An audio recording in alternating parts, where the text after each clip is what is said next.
Welcome to Grimoire Audiobooks. Today's enchanting tale is Harry Potter and Godric's Legacy, a captivating Harry Potter fanfiction by the talented Hermyd. Hermyd is known for their skill in crafting immersive fanfiction worlds that stay true to the spirit of the original while offering fresh perspectives and engaging narratives. Their work showcases a deep love for the wizarding world and an exceptional ability to delve into its lore. In Harry Potter and Godric's Legacy, the story takes us beyond the veil of time as Harry discovers a powerful inheritance tied to the legendary founder of Gryffindor himself, Godric Gryffindor. With ancient magic, forgotten secrets, and a perilous new journey awaiting him, Harry must navigate challenges that redefine his understanding of courage, friendship, and destiny. This thrilling narrative brings together elements of mystery, adventure, and the enduring bonds of the wizarding world we all adore.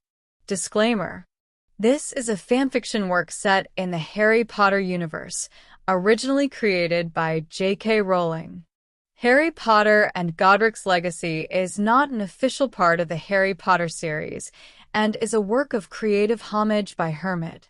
So, sit back, relax, and prepare for a magical roller coaster with Harry Potter and Godric's Legacy by Hermyd at Grimoire Audiobooks. Don't forget to subscribe, and hit that notification bell for more magical adventures. Harry Potter and Godric's Legacy by Hermyd. Prologue. Meddlesome old fools. Albus Dumbledore rubbed his eyes wearily. He didn't even know why he was really here. He doubted there was anything the woman in front of him could say that would make him change his mind. He had already decided that it was not worthwhile to continue the subject of divination at Hogwarts. Very few people possess true sight, and it was not a subject that could be taught. You either had it or you did not. Still, it was only polite that he meet with her. She was, after all, descended from one of the most celebrated seers of all time. He had told her as politely as he could manage that he did not think he would require her services and turned to leave. He never made it to the door. The one with the power to vanquish the Dark Lord approaches. Born to those who have thrice defied him, born as the seventh month dies. Albus turned slowly to face the woman who was speaking in a harsh voice. He did not hear the noise of a scuffle in the hallway behind him.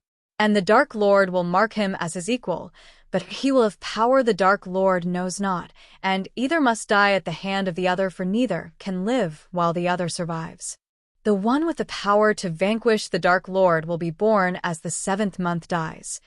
Albus simply stared at the figure before him, his mind furiously racing. Were they really about to find the one who had the power to finally defeat Voldemort? After a short pause, she began again. And his power will be hidden from the world, none to know of it until the beginning of the end.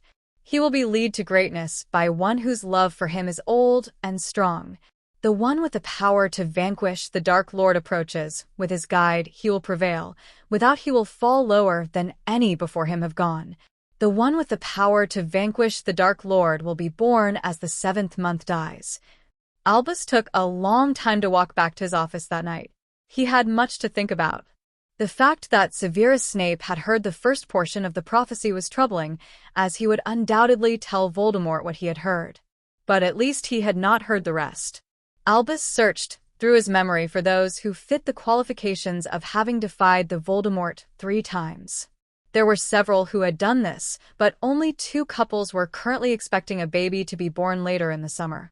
He would have to talk to them immediately. They would have to be protected. As Albus sent Fawkes with a note to the Longbottoms and Potters, he continued in his thoughts. The second part of the prophecy intrigued him. He knew that he would have to lodge a recording of the prophecy with the Department of Mysteries eventually, but he was strongly inclined to leave the second part out. Indeed, it seemed that the prophecy was telling him to do so, with that clause about a hidden power. He wished he had more information about this guide. Maybe there was a reason that he was the one the prophecy was given to. Maybe he was destined to be the young hero's guide. It had been 2 weeks since Voldemort's defeat at the hands of little Harry Potter, and Albus had been run ragged ever since. He was grateful to have gotten to Harry before the Ministry did. He was not sure they would have listened to him about how placing the boy with the Dursleys was the best option. But then, they did not have the information he had. The first part of the prophecy had been fulfilled. Voldemort had marked Harry. But Albus knew he would be back. Hopefully, they would have many years to prepare. Albus had dutifully lodged a copy of the prophecy with the Ministry, but only the first half. No one now alive knew there was more. He had only told the Potters and the Longbottoms. He was positive that James and Lily had told no one, a fortunate thing given the betrayal by Sirius Black, and Frank and Alice no longer had the ability to tell anyone what they knew. They would be at St. Mungo's for a very long time. Albus was glad there was a silver lining to their unfortunate circumstances. Albus knew the horrors that he had committed young Harry Potter to by leaving him with his aunt. But there was no choice. Albus was wary of the warning given by the prophecy. He wanted to prevent Harry from turning to the dark side, and placing him with his aunt would ensure that the boy would not grow up to have a big head, among other things. Albus had thought long and hard about the second half of the prophecy, and he was convinced that he himself would be Harry's guide. After all, he was the only one who now knew about this power, and thus it could remain hidden. Also, he was well placed to guide Harry and help him remain in the light. Even more importantly, the prophecy said that Harry's guide would love him and that the love for him would be old and strong. By placing Harry with his aunt, Albus had practically guaranteed that the only one who would love him from a young age would be Albus himself. And he did love the boy. He would have to ensure that no other could fulfill the conditions, as he would trust this task to no one but himself. Albus was pleased with Harry's progress. The boy had only been back in the wizarding world for 2 years, and already he had faced and defeated Voldemort twice more.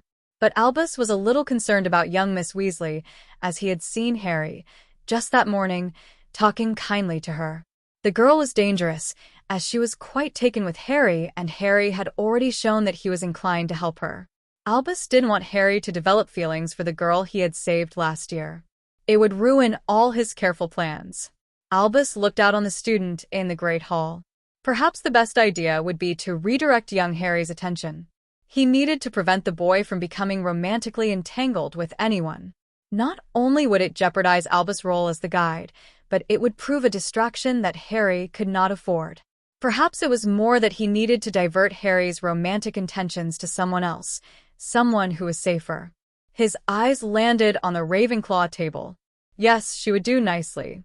Her temperament would never allow her to really get close enough to Harry to touch his heart. Albus would have Severus prepare the potion immediately. Albus was almost relieved to hear of Sirius' death. The man was getting too close to Harry and was standing in the way of Harry's destiny. Albus needed the ability to guide Harry without anyone else getting in the way. But he quickly pushed these thoughts aside. It was time that he tell Harry of the prophecy. It was time for Harry to learn of his destiny. He did not imagine that this was going to go over very well. Harry had quite a temper on him. 1. Prophecy and the Potter family legacy.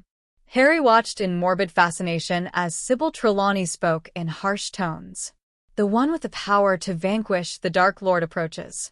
Born to those who have thrice defied him, born as the 7th month dies, and the Dark Lord will mark him as his equal, but he will have power the Dark Lord knows not, and either must die at the hand of the other, for neither can live while the other survives. The one with the power to vanquish the Dark Lord will be born as the 7th month dies. Professor Dumbledore? What did that mean? It means that the person who has the only chance of conquering Lord Voldemort for good was born at the end of July, nearly 16 years ago. This boy would be born to parents who had already defied Voldemort 3 times. It means me. Harry's heart fell. He did not have the power to defeat Voldemort. It should have been someone else. Anyone else. There was no way he could do this, despite what Dumbledore was telling him.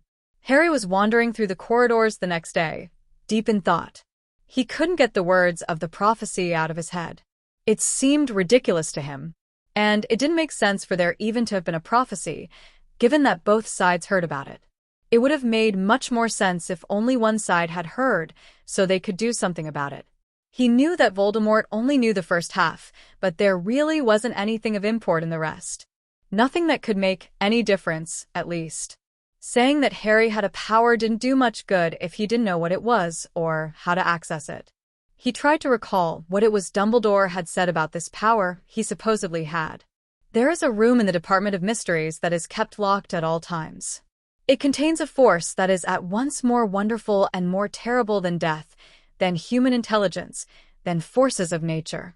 It is also, perhaps, the most mysterious of the many subjects for study that reside there. It is the power held within that room that you possess in such quantities and which Voldemort has not at all. That power took you to save Sirius tonight. That power also saved you from possession by Voldemort, because he could not bear to reside in a body so full of the force he detests. In the end, it mattered not that you could not close your mind. It was your heart that saved you. This, again, did not make sense to him. He remembered the horrible agony of being possessed by Voldemort. Sure, it was the thought of Sirius that had precipitated Voldemort leaving him alone, but Harry did not think it was because of love. He had thought of Sirius, how even if he died, he would see him again, and he was filled with a profound sense of relief and acceptance. And he had no longer cared if he lived or died.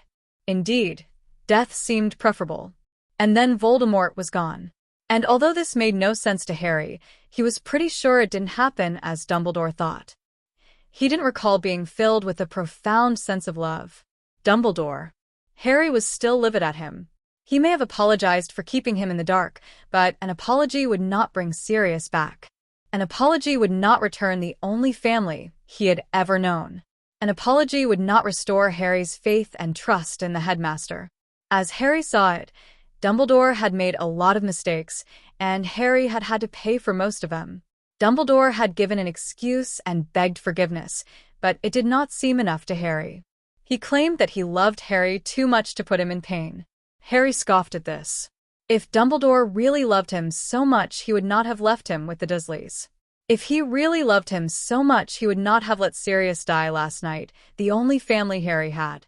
If he loved Harry so much, he would long ago have begun teaching him how to fight, so that when it came time for Harry to stand against Voldemort, he might actually have a chance of making it out alive. In Harry's opinion, it seemed a little suspicious that Dumbledore had made such a big deal about love twice last night. That it was love that was his power, and that it was love that caused Dumbledore to act as he had. It was almost as if the headmaster was trying to impress upon Harry how much he loved him, and how he loved him more than anyone else possibly could. But if Dumbledore really did love him, he would not have hurt him so much. Love shouldn't harm the recipient, Harry whispered under his breath. I agree, came a quiet voice behind him. Harry whipped around to see the smiling face of Ginny Weasley. Or, at least, love shouldn't do any permanent damage. After all, I'm sure the twins love their family, and they have a habit of pranking those they claim to love, he finished for her. Precisely. She smiled at him. So, what brings you to be brooding here by yourself? Just thinking. Wishing it wasn't almost summer break. This wasn't precisely true, but Harry had no intention of telling her the truth right now. This was his burden to bear. You are the oddest person I know, Harry Potter. Most people are quite looking forward to the break. Guess I'm not most people. Harry sank dejectedly to the ground and sat with his back against the wall. No, indeed he was not most people. He was a marked man. A man destined to either be murdered or murder. And from where Harry was sitting, it was looking like the former was the only possibility. There was no way he could fight Voldemort and expect to win. He was hopeless. No, she looked down at him. I'd have to say you're not. She could clearly see that there was more going on than he was saying, but chose to ignore it. Any particular reason you're dreading going home? I don't want to go back to the Dursleys. This was true enough. I don't want to spend another summer stuck there with no way of going anywhere, doing anything, or learning what is going on. And he didn't want to be guarded, once more like the weapon he was. He wanted some control over his own life. But he couldn't very well tell her that. Ginny sat down next to him and looked out in front of her for several long minutes. Her eyes were glazed over as if she was in deep thought. So we just have to think of a way around those things. I don't think that's possible, Gin. What did I tell you about thinking things are impossible, Harry? That anything is possible if you've got enough nerve. He remembered when she had said this to him. And then she had found a way for him to talk to Sirius. He wished it was that easy this time. He needed to learn how to survive, and he doubted very much she could guide him this time as easily as she had the last. Precisely, she continued, impervious to his inner skepticism. Now, I think your problems come down to 3 things. First, you can't get anywhere. Second, you need a way to communicate that no one can intercept. And third, you need a way to practice and perform magic. That sound about right? Yeah. But come on, Gin. There's no way I'll be able to get around all that. Oh, I don't know. I was thinking the other day, while Hermione was ranting to me about Spew, both teenagers shivered in distaste. Neither was enthusiastic about Hermione's crusade to free the house elves from their preferred way of life. I think I can solve at least the first 2 problems, and there might be a way to do something about the third, though I wouldn't get my hopes up about that one. I'm listening. You're going to bond Dobby as your house elf. Are you insane? Hermione would kill me. So then don't tell her. Or make a deal that you pay him or something. So, why would I want to have a house elf? Well, as long as no one knew about him, I think he could help you out a lot. He could provide food and companionship at the Dursleys. This alone was almost enough to convince Harry, and he wondered why he hadn't thought of it before. Also, house elf magic is different than ours, so he can operate through wards. This was true, as Dobby had had no trouble coming and seeing him at Privet Drive, which means he should be able to take you with him. Or go to someone such as myself who can relay messages to you. Harry stared at her. You're brilliant. Why, thank you, Harry. She buffed her nails against her shirt and smiled cheekily at him. You mentioned something about using magic. Well, yes. That's going to be a little harder. I heard Bill talk once about the theory behind wandless magic use. I'm fairly sure it is supremely difficult, and that most people can't do it. But it is worth a shot. I'm sure Dobby can go buy you some books about it. You mean there is an actual theory behind wandless magic? Harry had always just assumed that those who could do magic without a wand were really powerful enough that they didn't need one. And he didn't include himself in this category. Of course. But like I said, not many people can do it. Harry had a memory of last summer jump into his mind. He had frantically been looking for his wand, and it had lit without him touching it. And come to think of it, the Ministry had only detected his Patronus charm, not the Lumos he had cast first. Which means they must not have been able to detect it. Maybe there was something to this wandless thing. Well, it is certainly worth checking out. My thought exactly. She stood up and pulled him along with her, her small hand wrapped around his wrist as she dragged him behind her. Now let's go find Dobby. I'm sure he'll be thrilled. Harry privately agreed with her. Dobby was going to be bouncing off the walls with excitement. But it was still a brilliant idea that Ginny had had. Dobby would be able to help him a lot this summer. Once again, Harry was pleasantly surprised by Ginny Weasley. She was very different than he thought she was. She was not afraid to fight, as yesterday's adventure in the Department of Mysteries proved, and she was not afraid to put him in his place, as she had shown the previous Christmas. But most importantly, she seemed to have an uncanny ability to pull him out of his brooding. Harry was shocked to realize that they had already reached the large painting of fruit. Ginny had barely opened the door when a small missile came and attached itself to his legs. Harry Potter, sir. You has come to visit Dobby. It is wonderful to see you, Harry Potter.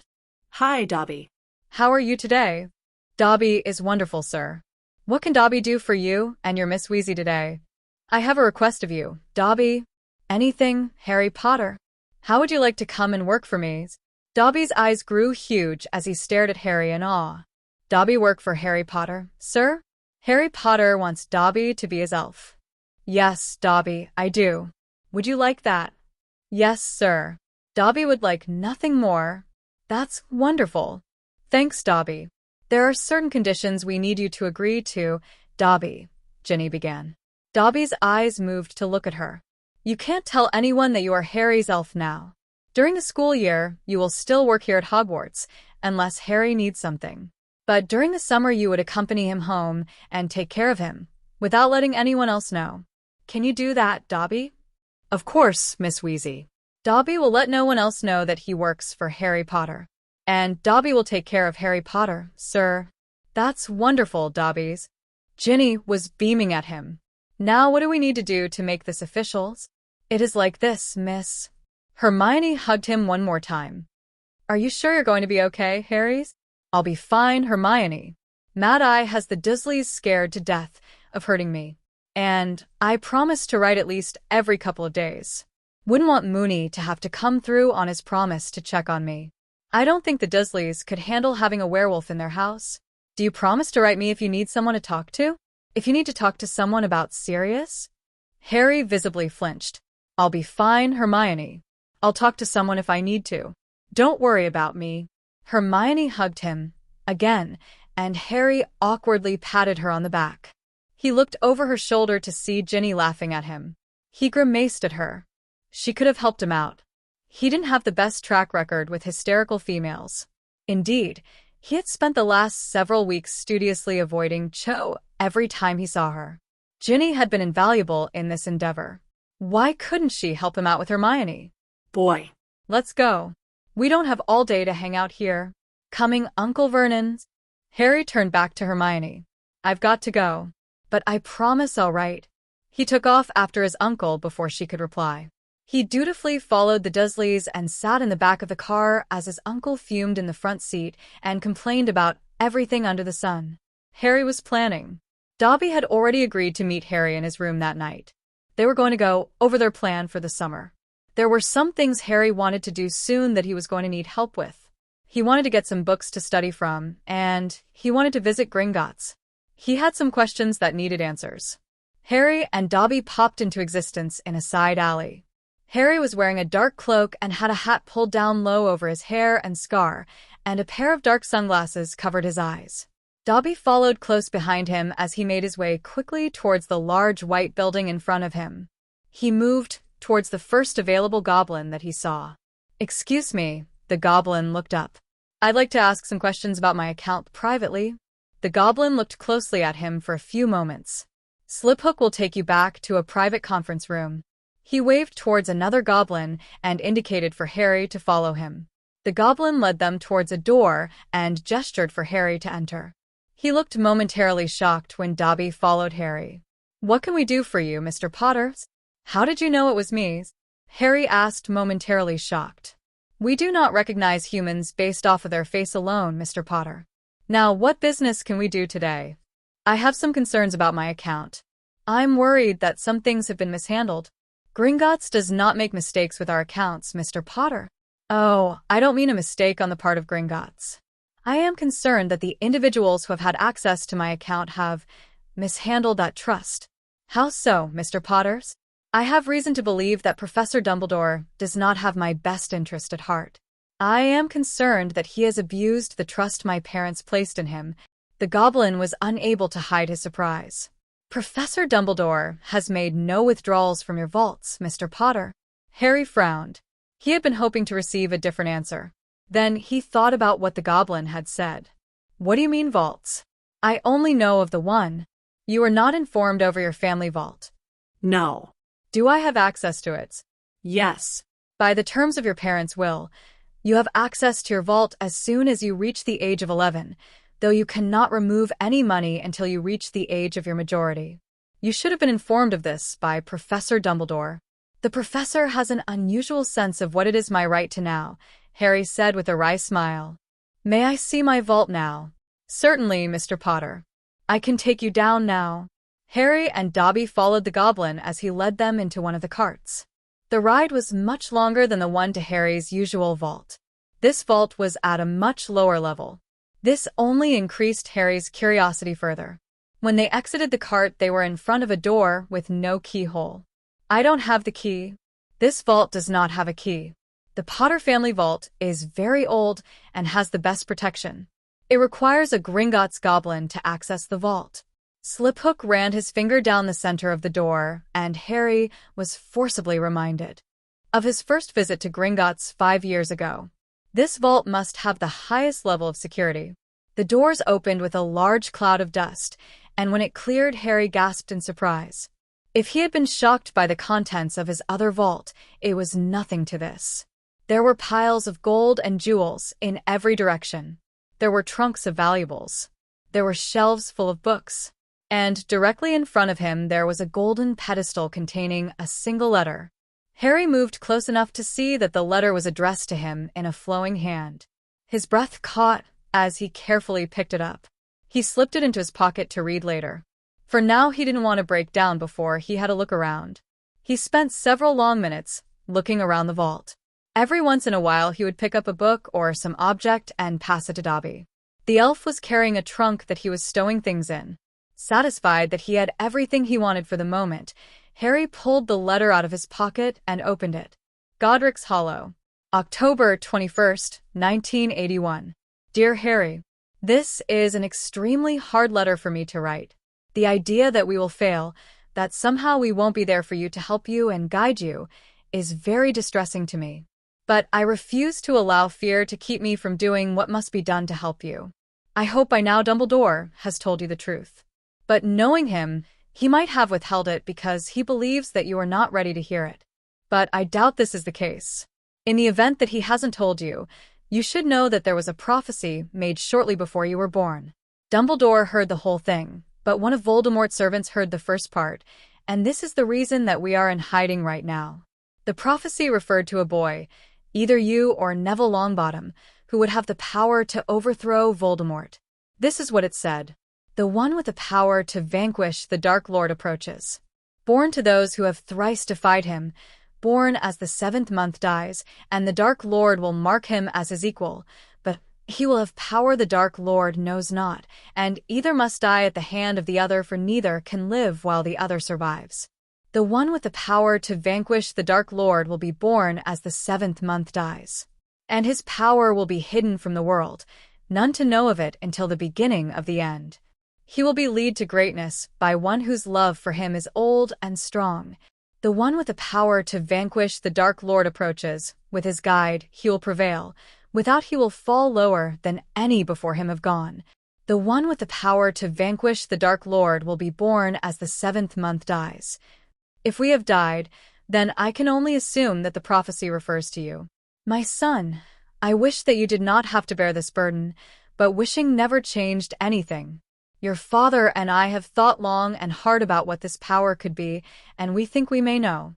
Go back to the pedestal that you found this on, and place your hand on it. Then speak these words: I seek Godric's legacy and the secret of the Potter line.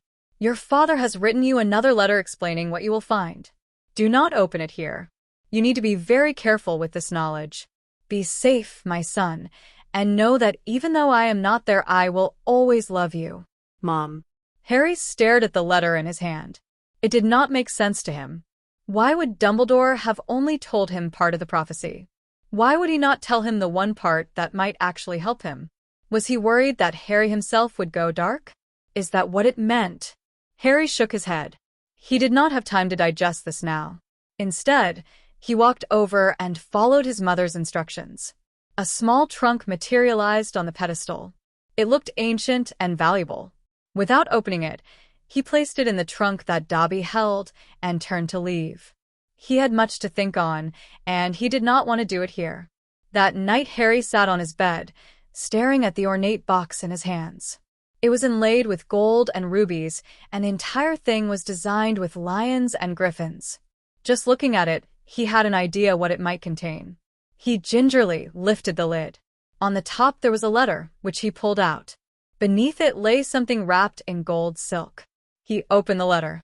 Dear Harry, your mother probably already explained why we left you these letters. We want you to be prepared to face your destiny if we are not there to help you. Dumbledore seems to think that the power that you will have will be love. I don't know where he got that idea. Maybe he is crazier than we thought. I'm not really sure how love of all things could defeat Voldemort. But I'm straying from the point. As soon as I heard the prophecy, I thought of something else. Unfortunately, there is ancient magic that prevents me from discussing it with Dumbledore. But you must be told, and only a blood potter can tell you. Know that no one can know of this. Indeed, should you try to tell the consequences, would be rather messy. The only exceptions to this rule will be when you settle down with a family of your own.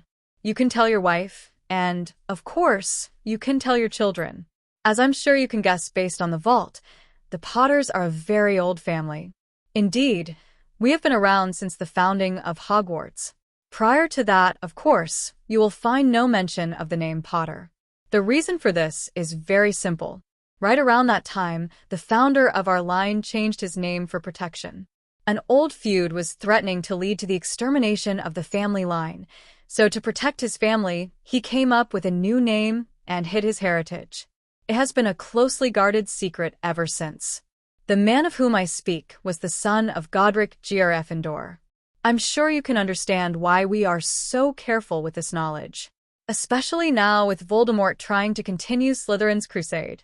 You can also see how well this fits with some of the parts of the prophecy. I'm fairly sure I know what this power will be. You see, the family has long kept in reserve an ancient relic that belonged to Godric. It was known as Godric's legacy, but none have been able to use it since his time. He left it in his son's keeping, and every generation has tested it to see if it will work for them. It never has. You should try too. I'm sure you will understand how. You must closely guard the secret, Harry. No one can know who it belonged to even if they do see you use it. If you must confide in anyone, lead them to believe that it is merely a powerful family heirloom. It must remain a secret. Use this knowledge well, my son. But don't forget to enjoy the good things in life. Life is not all about the battles that must be fought. My life would have been meaningless without your mother and the marauders in it. Hopefully you will have found similar friends to help you. And I can only hope that the Potter curse will get you, as it got me. Don't worry if you don't understand this yet, you will. Love. Dad. Harry stared at the letter in his hands, disbelief and shock on his face. He was descended from Godric Gryffindor.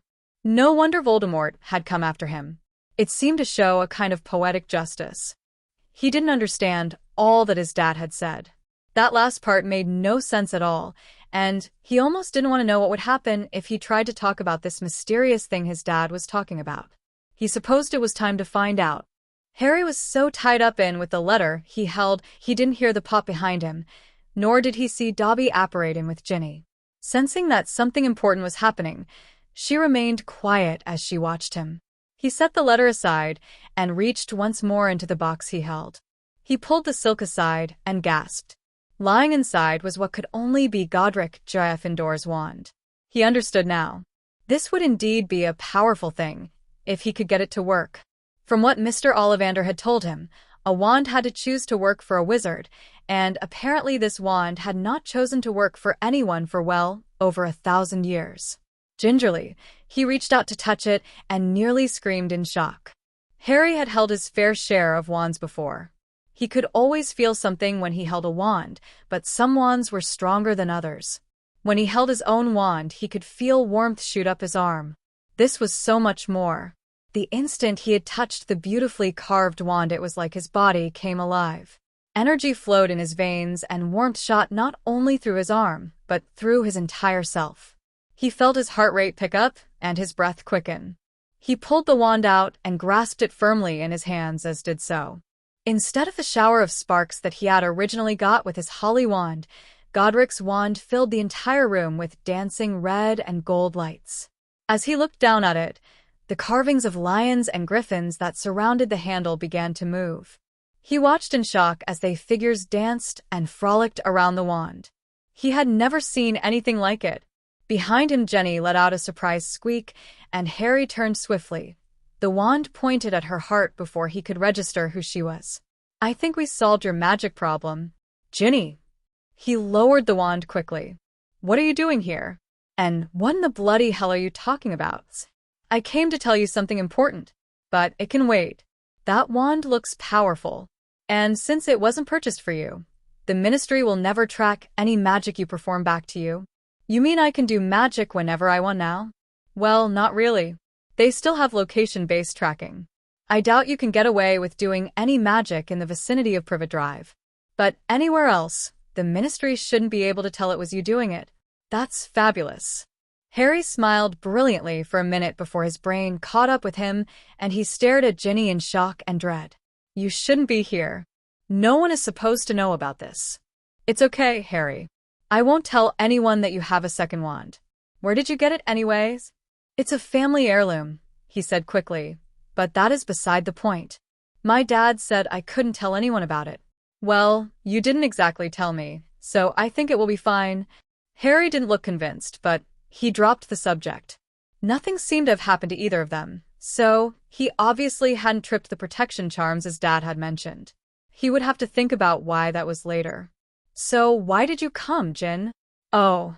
Her face fell. You aren't going to like this. Dumbledore stopped by today. He pulled Ron and I into the garden and talked to us for a while. Apparently, he doesn't want us to write you much this summer. He tried to make it sound like it was for security reasons, but I don't believe him. And it wasn't like last summer where he just said we couldn't tell you anything important. He doesn't want us to write you at all most of the time. It didn't make any sense. Harry scowled and tried to control his anger. But obviously I couldn't tell you this in a letter, and I didn't want you to think I had deserted you. I think we need to set up some kind of mail delivery system with Dobby. I can't risk coming here very often. I think I know what is going on. He looked at her carefully, trying to decide how much to tell her. The wand that was still grasped in his hand let out a surge of warmth, and he felt courage shoot into his heart. For the first time, Harry desperately wanted to tell someone about the prophecy, and the wand seemed to be agreeing with him. You might want to sit down for this. He waited until she had sat down next to him, and then pulled out his mother's letter. Do you remember that day you found me wandering around and convinced me to use Dobby to help me? Of course. You were brooding and I had to do something to help. Well, I wasn't really brooding about coming back here. Of course you weren't. You knew, he spluttered. But how come you didn't say anything? I know what it is like to have everyone constantly hovering over you trying to fix you. I knew something was wrong, so I tried to distract you. I knew that if you wanted to talk to me about it, you would. He stared at her for several moments. Thanks, Ginny. That means a lot to me that you wouldn't push before I was ready. You're quite welcome. She beamed at him, and Harry had to blink to clear his thoughts. Well, the real reason I was so upset is Dumbledore had pulled me into his office to tell me what the prophecy, the one that Voldemort was after that night, had said. He took a shaky breath and didn't notice when she put a comforting hand over his hand that still held the wand. More warmth shot into his system. He told me the prophecy and gave me this whole lecture about how it was love that I would use to defeat Voldemort. Ginny looked at him blankly. Never mind, you'll understand in a minute. But the thing is, he didn't tell me the whole thing. What? She looked outraged. When I went to Gringotts today, I found out that I have a family vault that he had neglected to tell me about. Inside I found this letter from my mom, and she told me the whole prophecy. He handed it to her. Here, I want you to read it. But, Harry, I can't read a letter from your mom. She tried to hand it back. Sure you can, but... Ginny, just read it already. She huffed in annoyance, but made no further move to protest. He watched her closely as she read the letter. He knew she had gotten to the prophecy when she gasped and started to shake. A single tear rolled down her cheek. Harry did not know how to comfort her. He didn't have a very good track record with distraught females. He brushed the tear away with his thumb and sat there quietly watching her. When she finished reading it, she looked up at him with big eyes. Oh, Harry. I'm so sorry. And you were trying to deal with this all on your own. Don't you know you will always have someone there to help you? It's all right, he said, embarrassed. I didn't want to bother anyone. You are not a bother, Harry James Potters. He wisely decided not to press the issue. Do you understand what this prophecy means? No. But I haven't had very much time to think about the second part yet. Dumbledore said that Voldemort heard about the very first part. That's why he came after me in the first place. Dad left me a letter, too, that explains what he thinks this power might be. Sorry, but I can't let you read that one. It's all right, Harry. You don't want anyone to know that you have Godric Gryffindor's wand. What? He spluttered at her. Why would you think that? Oh, Harry, she smiled indulgently at him. We are really going to have to work on your lying skills if we're going to keep this a secret. But how did you know? No one is supposed to know. Dad said bad things would happen if I told anyone except... Harry stopped speaking rather abruptly. Except who? No one. Harry Potter. Don't make me use some of the twins' products on you. It doesn't matter anyways. It couldn't have been talking about you. Then you should have no problem telling me. Harry glared at her, but she just watched him with one delicate eyebrow raised. Fine, he huffed in annoyance. Dad said I could only tell my wife and kids. Ginny's face turned a brilliant shade of red, and Harry refused to meet her eye. They sat in an uncomfortable silence for several minutes. Then Ginny shook herself and changed the subject. So, how do you want to deal with this letter issue? Dobby. The elf looked up from where he was organizing the contents of the trunk that they had brought from the vault that day. Do you think we can schedule a time every week where you can meet with Ginny to exchange letters? Of course, Master Harry. Mistress only need tell Dobby when and where to meet her. Ginny colored once more at the title. Dobby had never called her mistress before.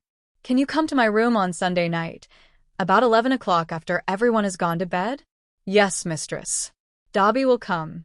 Mistress need only call for Dobby once she is alone, and Dobby will come. Thank you, Dobby. She turned to Harry. Do you want me to tell Ron so that he can write you, too? Harry thought about it for a few moments. What was his reaction to Dumbledore telling him you couldn't write? Ginny shifted uncomfortably. He agreed. Said he didn't want to give you any incentive to leave the safety of Privet Drive. I guess he's worried that if he tells you what is going on you might try and take off on your own. Harry clenched his hands in fury and stood up to angrily face the wall. He knew that Hermione would agree with anything the headmaster said. She had a difficult time going against authority, but he had expected better of Ron. Especially after his best mate had seen what withholding information had accomplished last year. Harry didn't calm down until Ginny stepped beside him and placed a comforting hand on his arm. Ron doesn't understand what it is like to have seen the true extent of Voldemort's evil, to want so badly to do something about it, and to feel useless. He doesn't understand the need to know things and do something about it. No, Harry looked down at her. I guess he doesn't. But we do? Yes, she said quietly. We do? Harry released a breath in annoyance. I think we better leave everyone else out of this for right now. If Ron is okay with ignoring me all summer, then let him. Okay, Harry? She looked at him carefully, wanting to reassure him, but yet not knowing how. I'd better get back. I don't want Mum to come looking for me and not be able to find me. Harry nodded, and then suddenly enfolded her in his arms. She stiffened momentarily before relaxing and wrapping her own arms around his waist and squeezing him back. He buried his face in her hair and whispered in her ear, "Thank you for coming, Jin. I don't think I could do this without you." "Good thing you don't have to, then," she answered cheekily before stepping back and taking Dobby's hand. "Let's go back to the Burrow, Dobby. As mistress wishes." 2. Things of an interesting nature. Dear Ginny, the books that Dobby and I found look really interesting. These defense books have things I've never even heard of before. I'm trying to learn as much as I can. Dobby and I are planning an excursion somewhere where I can practice them. I wish I could do that here. I've been reading the Occlumency book as well. It actually describes something. All Snape ever told me was, clear your mind. That was so helpful. You'll have to imagine the sarcasm as you read that. Anyways, it says I need to build defenses in my mind. I've been trying to build a wall, but it is really difficult. And I somehow doubt it will hold up against much. How is your family doing? I found some cool tricks for you to play on the twins. They're muggle pranks, so the twins shouldn't catch them. You'll have to tell me how it goes. Maybe you'll even use 1 or 2 on Ron. The bloody git still hasn't written me. The only one I've heard from, besides you, is Lupin. He writes every couple of days to make sure the Dursleys are treating me alright. I found some pretty cool curses. Some remind me of your favorites, so I've sent them along. Earwax seems almost as good as bogeys. Harry. Greetings, O chosen one. At least, that's what the Daily Prophet has taken to calling you. Imagine if they knew the truth. Ron has been muttering about it. He told me yesterday that the Prophet was loony, as you would have told him if that were true. I politely asked him how he expected you to tell him anything when he refused to write you. That shut him up. I think he might be starting to realize that agreeing to Dumbledore's demands might not have been the best thing for you. Mom and Dad have been trying to keep us away from the war, but I cornered Bill the other day, and he told me a couple of things. Evidently, Dumbledore is worried that the goblins might side with Voldemort. Same thing with the werewolves. Bill and Lupin have been working on it, but from the sound of things they aren't making much progress. I wonder if there is anything we can do about that. There have been several small attacks reported in the Prophet. Most have been on Muggle families. But yesterday, a wizarding family was attacked. The daughter was a third-year Hufflepuff. No one survived. That's all for the news I have. I'm glad you are learning so much. And thanks for the pranks and curses. I have grand plans for this Sunday dinner when the twins will be there. I was thinking about your clemency wall. I would recommend something underhanded. Build your wall so that if it is breached it explodes or something. Can't you tell I grew up around the twins? I also think you should have some more aggressive defenses. Maybe a dragon or something. That way if someone gets through you still have protections in place. Ginny. Harry woke up in a cold sweat, screaming at the top of his lungs. If he could have focused enough on something besides the nightmare he woke up from, he would have realized how he was extremely grateful for the silencing charm that Dobby had placed around his room. Instead, Harry's mind could not let go of the image of Sirius falling backwards through the veil. He had had the same nightmare every day for the past several weeks, ever since the night he had lost Sirius. He curled up on the bed, digging the heels of his hands into his eyes until stars clouded his vision as he tried to calm his breathing. This endeavor took several minutes. Master Harry, can Dobby help you with anything? The elf stood by the side of Harry's bed, wringing his hands in agony. Dobby had been beside himself with worry over his young master. Harry had not slept through the night since they had arrived at Privet Drive. I'll be okay, Dobby. Why don't we just have breakfast? Yes, Master Harry. Dobby will get it ready. Harry pulled himself out of bed and stumbled down the hall to the loo. He splashed cold water on his face in an attempt to clear his head. Then he began planning his day. The books that he had collected from the Potter family vault had proved a wealth of information. Harry had spent the last several weeks reading as much as he could, wishing he could put more of it into practice. He had latched on to a book on clemency. It had amazed him how much easier it was to learn when he didn't have Snape trying to antagonize him, and Ginny's suggestions to him had proved invaluable. He had booby-trapped his wall with several things inspired by the twins, and he was raising not only a dragon but several griffins and even a couple blast-ended scruts. He knew he was nowhere good enough to block out Voldemort, but he was making progress at least. And he was fairly confident that Dumbledore, who didn't have the added advantage of causing Harry pain in his scar to distract him, would not be able to get through. In addition to studying clemency, Harry had spent a great deal of time reading several books he had found on defensive magic, and even one slightly scary book on dark magic. He figured he had to know what he was dealing with. But reading was never enough, and today he was determined to remedy that. He and Dobby were heading to the middle of a forest where he would be able to practice his spells with his new wand. It wasn't very much later when Harry took Dobby's hand and they disappeared, only to reappear in the middle of a forest that Harry had never heard of until Dobby had suggested it the day before. Harry had pulled out the atlas and made sure that it was far away from any civilization. Just because his wand was untraceable, it didn't mean he still couldn't get caught. Harry spent the morning practicing all the new spells he had read on. It surprised him how easily they came, as he had always had to work hard to master new spells. These seemed to come almost immediately. Harry thought it was probably the power of the wand coming through, for which he was grateful. Dobby disappeared for a few minutes around lunchtime, claiming he would return with food. Harry continued his practice, shooting spells at a conveniently located rock. Thus he did not hear when Dobby returned. Would Master Harry like his lunch now? Sure, Dob. Gin. Harry stared at the smiling redhead in front of him. What are you doing here? Dobby thought I could help. But we don't have another wand for you to use. Oh, he didn't want me to help with your spell work. You seem to be doing marvelously on your own. Then why are you here? Come and sit with me while we eat. Harry looked at her curiously. He still didn't know why she was here, but he was grateful nonetheless. Ginny's presence served to remind him of why he was doing what he was doing. The two teens talked lightly as they ate, chatting about the lighter subjects of school and Quidditch. Ginny told him the twins' most recent pranks, and Harry entertained her with stories of Dudley's attempts to fool his parents. It wasn't until after lunch that things became more serious. Ginny quietly packed up the lunch things, as Dobby had disappeared, then turned towards Harry and patted her lap. "Come lay down, Harry." He looked at her incredulously. "Oh, don't look at me like that. You're going to put your head in my lap, and then we're going to talk all about these dreams of yours." Shame came into his eyes, and he quickly looked away. "I don't want to talk about that, Gin.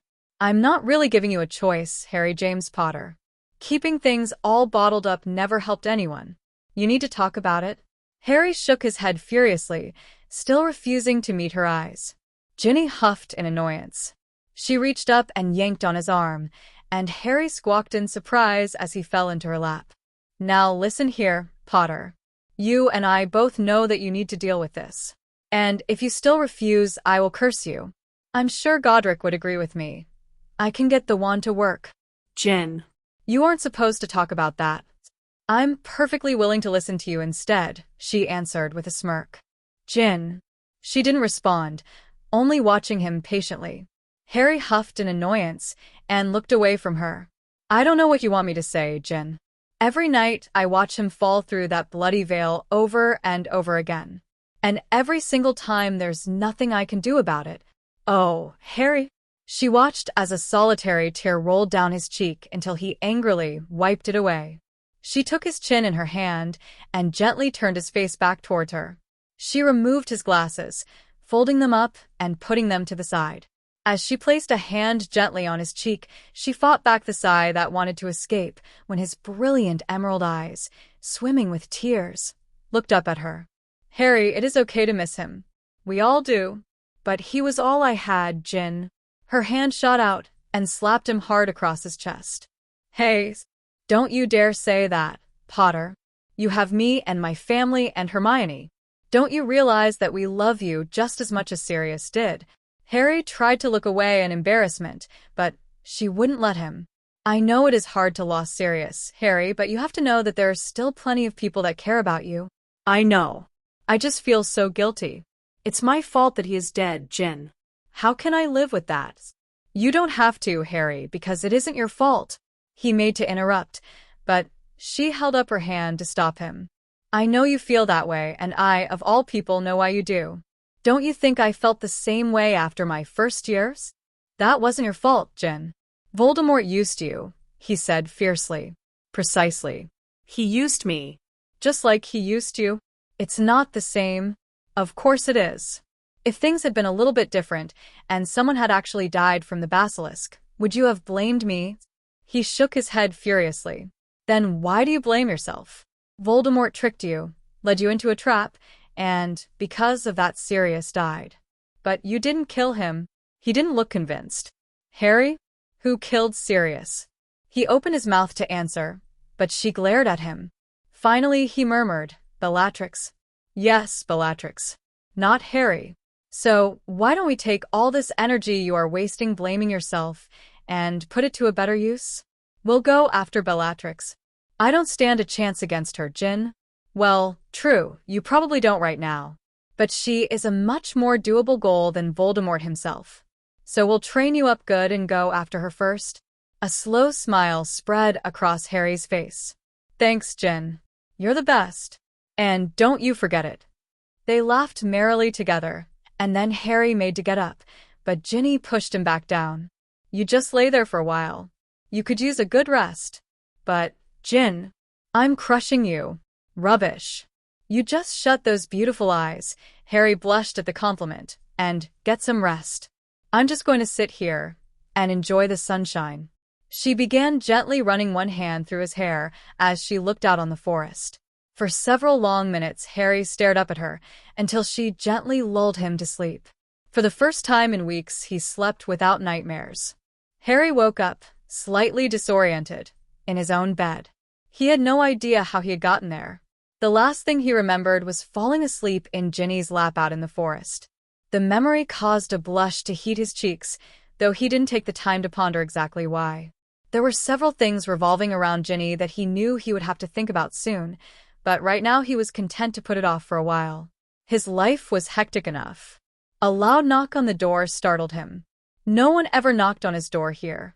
He laid his hand on his new wand, which was resting under his pillow, and called, "Come in." Aunt Petunia's bony face appeared in the doorway. Harry had barely seen his relatives this summer. Petunia never asked how Harry was eating, and as long as he kept to himself, they steered clear. "This came for you in the mail this morning." She tossed a thick envelope on his bed. "I thought all your freaky friends sent their letters with owls." Without waiting for a response, Aunt Petunia quickly shut The door. Harry turned to the letter. He was shocked to see a regular Muggle letter addressed to him, but when he looked closely, he recognized the handwriting. Hermione. Why in the world was she sending him Muggle post? He hastily tore open the envelope. "Dear Harry, I'm sure you are probably wondering why I am writing you through the Muggle post. Well, it was Ron's idea, actually. I guess you should know that the day after term ended, Professor Dumbledore came to see me, and I understand he went to the Burrow as well. He seemed to think it would be safer if we didn't write you at all this summer. At first, I believed him. I didn't want anything setting you off so soon after losing Sirius, so I didn't want to inform you of what was happening in the wizarding world. I guess I forgot what happened last summer when we didn't tell you anything. Anyways, Ron sent me an owl. Evidently something Ginny had said really upset him. He realized how you would probably take it if we really did abandon you this summer. He made several good points. It was his idea that maybe it would be okay to communicate through Muggle post. So, if you want to write back to Ron, I've included a letter from him as well. Just send it to me and I'll make sure he gets it. Now that that is over, I hope you are doing okay. I know how horrible it must be to be stuck at the Dursleys, but it shouldn't be for too much longer. And I hope you're coming to terms with Sirius' death. Remember, it wasn't your fault, Harry. My parents and I spent the last several weeks on vacation, but we're back now, and so I've been reading the material for next year. I'm so excited to start Newt levels. I hope we get our OWL results soon. Do you know when they should be coming? I'm ever so worried about my astronomy exam. They really should give us some leniency seeing as how the exam was interrupted. Remember, you can contact us immediately if you need anything. I hope you've been doing your schoolwork and keeping occupied. Love from Hermione. Harry was slightly shocked upon reading this letter. Of course, he had already known about Dumbledore's interference, so he wasn't really mad at his friends. But it still surprised him that Ron, of all people, had thought of a way around the restriction, albeit a very slow way. Dobby. Yes, Master Harry, the elf asked as he popped into existence. I think I'm going to write some letters for Ron and Hermione. Is there a way you can deliver them without being seen? Yes, sir. Dobby can do it. Thanks, Dobby. I'll have them for you later today. As the elf busied himself making breakfast, Harry turned to the other letter. Hey, mate. So I'm sure Hermione already explained all about the letter situation. I can't believe Dumbledore would think it was a good idea to leave you in the dark again. The last time he did that, you got attacked by Dementors. I don't know if you're going to be able to respond this way or not, but thought you still might like to hear from us. The summer has been pretty fun so far. I've spent most of my time playing Quidditch or helping Fred and George. They hired me to do some work for them this summer. I get to help make some of the products. At least I'm not testing them, though. It is nice to have a little bit of spending money. Think I might need some new Quidditch gloves. No word yet on when we are going to be able to get you out of there, mate. I was hoping by your birthday, but that is next week, so it isn't looking good. Ginny is adamant about you being here by her birthday. I'm not sure why. It's not like you're going to get her a present or anything. You guys barely talk. I hope you can write soon. Ron. Ron's letter was typical, Harry thought. The only thing missing was a snide comment about Victor Crumb. But the last few lines bothered Harry. He knew that he was much better friends now with Ginny than he had been before, but was it really as bad as Ron was making it seem? And, of course, he was going to get her a present. After all she had done to help him, it was the least he could do. Shaking his head, Harry sat down at his desk to write a response to his 2 letters. It was 3 days before his birthday when Harry decided to take Ginny's advice and see what he could do about the goblins and werewolves. He didn't have great hope that he would be able to do much for the situation, but there was no harm in trying. He had Dobby apparate him to the forest, where he was able to use his wand to place some glamour charms to disguise his appearance. Then they were off to Gringotts. When they arrived in the lobby, Harry headed straight to an available goblin. "Excuse me?" The goblin looked up with a scowl on its face. "I would like to meet with the manager, if possible." "Is there a problem, Mr. P?" "I would really appreciate it if no humans were made aware of my visit today," Harry interrupted him quickly. "Some issues have come to my attention, which would affect both myself and the Goblin Nation. I wish to address these." The goblin nodded in understanding. "If you would follow me, I'll see if one of our senior managers is available." Harry thanked the goblin, and he and Dobby followed as they were led into a lavish waiting area. Several minutes later, the goblin returned. "Mr. Potter, Gornak will see you now." "Thank you," Harry said as he walked past the goblin to the door he had left open. Harry found himself in a large office. There was an ornate and ancient-looking desk behind which sat an elderly-looking goblin who was dressed in opulent finery. The goblin motioned for Harry to have a seat before introducing himself. "Good day, Mr. Potter. I am Gornak. It is a pleasure to meet you, Gornak. I understand you have some business you wish to discuss." Yes. "I am good friends with the Weasley family, and, through Bill Weasley, I was recently made aware of two situations which concern me. I was wondering if I could trouble you for help in resolving them. Bill Weasley is an excellent curse-breaker. What concerns you?" "The first concerns the werewolves. I understand that Voldemort has been successful in recruiting most of them to his cause." Yes. "As you can imagine, Voldemort can offer them much more than the Ministry is prepared to." "Precisely. I am good friends with a werewolf and believe there is a way for me to combat this." Gornak acknowledged for him to continue.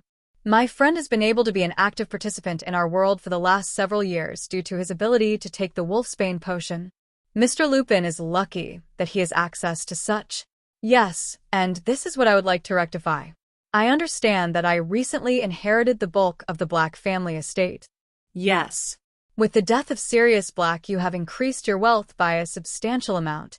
I have no wish to use this money for myself. Most of it came through means I do not approve of.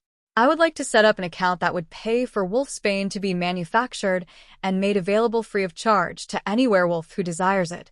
It took a good bit of self-control for Harry to not laugh outright at the look of shock on Gornak's face. Goblins were known for being inscrutable, but Harry had shocked the goblin quite thoroughly. After several minutes of silence, Gornak collected himself and spoke. "This will be quite an expensive undertaking, Mr. Potter. I'm aware of this.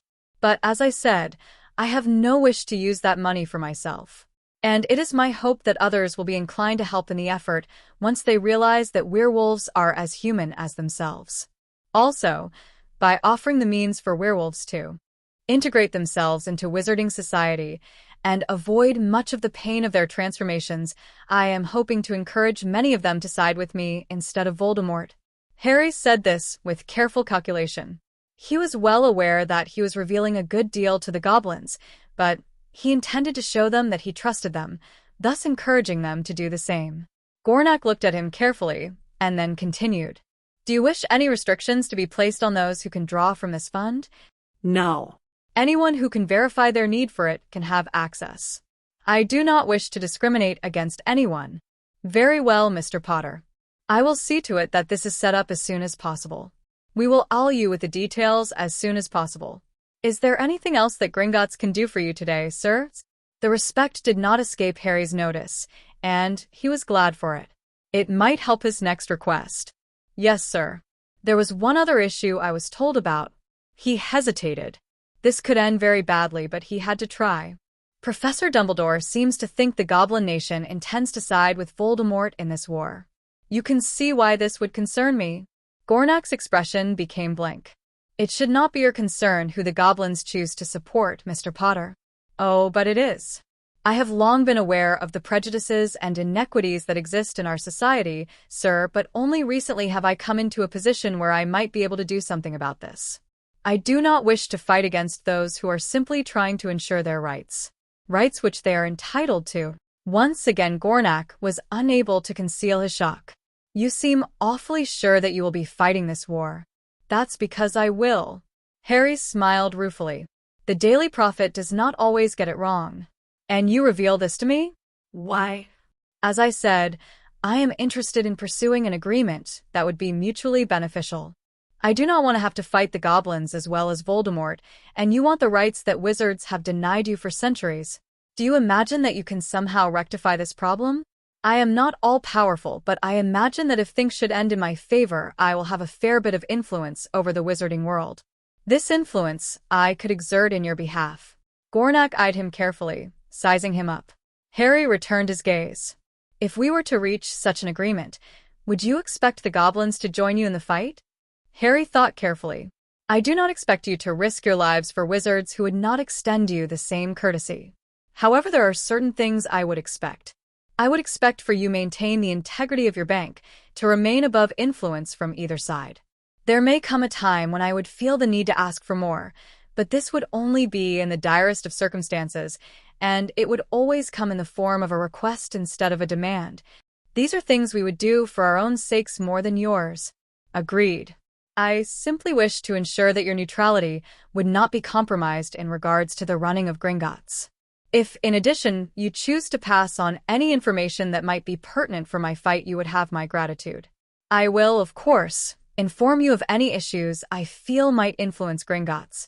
Your skills in diplomacy are excellent, Mr. Potter. Harry smiled ruefully. I was tutored by the best in preparation for this meeting. Gornak almost smiled. By whom, may I ask? Ginny Weasley. Harry Potter became one of the only wizards to ever witness the phenomenon that is a goblin's laughter. It was a sight to behold. You are a rare wizard, Mr. Potter. I try to be above the prejudices of my kind. Indeed you do. You make a most interesting offer. Of course, I cannot decide such a thing for my entire nation, but you have my word that I will bring your offer to the Goblin High Council. I could ask for no more. Thank you for your time. I shall be in contact, Mr. Potter. It would be best if contact relating to this issue was not transmitted via owl. I'm sure you can understand the need to be careful. How shall we contact you, Mr. Potter? My friend Dobby has volunteered to make himself available as a means of communication if needed. And how are we to contact this Dobby's? Dobby is my house elf. Gornak's eyes widened at Harry's way of speaking of an elf. He is waiting outside. He will come if you call, and he can bring me here if you need to speak to me. Thank you, Mr. Potter. It has been an interesting pleasure doing business with you. And you, sir. Thank you for your time. The day of Harry's birthday came quickly. He had been so caught up in working on his spell work and various other things that if Dobby hadn't arrived with a package from Ginny and a cake that he had made himself, Harry might have forgotten all about it. Instead, he happily munched on some cake while opening the long and thin package that Ginny had sent. Inside was a long piece of red leather with several ties and braces. Not knowing what it was, he picked up the note that was attached. Harry, happy birthday. This is a wand holder for your new wand. I made it from a piece of dragon hide, Chinese fireball, that Charlie got for me. It should protect your wand from any spell damage when you aren't using it. I had Bill help me with the rest. I've attached the instructions that will key the holster to both yourself and your wand. Once you've done that, not only will you be the only one that can draw the wand, but it will also be invisible to everyone else. I figured you were going to want a way to hide the wand, and yet always have it on you. Dumbledore has finally agreed to let you come here for the rest of the summer. I expect you'll have a letter about it later today. I can't wait to see you again, and I'm glad you're getting away from those awful Dursleys. I'll see you soon. Ginny. Harry turned back to the holster, carefully running his hand up and down it. It looked fantastic, and for her to have made it herself. Harry was astonished. He knew how tough dragonhide was and could only assume that it had taken a good bit of work. It was the perfect gift as well, as Harry had been worried about hiding the wand from everyone. Harry should have guessed that Ginny would have thought of something for the situation. She thinks of everything. Unfortunately, he would need to wait until he got to the Burrow to place the charms on the holster, but he figured it shouldn't be too hard to get a few minutes to himself.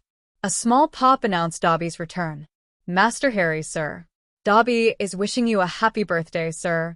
Thank you, Dobby. Dobby made you a present, sir. The elf handed Harry a badly wrapped and oddly shaped package.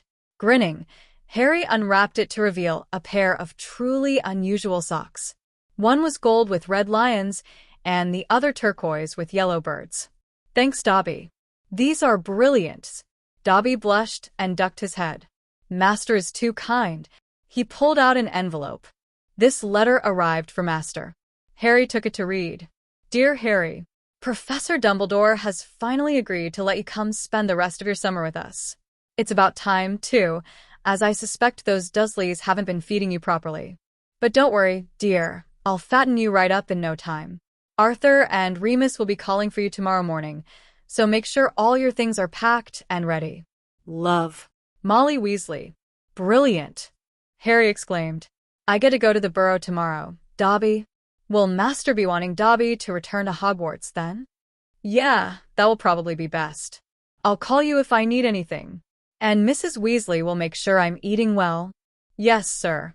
Should Dobby pack his things today, sir? Yeah, that would be brilliant. Thanks, Dobby. Harry pulled out one of his books and settled down to his reading. Harry awoke to a sharp poke in his side. Master Harry, sir. Yous must wake up. He looked up blearily to see Dobby wringing his hands with worry. What's the matter, Dobby? 'Tis Mistress Ginny, sir. Harry shot out of bed. Ginny? What's wrong with hers? I is not sure, sir. But I can feel her crying. Mistress is most upset, sir. Dobby. Harry asked curiously as he hastily threw on some clothes. Why do you call Ginny Mistress? Because Dobby belongs to Mistress, just like he does to Master Harry. That doesn't make any sense, Dobby. Can a house elf only belong to one family? Master Harry will understand when he is ready. Should I be taking you to Mistress now, sir? Yes. Let's go to Ginny. Instead of popping into Ginny's room at the Burrow as Harry had expected, they arrived in the middle of the garden. Harry looked around, unable to spot Ginny, until Dobby pulled insistently on his hand and pointed towards the direction of the pond. Harry could make out the faint sounds of sobbing through the night air. He cautiously made his way over, wand out, and called softly, Gin? Are you all right? He got no response, but as he drew closer he saw a small red-headed figure sitting on the ground by the pond, her arms wrapped tightly around her knees as she cried. Carefully, Harry sat down beside her, but she made no indication that she knew he was there. At a loss of what to do, Harry gingerly put his arm around her. Wordlessly, Ginny turned into his embrace, climbing almost completely into his lap as she cried. He wrapped both arms around her waist and squeezed her to him, murmuring words of comfort in her ear. It was a long time before her sobs began to subside. What's wrong with me, Harry? She asked with a quiet and defeated voice. Harry was shocked. He hadn't seen Ginny so beaten down in years, and it scared him. There's absolutely nothing wrong with you. In fact, I was thinking earlier today how you were pretty near perfect. She scoffed at him. If that were true, then things like this wouldn't happen to me.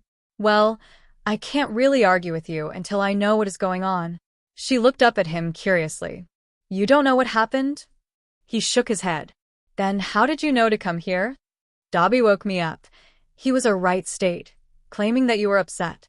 I never asked why. You came just because I was upset. Well, yeah. That's very sweet, Harry. Don't worry about it. Now what has you so upset? She lowered her eyes. Do you remember how I told you guys I was dating Dean on the train ride home? Harry nodded hesitantly.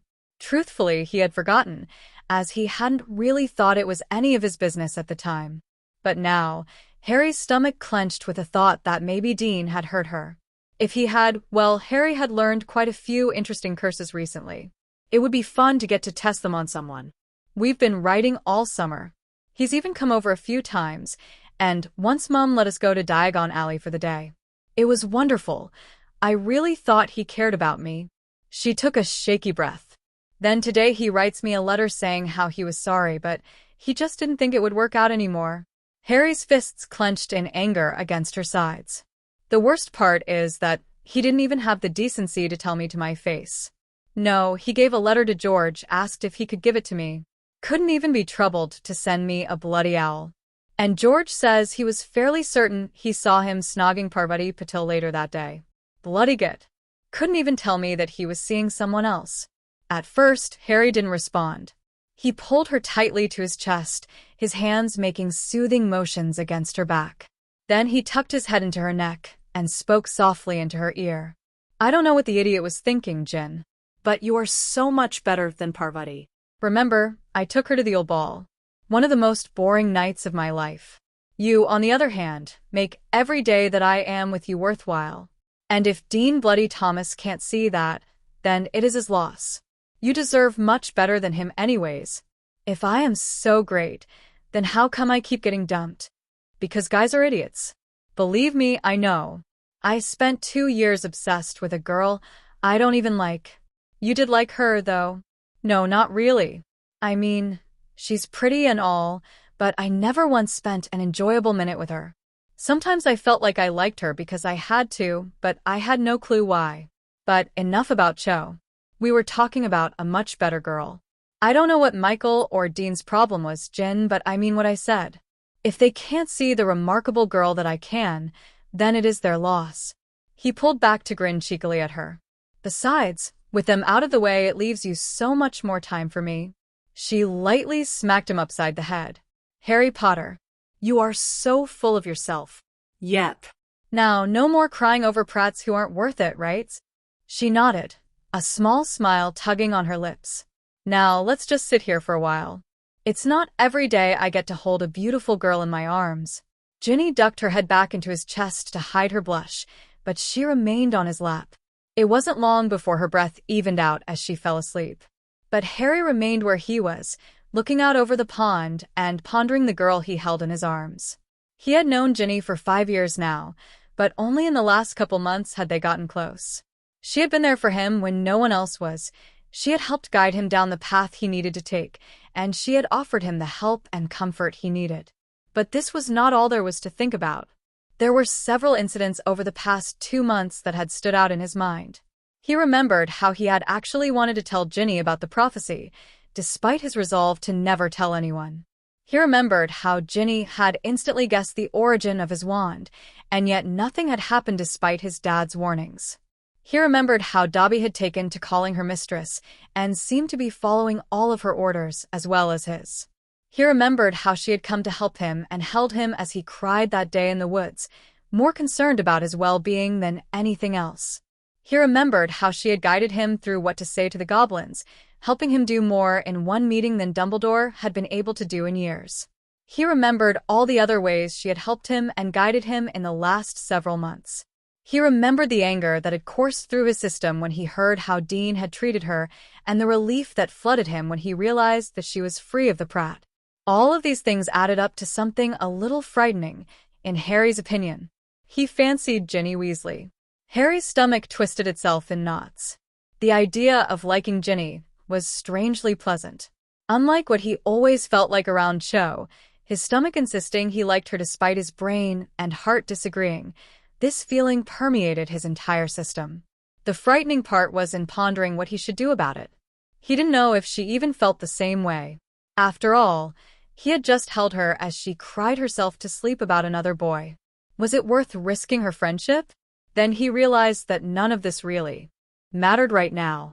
Ginny had only today broken up with Dean. She would need time to get over that. He would just have to bide his time.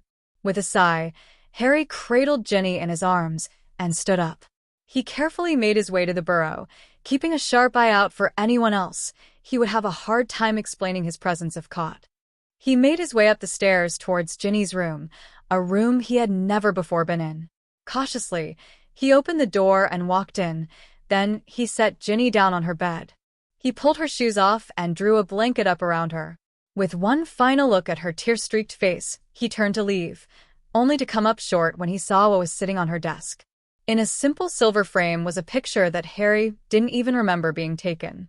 It was of him. He was sitting beside the Hogwarts lake, not looking at the camera, with a pensive look on his face. It looked about a year old, maybe less. Harry stared at it, not understanding why it was there, unless... But she couldn't possibly feel that way about him. Could she? Harry shook himself. This was not the place. He needed to get home before he was caught. Dobby, he called softly. The elf popped quietly into existence at his side. Let's go home. Dobby quietly took his hand and took them back to his room. Just as Harry was crawling into bed, Dobby spoke. Mistress cares a great deal for Master. Harry looked over at the elf. Master must endeavor to earn the love she has for him. Harry stared in shock as Dobby disappeared from his room. He wasn't sure if Dobby was talking to Harry or himself, but he believed the elf more than his own thoughts. Dobby would know what Ginny really thought of him, and he couldn't imagine the elf lying. Harry did not sleep any more that night. Harry was sitting in his bed, reading a book on charms, when he heard the doorbell the next morning. He quickly marked his place and scrambled down the stairs to find Mr. Weasley and Remus waiting in the hall, while the Dursleys looked on nervously. Petunia was eyeing Remus with fear, and Harry wondered if she had known him before. But he wasn't really concerned about this. Harry, Remus called upon seeing him. You ready to go? Yeah. I'll just bring my trunk down. He ran back up to his room and lugged his trunk down. Dobby had cast a small weightlifting charm on it this morning to make it easier to maneuver, but it would be too suspicious to lighten it completely. As he appeared once more at the top of the stairs, Remus walked up to help him. He tapped the trunk with his wand, and it disappeared. We're going to be taking a portkey in a minute, Harry. Do you have everything you need? Yeah. I'm all set. You have your wand, right? Yes. Harry pulled out his holly wand, at the same time carefully checking to make sure his other wand was secure in its holster hidden under his sleeve. Do you expect we'll have any problems? No. But it is always best to be prepared. It's about time, Harry, Mr. Weasley called. You better come down here and get ready. Yes, sir. Harry ran down with Remus behind him, and they both placed their finger on the old spoon that Mr. Weasley was holding out. In only a few seconds, Harry felt the familiar pull behind his navel as he was whirled away. As per usual, his legs crumbled out from under him as he landed. Typical Potter. You never can land on your feet. Harry looked up to see Ginny's smiling face beaming down at him. What can I say, Gin? Your beauty sweeps me off my feet. He smirked at her as she stared at him in shock. Harry. Yes, Gin? She swatted his shoulder as he pushed himself off the floor, knocking back down. He just continued to grin at her. What has gotten into you? He laughed as he stood up and slung an arm around her shoulder. He leaned down to whisper in her ear. I got to hold a gorgeous woman last night. Life is good. Before she could respond through her astonishment, he was bounding up the stairs towards Ron's room. She stared after him in shock. She wasn't sure what had gotten into him today, but she liked it. She liked it a lot. Ginny knew that Harry had carried her up to her room last night, and she had been worried that he had seen the picture she had on her desk. She was also embarrassed over having broken down so fully in front of him, and over Dean of all people. She hadn't even really liked Dean all that much, at least not compared to how she cared for Harry. But Ginny was so used to being rejected by boys. First Harry, though he did so unknowingly, then Michael and Dean. She had been nervous that he would treat her differently today, that he would treat her carefully. She was pleasantly shocked to be wrong. For the first time in a long time, Ginny entertained the hope that maybe Harry was returning her long-held but oft-ignored feelings. The thought sent a thrill through her heart. Harry took things carefully over the next several days. He knew he fancied Ginny, and he was fairly sure that she felt the same way, but he also knew that he wanted to take things slowly. And this included spending time with her in person. Despite the many letters they had exchanged this summer, he had really spent very little time in her presence, and this was something he needed to rectify if he was going to pursue any kind of relationship with her. Accordingly, he tried to include her whenever he and Ron did anything. This, of course, had the result of arousing Ron's suspicions. Ron finally cornered him about it. What's up with you and my sister, mate? What do you mean? How come you always seem to want her around? Because she's my friend. Yeah, but isn't this a little sudden? You never used to do much with her.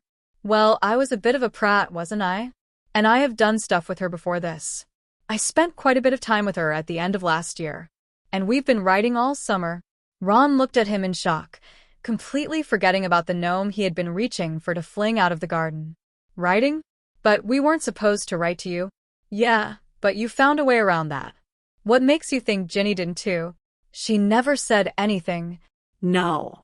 because you were being a git. But how do you think my letters got to your room?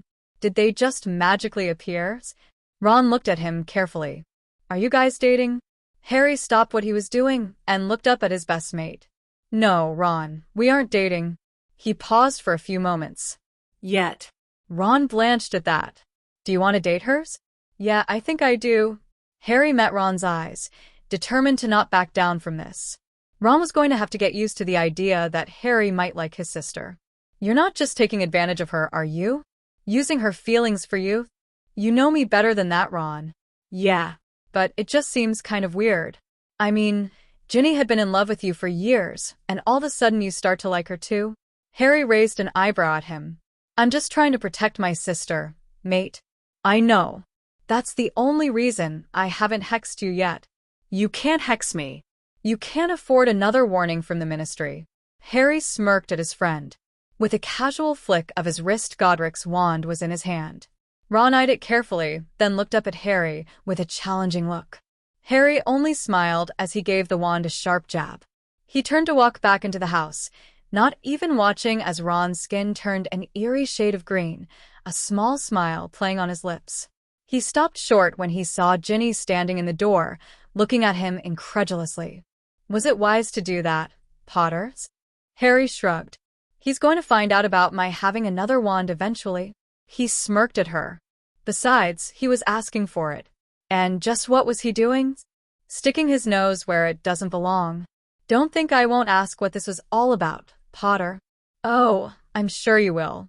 But he won't say anything. Sure about that? Yep. He brushed past her, then called down from the stairs. He wouldn't want to face my wrath if I were to tell you I fancied you before I could.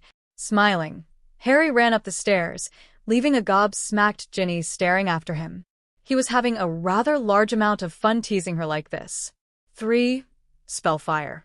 The next morning, Harry bounded down the stairs to find Ginny in the kitchen helping her mum to prepare breakfast. When she saw him, Ginny blushed spectacularly and ducked her head.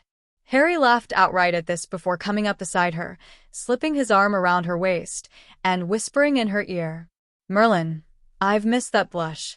She swatted him across the chest. Harry, what has gotten into you recently? He stepped away from her, laughing once again as he piled his breakfast onto a plate. I don't have to see the Dursleys for another year. I get to practice without worrying about the Ministry, and I get to spend the next several weeks in the company of the most beautiful witch in the world without worrying about my best mate trying to kill me. Harry. He looked thoughtfully up at her, his emerald eyes twinkling. Actually, I think my good mood is entirely based on that last one. He winked at her before turning back to his plate. He didn't look up as she growled in frustration and turned back to her work. It was several silent minutes later that he got up to put his plate in the sink. With his hands free, he once more wrapped an arm around her waist and leaned down to talk in her ear. I've got an errand to run today with Dobby. I'll be back by dinner. She placed her hand on his arm to prevent his leaving. Mum will be worried if you aren't here for lunch. I plan to fall asleep in the woods. He winked at her. Unfortunately, no one will be able to find me. Are you going to practice? Do you want me to go with you? I don't plan on practicing, and I would love for you to go with me, but it would defeat the purpose of my trip. And what purpose is that, Potter? I can't very well get you a birthday present if you're with me. She looked up at him sharply. You don't need to do that, Harry. You shouldn't spend your money on me. He smiled gently down at her, bringing his free hand up to rest on her cheek. I can think of nothing better to spend my money on. But that doesn't matter. I don't plan on spending any money today. No money. He shook his head. Okay. You'll be careful, right? Of course. And you'll wear a glamour? If you want.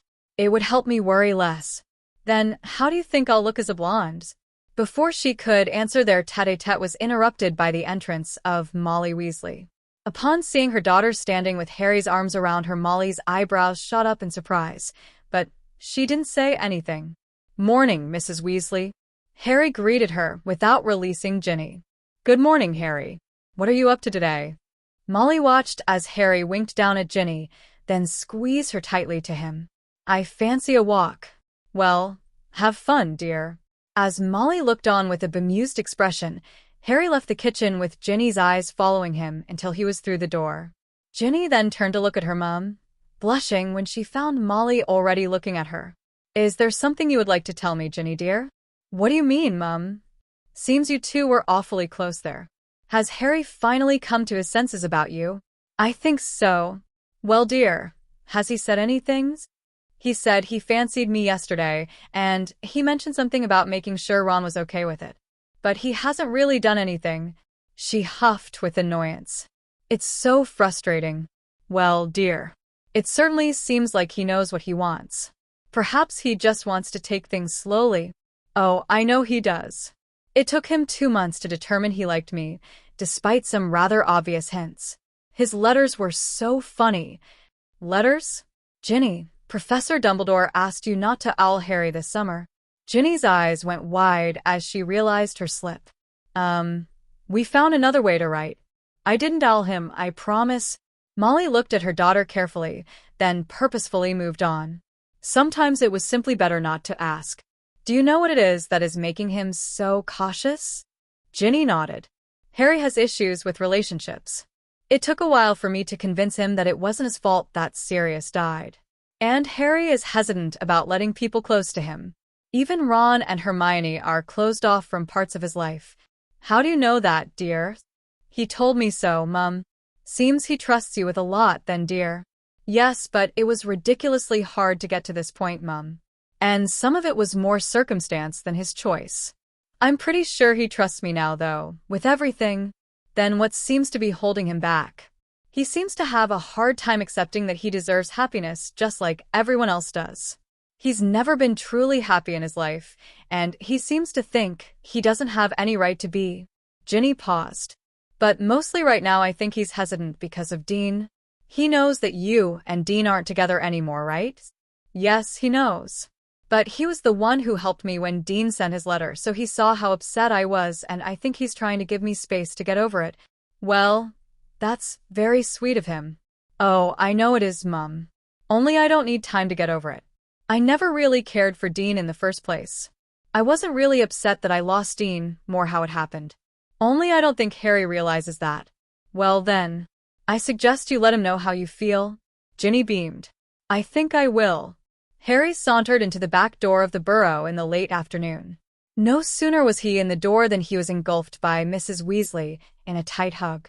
Harry James Potter, where have you been? I've been worried sick.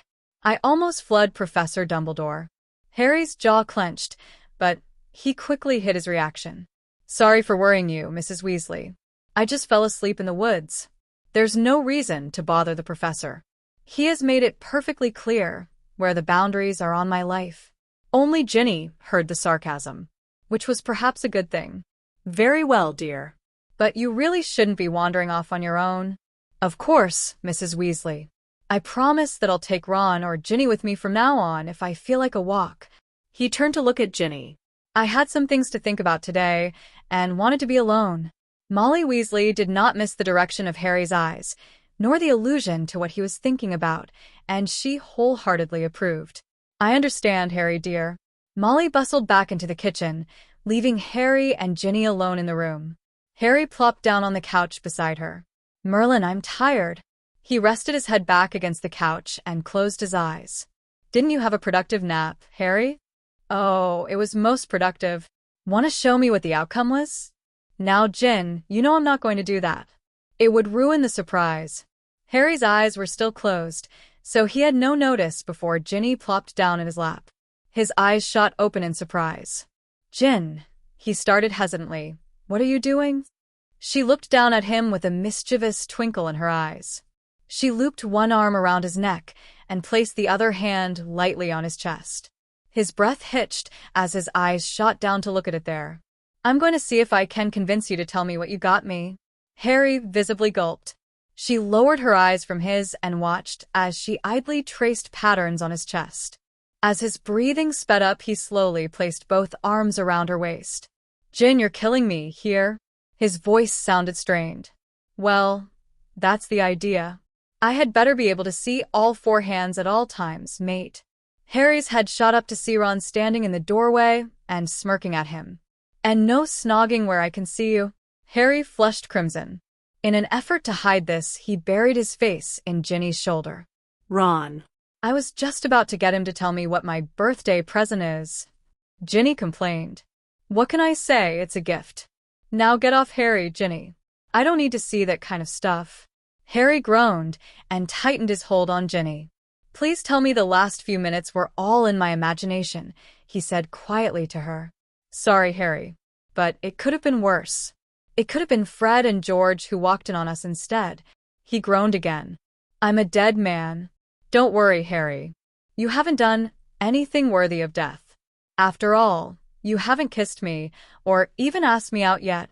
Harry raised his head and gave her a half smile. The smile slid off his face at Ron's next comment. Harry, what business do you have touching my sister without asking her out first? What are you waiting for? Yeah, Harry, Ginny chimed in. What are you waiting for? Harry simply ran his hands through his hair in frustration. Ginny woke up on the morning of her 15th birthday with a large smile on her face. She languidly stretched and sat up. Mistress is awake. Dobby greeted as he popped into existence. Dobby wishes Mistress a happy birthday. Thank you, Dobby. Dobby ducked his head as he presented her with a wrapped package. Is this for me, Dobby? Yes, Mistress. Dobby hopes you likes your present. Ginny beamed at him as she tore the paper off. Inside, she found a lumpy pair of homemade socks. One was vibrant green and one was lavender, but both were patterned with large red hearts. Thank you, Dobby, they are lovely. Mistress has Master Harry's heart. Now she has Dobby's too. Instead of answering, Ginny kneeled on the floor and drew the startled elf into a hug. Dobby smiled with pleasure and blinked back the tears in his large eyes. He disappeared with a pop, spluttering and nearly incoherent mess. Ginny laughed as she pulled the socks on, then threw open her door. Harry was leaning against the opposite wall, smiling shyly at her. Happy birthday, Gin. His eyes darted down to her colorful socks. I see Dobby has already stopped by. Harry pulled out his Gryffindor wand. With a quick twirl, he pulled a white calla lily out of thin air. He offered it to her with a smile. Ginny took it with a slight blush. Thank you, Harry. She took his hand and pulled him into her room. Can you make me a vase for it? He twisted his wand and handed her a thin, delicate glass vase. Ginny placed the flower on the corner of her desk and touched the petals softly. It has an everlasting charm on it. I didn't want it to fade quickly. Ginny smiled at him before throwing her arms around his neck and whispering her thanks against his chest. It was a very long time before Harry let her go. When Harry and Ginny finally made it into the kitchen, they were greeted by Mrs. Weasley, as well as 5 of the 6 Weasley brothers. Harry tried to ignore the way that Fred and George were smiling at him. That smile had never boded well before, and the way that Bill and Charlie were glaring at him. He supposed that it hadn't escaped their notice that he had spent the last while behind a closed door with their little sister. But he tried to ignore these looks, as he didn't want to ruin Ginny's birthday. Happy birthday, Ginny dear. Mrs. Weasley exclaimed as she enveloped her youngest in a tight hug. Why don't you sit down and open your presents while I get your breakfast ready? Ginny beamed in pleasure and sat down in her chair at the table. She hastily pulled a present to her and tore the paper off. In the next several minutes, Ginny unwrapped a new pair of dragon hide chaser pads from Charlie, a large box of chocolate from Ron, a homework planner from Hermione, a book on the holy head harpies from Bill, a large box of prank items, which Mrs. Weasley glared at, from the twins, and several articles of clothing and accessories from her parents. The last present left on the table was a small thin box tied with a brilliant gold and scarlet ribbon. There was no note attached, but Ginny knew who it was from when Harry ducked his head to hide his blush as she picked it up. She carefully untied the ribbon and lifted the lid of the box. Then she let out a startled gasp. What did you get? Fred began. Our darling sister, Gin, his twin finished. Ginny pulled out a delicate necklace from the box. On a fine gold chain hung 2 stones that were twisted together in an elaborate Celtic knot. One was a fiery ruby and the other was a brilliant emerald. Ginny showed the necklace to her curious brothers, still without uttering a word. Gin, Bill began hesitantly, that's a love knot. She looked up sharply, her eyes wide. Was there a note? Did it say who it was from? Ginny shook her head. Wait, there's a note in the bottom of the box, Ron said. He moved to read it, but Ginny pulled it out of his hand and smacked him on the back of his head. Harry hadn't signed his own name, allowing her anonymity if she so chose, but there was no doubt in her mind who it was from. For the girl who is my own ruby, from the boy who will forever be her own emeralds. Silent tears traced down Ginny's cheeks as she ran her fingers reverently along the design. Blinking back her tears, she raised her eyes until she met Harry's gaze. Did you mean it? She asked quietly. Harry ignored Bill's startled gasp and whispered, yes. Ginny beamed at him, her eyes wide and sparkling behind the tears. She got up slowly and walked purposely around the table towards him. When she reached him, she fisted her hand in his shirt and pulled him out of his chair until he stood in front of her. Then she used her hold to drag his mouth down to hers. Harry hadn't imagined that their first kiss would be in front of her mother and most of her brothers. He hadn't even planned on kissing her that day. But he was not one to deny her. Immediately, one arm came up and wrapped around her waist, pulling her tightly against his chest. The other hand buried itself in her thick hair as he anchored her against him. This was nothing like his disastrous kiss with Cho. That had been wet and awkward, and a large part of him found no enjoyment in it whatsoever. This kiss was the complete opposite. It was desperate and greedy and passionate, but it was also loving and caring and perfect. Ginny brought her hands up and buried them in his messy hair, and she let out a moan of pleasure against his lips. They would have happily continued in this vein for the next several hours, but a large hand came down and clapped Harry on the shoulder. I think that's about enough for now. Bill did not sound happy. Harry pulled away from Ginny with great reluctance. He opened his eyes and looked down at her, only to meet her chocolate brown eyes that were filled with so much emotion it nearly overwhelmed him.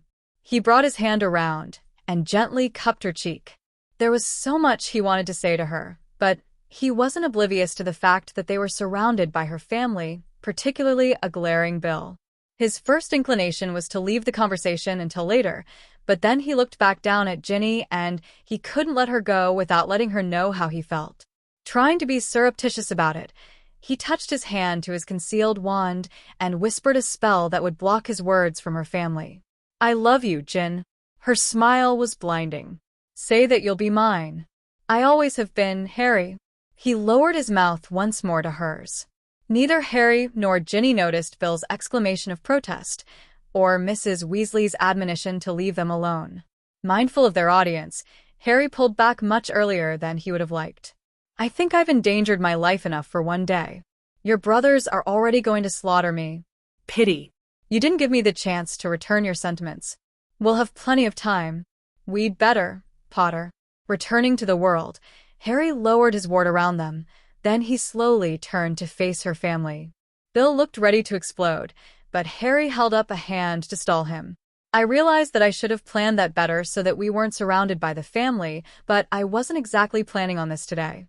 But it doesn't change how I feel about Ginny. I love her, and nothing you say can change that or keep me away from her. The hell it can't. Bill exploded. She's just a child, and she doesn't need to be involved in all the trouble that follows you around. Bill. Mrs. Weasley exclaimed. She already is involved.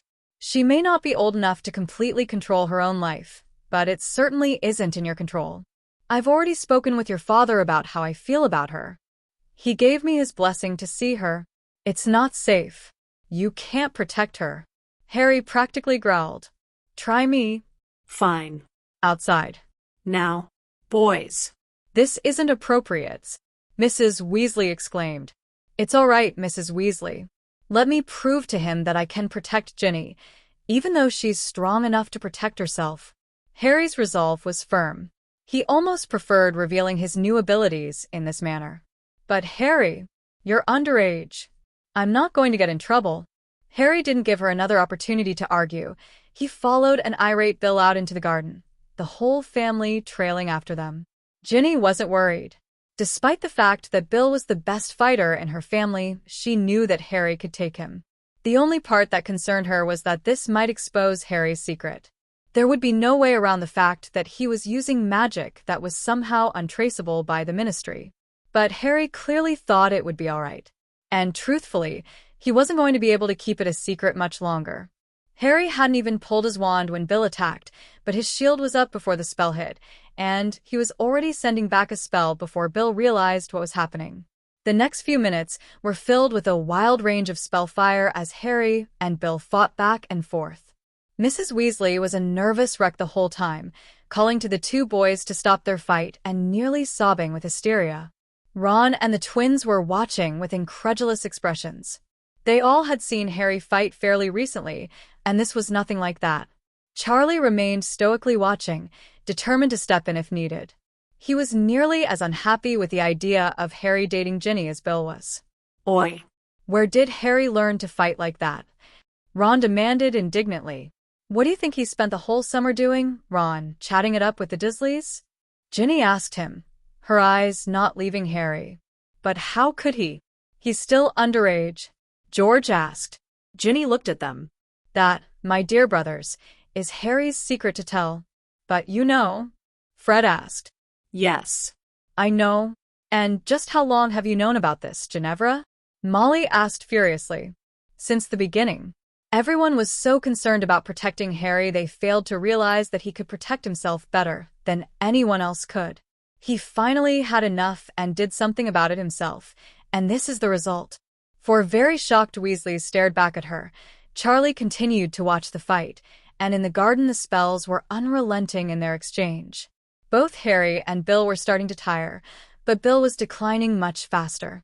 The arguing spectators had just turned back to watch them when Harry decided he had demonstrated enough. He shot out his left hand and didn't even flinch when a large ruby-encrusted sword appeared in it. Only Ginny recognized it, as it had once been used to save her life. With a flourish, Harry had both his wand and the sword trained directly at Bill's chest. "Do you concede?" he asked, his voice perfectly level and calm. Bill nodded, his breathing labored. But he willingly shook Harry's hand, respect evident in his eyes. "Where did you learn to fight like that?" "Books." Harry deadpanned. Bill looked at him curiously. "Are we to be expecting a frantic owl from the Ministry any time soon?" No. "They will not have detected any of that." "And how, may I ask, did you accomplish that?" Charlie asked. Harry just smirked. "You can ask all you want." Fred and George chuckled in the background. "So, did I pass your test?" He turned back to Bill. "I suppose." Bill eyed the sword that Harry still held. "Where did the sword come from?" "It comes when it is needed. I'll just send it back now." With a wave of his wand, Gryffindor's sword vanished back to its case in Dumbledore's office.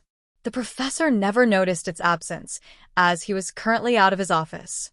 But the scarlet and gold phoenix had trilled happily when the sword had vanished. Harry. "When are you going to teach me to fight like that?" Ron interrupted eagerly. "I have to keep some tricks for myself, Ron." "But Harry," Ron wheedled, "you always show me everything." Harry turned to his friend with a fierce look on his face. "And I also always manage to get those I care about hurt.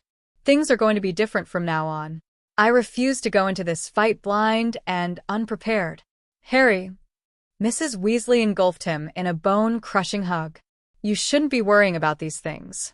There is no need for you to be fighting like that. It is so dangerous." Harry gently removed himself from her arms. "I appreciate your concern, Mrs. Weasley, but I disagree. I don't have a choice whether I fight. Dumbledore explained some things at the end of last term that drastically changed my outlook on life, and I have acted accordingly. But Harry, I will fight to protect those I love, Mrs. Weasley." His voice was firm and left no room for questioning. She nodded with tears in her eyes as she pulled him into another hug. But Harry knew this fight was far from over. Today had been a friendly fight with no real chance of him getting hurt. Everything would change when he went up against his real enemy. Ginny, unable to hold back any longer, threw herself at Harry. He had been expecting something like this, so he was able to remain upright as he caught her, only taking 2 steps back to steady himself. She instantly pulled his head down and kissed him. Harry didn't complain. Harry was expecting it, so he didn't show any surprise when Professor Dumbledore stepped out of the flue that afternoon. He knew when he had suggested the fight this morning that Dumbledore would be coming around to question him, and he was prepared for the confrontation. He had spent several happy hours with Ginny outside, simply sitting against a tree with her pulled tight against his chest.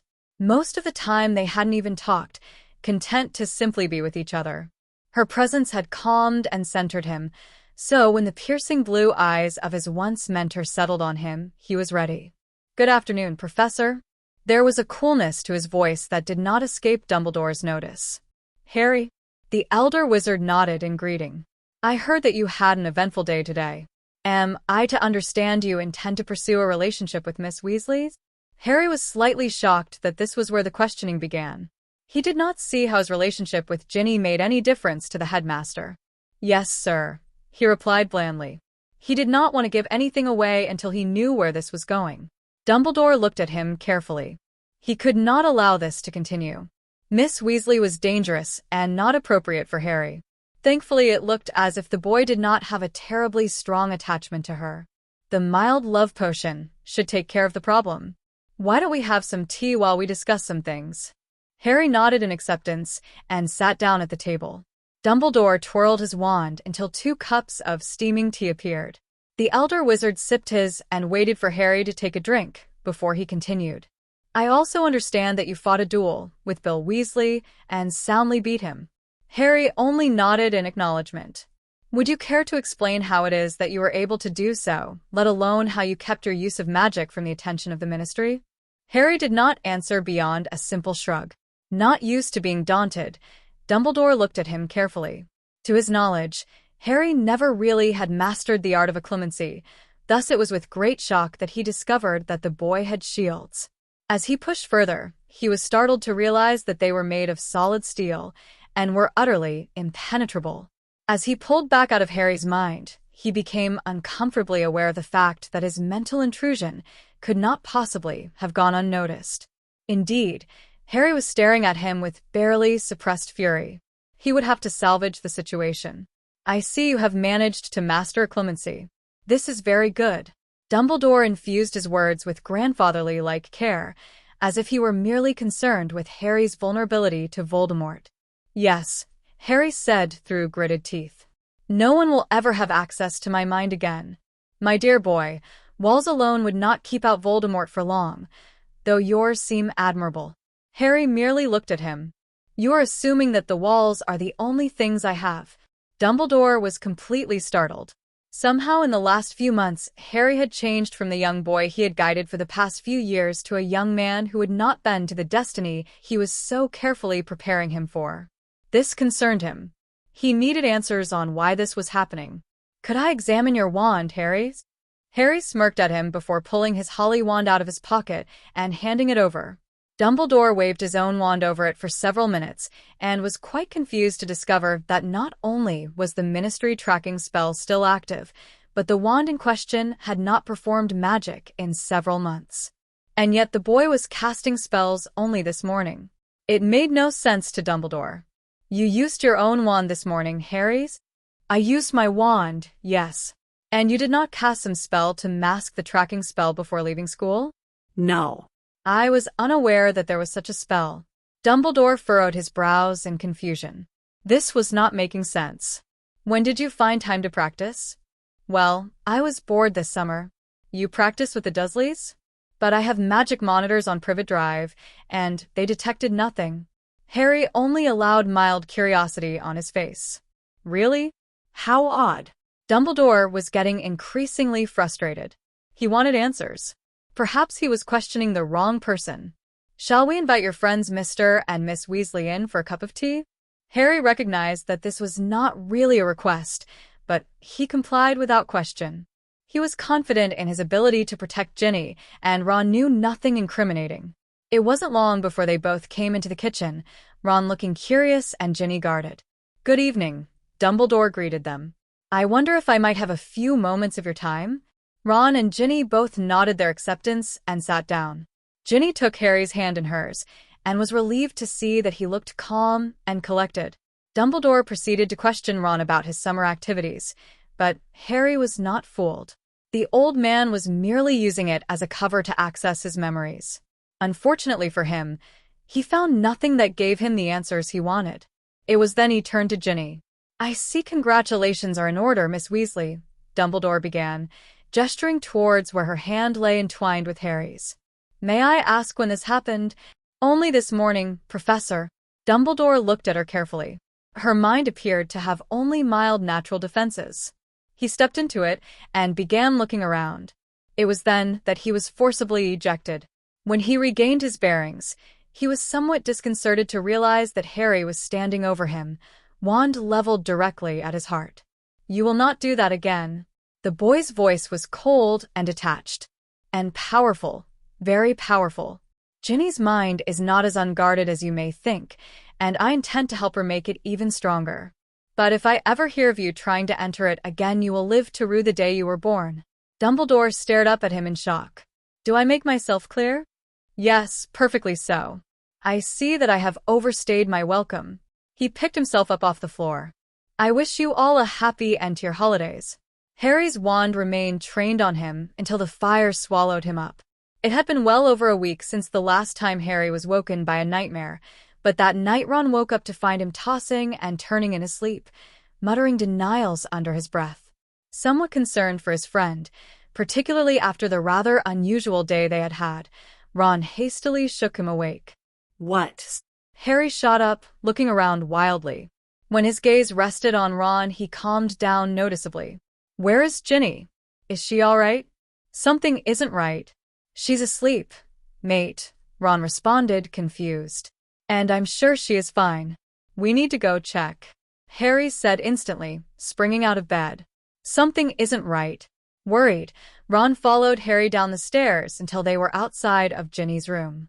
Harry pushed the door open carefully, only to breathe a sigh of relief when he saw her sleeping peacefully in her room.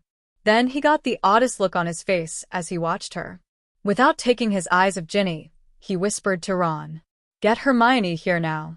I'm going to wake Ginny up. Something isn't right. But it's the middle of the night, mate." "Now, Ron." Not liking the look on Harry's face, Ron didn't question him anymore.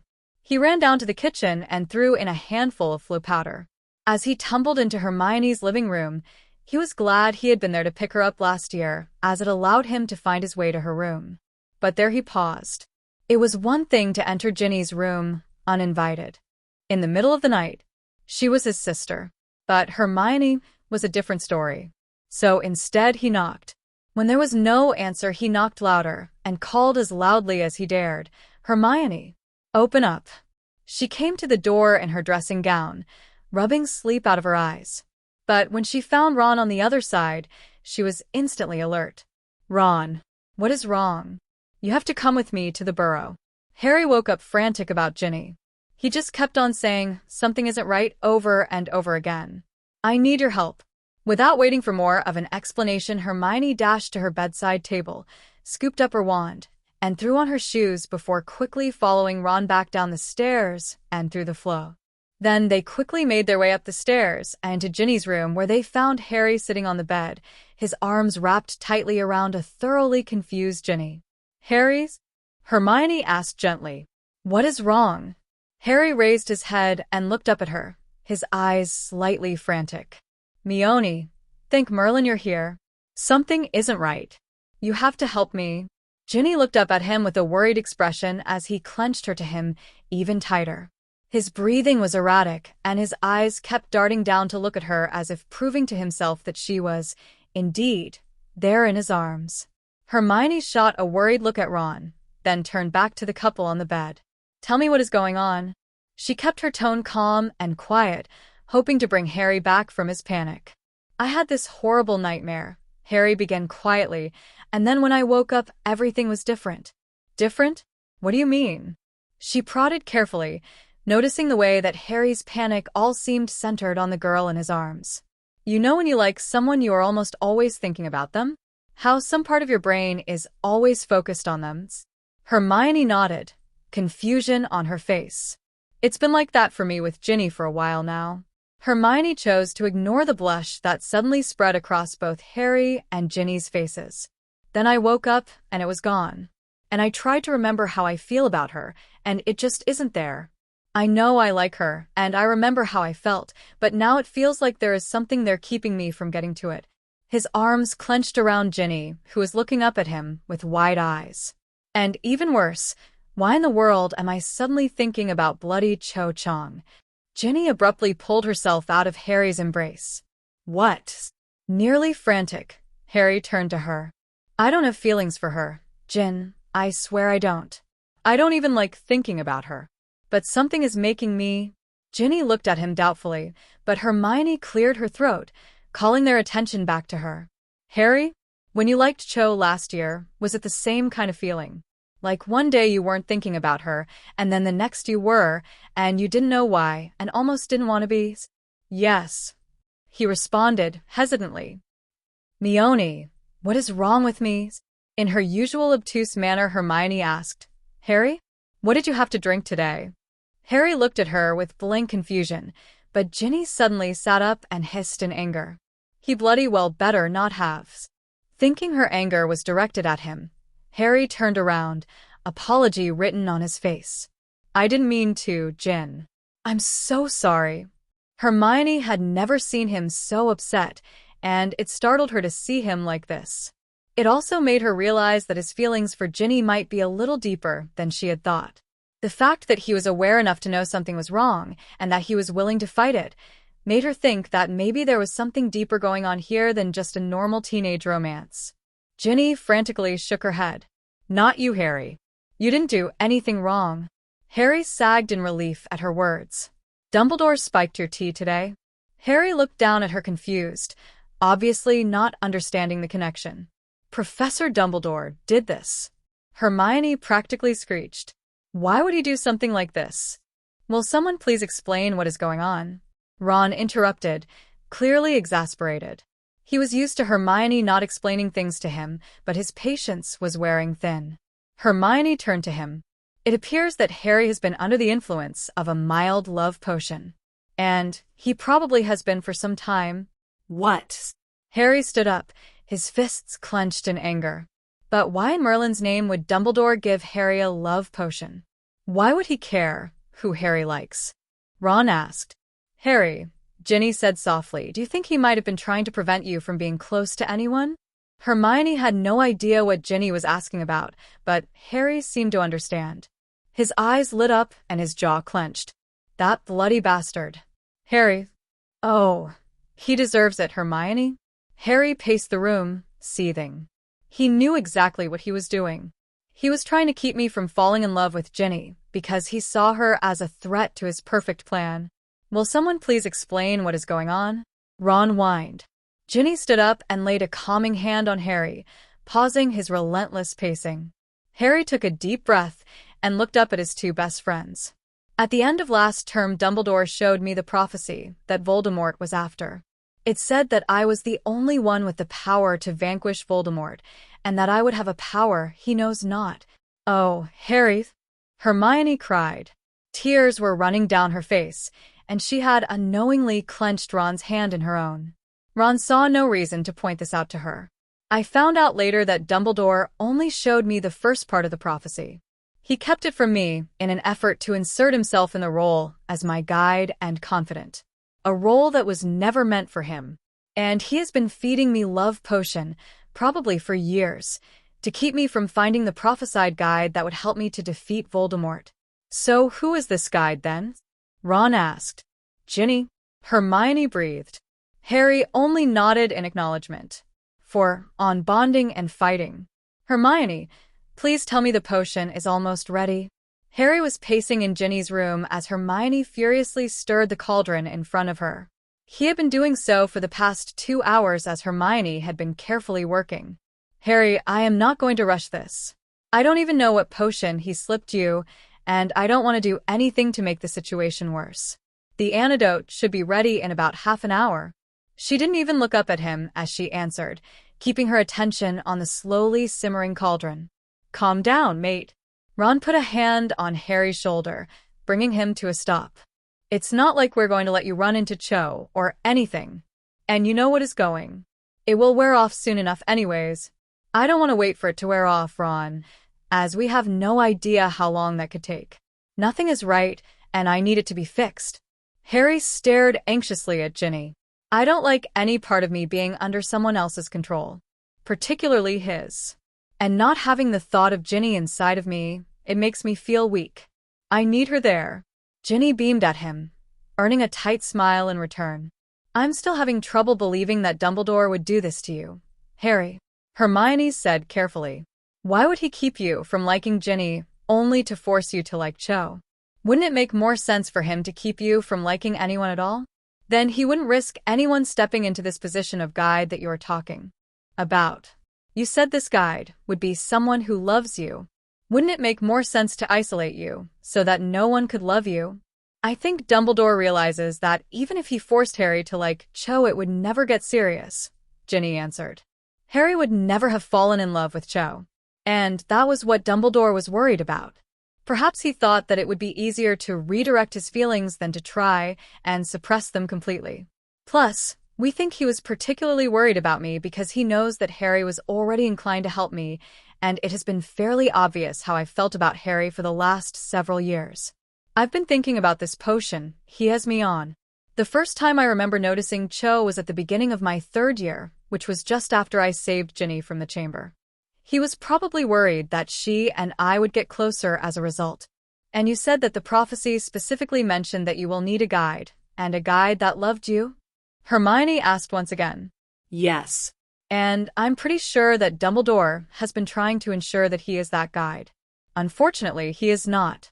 And he has no clue what my power is, so how he honestly thought he could guide me is insane. So, what is your power? Ron asked. You remember my fight with Bill this morning? Ron nodded. Notice how I never got a notice from the Ministry about underage magic? Not to mention the fact that he was able to actually beat Bill. Soundly, I might add. Ginny put in. Harry smiled at her sheepishly, and she beamed at him in response. Harry's humility was one of her favorite things about him. How he could be so powerful and yet think so little of himself frankly baffled her. So, are you going to tell us how you were able to do it? Ron wheedled. No. I'm not. Harry. Hermione looked up from her cauldron. I'm protecting you, Hermione. It is too easy for someone to learn the information I have right out of your mind. I can protect Ginny, but I can't protect all of you at once. And the prophecy specifically said that his power would remain secret until the very end. Ginny added. We don't want to unintentionally start anything before we are ready to deal with it. Hermione huffed in frustration, but gave up her argument.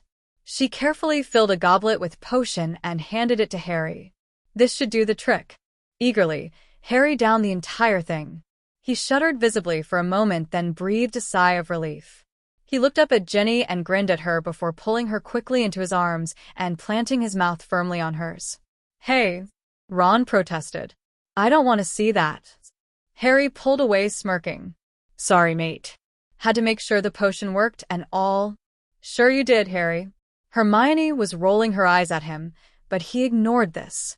I'm going to bottle the rest of this, just in case he is able to slip you some more potion. You think he'll try again? Ginny asked from the confines of Harry's arms. Given his track record, I would say it is inevitable. Hermione answered as she handed Harry several vials full of potion. We should probably try and find a way to either test for love potions or a way to make you immune to them. Ginny looked intently at Hermione for several minutes.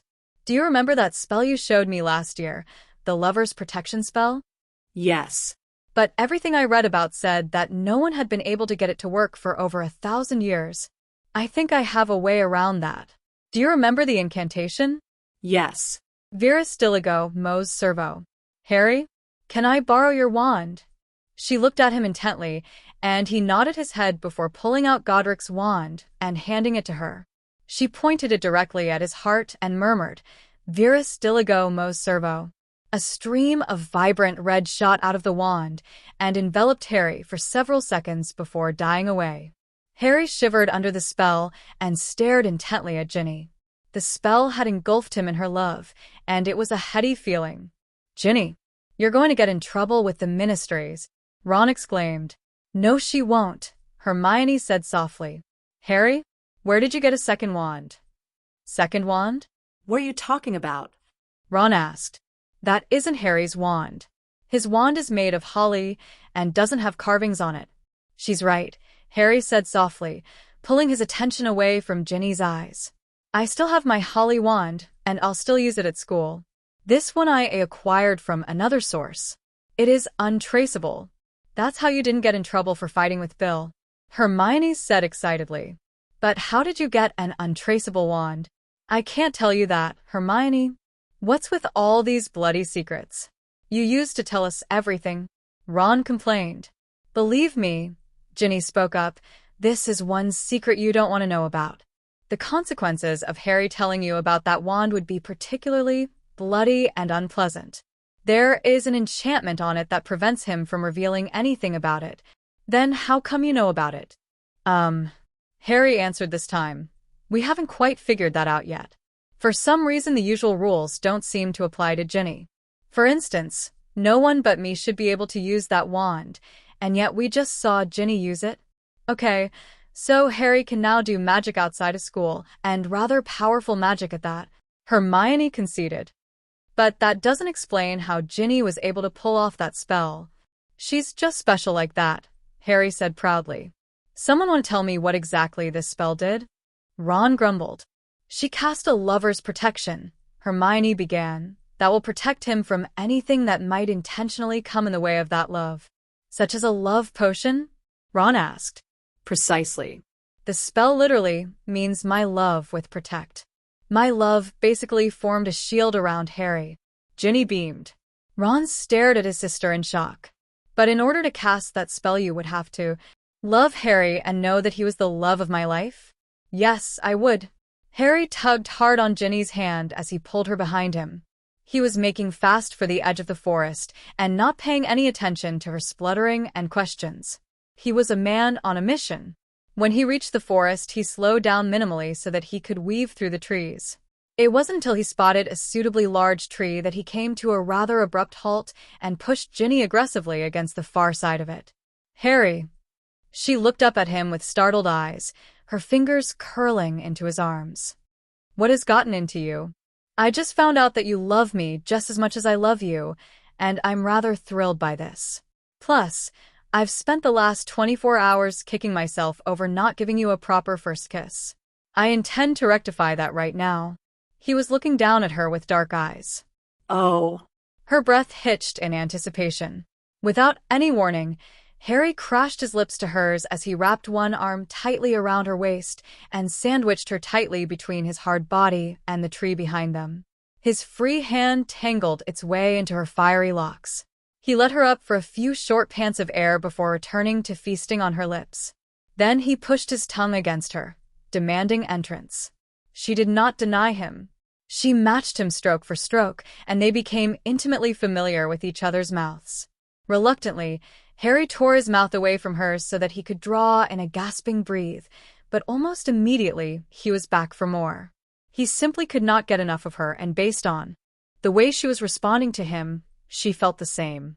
It was several long minutes later when his fervor died down, and he pulled back slightly to rest his forehead against hers.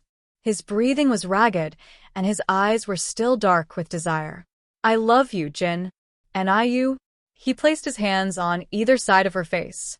I never thought I could feel like this. My whole life, all I've wanted has been someone to love, who actually would love me back. Thank you for giving me that.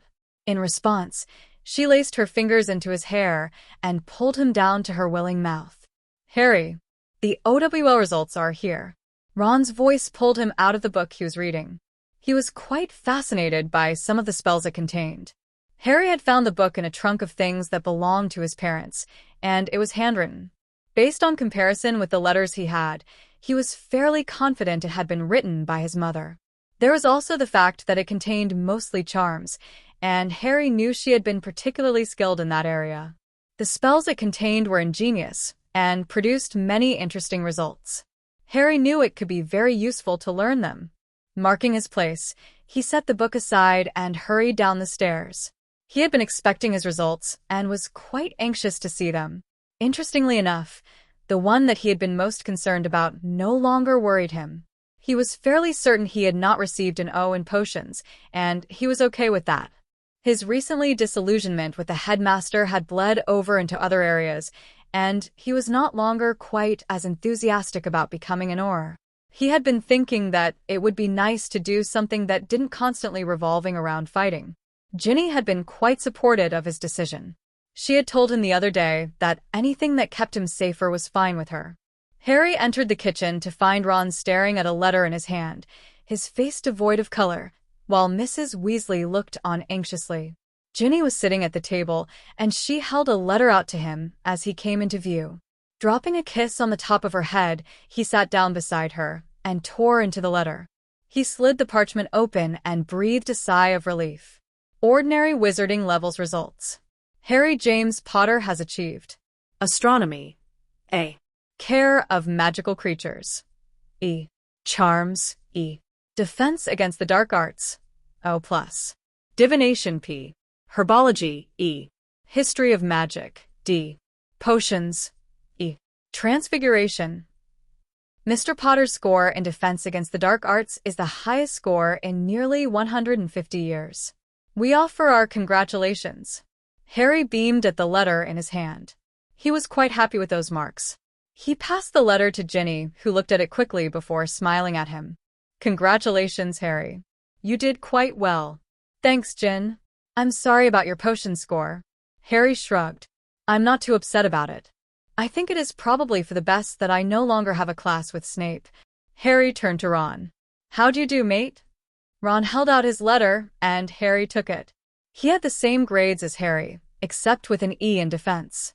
Congratulations, Ron. Thanks. Ron looked shocked. I can't believe I got 7 OWLs. 7. Oh, Ron. Mrs. Weasley enveloped him in a tight hug that had her son choking as he tried to breath. When she released him, she rounded on Harry and hugged him fiercely. 2. You two boys did very well. You'll have to flew Hermione and ask how she did. No need to ask. She probably got an O in everything she took. Harry smiled. Probably. Mr. Potter. It is my pleasure to inform you that the Goblin High Council has come to a decision regarding your offer. We are happy to offer our agreement of political neutrality in the fight that is coming. Many members of the council were hesitant to provide any so-called favors to humans that have never offered us the same courtesy. I hope you are able to provide ample evidence of your desire to achieve equal rights for all magical creatures. We pledge to not join forces, whether physically or monetarily, with the wizard styling himself Lord Voldemort. We will fight to protect our rights and our bank, however, from any hostile force. I have attached a list of names of those we believe to be monetarily supporting Voldemort's forces despite their profession of being light wizards. We leave dealing with them to your discretion. In regards to the fund you requested, I am pleased to inform you that the Werewolf Relief Fund has been established with your generous donation. Several other donors have already come forward, and we are already receiving numerous requests for help from the fund. We have hired several potions masters who are already hard at work on brewing the potion. It should be ready for distribution prior to the full moon in 2 weeks' time. We also sent a personal invitation to one Remus Lupin to use the fund. I would like to point out that it was your desire to help creatures that most of your world disdains that helped the Goblin Council reach its decision. On a more personal note, I am pleased to offer my congratulations on your recent marriage with one Ginevra Molly Weasley. My apologies for not recognizing this earlier. We should have made provisions for your wife when you came to see us several weeks ago. Please inform Gringotts of any way that we may help your situation. At your convenience, please visit Gringotts so that she may be added to your vault access. May your gold flow and your blades stay sharp. Gornak. Harry stared at the letter in his hand. It had been several blissfully uneventful days since the love potion incident, and Harry had been enjoying the peace and quiet. Then Dobby had left the letter for him that morning. Harry was quite excited to hear about the Goblin's compliance with his request and the Werewolf Relief Fund. He had grand hopes that these two developments might dramatically help the war effort. And he fully intended to have Dobby leave the list provided for Dumbledore. Despite his current opinion of the headmaster, the man was in a much better position to use this information than Harry himself. The last paragraph completely baffled him. Dobby, Yes, masters? Do you happen to know why Gornak is under the mistaken impression that I am married? Because master is married to mistress. Dobby, I'm fairly certain I would have remembered my own wedding. Master did not have a wedding. Dobby served as witness to use binding. Harry stared at the usually excited elf that was standing solemnly in front of him. He didn't understand what was going on, but he realized that he probably would not on his own. Do you think you can get Ginny for me?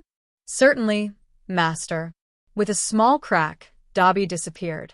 It was less than a minute later that he reappeared with Ginny. Harry? What's going on? Harry cringed. Well, it seems that Dobby thinks we are married. He was trying to explain it to me. What? Ginny rounded on the elf. What do you mean we are married? Master and mistress has been married for nearly 2 months. Ginny seemed to have momentarily lost her power of speech, so Harry took up the questioning of the elf. Dobby, why didn't you mention this sooner? Master was not ready sooner. He needed to come to understand his own feelings. Dobby did not wish Hughes to feel pressured into something Hughes did not want. But Master now knows his feelings for mistress. Hughes is ready for the truth. And what truth would that be? Master's new wand bound Hughes when you first received it. Dobby was asked to be witness. What do you mean it bound us? Shortly after Master opened the box, Mistress and Master both held the wand together. It performed a powerful bonding charm. Dobby understands that some wizarding weddings use a lesser version of this bonding spell when they wish for a more powerful marriage. Ginny let out a gasp and sank down to sit on the bed. Harry eyed her carefully. He couldn't tell how she felt about this news. Truthfully, though he was surprised and shocked to learn he had been married for 2 months without realizing it, the news was not unwelcome. He was fairly confident that he would have married Ginny anyways, and he no longer could imagine his life without her soft comfort and guidance. Indeed, she seemed to have inserted herself in his life so thoroughly that he often wondered how lost he would have been without her. Gin, he began tentatively. Are you okay? Ginny looked up sharply to see the worry apparent in Harry's eyes. Her face softened. Yes, Harry. I didn't mean to worry you, I was just shocked. She took a deep breath and turned towards the elf. What does this bonding entail, Dobby? It is equivalent to marriage and recognized as such. This is why Gornak was interested. Theirs is more, but Dobby does not know. Wizard marriages that are sealed with a bonding charm Aries very strong, mistress. Dobby does not know what the magic does. Does marriage ensure majority rights, Dobby? Yes, master. Marriage is proof of age. Master and mistress are exempt from underage restrictions now. But Dobby understands that Thays can still use magic. The trace placed on wands lasts until the wizard turns 17. So we can use magic, but not any that we don't want anyone to find out about? Yes, mistress. Dobby thinks that Hughes would not like this information to get out. Thus it is probably best for mistress to refrain from using magics unless she has to. Ginny sighed dejectedly. I suppose. Thank you for your help, Dobby. We'll call if we need anything. Dobby bowed deeply to both and vanished with a crack. Harry looked over at Ginny worriedly. I didn't mean to trap you into marriage, Gin. You didn't trap me. She stood up determinedly and placed herself squarely in his lap. He wound his arms around her waist. I love you, and you love me. Now we just have a permanent reminder of that fact. You're not upset. No. Are you? Upset that I have the family I always wanted? Upset that for the first time in my life I have something that is truly mine? Upset that I know I will have your love for the rest of my life? Hardly. I love you, Ginny Potter. Ginny's breath hitched. That sounded good. She beamed up at him before tugging his head down to hers and planting her lips firmly on his. Harry responded feverishly, his hands pulling her tightly into him. He held her there as he ravaged her mouth. When the need for air became insistent, he pulled away reluctantly, panting. He brought one hand up and gently cradled her cheek. Unfortunately, he began once he got his breath back. I think it best that no one knows about this for a while, so I'll be the only one calling you that. Ginny frowned. It might be hard not to let anything slip. After all, Mr. Potter, I have been after you since I was a little girl. She grinned impishly up at him. And you have me. His eyes sparkled as he thought of something. If you'll let me up, I have something for you. What if I don't want to let you up? While I completely agree with the sentiment, I think you might like this. Ginny got up with a sigh and watched as Harry approached his trunk. He pulled out his wand and released the lock on it. After digging for a few minutes, he emerged with a small box. He came back to where Ginny was sitting on his bed watching him and fell to his knees in front of her. Carefully opening the box, he pulled out a delicate gold ring topped with a sparkling emerald. Holding it out to her, he quietly asked, "Be mine, Gin? And not just because you have to be, but because you truly want to. Be my wife and my lover. Be my confidant and guide. Be my reason to live and fight." Ginny gasped, her eyes sparkling as a single solitary tear fell down her cheek. She looked into his sparkling eyes, more precious to her than any real emerald ever could be.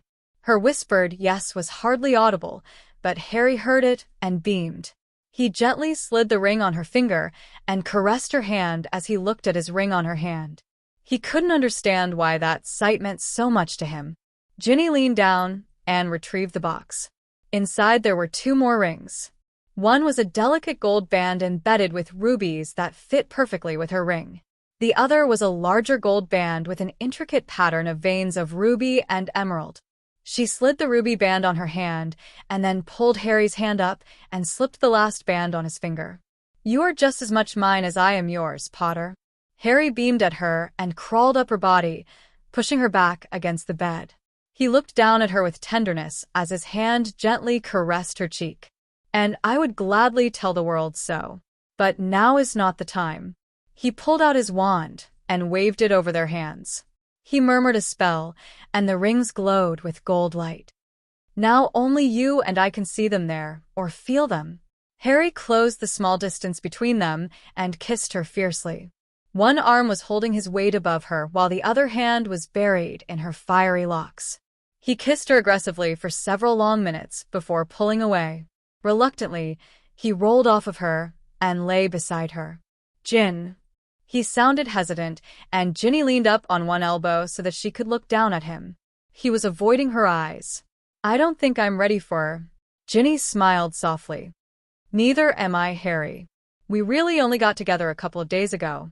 That can wait." He met her eyes with relief. "That doesn't mean I don't want to." "I know, Harry." Ginny snuggled down against him, resting her head on his chest as his arm came around to cradle her against him. Her happiness was unbounded. As she drifted off to sleep, the last thing she heard was a gently whisper of, "I love you, Ginny Potter." Ron Weasley was not as dense as he sometimes appeared. He had been watching his best mate and little sister carefully over the last few days, and he was convinced that something was up. Harry and Ginny had been close all summer, particularly after her birthday when they started dating. But 3 days ago, Harry and Ginny had spent the entire morning locked up in his room, and when they had emerged it was with secretive smiles and the seeming constant need to be touching. It was fairly innocent in that regard, but Harry was constantly holding her hand, or wrapping an arm around her waist, or leading her along with a hand resting on the small of her back. It seemed that Harry could spend hours simply caressing her hand. When they first had emerged from his room, having spent hours alone, Ron was worried about what had happened behind closed doors. But he knew Harry better than that. Ron had no doubt that there would come a time when his little sister and best mate became intimate, but he was convinced that that day would not be for a while. Harry was nothing if not honorable.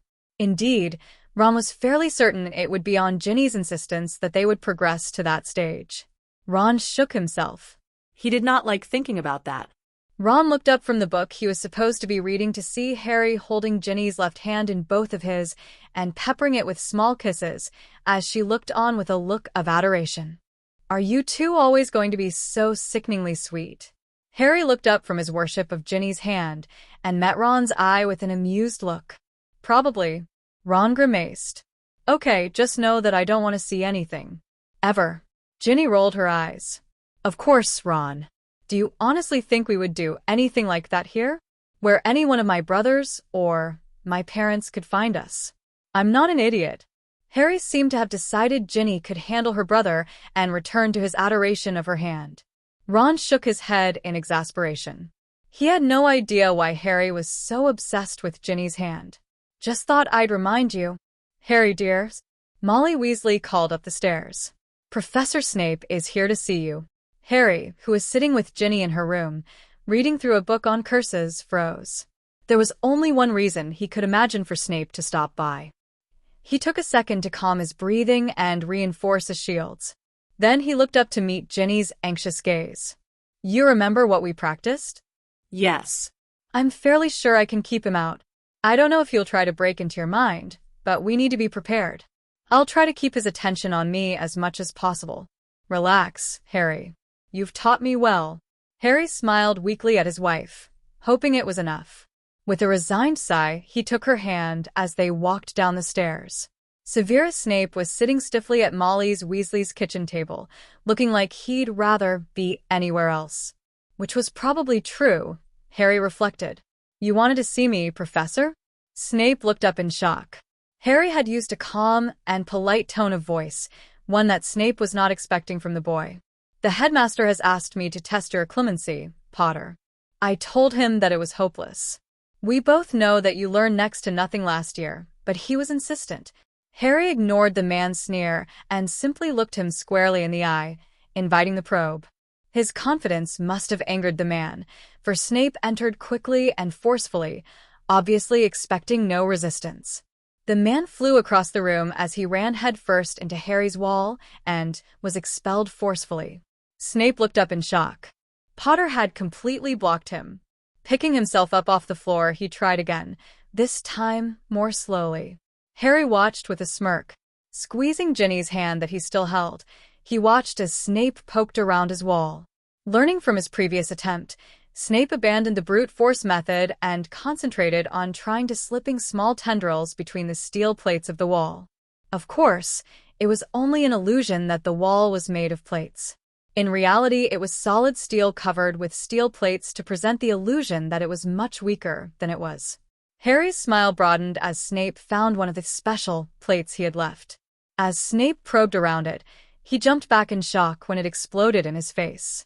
Harry watched with glee as Snape's hair turned a shocking shade of pink and his robes lime green. Cursing, Snape abandoned his attempt and tried instead to scale the wall. This was what Harry had been waiting for. With an almighty roar, one of his griffins flew over the wall and directly at the potions professor.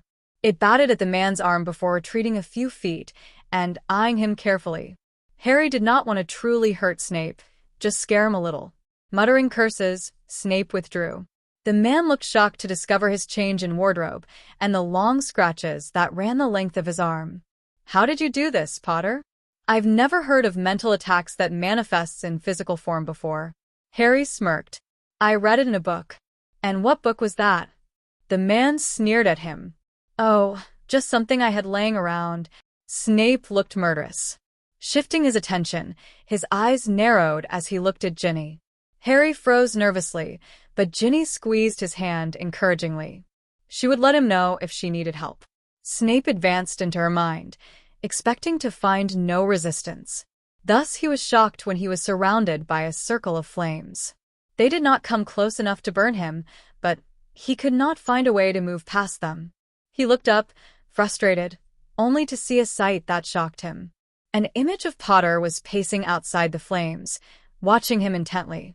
And the boy held a ruby-encrusted sword in his hand.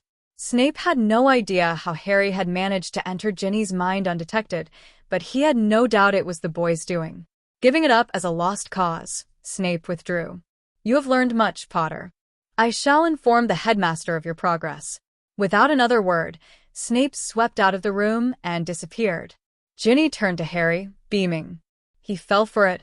It had been Ginny's idea to create her own Harry in her mind. The image of Harry with that sword was very personal to her, and it seemed only natural that she would use it to protect her mind. It had the added benefit of making it appear that it was Harry himself providing the defense. This would keep Dumbledore and other interfering people from learning the true extent of Ginny's knowledge of clemency, making it seem that Harry was protecting her. It's a good thing he gave up so quickly. I don't think he would have liked the Acromantulas very much. He didn't seem to know what to do with my griffin. And the griffin is certainly the nicest of my guards. I could have sent a scrut at him. Do you think he got the message not to try to access our minds again? Harry's smile was almost feral. I almost hope he tries again. Harry was blissfully happy for the next few days. He was beginning to understand why Godric's wand decided to marry him and Ginny. There were many articles in the Prophet that talked of Death Eater attacks, and Harry was working hard on his training, but being with Ginny helped remind him of the good things in life that he was going to fight to protect. And his love for her motivated him to work even harder. They had had a long discussion one night about what they might like to do after the war was over. Harry had been hesitant to even consider the possibility. It had been a long time since he had allowed himself to consider a life after Voldemort. But Ginny refused to imagine a world without him in it, and he did not want to deny her. Harry told her how he no longer thought he wanted to be an Auror, and Ginny had quietly asked him what he did want to do. His response was that he didn't really know, as long as she would be by his side. Ginny had no objections to this plan. It was a few days before school was due to start that Harry's happiness came to an abrupt roadblock when Dobby shook him awake in the middle of the night. Master must wake up. Harry blinked open his eyes and turned to see the house elf, wringing his hands in worry. Dobby? What's wrong? Is Ginny okay? Mistress is fine. She is sleeping. Master must hurry. Dobby fears it may be too late.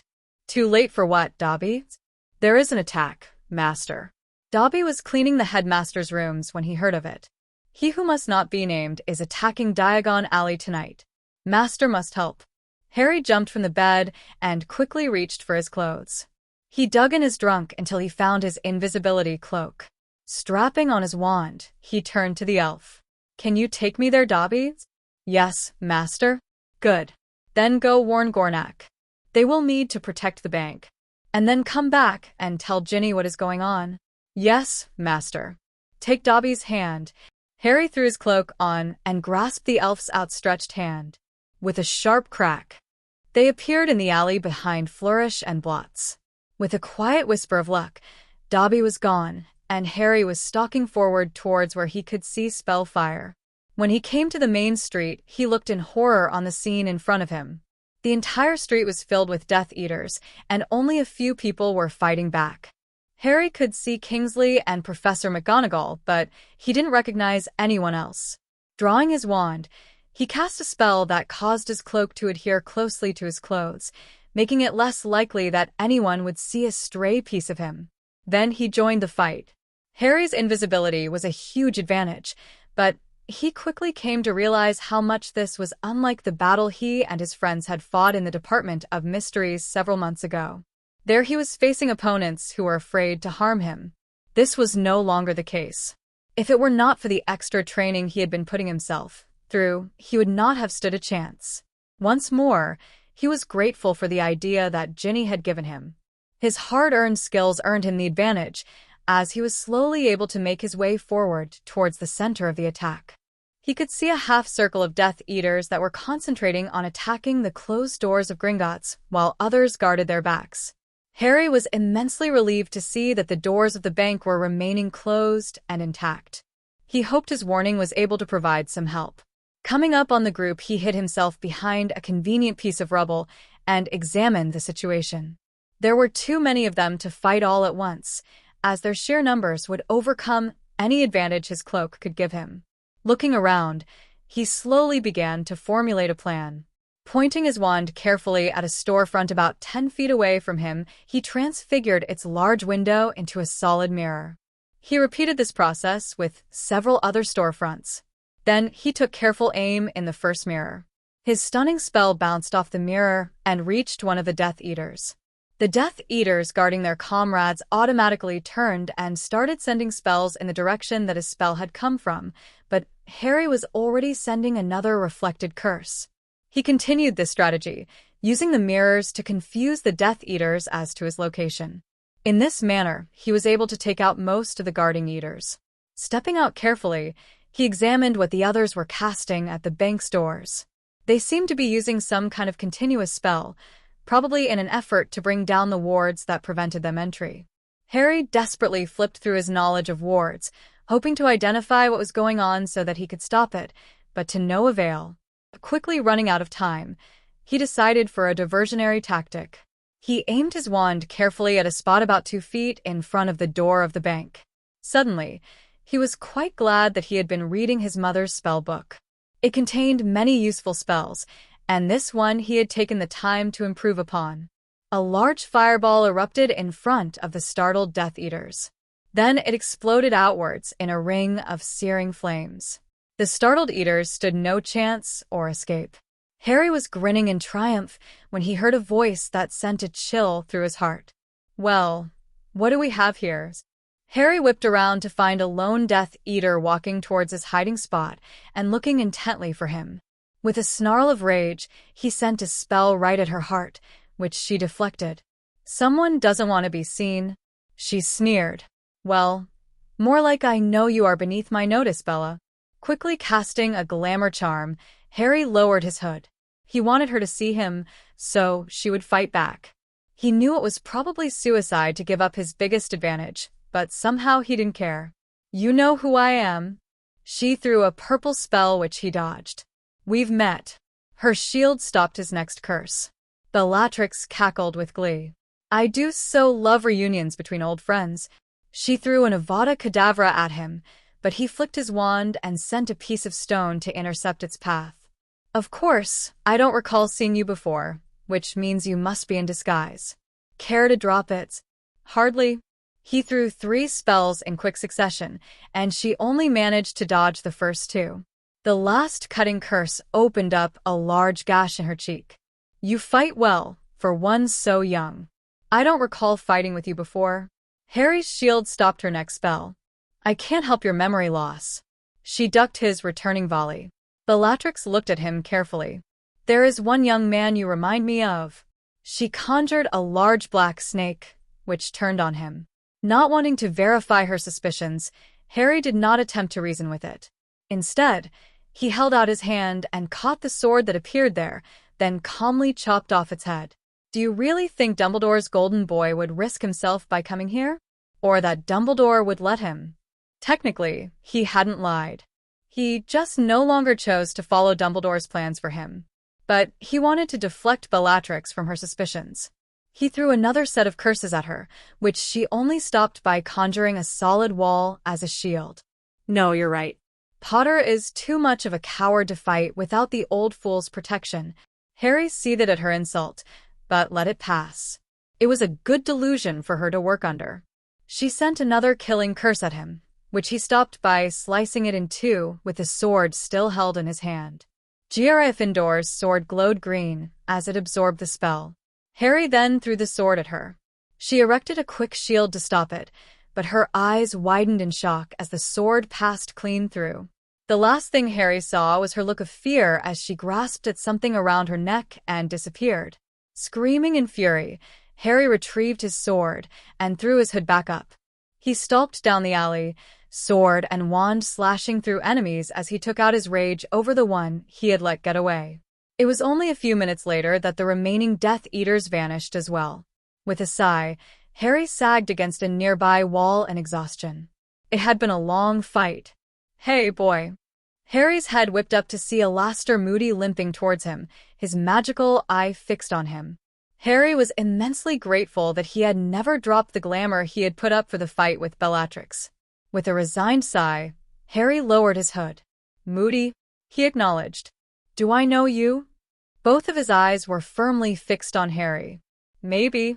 Harry shrugged indifferently. "Not going to tell me who you really are?" "Wasn't planning on it." He kept his tone neutral. "You fought well back there." "I do what I can." Harry was surprised by the man's compliment. Moody was one of the best fighters he knew. "Aren't you a little young to be out here fighting?" Harry thought it was ironic, as he was probably a couple years younger than even Moody guessed. "I've been fighting my whole life." "You interested in helping out some more?" Harry had to resist the urge to roll his eyes. He knew where this was going. "Oh, I'll help out all I can, but I have no interest in joining Dumbledore's order." "Not anymore, at least." That ship had sailed. Moody raised one gnarled eyebrow at that. "And I suppose you're not going to explain how you know about the order in the first place?" "No, not really." "How about explaining how you came to possess that particular sword?" Harry turned to see the new speaker. "Good evening, Professor McGonagall." The stern witch merely looked at him, her mouth set in a thin line. As to the sword, it is mine, so I called for it. I think I'll keep it from now on. Please send my apologies to the headmaster for his loss of an office decoration. With that, Harry turned to leave. Wait. Moody called behind him. He didn't turn as he answered. You'll forgive me, but my wife will be worried about me. It's best that I not keep her waiting. Harry walked calmly towards the bank and Moody watched in astonishment as the goblins opened the door for him to enter. The Order had been trying to get the goblins to open the door for the last 10 minutes to no avail, and this boy just walked up. Once inside the bank, Harry removed his glamour and came face to face with Gornak. Greetings, Mr. Potter. We offer our thanks for not only your warning but your efforts to guard the bank. Our wards were only moments away from collapsing when you intervened. You have the thanks of the Goblin Nation. It was my pleasure, Master Gornak. I am grateful that Gringotts remains safe. If you'll excuse me, I need to get home. Gornak offered him a toothy smile. Give my regards to Mrs. Potter. Harry nodded in acknowledgement as he quietly called for Dobby. Ginny had spent the last hour pacing nervously in her room. Dobby had shaken her awake to tell her of the attack on Diagon Alley and that Harry had gone to fight. She was too nervous to go back to sleep, so she had been pacing ever since. She looked up quickly when she heard a sharp crack to find Harry and Dobby standing in front of her. She didn't even pause to examine him for injuries before she launched herself at him. Harry caught her while stumbling back several steps and hugged her tightly to him. He grunted as she jumped up and wrapped her legs tightly around his waist, wanting to get closer to him. I'm okay, Jin. She released a strangled breath. I was so worried. She buried her head against his neck and cried with relief. Harry ran his hands along her back and slowly walked to her bed. He sat down with her still wrapped around him. He let her cry against him, murmuring soft words in her ear, until she calmed down. As if suddenly remembering that he had been fighting, she pushed back a bit and examined his face closely. Are you hurt? I have a few scrapes and bruises, but nothing to worry about. What happened? Harry quietly told her everything. He told her of taking down many of the Death Eaters who were destroying the alley. Then he told her of his plan to take out those fighting for entrance into the bank. But when he got to his fight with Bellatrix, she let out a strangled gasp. You fought Bellatrix? He nodded. Are you okay? Yes. She porkied out 2 seconds before I planted the sword in her chest. He continued his story until he got to Moody discovering him. Did he recognize you? No. I still had a glamour on. It was a good thing, too. I think I should wear one whenever I go out now. He questioned me, offered me a place in the order, asked who I was. Then McGonagall asked about the sword. They both looked down to the floor where Gryffindor's sword lay, where he had dropped it. I told her it was mine, and I was keeping it. Ginny stood up quickly and placed her hands on her hips. Okay, Potter, let's see those scrapes and bruises of yours. With a roll of his eyes, Harry stood up and pulled off his now tattered shirt, showing a torso that was quite covered in bruises and small scrapes. There was even one long cut down his side that was still bleeding mildly.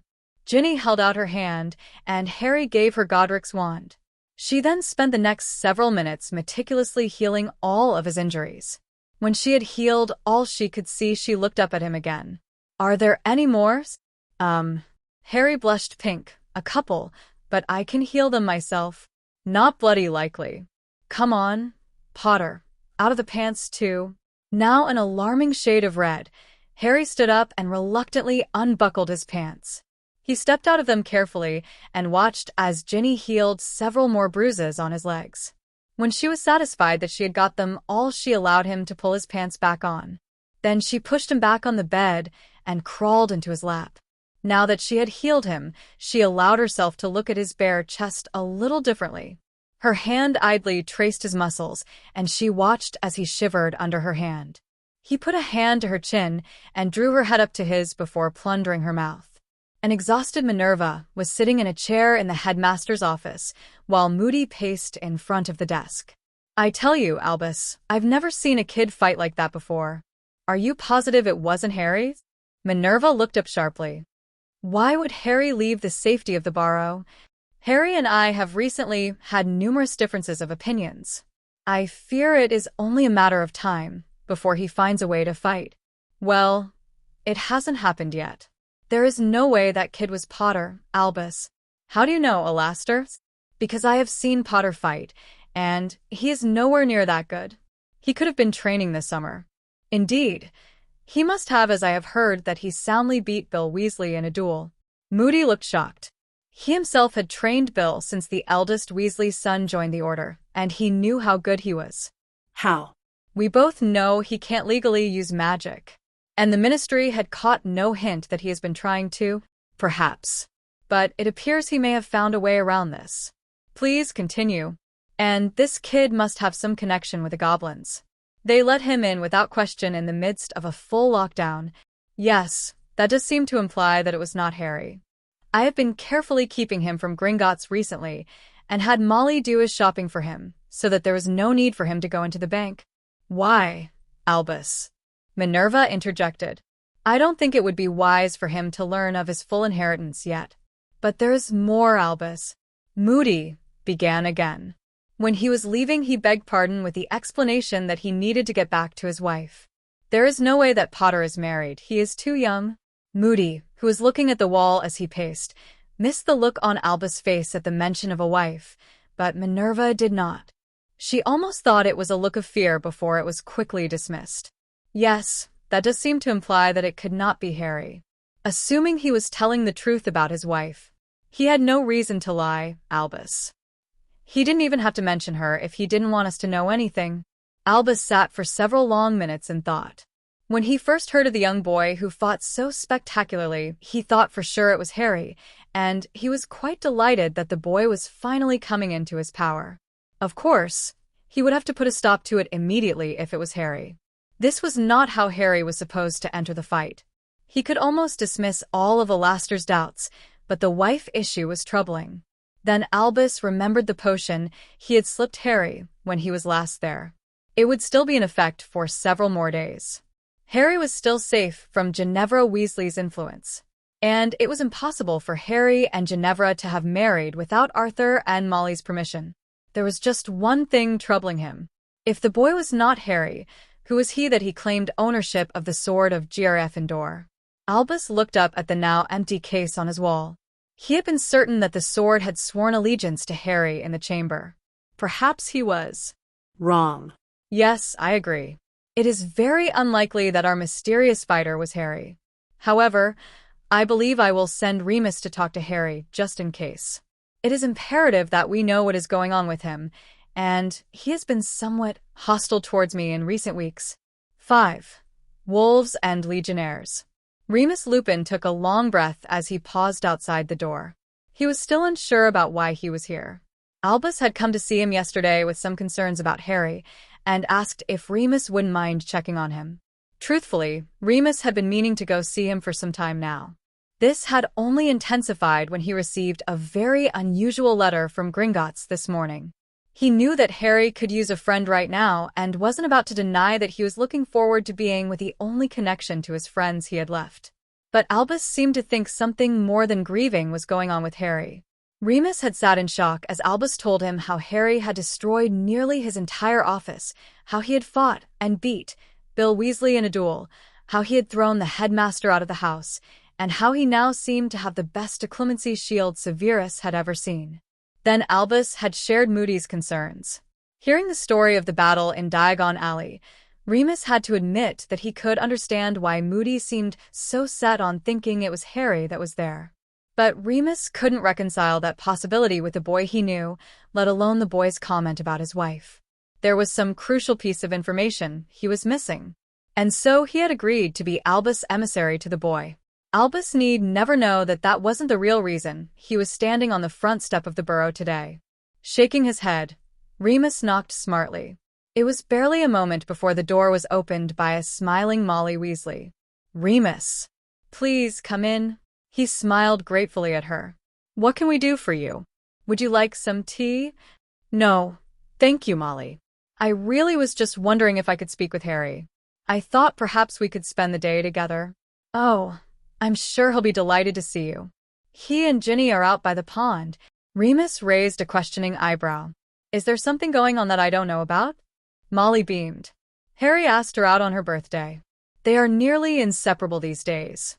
Remus smiled at this. He had always hoped that might happen. Few women in the world were strong enough to handle Harry Potter, but he thought that Ginny Weasley might just be up for the job.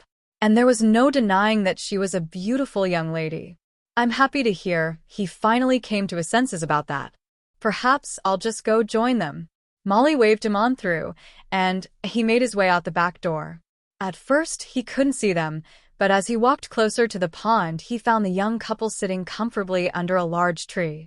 Harry was leaning against it, and Ginny was curled up in his lap, his arms wrapped around her. They seemed to be quietly conversing.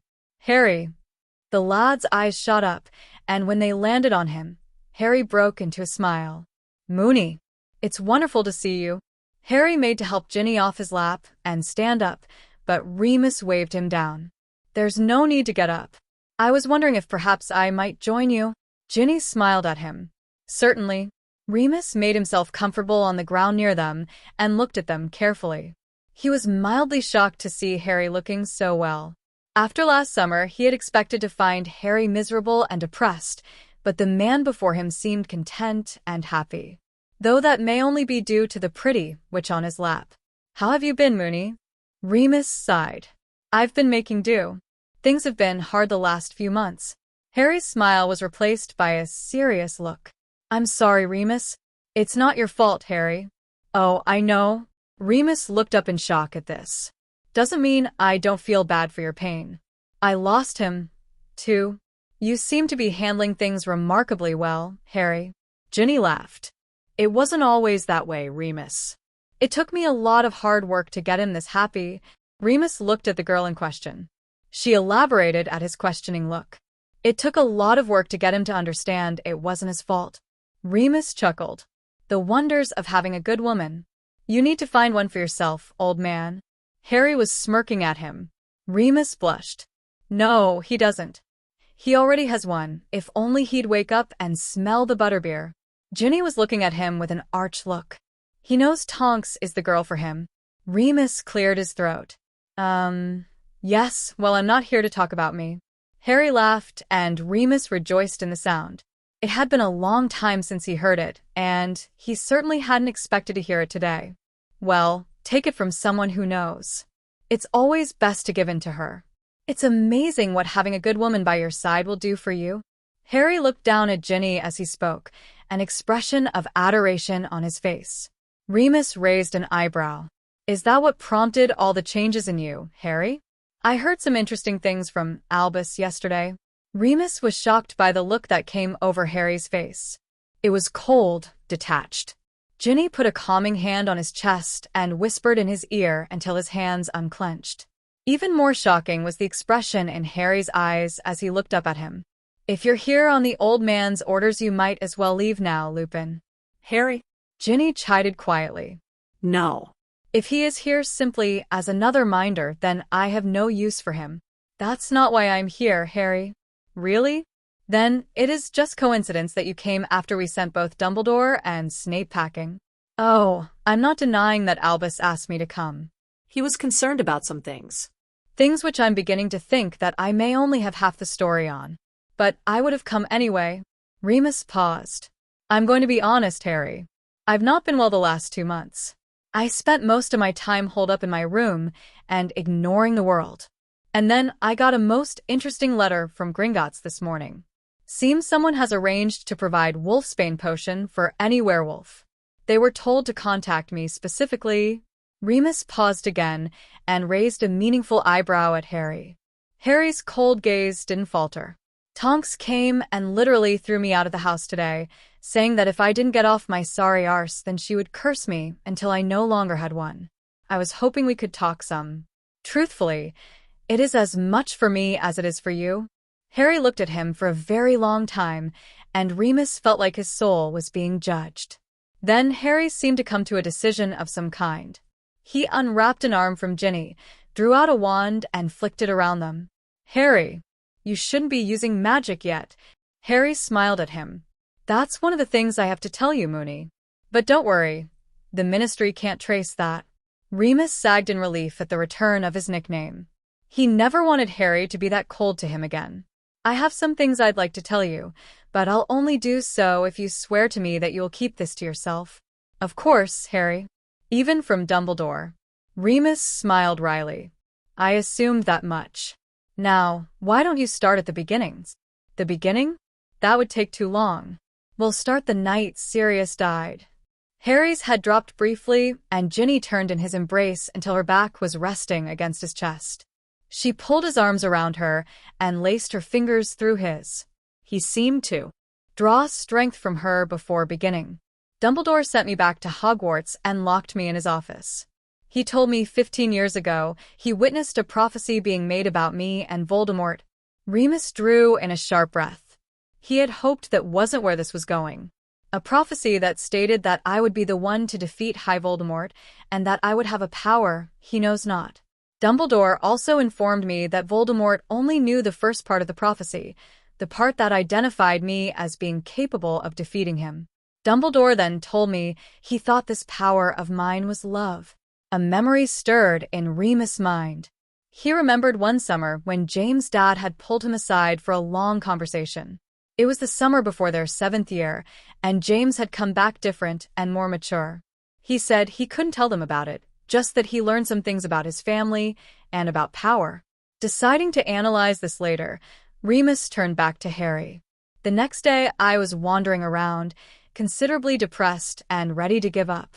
There was no way that I could defeat the greatest Dark Lord in recent history using love. I was about to give up hope when Ginny found me. Ginny cut in here. I was able to convince him that things couldn't possibly be as bad as he thought and set out to solve some of his problems.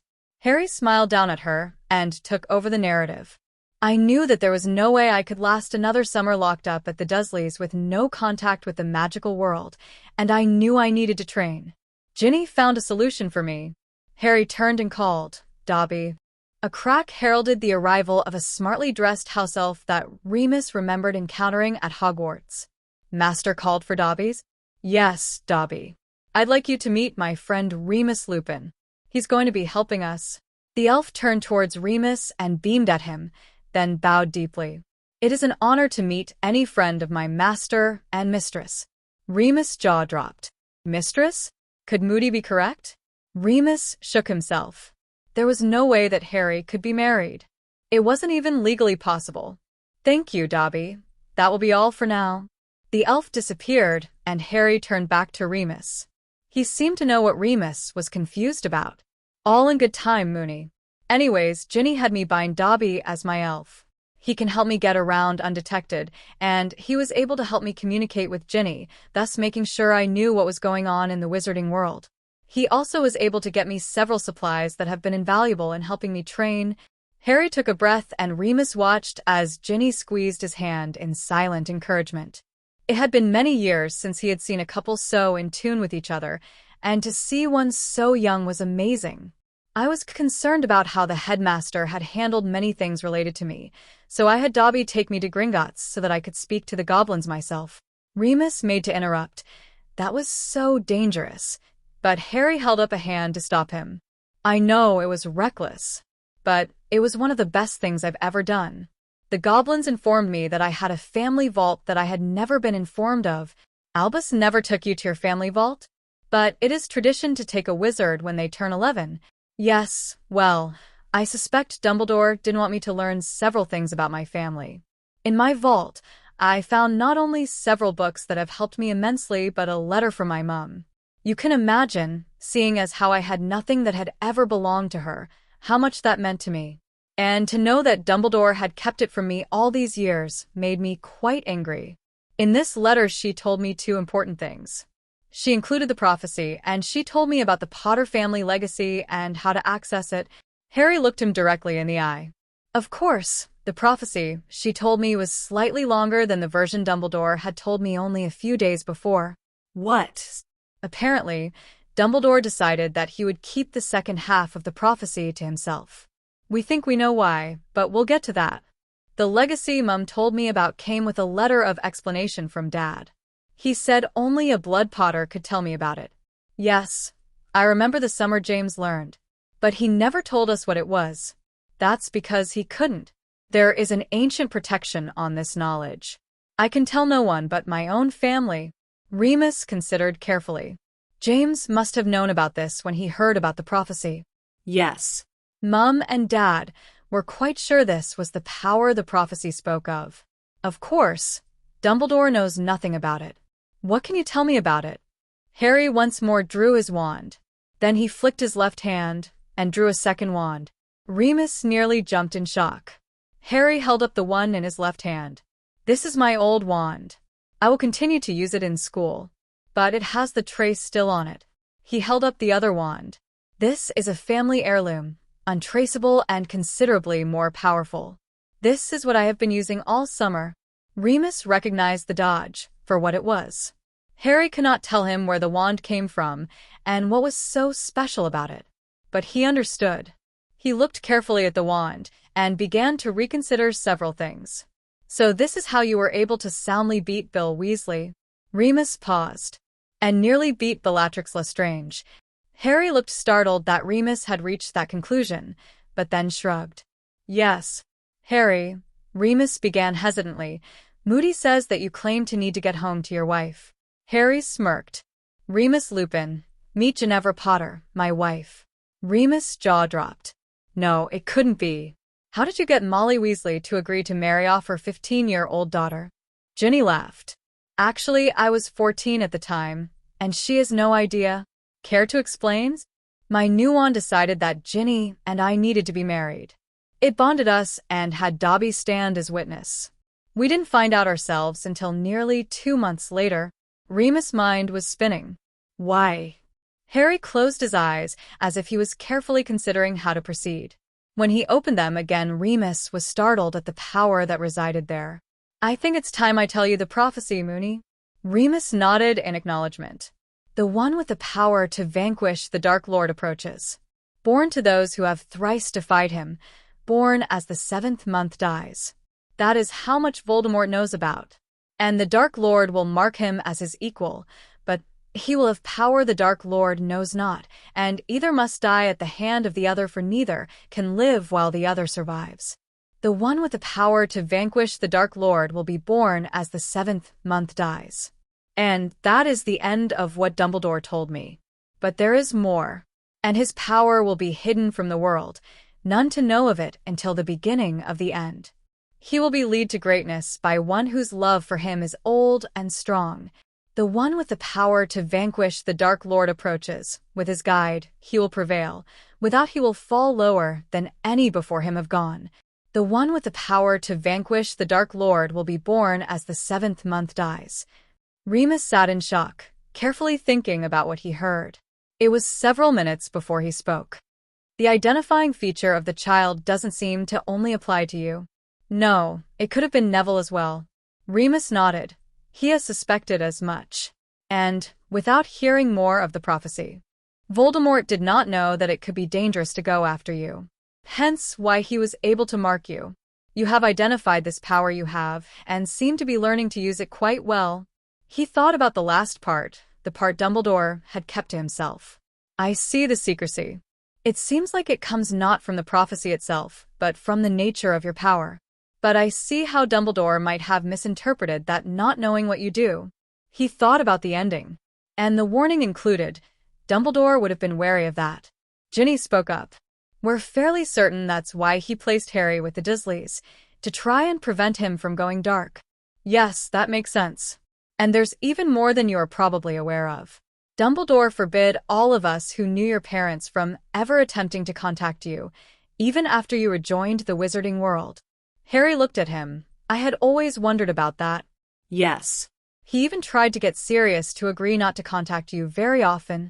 Remus smiled sadly. Of course, Sirius never was very good at following rules.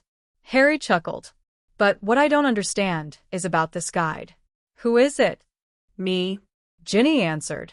I guess I'm not surprised after today. Is this why the wand bound you? We think so. We really don't know very much about it.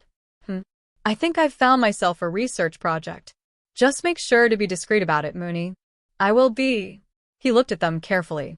But why wouldn't Dumbledore want you to know about that part? Harry let out a harsh laugh. This is where things get truly bad. Dumbledore got it in his head that he was going to be my guide, and so he set about making sure that no one else would fulfill the terms of the prophecy. Meaning no one could truly love you. Remus' face fell. That Dumbledore would deliberately keep Harry from ever experiencing love, simply to try and mold things his way, made him look at the headmaster in a new light. And it wasn't very flattering. Correct. Whenever someone got close, he prevented it. Harry looked down at the girl in his arms as he continued. He must have known that Ginny was a threat, as she has been in love with me for most of her life. We didn't find out exactly what he had done until a couple weeks ago, as he tried it again. Only this time I was able to recognize it and counter it. With a feeling of dread, Remus asked, "What exactly did he do?" Beginning in my 3rd year, he regularly fed me love potion to divert my attention away from her. Remus Lupin, werewolf, marauder, and member of the Order of the Phoenix, exploded out of his seat.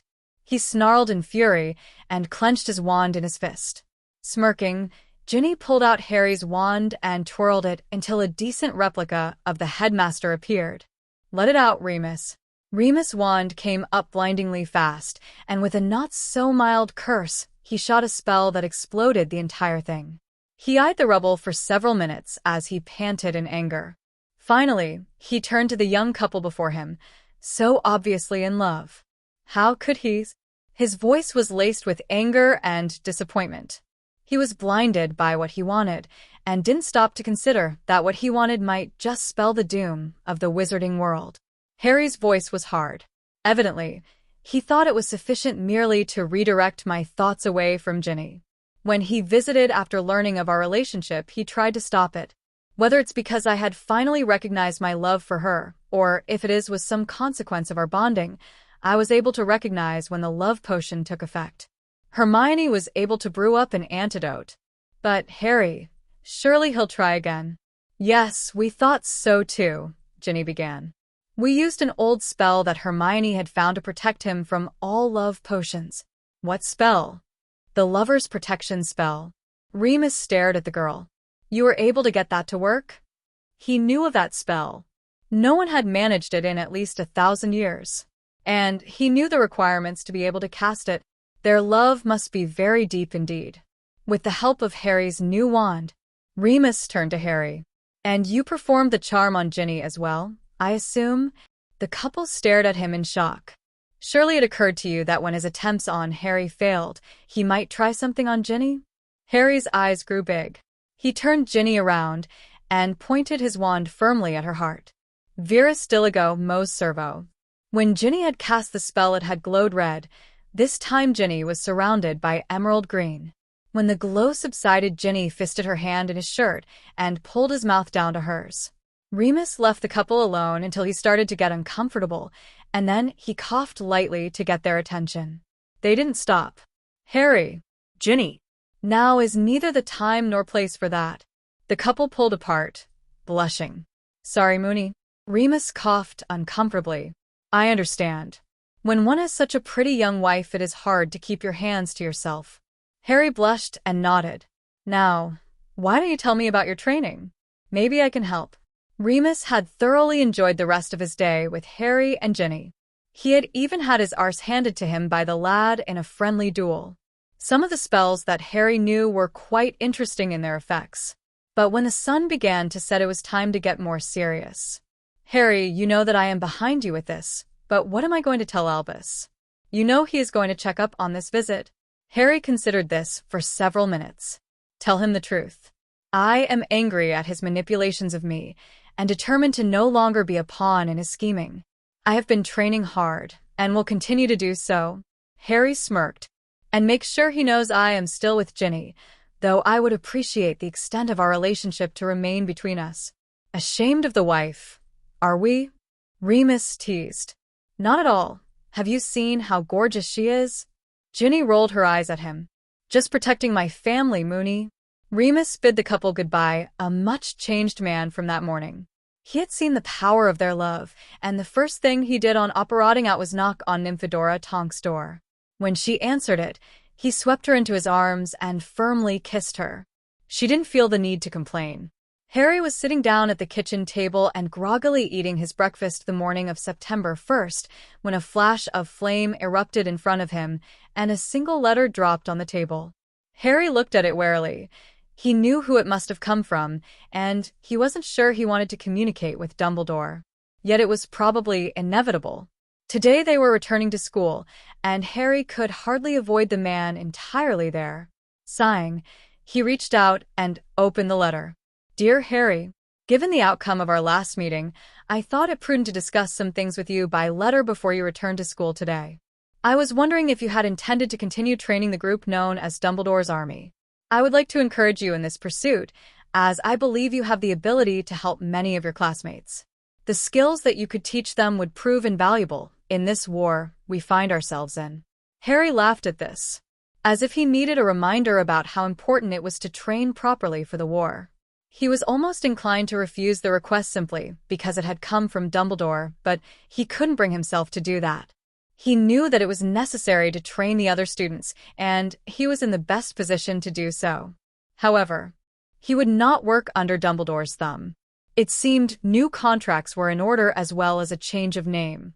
He would have to think about that. In addition, I would like to provide you with any training that I am capable of. I think it time that I take a more active hand in your education. To this end, I would like to see if we could put our disagreement behind us. I am willing to train you myself in preparation for your destiny. As you are quite aware, you must have training. Harry couldn't hold back a snort of amusement. That the old man really believed he would simply put aside all his anger at him was astounding. At least Dumbledore was finally admitting that Harry needed training, but Harry refused to take it from him.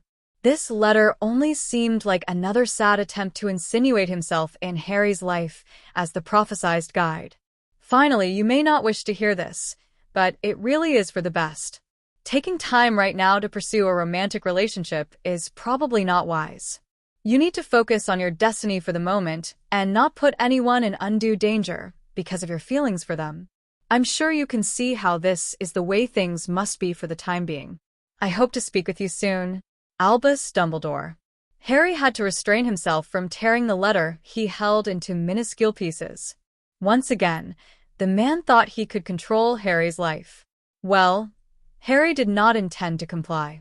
Nothing in the world was strong enough to keep him away from Ginny. And if Dumbledore tried to, Harry might just be forced to reveal their bonding. Harry was now a legal adult and had legal control over Ginny as well.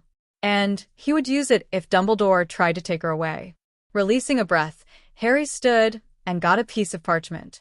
He sat down and scrawled a quick response to the meddling old man. Professor, I thank you for your concern.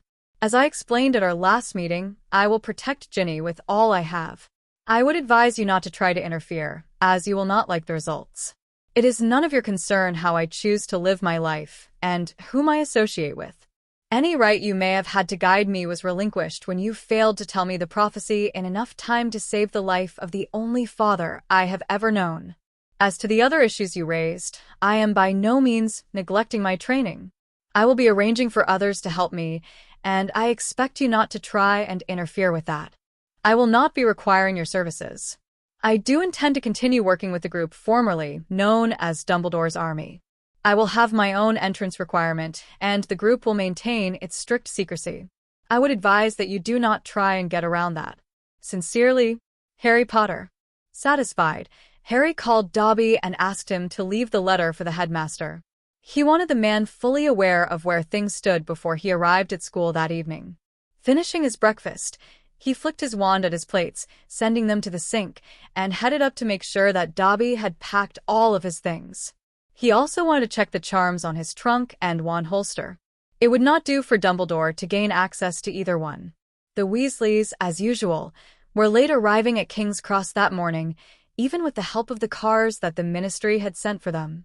Harry thought it ironic that the Ministry was now sending cars and Aurors to protect him when only a few months ago they thought he was a deluded, attention-seeking idiot. But he shrugged this off. Harry was nervous as they walked through the station. He couldn't have his wand out on the Muggle side, but he was tense the entire time, ready to fight back instantly if an attack was attempted. He kept a firm hold on Ginny's hand, not wanting to lose her in the crowds.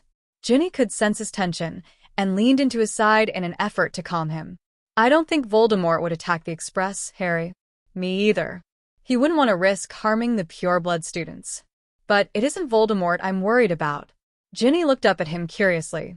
Dumbledore and I exchanged letters this morning, and I'm fairly certain he is going to try something. Ginny looked worried. What did he say? Harry looked around, making sure that her parents were not in hearing range. He asked me about continuing the DA. He stated his intention to start training me himself, and he asked me to stop seeing you for your own safety. Ginny tensed at his side. I informed him that I would continue to train my fellow students, that I would be training myself without his help, and that he wouldn't like the results if he continued to try and interfere in my life. What do you think he's going to try? Well, I imagine that he is going to be quite shocked when he discovers that I was not affected by the love potion he slipped me. He probably has some way of arranging it so that I run into Cho soon in an effort to get me away from you. When that fails, I imagine he'll try a more powerful potion or some kind of compulsion spell. But those won't work, right? No, you've protected me from them. From there he will probably try to the same methods on you, which will fail. I don't know what he might try after that. He might try some type of legal action to separate us. Ginny looked worried. He won't get away with that, will he? No. If we have to, I will simply announce the recent change in my status in the wizarding world. In addition, I now have legal control over you, so if he tries anything to send you away, I will be able to stop it. I hope it doesn't come to that. Me too, Gin, me too. Harry paused as they arrived at the barrier and Ron, Hermione, and Mrs. Weasley made their way through. He held Ginny back. I'm also concerned that he may try some kind of tracking or monitoring charm on me. I'm going to need to check out the library to find a way to combat something like that. Ginny squeezed his hand. We'll work it out, love. Harry smiled softly down at her. I know. I can do anything with you by my side. With that, Harry pulled her through the barrier. His eyes quickly scanned the platform, looking for threats. He remained tense as Mrs. Weasley said her goodbyes, barely registering when she hugged his as well. He followed the other three on to the train as they looked for a compartment. The train was already full, but towards the back they found Neville sitting by himself. Hey, mate. Ron called out as he walked in the compartment. Mind if we join you? Neville smiled at them in greeting. No. I've been saving these for you. Figured you lot would be running late. Hermione laughed. I tried, Neville, but it appears that the Weasleys are doomed to be forever late on the morning of the train. Ron rolled his eyes at her as he made to sit down next to Neville. Hermione sat next to him and immediately pulled a book out of her bag. This left the opposing seat for Harry and Ginny. Harry sat in the corner and pulled Ginny down to sit next to him. His wand was already out, held in his hand. For the first time in months, he was once more holding his holly wand. Neville eyed it warily. Expecting an attack, mate? You can never be too careful, Neville. Besides, you know that Malfoy is going to stop by for his customary greeting. Neville's eyebrows rose as Harry's expression turned feral. And just what do you have planned for that, Mr. Potters? Ginny quipped. He grinned down at her. Nothing, Mrs. My dear. Ginny's eyes shot up at his slip, then shot over to look at Hermione. Luckily, the older girl was still absorbed in her book. How has your summer been, Neville? Ginny asked. It was good. I finally got my own wand. He pulled out a sleek new wand and held it lovingly in his hand. Gran wasn't even upset with me for breaking the other one. Said it was about time I started living up to my dad's reputation. She was right proud of me. You deserved it, mate, Harry said quietly. Are you going to continue with the DA this year, Harry? Neville looked eager. Yes, though a change of name is in order. Why? Neville looked around curiously. Ron and Harry both had their hands clenched in anger. Ginny's eyes had darkened, and Hermione had looked up from her book. It was Harry who answered. The headmaster and I no longer see eye to eye about certain issues. It has come to my attention that he has acted in a manner deliberately harmful to me. Harry drew in a sharp breath to calm himself down. Anyone got any good ideas for names? I think we're Potter's Army, Neville said quickly. Harry scowled. I don't want anything named after me. I still think you should call it the anti-Voldemort movement. Ron smirked. The AVM just doesn't roll off the tongue, mate. What plans do you have for it, Harry? Hermione asked, setting her book aside. I'm going to make contracts again. Only this time I want to add not only punishments for talking, but a vow of silence that prevents it from happening in the first place. Also, a vow of loyalty. And I've been thinking about those galleons you made, Hermione. I want to make something similar, but with more functionality. Harry paused in thought. Do you think it would be possible to make some kind of necklace, something that could always be worn close to the skin, that we could turn into an emergency portkey? Maybe even make it so that with a certain trigger word it would alert the rest of us to danger, and give a location? Hermione looked thoughtful for a few minutes. I think so. I could do the second part, but I don't know how to make portkeys. She looked at Harry carefully. I think you would need to do that part yourself. It would require quite a bit of power. She was looking at him meaningfully, and Harry nodded. He understood what she was implying. The Hogwarts Legion, Ginny said quietly. We all are willing to fight for Hogwarts. We could call it the Legion for short. Harry looked down at her. I like that. He held her gaze and brought a hand up to gently cup her cheek. Ron rolled his eyes at the two of them. They are getting lost in another one of their staring contests. He turned to Neville. Fancy a game of chess? The next hour was relatively quiet. Hermione returned her book. Ron and Neville played 3 consecutive games of chess. Ginny sat talking with Luna, who had found them shortly after the train left the station, and Harry spent the time quietly thinking and playing with Ginny's hair. Their quiet was interrupted by the sound of the compartment door opening. Well, if it isn't the Ministry 6? Going to run off on another suicide mission? Draco Malfoy leered at them, his gaze resting most often on Ginny, who was sitting comfortably against Harry's side. Really, Malfoy, is that the best you've got? She shot back. Oh, I could show you some more, he leered at her. Perhaps we should take this to a more private location. Ginny shivered. In your dreams, ferret boy. But Gin, I really don't want him dreaming about you. Harry smirked up at Malfoy. Only I get the privilege of dreaming about you. He leveled his wand on the blonde boy, and his face morphed into an expression that terrified the boy in front of him. I'll give you 5 seconds to get out of here, Malfoy. Like you could hurt me, Potter. Dumbledore isn't here to save you this time. Are you going to let someone else die for you? Harry didn't answer him. He flicked his wand and shot a deep purple spell at the Slytherin, quickly followed by another which shoved him out into the hallway. Ginny's spell connected next, leaving Malfoy screaming on the ground as giant bats emerged from his nose. Hermione stood up and shut the door, charming it shut. Then she turned to Harry. You really shouldn't have done that, Harry. But I suppose he was asking for it. What exactly did you do to him, mate? Ron asked. I don't want him dreaming about Ginny. So, I ensured that he wouldn't. Permanently. Hopefully it will help him, Luna said dreamily. He really needs to accept the truth about himself if he ever wants to be happy. Ginny looked at her friend with an amused expression, then turned to Harry. Explain. I charmed him so that every time he dreams starts to revolve around Ginny, he will instead dream about someone else. Harry smirked. There's more to it, Potter, I know you.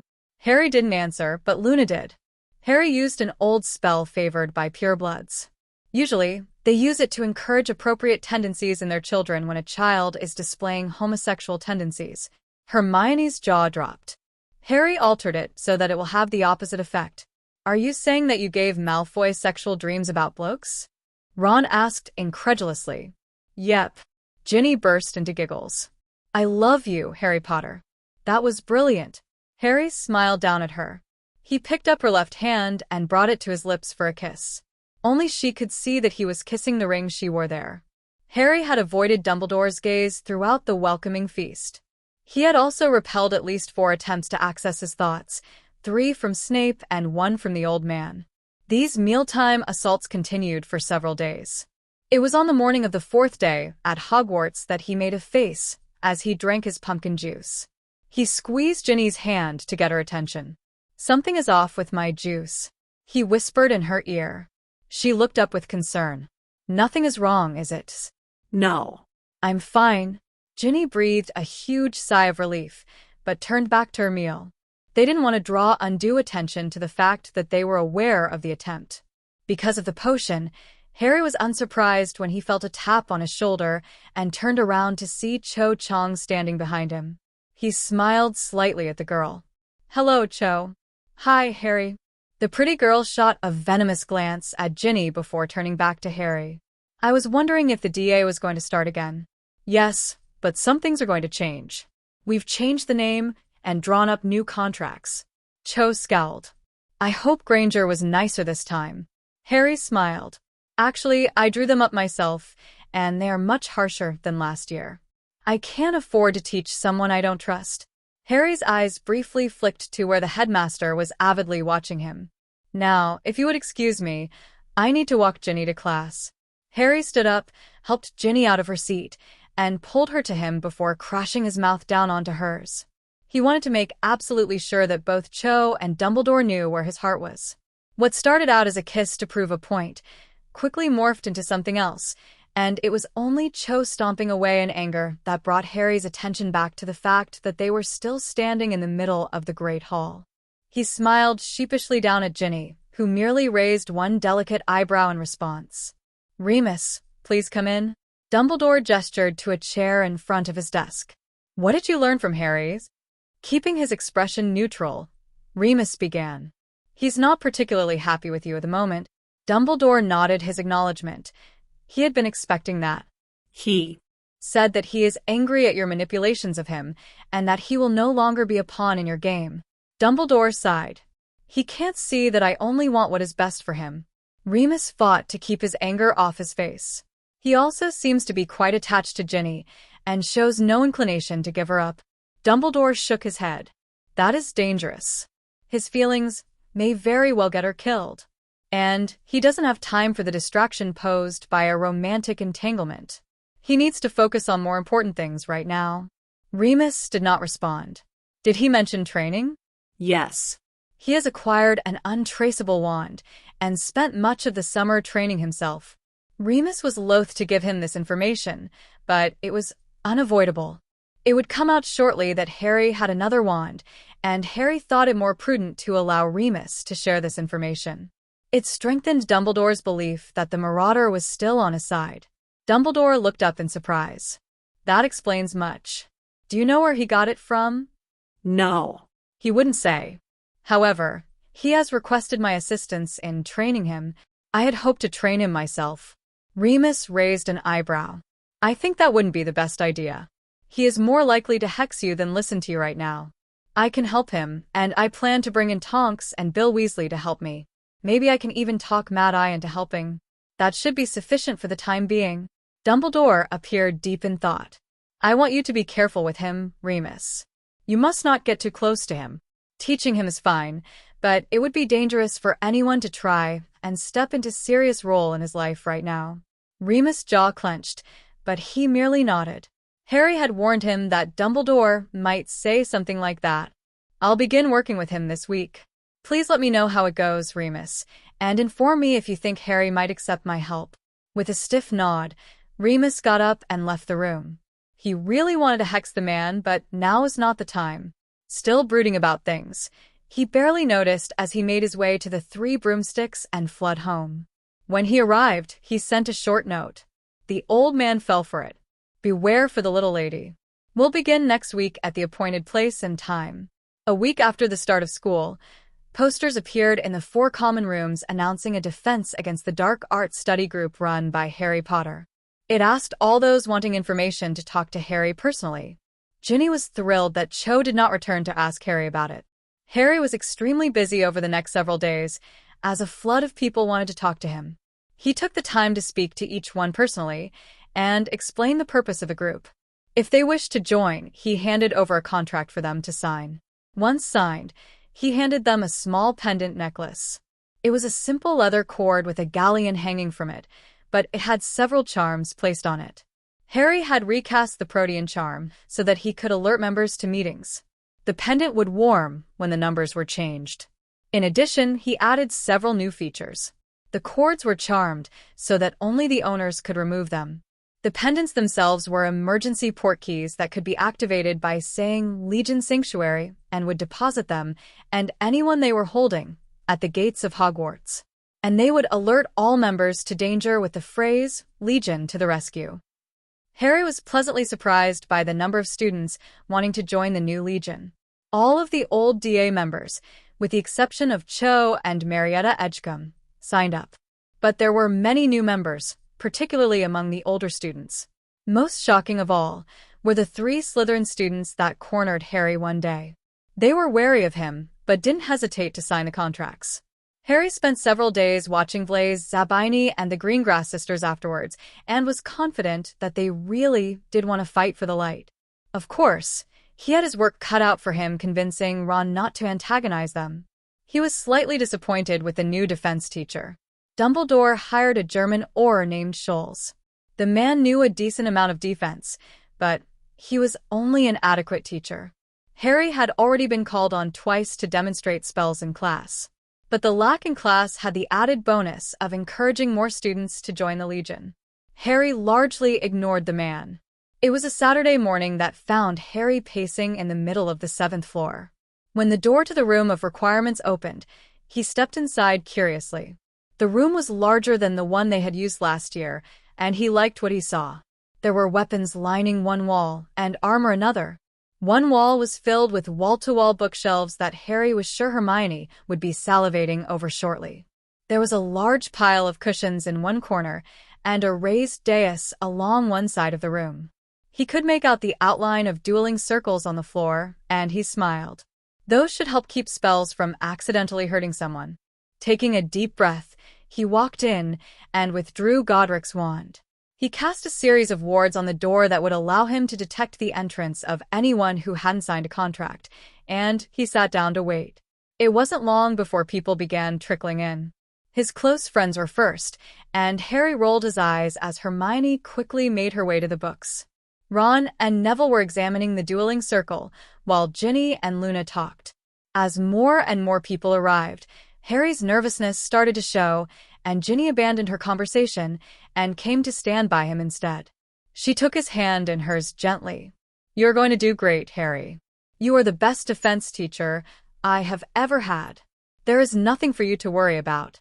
But this is different, Gin. Last year I was just teaching stuff so that we could pass our exams. I'm not going to use that excuse this year. You're right. We are at war, and we need to be prepared. But Harry, there is no one better suited to prepare us than you." Harry looked up at her, smiling weakly. He only hoped he earned her faith in him. By the time 2 o'clock rolled around, there were nearly 100 students waiting for him to start. With a wave of his wand, Holly, this time, the door shut and disappeared into the wall. He stood up and the room went silent. Welcome everyone. This is the group formerly known as Dumbledore's Army. For various reasons, I think a change in name is necessary. I'd like us to be known as the Hogwarts Legion, or the Legion for short, because that is what we will be fighting for, Hogwarts herself. Harry cleared his throat and took a deep breath. His confidence rose. Last year, we were concerned with being prepared for our exams and learning what Umbridge refused to teach us. And while that was well and good, it was too sheltered. As he looked around, he tried to make eye contact with as many people as possible. Voldemort is back. The room tensed at the name, but Harry ignored it. And he is not going to wait for us to finish school before he attacks. Whether you are attacked at home, at school, or while doing your shopping, there will come a time when you will have to fight for your life. This year, I intend to teach you enough so that you might win that fight. He paused, letting his words sink in. The people in front of him looked serious and ready, and he was grateful. This is not going to be an easy study group that you participate in. For fun, I will work you hard, and I will expect time and dedication. If this is not what you want, I suggest you get out now. No one got up, though there were several students who squirmed in their seats. I will teach you dueling, hand-to-hand, weapon, and magical. I will teach you healing that may save your life or the life of a friend in a fight. And most importantly, I will teach you to protect your mind from those who would seek to use you against your will. There were several gasps in the audience, and one brave fourth-year Ravenclaw put up her hand. Yes? Does that mean you'll be teaching us to resist the imperious curse? I'm going to try. But there are other things as well. I will be teaching you a branch of magic called occlumency. This will enable you to protect your mind from those attempting to read it by magical means, and it will help your ability to resist curses, such as the imperious. Harry jumped up onto the dais so that he could be seen and sank down to the floor. Everyone find a seat. We're going to spend the rest of today learning the basics of occlumency. I will avoid teaching you any of the powerful magic I know until I can be sure that it is protected, so you will need to master this first. The day after the First Legion meeting was the first day that Harry and Ginny found any time to sneak away on their own. After a not very brief detour in a broom cupboard along the way, they made their way into the library and began looking for books that might help them understand the binding spell they were sealed under. They didn't have much luck. Dobby had provided them with the name of the ceremony, but they couldn't find any reliable source on it. Many books mentioned it, but only in passing. The ceremony had not been performed for centuries, and there were no documented cases of its effects. The only thing they were able to find was a reference to a book on the ceremony itself, a book that was said to be restricted by the Ministry and only available to unspeakables. Evidently, performing the bond required such a large amount of power that no one had been capable of it in hundreds of years. However, they found several anecdotes that claimed to be about their ceremony. They said that couples who had undergone it often developed an empathic connection. This connection sometimes manifested itself in a sharing of magical power. Frustrated with the lack of resources, the couple made their way out onto the grounds where they could talk undisturbed. I don't know how we are ever going to find out about this, Gin. Harry ran his free hand through his hair in frustration. And it doesn't even make any sense how it was performed. How would a wand, on its own, be able to perform a binding ceremony that no living wizard can? I mean, it somehow asked Dobby to stand as witness. That doesn't even make any sense. Ginny walked thoughtfully for several minutes. I agree that it is confusing, which simply means that we don't have enough information to understand. We will figure out about our binding, even if we have to live through it first. I don't see any negative repercussions from it, and we already know the legal significance. Everything else we can figure out later. She gave his hand a squeeze. But there must be something else going on with your wand. The only thing I can think of it is that it is somehow sentient. Harry looked down at her. Like the sorting hat, maybe? Precisely. We know that Godric made the hat. It is quite feasible that he used the same type of magic to infuse the wand with the ability to reason and act on its own. She thought for several minutes. Didn't you tell me that there were some times this summer when it seemed like the wand was teaching you how to do a spell, instead of the other way around? Yeah, I guess you could say that. And I've noticed that there are several spells I know how to do with Godric's wand that I can't reproduce at all with my Holly wand. I would expect a difference, at least in the power level between them, but not that much of one. He thought about it carefully. That does kind of make sense. I wish we could talk to Hermione about this. Why? Because I'm fairly certain that Wand knows an awful lot, and I have no idea how to access it. Somehow we have to figure out how, and it would be so much easier with her help. Harry grinned. True, but I'm sure she would have something to say about that whole messy consequence thing Dad mentioned if we tried to talk to her about this. Ginny laughed softly. Yes, I'm sure she would. She tugged on his hand and pulled him to a stop. Can we be done talking now? Harry smirked down at her. Why, Mrs. Potter? What did you have in mind? She took his hand and wrapped it carefully around her waist, then wrapped her own arms around his neck and wound her fingers into his thick hair. All this practical talk, don't you know that you're supposed to show your wife a good time? He pulled her tightly against him and lowered his head until his lips were brushing against hers. If you insist. 6. Regarding affairs of the heart. It was the third Sunday in September, and Harry was quite pleased with the progress of the Legion. They had been working hard, and already he could see vast improvement. Many already had passable occlumency shields, and he had started to show them some of the spells he had learned this summer. Harry had also introduced physical training. Ron had grumbled when Harry suggested they start waking up early to go on a run and work out, but once Hermione mentioned how it might even help his Quidditch game, Ron was all for it. It had helped that several of the girls had giggled madly at the thought of the extra training and the benefits that would come from it. Today they had been working on an advanced shielding charm, and about half of the Legion had already got some results with the spell. Harry smiled as he watched his troops work on the spell. Harry glanced down at his watch, and then called a halt. Okay, everyone.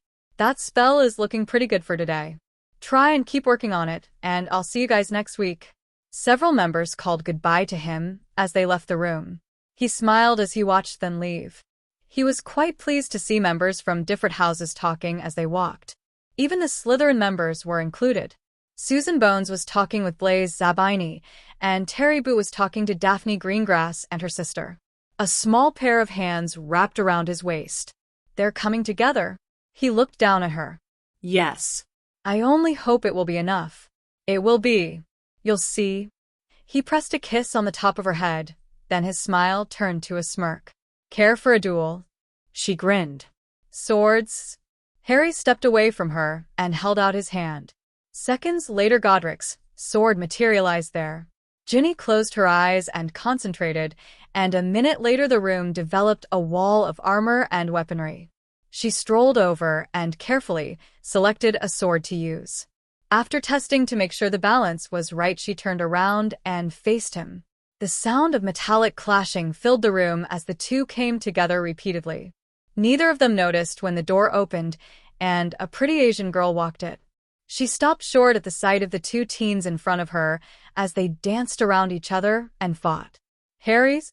She called tentatively. Hearing his name caused Harry to lose focus for a few precious seconds, and Ginny took full advantage. She swung her sword in until the tip rested against his heart. Harry froze, his chest heaving. Good one, Gin. He smiled at his wife, and she lowered her sword with a small flourish. Then the couple turned to the intruder. Did you need something, Cho? Harry's voice was clipped. I want to talk to you about joining the DA. With a resigned sigh, Harry vanished his sword. He turned to Ginny and whispered for her only, I think we need to take care of this once and for all. Stay with me. Ginny nodded. She went to put her sword away, then turned back around, her arms crossed in front of her. I don't think it would be wise for you to join the Legion, Cho. Harry began. But Harry's? No, he said fiercely. I want you to listen to me. The only reason you want to join is because of me. And that is not its purpose. I want people who are willing to fight. I want people who understand that we are at war and that there are more important things than schoolwork and crushes. And that isn't you, Cho. She made to interrupt again, but Harry held up a hand to stop her. Look, I know that we went out last year, but I want to explain something to you. I am never going to be with you again. It's time you realized that and moved on with your life. Cho looked to be on the verge of tears. But why? We were so good together. Are you insane? Do you remember how horrible it was? We went on one date, and it was a bloody disaster. You spent most of the time crying, and I spent most of the time trying to think of something we might have in common.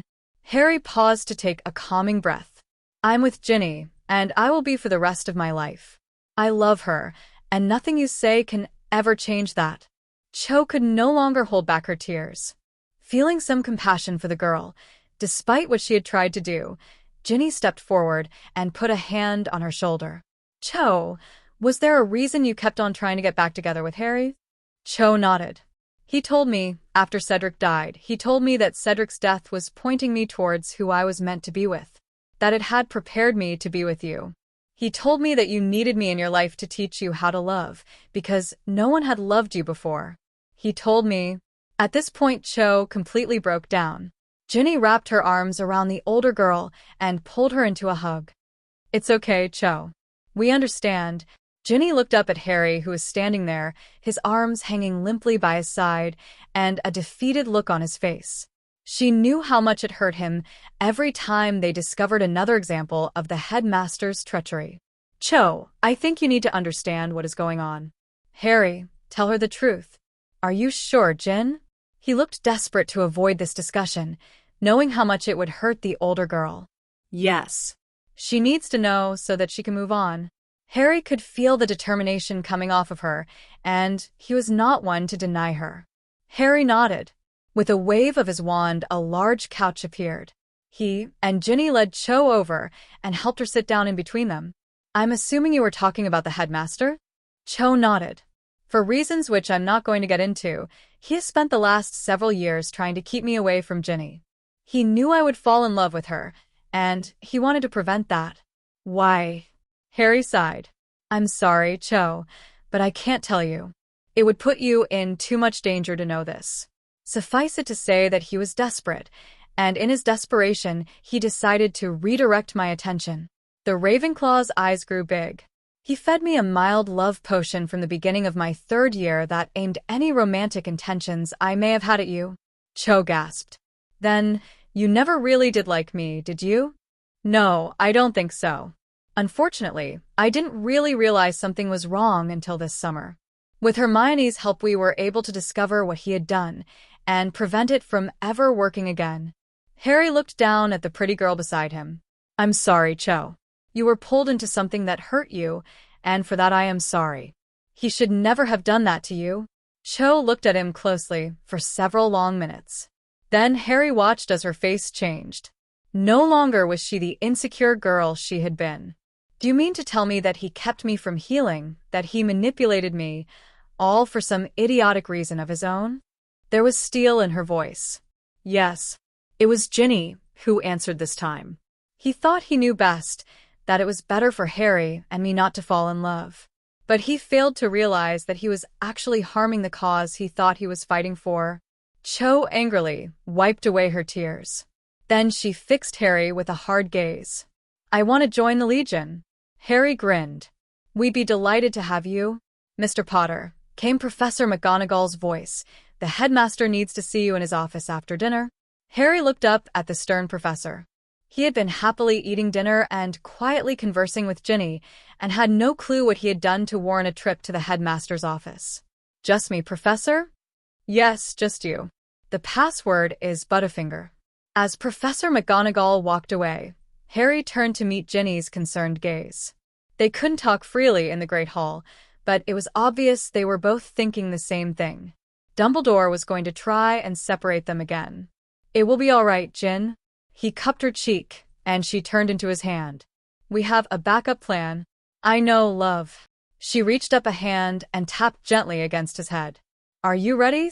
He nodded. His acclimacy shields were even stronger than the last time the headmaster had tried to breach them. Wait for me in the room of requirements? Ginny nodded. She understood the implication. If things went badly, he wanted her protected until he could get back to her. Abandoning their dinners, they held hands for the remaining dinner time. The physical connection brought into sharp relief the other's emotions, something that had been happening more and more since their return to school. When Harry saw Dumbledore leave his seat, he rose to follow. I'll be fine, Gin. I love you. He brought her left hand up and kissed her hidden ring as a silent reminder. She smiled at him and watched as he walked out of the room, his head held high. As he rode the stairs up to the headmaster's office, he checked his shields once more. He also took out Godric's wand and cast a new charm that Hermione had found. It would nullify any attempt to place a tracking charm on him for the next hour. He only hoped it was enough. Taking one last deep breath, he knocked on the door. Come in, Harry. Harry entered the office and was grateful to see that there was no one else there. That meant the headmaster wasn't yet taking any drastic actions. Before he acknowledged the man behind the large desk, Harry walked up and greeted Fawkes. When he had spent several moments petting the brilliant bird, he turned. Good evening, Headmaster. Professor McGonagall said you wished to see me? Yes, Harry. Why don't you have a seat? I prefer to stand. Thank you. Dumbledore acknowledged this with a nod. I wish to speak to you about your training. Harry looked at him in shock. Was this meeting really not about Ginny? Or was he simply trying to distract him? As I have informed you, I have taken care of my training myself. Yes. I'm aware of the fact that you have been working with Remus Lupin. I would like to offer you more resources. I have no wish to train with you, sir. I imagined as much. No, I have requested that Tonks, Kinsley, and Mad-Eye all offer their services to you. It is imperative that you learn from more than one teacher, as everyone has a unique fighting style. Harry's eyes widened at this. He knew that this was another way for Dumbledore to keep an eye on him, but he could work around it. He really would be grateful for the extra training. In addition, I have several books that I would like for you to read. I think you will find many useful spells in them. Dumbledore waved a hand to a stack of books on his desk. Harry stepped forward and examined them. Of the 10 or so books there, he had already read 3 of them. These he placed in a separate pile. The rest looked fairly interesting. He drew his wand, Holly, and shrunk them before placing them in his pocket. The books are much appreciated. Do you not wish to take these? Dumbledore gestured towards the ones he had left behind. I've already read them, sir. Dumbledore wasn't able to hide his shock. Where did you find a copy of these books? They are all on the Ministry's restricted list. Harry looked at him blandly. I've never set much store by Ministry restrictions. Dumbledore smiled at this. Was there anything else, sirs? No, Harry. I really do just want to help you. Harry schooled his features not to react to this. He may not understand what the man was trying to accomplish today, but he was not fooled into thinking that Dumbledore had changed his ways. I thank you for the books. I will return them when I have read them. Good day, sir.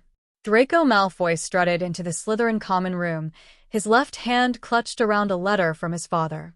The elder Malfoy had been quite pleased when his son had told him of the new relationship between Potter and the Weasley girl. He had given his son explicit instructions to try and seduce the girl away from Potter. Not only would this hurt Potter, but they might gain useful information from her. Draco was quite confident in his plan.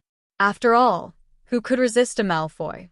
He had always gotten any girl he wanted, and he saw no reason why that shouldn't be true in this case. At least she was a pureblood. And beautiful. He would not mind betting her. Now he just needed to get her alone so that he could work his charm. His mind skipped ahead in the plan to when he would be able to enjoy her. He envisioned it in his head and felt his body reacting to the image. With that thought in mind, he prepared for bed, looking forward to the dreams he was sure to have about her. It did not take him long to fall asleep, and as expected, a scantily clad Ginny Weasley walked into his dream. Draco pulled her into his arms and lowered his head to kiss her.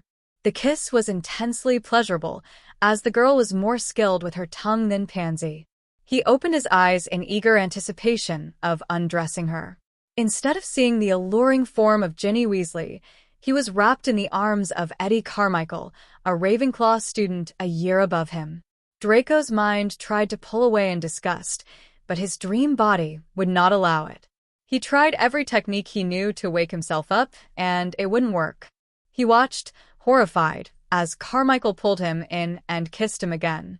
20 minutes later, Draco Malfoy woke up panting and confused. He reached quickly for his wand and cast a cleaning charm. He had not had such a dream in years. Not since he had found that there were plenty of willing girls to help him release his sexual energy. And yet here, he was having such a dream about a boy. And it was impossible to deny that his body had enjoyed it. Disgusted with himself, Draco lay back down and tried to fall back asleep, desperately hoping that he wouldn't have the same dream again.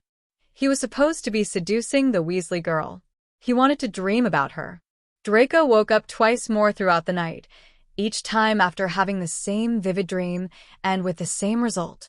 The next day, he passed Carmichael in the hall. When the boy smiled at him, Draco's face went white and he fled in the opposite direction. Harry's? Ron asked hesitantly one night as they were getting ready for bed. Yeah? I need some advice. Harry stopped what he was doing and turned towards his friend. About what? Ron took a deep breath, sat down on his bed, and let his head fall into his hands. Girls. Harry sat down on his own bed and gave his full attention to Ron.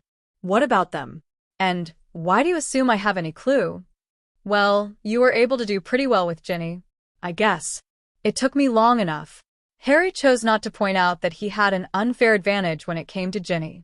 After all, they had been married by a magical artifact and given an empathic connection into her thoughts and feelings. A connection he was only now starting to understand. Yeah. Ron sighed. So you finally came to your senses about her, have you? There was no need to ask exactly who Ron was talking about. Ron looked up, startled. How did you know? Ron, You've been in love with Hermione for years. Everyone knows this, but the two of you... Oh, So, you finally realized that you like her? yeah. But I have no clue what to do about it. I mean, what if she doesn't feel the same way? Harry rolled his eyes. Ron, I'd bet the entire contents of my vault that she feels the exact same way. Why do you think you two argue so much? Ron looked up, wide-eyed, as if he couldn't fathom that Harry was telling the truth. Then a slow smile spread across his face. Really? Harry simply nodded. Wow. He stared off for several minutes processing that, a rather dreamy expression on his face. But what do I do about it? Well, I suggest that you start by letting her know how you feel. Harry, I can't just tell her I fancy her. Ron looked scandalized at the mere suggestion. Why not? That would be too embarrassing. Fine. Then do little things to let her know you are interested. And try to stop arguing with her all the time. It's probably giving her the wrong idea. Harry didn't add that the entire tower would be grateful for the reprieve. Ron considered this. You mean like the stuff you did with Ginny before you asked her out? Exactly. I paid attention to her. I complimented her. I was overly affectionate. I could do that. Course you can. Nothing wrong with a little flirting. Ron smiled widely. Nothing wrong at all. Hermione sat down in her seat for breakfast with a slightly bemused expression on her face. It had been an interesting couple of days. Ronald had been paying her an inordinate amount of attention recently. He wasn't fighting with her. He went out of his way to compliment her. He even seemed to be finding excuses to touch her. Maybe he was finally coming to his senses about her and growing up. She hoped it meant that he would ask her out soon. She looked up as Ron sat down beside her. Hello, Hermione. You look good today. She raised an eyebrow at him. Thank you, Ronald. That's very sweet of you. He turned and beamed at her. Across from them, Harry watched with amusement. Ron seemed to be doing pretty well. And by the expression on Hermione's face, she understood his intentions. Now, if his mate could only work up the courage to actually ask her out. Watching Ron stutter through an attempt to compliment her on her transfiguration essay, Harry decided that it might be a while until that happened. Before he knew it, it was the middle of November. The Legion had been making great progress, and Harry was proud of their ability to work together. He had them running mock drills in various surroundings provided by the Room of Requirements, and they had been doing surprisingly well. His own training had also progressed nicely. Remus came twice a week to work with him on his spell work. Then, on Saturday morning, he worked with whomever else Remus could talk into coming to help. Tonks came regularly and was teaching him martial arts. Kingsley was working with him on his sword training. The Auror had been intrigued when he asked about learning to fight with one, though Harry never fought with his own sword against the man.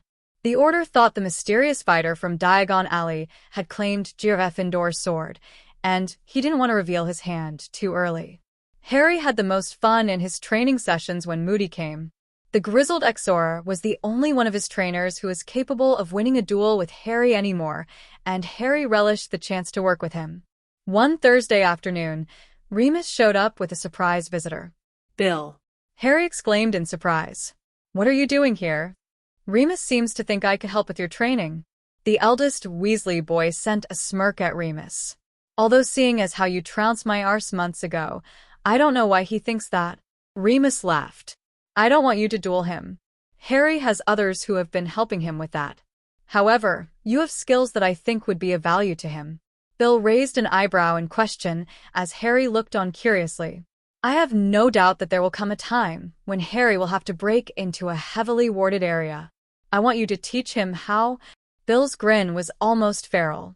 You want me to teach him how to break wards? Excellent. Bill paused in thought for several minutes. I'm going to have to set up some things for us to practice on. The room should be able to do that for you. Harry spoke up. Bill looked at him curiously. What do you mean? This is a highly magical room, Remus answered. If you simply think of what you need, it should provide it for us. Bill looked highly skeptical, but he closed his eyes in concentration. Harry watched in fascination as several doors appeared along one wall. As he watched, each door was covered briefly in a faint shimmering, each one a different color. Okay, Harry. I'm going to start by teaching you the basic detection spells that will allow you to find out which types of wards are put up around an area. Each ward has a distinctive magical signature. You will need to learn to recognize these, as well as the ways they can be layered together. Harry was an avid student for the next several hours. Bill was a good teacher, and the techniques he was explaining were fascinating. By the end of the night, Harry had been handed a large stack of books to read, and Bill had produced a list for him of common wards and instructed Harry to learn the way to counter them. It was shortly after night fell that things got interesting. Anxious to be on good terms with Ginny's brother, Harry had asked Bill to stay for a cup of tea. They had been sitting and talking agreeably for several minutes when a silver fox exploded into the room. It spoke in a woman's voice that Harry's didn't recognize to Bill. Attack in Abernathy. Requesting all assistance. The fox dissipated, and Bill jumped from his seat. Bloody hell. It is going to take me a good 15 minutes to get outside of the school. Harry, I've got to go. Harry put a restraining hand on his shoulder. I can get us there faster. Bill froze and turned to stare at him. I'm not letting you go with me, Harry. You don't really have a choice. And this wouldn't be the first time. Harry stood his ground as Bill scrutinized him. Then Bill's shoulders slouched. I doubt I could stop you. Just don't get hurt, or I'll have hell to play with Ginny and my mom. Harry grinned. I don't plan on it.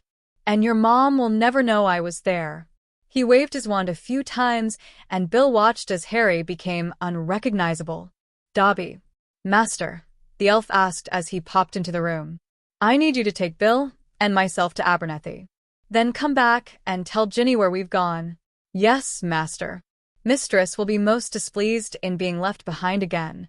Harry grinned. I know. The elf held out two hands and then disapparated with a large crack. They reappeared behind a large building. In the distance, Harry could hear the distinctive sound of spell fire. He turned to Bill. Be careful. Bill nodded his acknowledgement. Harry watched as he stalked off carefully towards a fight. Once Bill was out of sight, Harry held out his hand and called for his sword. He tied the sheath carefully around his waist, threw his cloak over his shoulders, then drew his wand and walked calmly forward. It was time to go hunting. He quickly found a group of 6 Death Eaters who were making their way down a side street, setting fire to houses as they passed. Harry followed them quietly, putting out the fires. When he caught up to them, he fired off a round of stunners that managed to catch 2 of them. The others turned around quickly, searching for their invisible adversary. Harry made his way around them and fired from behind, knocking out 2 more. It was then that one of the remaining eaters got off a lucky shot that found his invisible form, cutting across his leg. Biting back a scream of pain, Harry followed up with an anger-filled set of stunners. He pulled back the cloak so he could get a good look at his leg, and was grateful that Ginny had insisted he learn several healing spells. The cut was quickly healed, and the Death Eaters bound under a disapparation jinx. Harry summoned their wands and portkeys, and left them for the Order to find later. Moving swiftly towards the center of town, Harry came upon the main fight. Spells were flying across the town square, and things didn't look good. From what he could see, the Order members were outnumbered nearly 2 to 1. Harry paused to consider his options. He would have preferred to take out the Eaters quickly, but they were too spread out and the Order was too close for that to work. He also was worried about the Order trying to fire on him. He needed to act like someone they knew was on their side, so he drew his cloak off, passed his wand to his left hand, and drew his sword. He was confident that Moody had informed the Order of the rogue young man who had fought with Gryffindor's sword. Hopefully they would recognize it and realize he was on their side. With a deep, calming breath, Harry jumped into the fight. The Death Eaters were not expecting his physical attack, and few of them knew how to fight him. He kept his shield up at all times, blocking most of their spells. The Unforgivables were cut in half with a swipe of the sword. This usually seemed to shock the caster enough to give Harry time to attack. He went mainly for wand arms, knowing that the Eaters would be incapacitated without being able to use their only weapon. Within 10 minutes, he had made his way around half the square, and the Eaters were starting to rally against him, recognizing that he was their main opponent. Harry was hiding behind a crumble wall trying to catch his breath near several Order members when a pop announced a new arrival. Harry looked up curiously as he heard the spell fire come to an abrupt halt. The Eaters halted their attack. They focused on shields and circled around the central figure.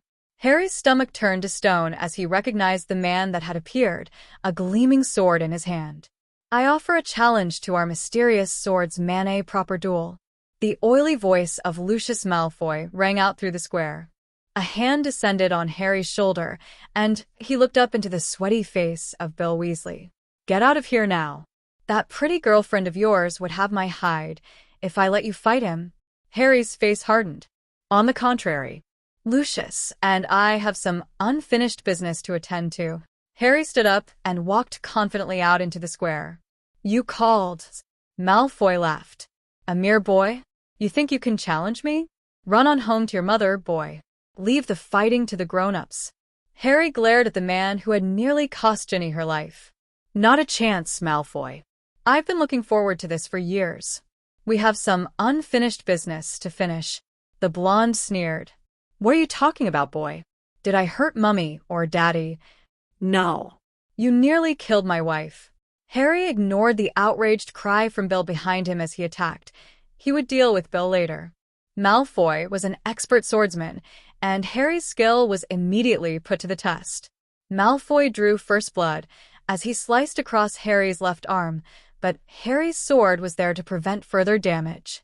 He retreated 2 steps to regroup, wishing that he wasn't already tired before the duel even started. Harry pulled up the image of Ginny lying near death in the chamber, and his resolve hardened. This man was responsible for putting her there, and he would pay. Malfoy only allowed him a quick breath before attaching again, but the image of Ginny spurred him on. They fought back and forth for long minutes, trading the upper hand.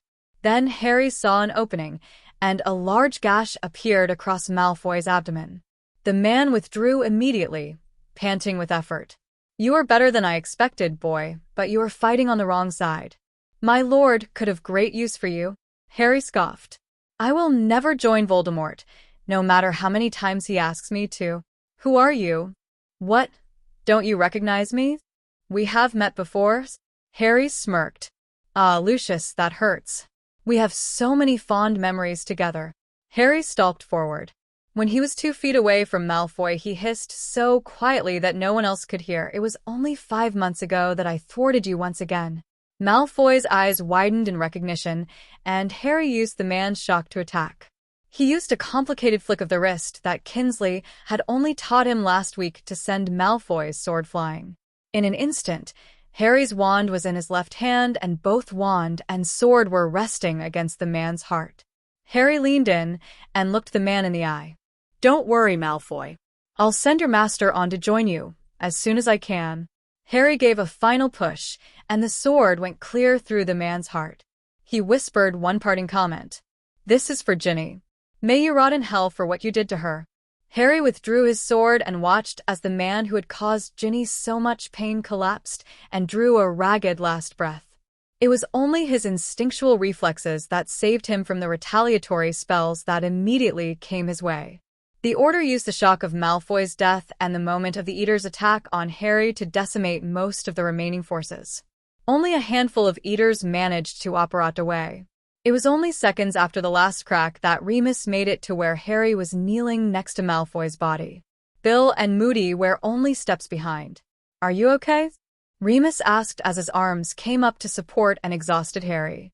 Harry looked wearily up at his mentor. "Yeah. "I'll be fine."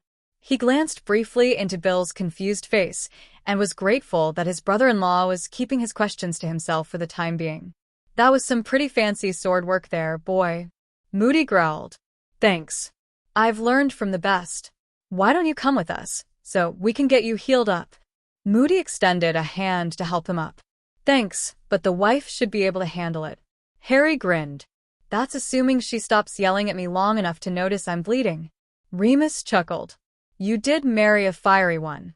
I'm sure she'll forgive you as soon as she learns what you did tonight." Harry looked down at the body beside him. "Yes.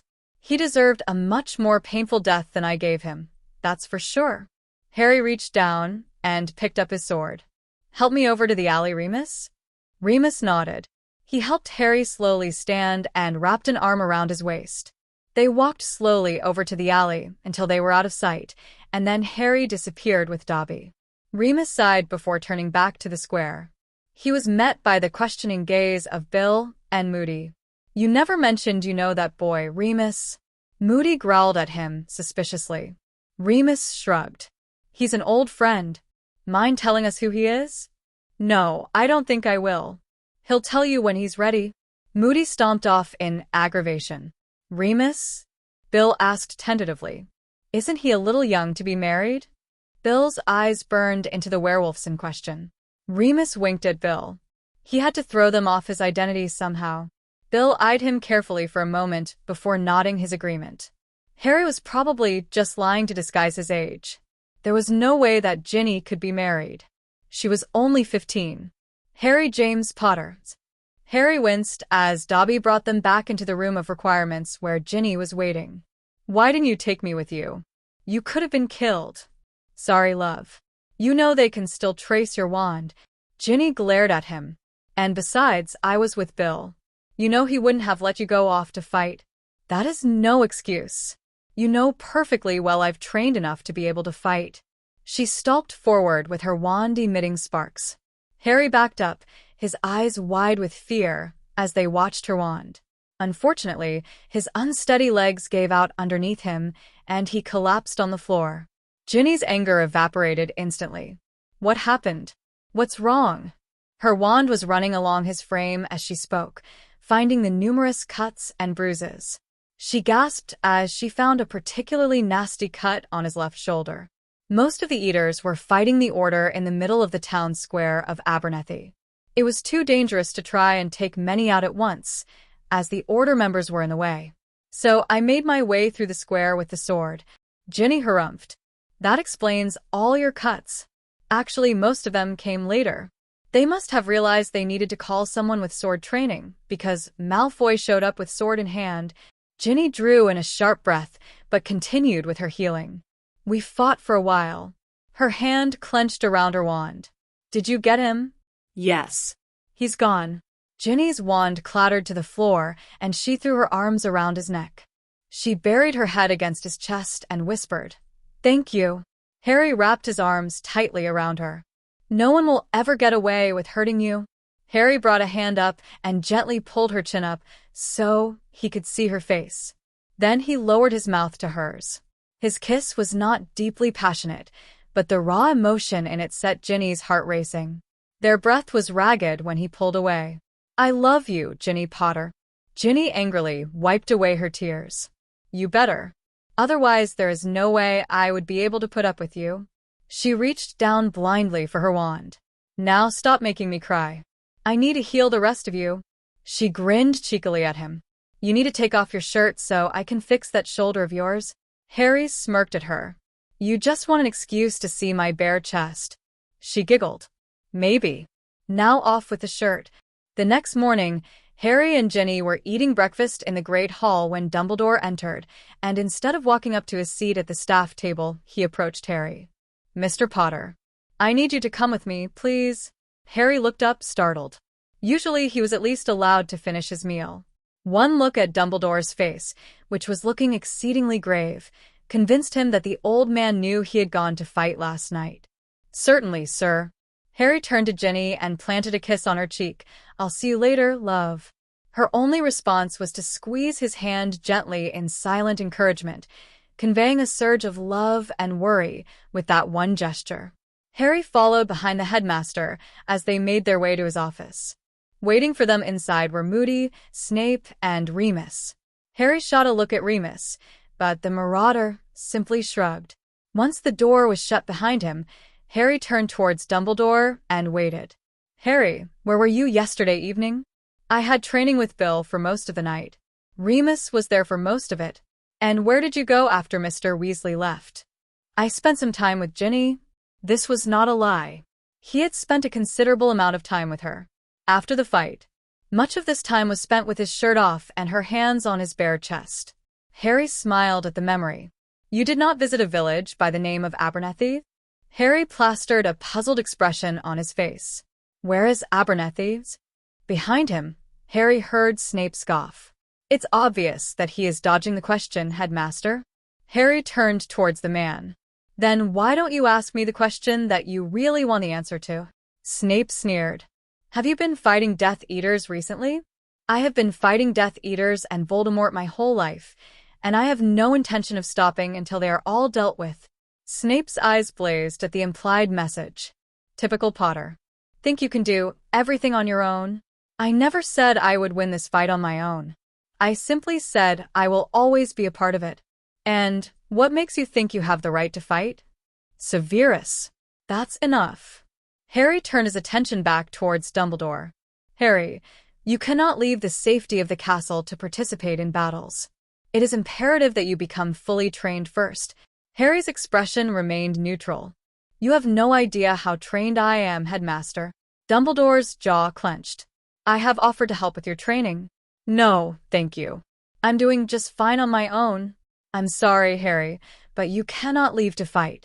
I am going to have to put you in detention with me. With all due respect, sir, you can't do that. Why not, Harry? Because you have no proof whatsoever that I ever left the castle. I claim I spent the entire evening with Bill and then Ginny. Unless you can produce proof that I was at this fight, you have no grounds for assigning me detention. Dumbledore eyed him carefully. We have several eyewitness accounts, Harry. They saw me, did they? And who are these witnesses? Remus and Alastor were both there. Harry hid his smirk and turned to Remus. Did you see me last night, Remus? The marauder smiled. No, Harry. There was a young man who bears a slight resemblance to you, but I do not think it was you. And you, Moody, did you see me? I saw you there. You saw me. A kid with black hair and green eyes and glasses. Moody shifted uncomfortably. No. You had glamours on. So you saw a kid about the same age as me, but that didn't really look like me, and you all assume it was me? Seems a little far-fetched. Harry turned his attention back to Dumbledore, who was looking decidedly unhinged at the direction this conversation was taking. So, until you can produce real evidence that I left the school, you have no grounds for punishment, Headmaster. Harry, Dumbledore began, but he was interrupted by a voice from one of the shelves. He's right, Headmaster. The occupants of the office turned in surprise to find the Sorting Hat speaking to them. Punishment without proof can be appealed to the Board of Governors, as you well know. Dumbledore sighed in resignation, and Harry fought to hide his smirk. Fine. Harry, please do not leave the castle without permission. You can go now. Not quite yet, the Sorting Hat called. Mr. Potter and I have business to take care of. Harry and Dumbledore both turned curious gazes towards the hat. We do. Quite. Surely you see the need for us to have a little chat about certain things. The wand. The hat knew that he had the wand, and suddenly Harry wondered if it could help him access the knowledge contained in it. Of course. He looked around warily. He really didn't want this conversation witnessed. Perhaps you could put me on, Mr. Potter? Is that really necessary? Dumbledore asked. Oh, yes. I'm afraid I have to insist. Very well. Harry, why don't you put the hat on and see what he wants? Harry walked forward and lifted the hat off its shelf. He lowered it on his head. Good day, Mr. Potter. Hello. Thank you for keeping this private. Albus may be a powerful force for good, but that does not mean he always knows what is best. Now, I understand you found my wand? Godric? Not quite. I am an imprint of him and retain much of his knowledge and personality, much like a magical portrait. The wand is something similar, isn't it? Yes. That wand contains much of my knowledge and even a bit of my power. And I see that you have already put some of this to good use. Yes, it has been most helpful. But I get the feeling that I should be able to directly access the knowledge it contains somehow. Only I can't figure out how. Correct. The wand is different from me in one very special way. My knowledge is outside, and I can interact with those around me to a certain degree. The wand cannot truly do this. I will teach you how to transfer the imprint of myself that was left in the wand, so I can make a portrait or something. Not quite. You will transfer the imprint directly into yourself. Oh.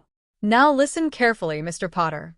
The other occupants of the office watched curiously as Harry put the sorting hat on his head and then seemed to be having an internal discussion with it. This discussion went on for some time. "Whatever can the hat be telling the boy?" Snape asked after several long minutes. "I have no idea, Severus. And the fact that it insisted on a private conversation concerns me. With Harry's mental shields, we will never learn what they are discussing." Moody looked shocked. "You would try to dig in the boy's mind for information?" "Yes, Alastair. It is imperative that I know what is going on with Harry, for his own good. And what gives you the right to determine what is best for Harry, Albus?" the Exorer asked angrily. Remus remained quiet. "There are things going on that you are not aware of, Alastair. And what makes you think you are aware of everything? Seems like Potter knows a whole heck of a lot more than he is letting on. And clearly that hat is telling him something important. Maybe it's time you stop trying to run his life and let him alone. He seems to be doing a fairly good job of it." "That is not possible. I don't think you'll find it as easy to control him as you think, Albus. He damn near beat me last time we dueled, and it will only be a short time before he is capable of beating you." With that parting comment, Moody stomped out of the office. Remus watched him go, thinking that Harry would be very interested to learn about this conversation. Harry was currently sitting cross-legged on the floor of the Room of Requirements, which had provided him with a large fireplace and bearskin rug. He held his upturned hands in front of him, and resting on them was Godric's wand. The sword was resting across his knees. The hat had drilled him on this ritual until he could recite it backwards in his sleep, as there was no going back if he made a mistake. It was an unusual ritual. Harry was used to spells being based in Latin, but that was not the case. Godric had used his native Welsh. This made it difficult for Harry to learn the long spell, as he was not used to the pronunciation of Welsh words, but he had practiced until the hat deemed his accent acceptable. With one last check to make sure everything was in order, Harry took a deep breath and began. "Gwella, fy metal y wybedith arol me." He felt a rush of knowledge into his mind, and suddenly he understood what he had said. "Enhance my mind with the knowledge left for me. Siphuno, fy metal ar on yma." His head split open in pain, and he struggled to remain in his position. There was a burning sensation along his scar, and it felt as if half of him was being harshly torn out. But it was over quickly, and then came blessed relief. In place of the ever-present ache in his scar, he now felt something entirely different. There was a presence there that was comforting and at the same time exhilarating. "Combine my mind with the one here. Gadwich I Bellic Yn DDWI, ond Yn un." He felt, rather than saw, a brilliant flash of light explode around him, and it filled him with bravery and a near-reckless desire to do good. Let us no longer be two, but be one. With the completion of the ritual, Harry's strength gave out, and he collapsed to the floor, one hand clenched around the wand and the other wrapped tightly around the pommel of the sword. He awoke some time later to find his head placed in Ginny's lap and her fingers lightly brushing through his hair. He blinked open his eyes and looked up to see her peering down at him with her fiery hair surrounding her face. Harry was awestruck, and words came pouring out of his mouth without conscious thought. "Thou art fairer in face, in thy flesh and thy skin, thy proportions, thy complexion, and thy port than all others. Thou loveliest lady here on me glance with eyes of brown, that I whatever one more fair in sooth hath never been found." Ginny stared down at him in awe for several minutes, shocked to hear the words coming out of his mouth. "Harry, what happened? You missed all of your classes today, and when I came in a few minutes ago, you were passed out on the floor. And now you're spouting Old English love poetry at me." Harry shook his head to clear it. "This would take a lot of getting used to. I found out how to connect with the wand." "I thought as much," she said softly. "It looks different now." Harry sat up in shock and examined the wand in his hand. It looked the same at first glance. It still had the carvings around the handle, and the wood looked the same. It still had the small ruby embedded in the tip. But as he looked closely, he found something new. Each individual lion and griffin had small emerald eyes now. Eyes the color of his own. That must have happened because of the ritual. He murmured quietly, "Can you explain what you're talking about, please?" "Oh, sorry, Jin. When I was in Dumbledore's office, the Sorting Hat asked for a chat. It talked me through a ritual that would implant the imprint of Godric Gryffindor that was in the wand into my mind. Ginny's eyes widened in surprise. I came back here to perform the ritual. So, you have a portion of Godric Gryffindor in your head? Yes, so it would seem. And during the ritual, something else happened. Something was torn out of my head. The wand wasn't the only thing that changed, Harry. What do you mean? Your scar, she said quietly as her hand caressed his forehead. It's not a lightning bolt anymore. It's a flame. Harry stared at her in shock. Then he thought about the searing pain in his head. He brought his hand up and pressed it against his head. There had always been a small amount of residual pain in his scar, but it was gone now. It's gone, he said softly. I think my connection with Voldemort is gone. A smile broke out on his face. Somehow my connection with Godric replaced my connection with Voldemort. That's wonderful, Harry. Ginny placed her small hands on either side of his face and pulled it down to her, so she could place a tender kiss on his head. He brought his hand up and pulled her chin down so he could claim her mouth. It was several minutes before he pulled away. So, does this mean you have all of Gryffindor's knowledge in your head right now? Harry frowned in concentration. No, it doesn't seem like it. There are some things there like how I can now understand Welsh. And whatever it was that you said to me. She grinned at him. Yes, he smiled at her. Like that. It's like I have certain things tied to the characteristics that Godric prized. He paused in thought. You know how in the Sorting Hat's song it always talks about the characteristics of the houses? She nodded her head. It always talks about bravery, daring, nerve, and chivalry for Gryffindor. I can feel more of that in me. I feel brave and strong. And the chivalry. He looked up at her sheepishly. That might explain some of the things running through my head when I look at you. Ginny blushed slightly. He picked up her hand in his and played with her delicate fingers. Those all sound like good things to me, Harry. He smiled. Yeah. He concentrated. And there's something else there, like I know certain things, but I just haven't accessed them yet. Maybe you have to learn it in pieces, or it will only come when you need it. Maybe. But either way, I don't think anything bad can come of this. Agreed. She squeezed his hand tightly. Though we're going to have to cast a glamour to hide that new scar of yours. 7. Dealing with demons. Harry Potter woke up screaming, grateful once again for the silencing charms around his bed. His dream had been a replay of all the worst moments of his life. Listening to his mother's dying words, finding Ginny in the Chamber of Secrets, Cedric dying in the graveyard, Sirius falling through the veil. And then he would be fighting Malfoy again. Only this time, when he twisted the sword to end the Death Eater's life, he would look and find not Malfoy's hated face, but a very different one. Ginny would be looking back at him with horror and betrayal. Harry curled into a ball and sobbed. He couldn't get that image out of his head. He had been so happy to get rid of Malfoy. There were very few people that deserved death in Harry's opinion, but Lucius Malfoy had been near the top of his list. He had finally gotten revenge for Ginny's torment. Only it didn't feel very good to him anymore. The reality that he had killed someone was like a heavy weight on his back that he couldn't get rid of. What kind of man was he that he was happy to have killed someone? What did that make him? Was it only a matter of time until he turned into the next Voldemort? His tears spent, Harry tried to push his emotions down and focus on something else. There was no way he would get back to sleep now, but he had a good 3 hours before anyone else woke up. Plenty of time to get some training done. It would take his mind off of things. Draco Malfoy woke up panting. He didn't know what was wrong with him, but he had been unable to get rid of his dreams of Carmichael. It didn't help that based on the boy's shy smiles at him whenever he passed him in the hall, Draco was fairly sure that Carmichael wouldn't mind bringing those dreams to life. It was maddening, and he didn't know what to do. It would be so much easier if he didn't enjoy the dreams, as then he could pass it off as merely being the product of some curse that had been placed on him. But there was no denying the fact that his body enjoyed these dreams much more than the ones he occasionally still had about girls. And that was frightening. He knew very well what would happen if his mother learned of these dreams.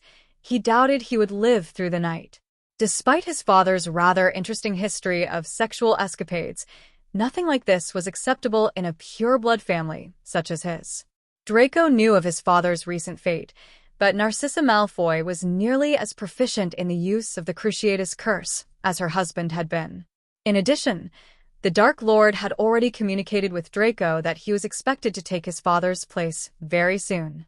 And the Dark Lord did not look kindly on such proclivities. Resigned that his dreams didn't seem to be going away anytime soon, Draco determined that the only way to get rid of them was to learn something about Carmichael. He was sure the boy was repulsive upon further acquaintance. That should help redirect his subconscious. If this didn't work, he would try more drastic measures. There were plenty of girls in this school who would be happy to be bedded by the head of the Malfoy family. Trying to integrate his newfound knowledge took up a great deal of Harry's time. Together with the time he already spent in training, Harry found himself with little time for his friends, or even his wife. Ron had yelled at him 3 times in the last 2 weeks for being late for Quidditch practice. Hermione was regularly getting on his case about being behind in his schoolwork, and Harry had found himself yelling back, unable to understand why the smallest things seemed to set him off these days. But it wasn't until the first Friday night in December that all of this became apparent to Harry. He was sitting in a corner of the common room, his body folded into a large armchair, and all his attention focused inwards. He had learned a way to communicate, for lack of a better word, with the imprint of Godric in his head. They didn't hold conversations, per se, but he found that if he pondered a subject, something usually came forward about it. This was generally the best way for him to learn Godric's memories. There had been a handful of times when something would pop into his head while he was dueling during training, but usually this was so disorienting he wasn't able to process it in enough time to make use of his newfound knowledge. And so Harry had taken to long periods of meditation where he thought about as many things as he could to try and call forth that knowledge. Harry was brought forcibly out of his mind by a rough slap across the back of his head. He looked up in confusion to find an angry Ron standing over him. "What did you do that for?" he asked angrily, rubbing the back of his head where a large knot was already forming. He could feel his anger rising within him to dangerous levels, and he fought to keep it down. It would do no good to curse his friend. "Didn't I warn you that I would hurt you if you hurt my sister, Potters?" Harry was startled to see how angry Ron truly looked. "What did I do? I haven't even seen her all night." His voice held irritation from being interrupted, but inside, he was fighting for control. Why was he so angry? "Precisely," Ron growled. "She was sitting next to you for the last 15 minutes trying to get your attention. Something had her pretty upset, and she could have used you. But no, you were lost in your own little world and completely ignored her." Harry's anger rose. "I was working on something important and she knows that. He was doing all of this for her, and she knew that. He had to be prepared." "Oh, I'm sure she does. Just like all those times in the past couple of weeks you were working on something important and completely ignored her. She's been looking down for days. And then you ruddy ignore her when she's not 2 feet from you. You better have a bloody good reason, or I'm going to have to pound you for making my sister cry." Harry's mouth fell open in shock. She had been crying? All his irritation and anger evaporated. With a jolt, he realized that he really had been ignoring her recently. He had been so caught up in this new power and knowledge, he hadn't taken any time to simply be with her. Of course, she would feel neglected. And his own emotions had been in such turmoil, he hadn't even noticed. With a groan, he dropped his head into his hands and tugged angrily on his hair. How could he have done that to her? To the one person who always supported him? Well, Ron pulled him out of his thoughts. "What do you have to say for yourself?" Harry looked up dejectedly. "I don't know. I didn't realize what I was doing, I guess. I was just so caught up on working on something. And that something was more important than Ginny." "No," Harry answered in a small voice. "Nothing is more important than Ginny." "Well," most of the anger had left Ron's voice. "Then you had better find some way of letting her know that." "Yeah." How could he have let it come to this? Making up his mind, he sprang out of his seat. "I'm probably going to be gone all night, mate." "Hey," Ron called after him. "I thought I told you to fix this." Already on his way up the stairs to his room, Harry answered, "I am, mate." Believe me, I am. Ginny Potter was sitting curled up in a location where she was sure no one would ever find her. She had flown her broom up and landed on the roof of Gryffindor Tower, wanting to be alone. She knew that Harry would be able to find her if he used the Marauder's map, but she didn't think he would. After all, Harry ignoring her was why she was up here in the first place. Ginny angrily wiped away her tears, irritated that she was crying in the first place. She rarely cried, but Harry seemed able to make her do many things she thought she never would. If someone had told her 6 months ago that she would shortly be married to the man of her dreams, she would have laughed in their face. Ginny had been in love with Harry Potter for as long as she could remember. She grew up hearing the story of how he defeated Voldemort as a baby, and as a child, she spent countless hours planning their wedding. And then came that fateful day where she actually met him. She had seen the boy standing in King's Cross Station before he approached her mother for help. How could she not have noticed him? He may have been small for his age, but his eyes were beautiful. She had stared at him from behind her mother as he ran through the barrier. And then the twins had come back and told her he was Harry Potter. All of a sudden the shy boy with the amazing eyes was her hero, and Ginny's heart was sent racing. She spent the next year rereading all of Ron's letters to her that told her about his new best mate. She even nicked the ones he sent to her mother. Ginny treasured any knowledge she could glean about the boy who lived, and grew ever more jealous of her brother for getting to know him when she could not. And then Ron came home for the summer and told her how Harry had beat Voldemort once again. She counted down the days until she might get to see him again. And then she woke up one morning and he was there. Ginny could vividly remember how she spent the entire summer unable to even speak in front of him. She would work up the courage to talk with him, and then he would look at her with those gorgeous eyes and she would squeak and run away. And then she got that blasted diary. Her first year was mostly a blur now. She spent most of it in a dense fog created by Tom Riddle, but she could recall with perfect clarity the moment she woke up in the chamber in Harry's arms. Her young heart had nearly burst with happiness. She thought that maybe he would finally see her for herself and fall desperately in love with her. Unfortunately, this was not meant to be.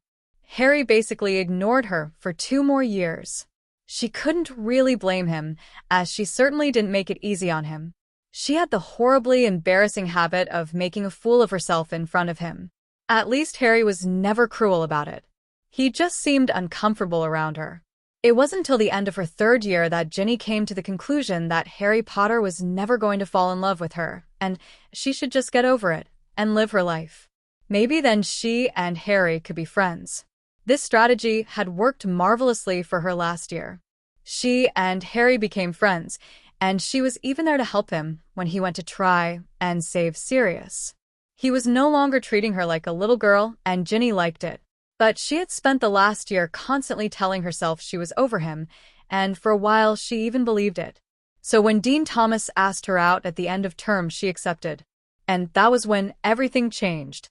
She found Harry wandering around lost and broken, and she was able to help him. And in return, he confided in her. She knew things that no one else did, and it made her feel special that he trusted her. Ginny knew that Harry was treating her differently, but she resolutely stuck to the belief that they were just friends. She wouldn't allow her feelings to ruin things again. There were some odd things going on, but Ginny tried her best to ignore them. She didn't ask when Dobby started calling her mistress. She chose to ignore the fact that she knew about Harry's wand when that was supposed to be impossible. It wasn't until the night before Harry came to the Burrow that she came to the conclusion that something really was changing and that she could no longer pretend otherwise. Dean had broken up with her. She couldn't say she was surprised, as she hadn't been that into him in the first place.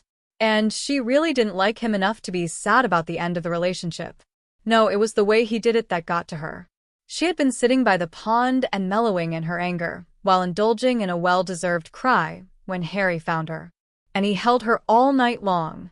Ginny couldn't contain the smile when she thought about that night and how caring he was. And the next day he had come to the Burrow, and all of a sudden he was flirting with her and touching her. And Ginny didn't know what to make of it. She smiled as she thought of their first kiss. Harry had shown that day that he wouldn't let anything get in the way of their relationship. He had even stood up to Bill. It made her heart glow realizing he would fight for her. And he did fight for her. That very night, he threw off a love potion for her. It was oddly comforting to learn about Dumbledore's interference this time. She had always been upset seeing Harry fall all over himself about Cho Chang. To learn that it hadn't really been him, that all the affection he showed Chang was caused by his feeling for her, somehow made up for the fact that he had ignored her for so many years. After all, it hadn't been his fault. He had had feelings for her for years. Only Dumbledore's meddling sent them in another direction. And then Dobby had told them they were married. Ginny was thrilled by this, but she remembered feeling panicked when she learned of it. What if Harry didn't really want it? What if he only ever stayed with her because he had to? But Harry had silenced that worry almost immediately. He had proposed to her, making sure she knew that he wanted to marry her anyways. And it had been wonderful. She thought about the months since then. Harry had tried his best to give her everything she wanted. He had stood up to anyone who had tried to separate them, and there had been many attempts. He had trained her as hard as he could so that she would be able to fight by his side when the time came. He had even rid the world of Malfoy in revenge for what the man had done to her. With a cry of realization, Ginny sat bolt upright. Harry had been distant ever since his fight with Malfoy. And no wonder. Harry may have been fighting evil all his life, but this was the first time he had killed someone in a fight, and it was bound to be affecting him. Ginny had thought his distance recently had all been because of his preoccupation with trying to learn as much from Godric as possible. And while that was still the case, she realized that fixation might be in part due to what happened with Malfoy. He probably felt that he had to learn as much as he could as quickly as possible. And he was using this to avoid having to deal with things. Ginny sighed. She had been so angry at him for ignoring her, and in a way she still was. But it was for a different reason. He should have come to her with his worries and concerns, and she could have helped him. Instead, he had been trying to deal with it all on his own. The stupid boy probably didn't want to bother her. She huffed in frustration. Well, she was just going to have to show him that there was no way he could push her away. She loved him, and she would be there to help him, even if he didn't want her help, or thought he didn't deserve it. Jumping on her broom, Ginny made her way quickly back to her dorm room. She threw her broom onto her bed and made her way quickly down the stairs, expecting to find Harry in his chair in the corner as he had been when she left. Only he wasn't there. She was standing staring at his empty chair when a voice spoke from behind her. "He's gone." Ginny turned around to her brother, wondering why he seemed angry. "Gone where's?" Her mind went into overdrive. Had he gone to fight without even telling her? "I don't know. He said he would be gone all night." Ginny sank down into Harry's chair, letting her head fall into her hands. "It's probably a good thing," Ron continued, "as I don't think I could have dealt with having him around tonight." She looked up startled. "Why are you mad at him?" Ron gave her an incredulous look. "You have to ask?" She only nodded in response. "I told him when you guys started dating that he wasn't to hurt you. And look at what he has done to you." Shock turned to worry. "You didn't hurt him, did you?" No. "But I should have." "No, you shouldn't have. What happens between Harry and me is none of your business." But he hurt you. "And that wasn't his fault. You have no idea what he is dealing with right now." "Then explain it to me." "I can't. I didn't even realize till a little bit ago." Ginny looked at her brother. "What did you say to him?" "I just pointed out to him how he has been treating you recently." Ginny's face fell.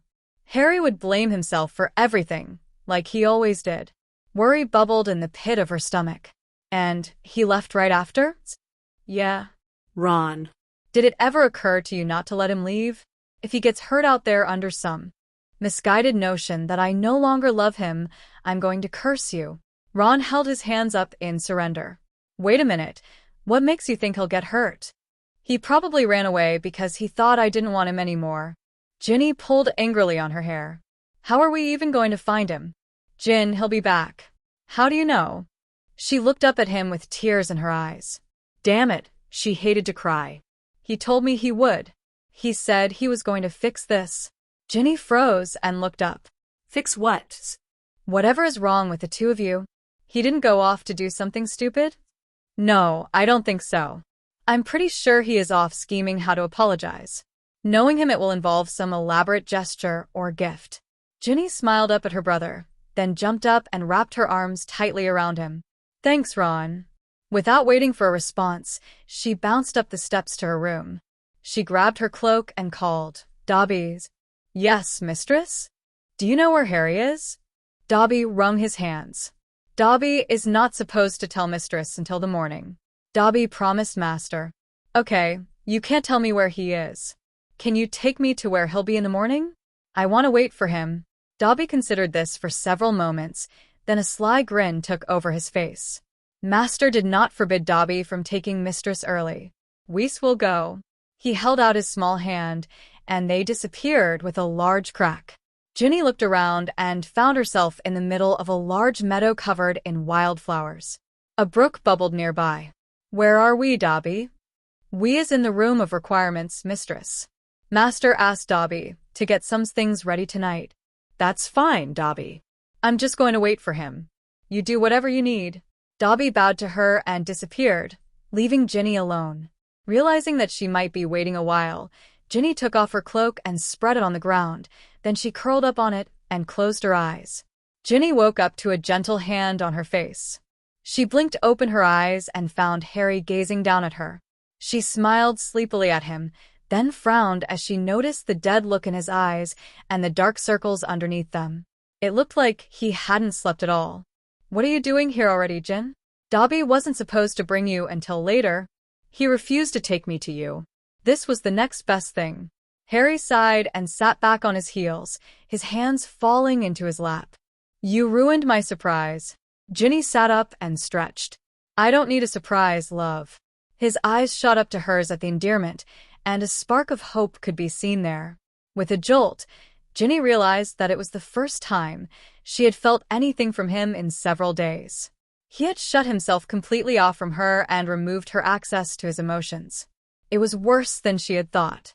You deserve one, he whispered. I've been such a prat, and don't you dare call my husband a prat, Harry Potter. Harry's hands twisted in his lap.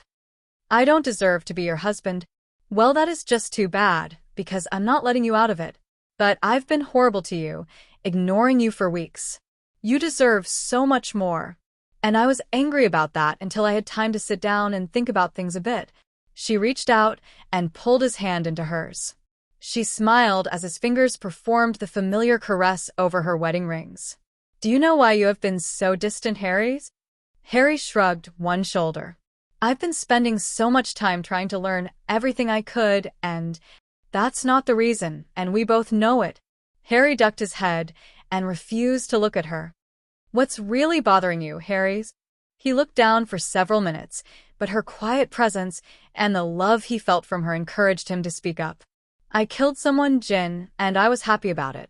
What kind of person does that make me? A marvelous one. He looked up at her, startled. You killed someone who had spent his whole life killing and harming others. You killed someone who tried his best to kill me. Harry visibly shuddered. You killed someone because you had to, and because no one else was strong enough to do it. She placed both of her small hands on his cheeks, forcing him to look deep into her eyes. You killed someone, but that doesn't change who you are. You are still the man I love, the man I intend to spend the rest of my life with. And nothing you do could ever change the way I feel about you, Harry Potter, so you better just accept that now. With a shuddering breath, Harry collapsed against her. He buried his head in her neck and cried. His arms wound tightly around her, holding her so tightly to his chest it was painful. But Ginny did not complain. She ran one hand along his back and buried the other one in his hair. I'm so sorry, Gin. He mumbled into her neck. I'm so sorry for pushing away from you. I love you so much, and I don't know what I would do without you. You're never going to have to find out, love. He raised his head, tears still falling down his cheeks, and crushed his lips against hers. His kiss was passionate and desperate, and Ginny relished in it. He had been so closed off for so long, but finally the last wall was down. He knew now that she would stand by him, no matter what. He knew that she would still love him despite his destiny. Before she knew it, Harry had pushed her gently onto her back and climbed on top of her. His mouth hadn't left hers, and his hands were buried deep in her hair. She wanted to tell him how much she loved him, but he wouldn't allow her room to breathe, let alone speak. Desperate to let him know how she felt, that she still loved him just as much if not more, she used her hands to pull him even closer to her, relishing in the feel of his weight on top of her. Suddenly, he pulled back from her and looked down at her in shock.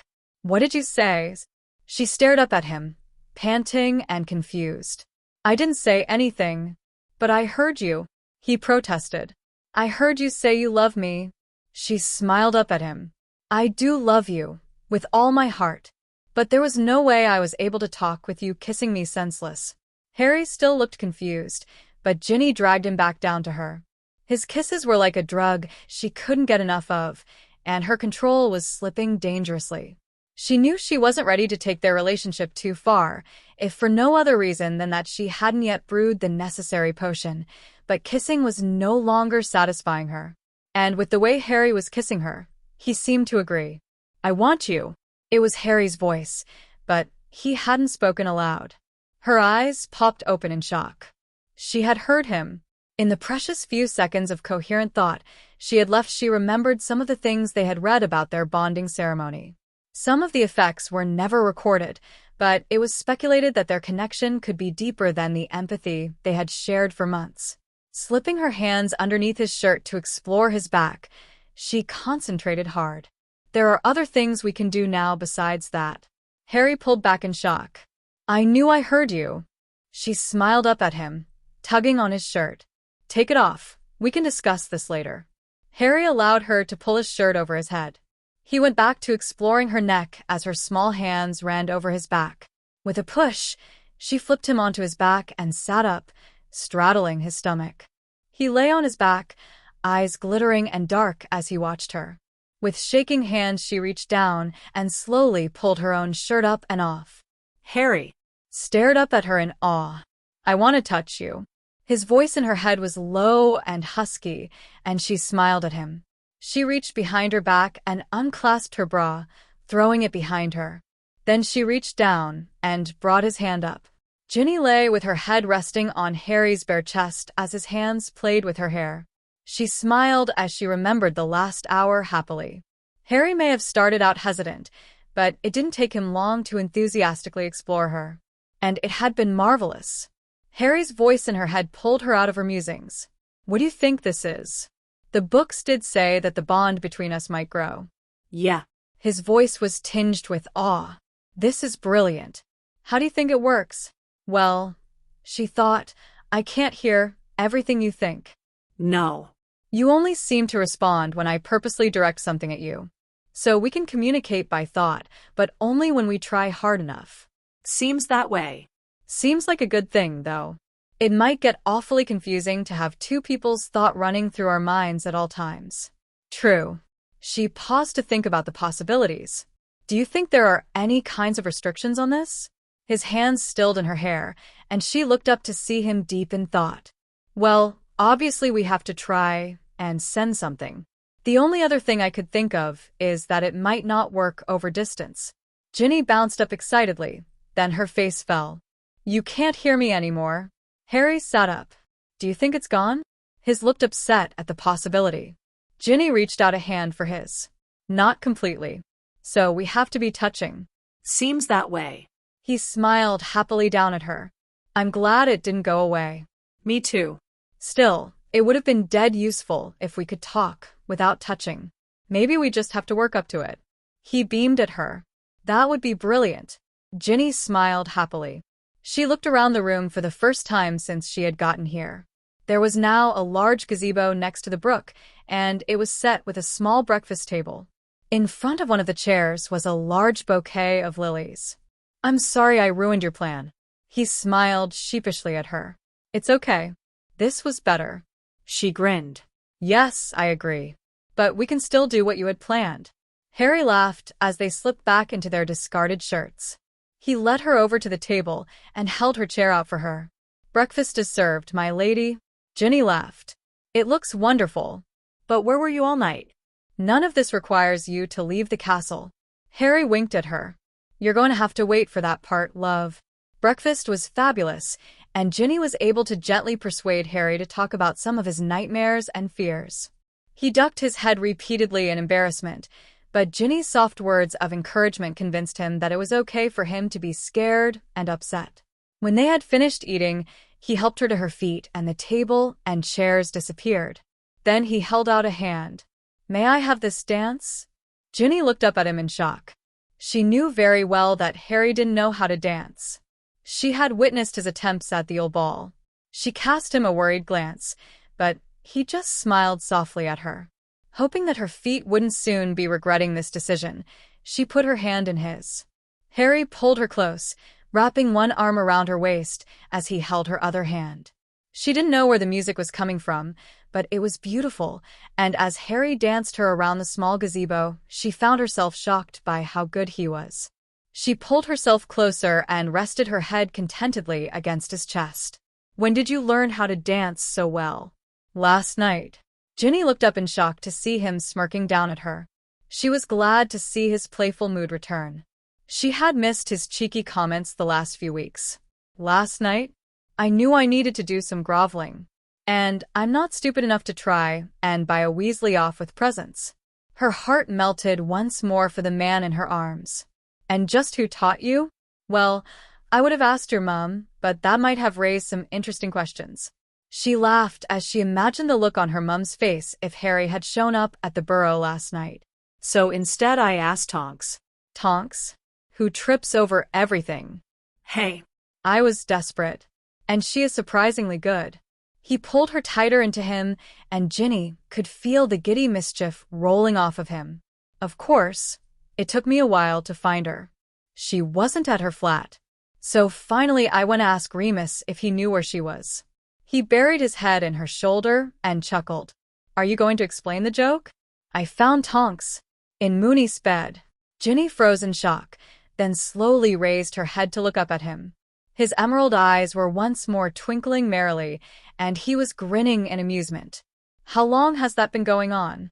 Tonks said he came to his senses after his first visit to us. "I guess we inspired him into getting off his arse and finally doing something about the fact that he is madly in love with her." Ginny giggled against his chest as he started them moving again. "So Tonks taught you how to dance?" "Yeah, took me all night." I kept on stepping on her toes.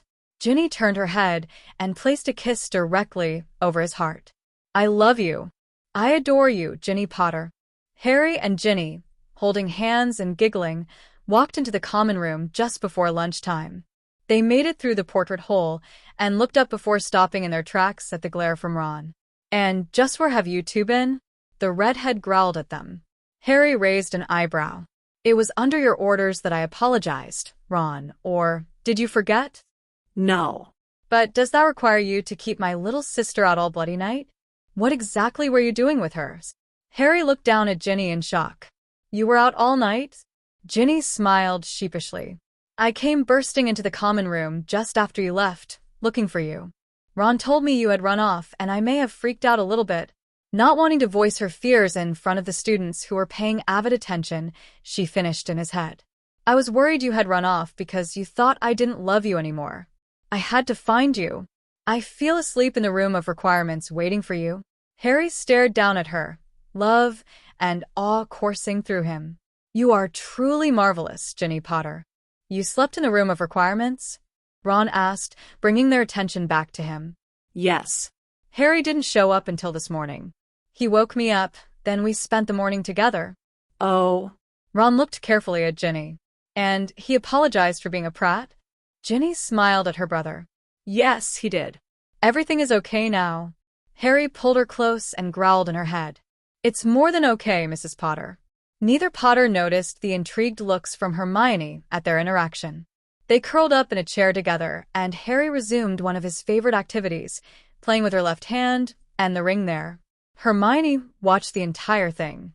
She hadn't been there the week after Harry and Ginny learned of their marriage, so she hadn't witnessed the last time Harry had been so caught up in the ring on Ginny's hand for such a long period of time. And although Harry still played with it quite often, he was usually more discreet about it. Hermione watched her two friends closely as they seemed lost in their own little world. She knew they were close, but watching them made her realize that Harry and Ginny seemed to be close on a level that she hadn't seen in any of her other peers. At least, not any of those her age. They reminded her forcibly of the week she had spent at her cousin's house this summer. Her cousin was 3 years older and newly engaged. Absently, Hermione stood up. "I'm going to go to the library." Ron nodded, not lifting his head from his Quidditch playbook. When she entered the library, she headed straight for a section she had visited often that dealt with laws of the wizarding government. She remembered reading about the wizarding rules regarding betrothal and engagement. It didn't take her long to find the book she needed. It is a tradition in the Muggle world for a man to ask a father's permission to marry his daughter. This tradition is believed to have originated in an ancient wizarding law. By law, parents must be conferred with prior to an offer of marriage. In addition, if a woman is underage, the father's approval must be documented by the Ministry of Magic's Department of Magical Contracts. For this reason, it is unusual for magical folk to become engaged when either of the parties is still underage. Indeed, only 13 requests have been lodged with the department in the last 50 years. These requests are a matter of public record and can be viewed at the ministry. Hermione stopped reading, frustrated. She had felt certain with the way that Harry and Ginny were behaving that he had proposed that morning.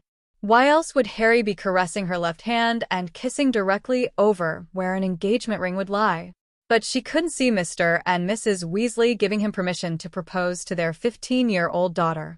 And the book, which was magically self-updating, did not list them, so they couldn't be engaged. Hermione returned to her book in frustration. The only known way to bypass the parental consent law is through a magical betrothal contract or a fidelis amor vinculum ceremony. This ceremony is the most powerful bonding ceremony known to wizarding kind, but it has not been performed for at least 1,000 years. Rumor has it that this ceremony has not been used since Godric Gryffindor used it on his only son. Gryffindor himself was said to be bound under a fidelis amor vinculum. The ceremony requires a vast amount of power, which is the reason for it being performed so rarely. When done properly, it binds the couple in not just love but magic and soul as well. There is much speculation about the effects of this ceremony, but the only written record by a bonded pair states that they were able to empathically share their emotions. It is also rumored that this ceremony will greatly increase the magic available to the couple.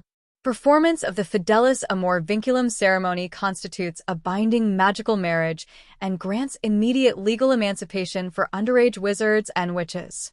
It requires a witness that must swear to the love between the two individuals, as any attempt to perform the ceremony on a couple not already in love will lead to death of both participants.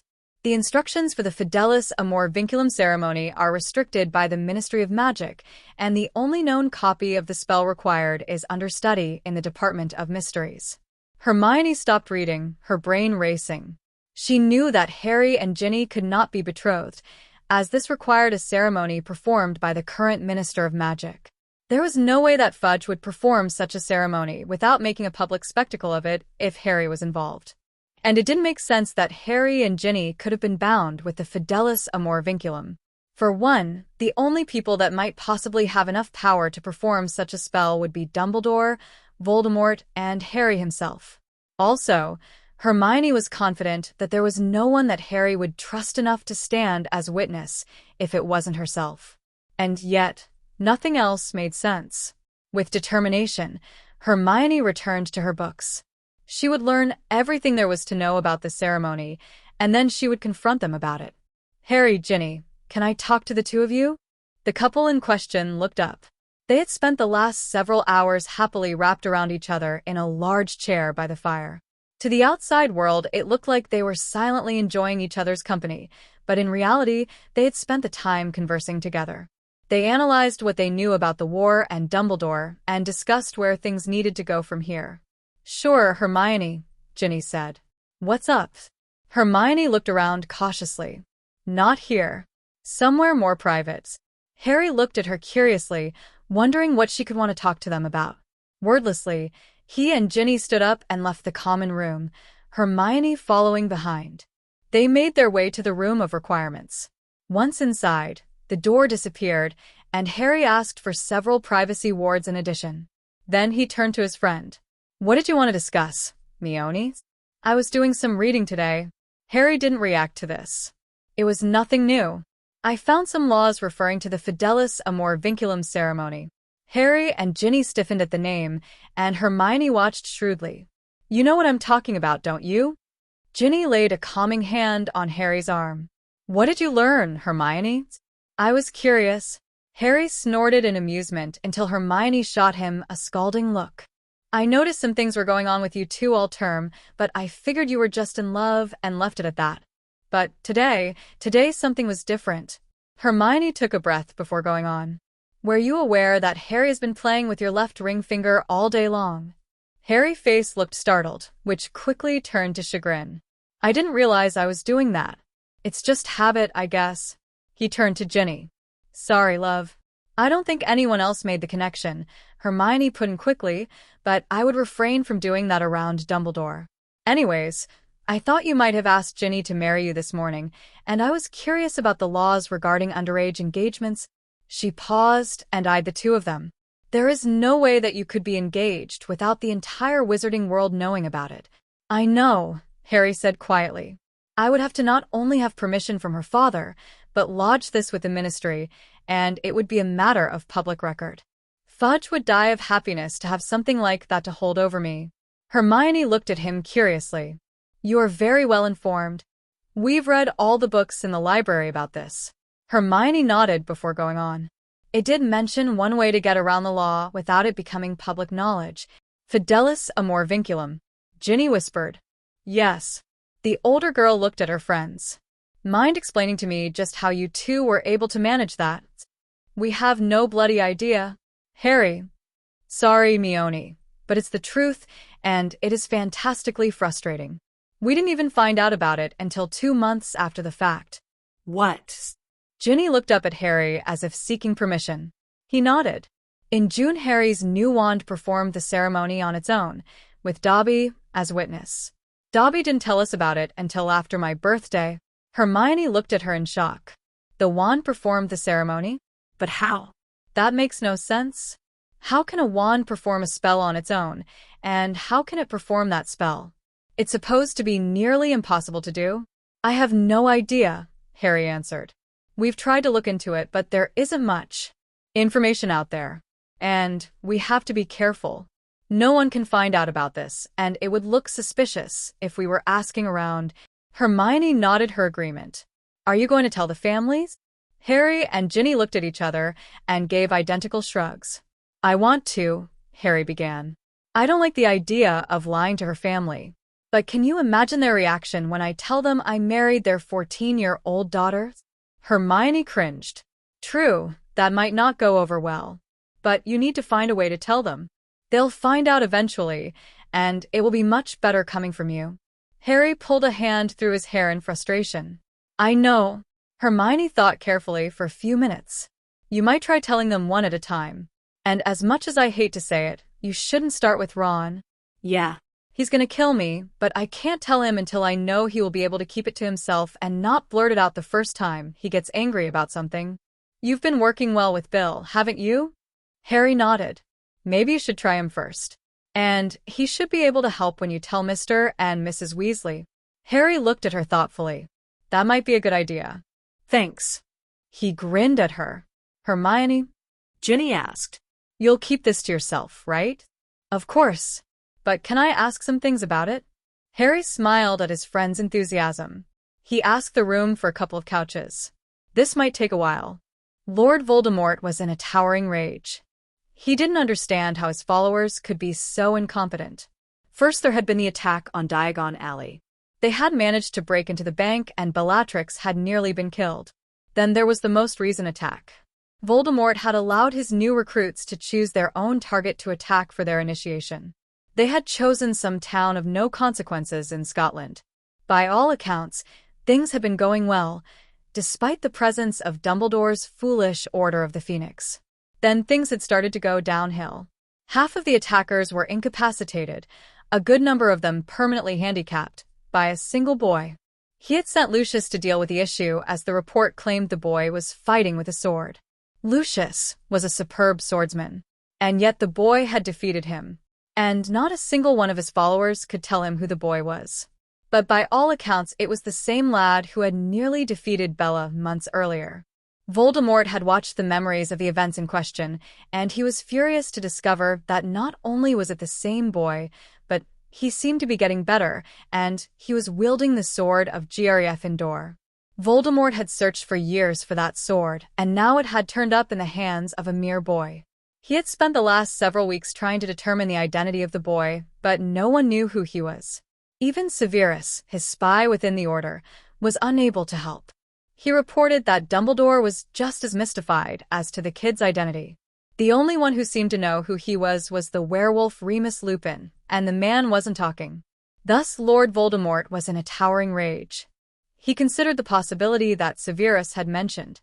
Apparently, some members of the Order were convinced that the boy was in fact Harry Potter in disguise. While he wouldn't put it past the boy to sneak out in disguise to fight, he had a hard time believing that Potter could fight so well. He had seen him fight 6 months ago in the Ministry. While the Potter boy held talent, it was nowhere near the level of the new kid. Of course, Severus had mentioned that Potter seemed to be at odds with Dumbledore. The boy was refusing training from the old man, and Severus had reported that he was training himself. Was it possible? Openly curious now, Lord Voldemort tried something that he had not tried in months. Last year, he had enjoyed playing with Potter's mind. He had been sending the boy visions for months trying to get him to the Department of Mysteries. He had also toyed with the brat's emotions. It had been amusing to bring out the boy's anger, and Severus had reported that it had caused Potter to spend a great deal of time in painful detentions with that Umbridge woman. This amused the Dark Lord. He had tried the same thing over the summer. He was sure that Dumbledore had told the boy the prophecy now, and Lord Voldemort wished to know it. But it had been much harder to access the boy's mind during the summer. Voldemort supposed this had to do with the protections that Dumbledore placed around the boy's home. He had been gleefully waiting for the boy to return to school so he could resume tormenting him. Things had not gone according to plan. He had been able to find the boy's mind, but it had been filled with thoughts of love, and it caused him a great deal of pain to try and stay there. Severus had informed him that Potter seemed to be in a serious relationship with the Weasley girl. After a week of trying, he had given up trying to access Potter's mind. There were other, less painful methods for accomplishing his goals. But now he was going to try again. He desperately wanted to know if it was Potter who had been fighting his followers. Falling into his mind with practiced ease, Voldemort unlocked the door he had built there to stop Potter from entering his own mind and walked forward. He was rebuffed. Confused, the Dark Lord examined the portal that had always existed between his mind and Potter's. It was no longer there. It had simply vanished. He searched through his whole mind and found nothing. Where had Potter gone? Harry was pacing. He had thought all week about Hermione's advice to tell Bill first, and come to believe that it was probably a good idea. But now that he was facing the prospect of actually telling Ginny's oldest brother that he was married to her, he was bloody terrified. Ginny was with him. She had insisted she be there. Privately, Harry thought she was there mainly for his protection, but he wasn't going to complain. Currently, she was curled up in a large chair in front of the fire, watching as he paced. Harry had asked Remus earlier that week if he could ask Bill to stop by again sometime soon. The werewolf had responded the next day that Bill would be available on Friday evening. He was due any minute, and Harry was a nervous wreck. He shuddered with the thought of how much worse it would be when they tried to tell Ginny's parents. Harry was planning on wearing full body armor for that encounter. There was a knock on the door, and then it opened to reveal the eldest Weasley son. Bill opened the door and shut it securely before noticing his sister in the room. "Ginny, what are you doing here?" Ginny bounced out of her seat and launched herself at her brother. He picked her up and twirled her around. When he set her down, she beamed up at him. "Can I come see my big brother?" Sure. "I just wasn't expecting you. I thought Harry and I were going to be working on wards again." "Not today, big brother. Harry and I need to talk to you about something." Bill froze and his eyes shot over to where Harry nervously stood, his face white as a ghost. "Everything all right, Ginny?" "Oh, it's marvelous." She led her brother over to the couch and pushed him down, then curled up against his side. Harry slowly made his way and sat in the chair Ginny had recently vacated. "First, I wanted to thank you for helping Harry out a couple of weeks ago, and for not letting on that you knew who he was. You're welcome, little one. I'm not going to lie and say I wasn't a nervous wreck letting him come with me, but he's a good fighter. I was glad to have him there. Dumbledore didn't bug you about who he was? No. I didn't let anyone but Remus know I had ever even seen him before. Didn't want to get interrogated by Mum. Harry smiled weakly at him. Thanks, Bill. I did have a question for you, Harry. Harry watched him nervously. Something you said to Malfoy. Harry gulped visibly. I said he nearly killed my wife. Yes. Bill looked down, expecting to find confusion on Ginny's face, but there was none. Instead, she was looking at Harry with adoration in her eyes. Remus said that you were just hiding your identity, but I was wondering... Harry's hands clenched on top of his legs. That's why we asked you here, Bill. We are going to tell you something that only 2 other people in the world know, and we're going to ask you to keep it to yourself. It is a matter of life and death. Bill looked at him and waited for Harry to go on. You were there when I asked Ginny to be my girlfriend. Bill chuckled. Yes. Hard to forget my little sister's boyfriend soundly trouncing my arse. Harry grinned, then remembered what he still had to confess to. The grin slid off his face. I had noticed some odd things throughout the summer, and about a week after her birthday I began to ask questions about them. What types of things? I have a house elf. Bill nodded. You met him already. Well, a week or 2 into the summer, he started calling Ginny mistress. What? We didn't understand it at first. Ginny cut in. Dobby has always been a bit unusual, and we just thought he was being weird. But Ginny, house elves never acknowledge a new master unless... Harry interrupted him. Yes, we know. There were several other things. Harry pulled out Godric's wand. You probably recognize the fact that I had acquired a second wand. Bill nodded. I can't tell you everything, but this wand is an old Potter family heirloom. There is a curse on it that prevents me from telling anyone but my wife and children very much about it. Bill nodded his acknowledgement. He had run into several such curses before. Ginny knows everything about it, but the curse has never taken effect. Bill looked on in shock. Harry took a deep breath and went on. Bill, I'd like you to meet my wife, Ginny Potter. Bill jumped up and began pacing. He knew that if he were to draw his wand now, it would only be him that ended up hurt. Harry had already beaten him once, and Ginny was probably almost as good. But he couldn't wrap his mind around the fact that his baby sister was married. Why did his parents ever allow that? And why wouldn't they have told anyone? No, they must not know either. He turned back to Harry and Ginny, who were now sitting together in the chair. How did this happen? There are laws against underage marriage. It was Ginny who answered. The short answer is that we have no idea. We didn't find out we were married until 2 months after the fact. That makes no sense, Ginny. Believe me, I know. How did you get around the parental consent law? Fidelis amor vinculum. Harry whispered. Bill's pacing stopped instantly.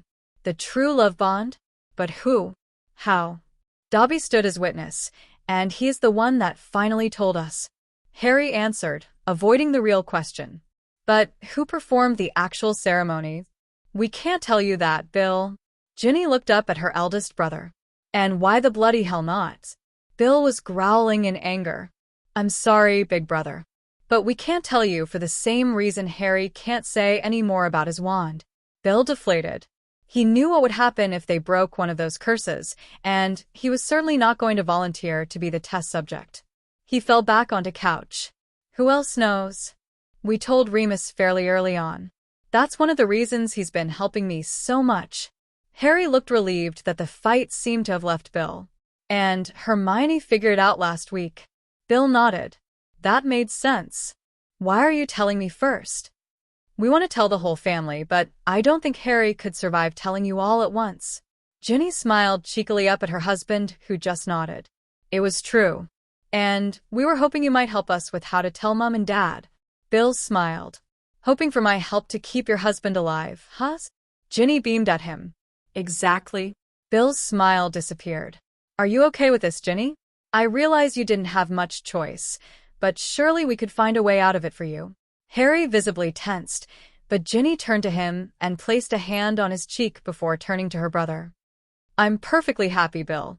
I know that Harry loves me, and we would have gotten married anyways. It just would have taken a little longer. Bill watched as his baby sister looked up at her 16-year-old husband. His first inclination was to be horribly upset about this news, but there was no doubt that Ginny was in love with Harry. She had been infatuated with the boy who lived nearly her entire life, but this was something different. Ginny looked at Harry the same way his mom looked at his dad, and Bill could not deny that.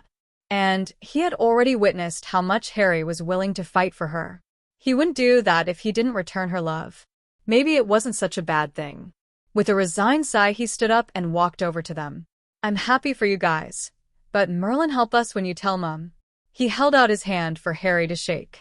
Take care of my baby sister, Potter. With my life. Beaming, Ginny launched herself at her oldest brother. With her arms wrapped tightly around his neck, she whispered in his ear. Thank you, Bill. Thank you for understanding. 8.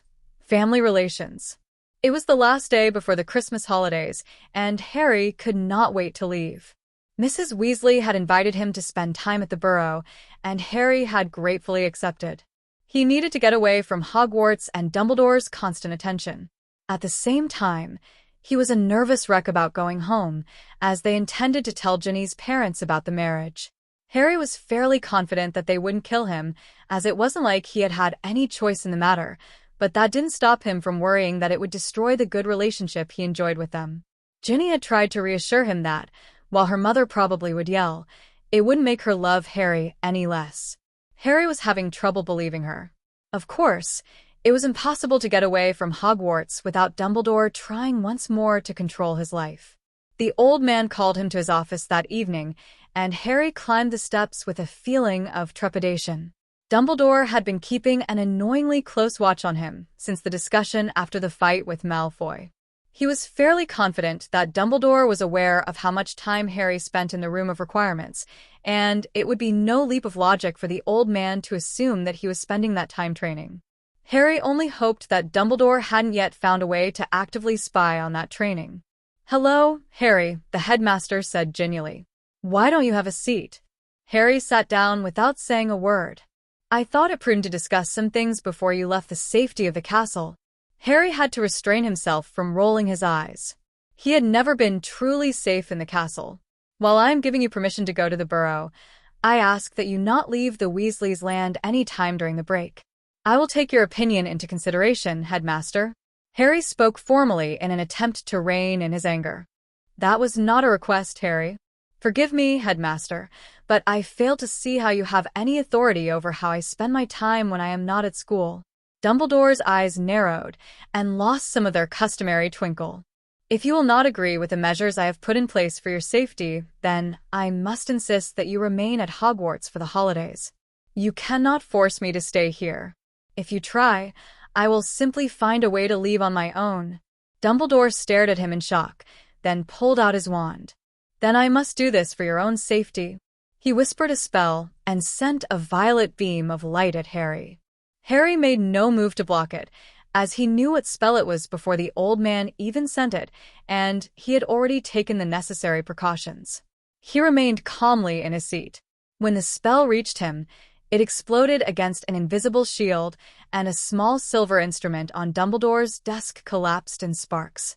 Harry looked up at Dumbledore with steel in his eyes. I suggest you do not try that again, Headmaster. Harry, if you do not allow me to place a tracking spell on you, then I will be forced to lock you into GRF Indoor Tower. I hope not, Headmaster. I would expect that the headmaster of this school would not stoop to something so completely illegal. It is not illegal, Harry. With Sirius being dead and the Dursleys being Muggles, the Ministry allows the headmaster magical guardianship over all current students. A small smile of triumph graced Dumbledore's face. Harry continued to look at him calmly. You are assuming I don't have a magical guardian already. Since I do, you cannot exercise control over me. And who might that be? Someone who is not afraid to stand up to you, Headmaster. If you cannot tell me who this is so that I may discuss the situation with them, then I am forced to act under the assumption that no such person exists. Very well, Headmaster. If you would allow me to make a full call? Dumbledore nodded his acceptance and watched as Harry withdrew a small amount of the powder and threw it into the fire before asking for Gornak. Dumbledore looked on curiously as Harry kneeled with his head in the fire. Gornak was a top-level manager at Gringotts and rarely consented to even meet with humans. Why would Harry be contacting the goblins? His surprise only grew further as Harry pulled his head back, and it was replaced by a goblin's head. "Good evening, Headmaster. I am Gornak. And to you as well, Gornak. May I ask why you wish to speak to me? Mr. Potter informed me that you wish to know about his guardians?" The headmaster nodded his acknowledgement. "He does indeed have a legal guardian that we are aware of, but I am bound to secrecy on this matter. Suffice it to say that Mr. Potter's guardian has made his views quite clear, and they agree with Mr. Potter's own opinions." "You mean to tell me that Harry's new guardian wishes him to go to the Burrow for Christmas?" Yes. "Mr. Potter is legally able to leave the grounds of Hogwarts whenever he feels the need." Harry sniggered quietly at the sight of Albus Dumbledore, with his jaw dropped in shock. "And you are unable to reveal this person's identity?" Correct. "The identity of Mr. Potter's guardian has been sealed by the Ministry. Only I and the head of the Department of Magical Contracts is aware of this information." "Very well.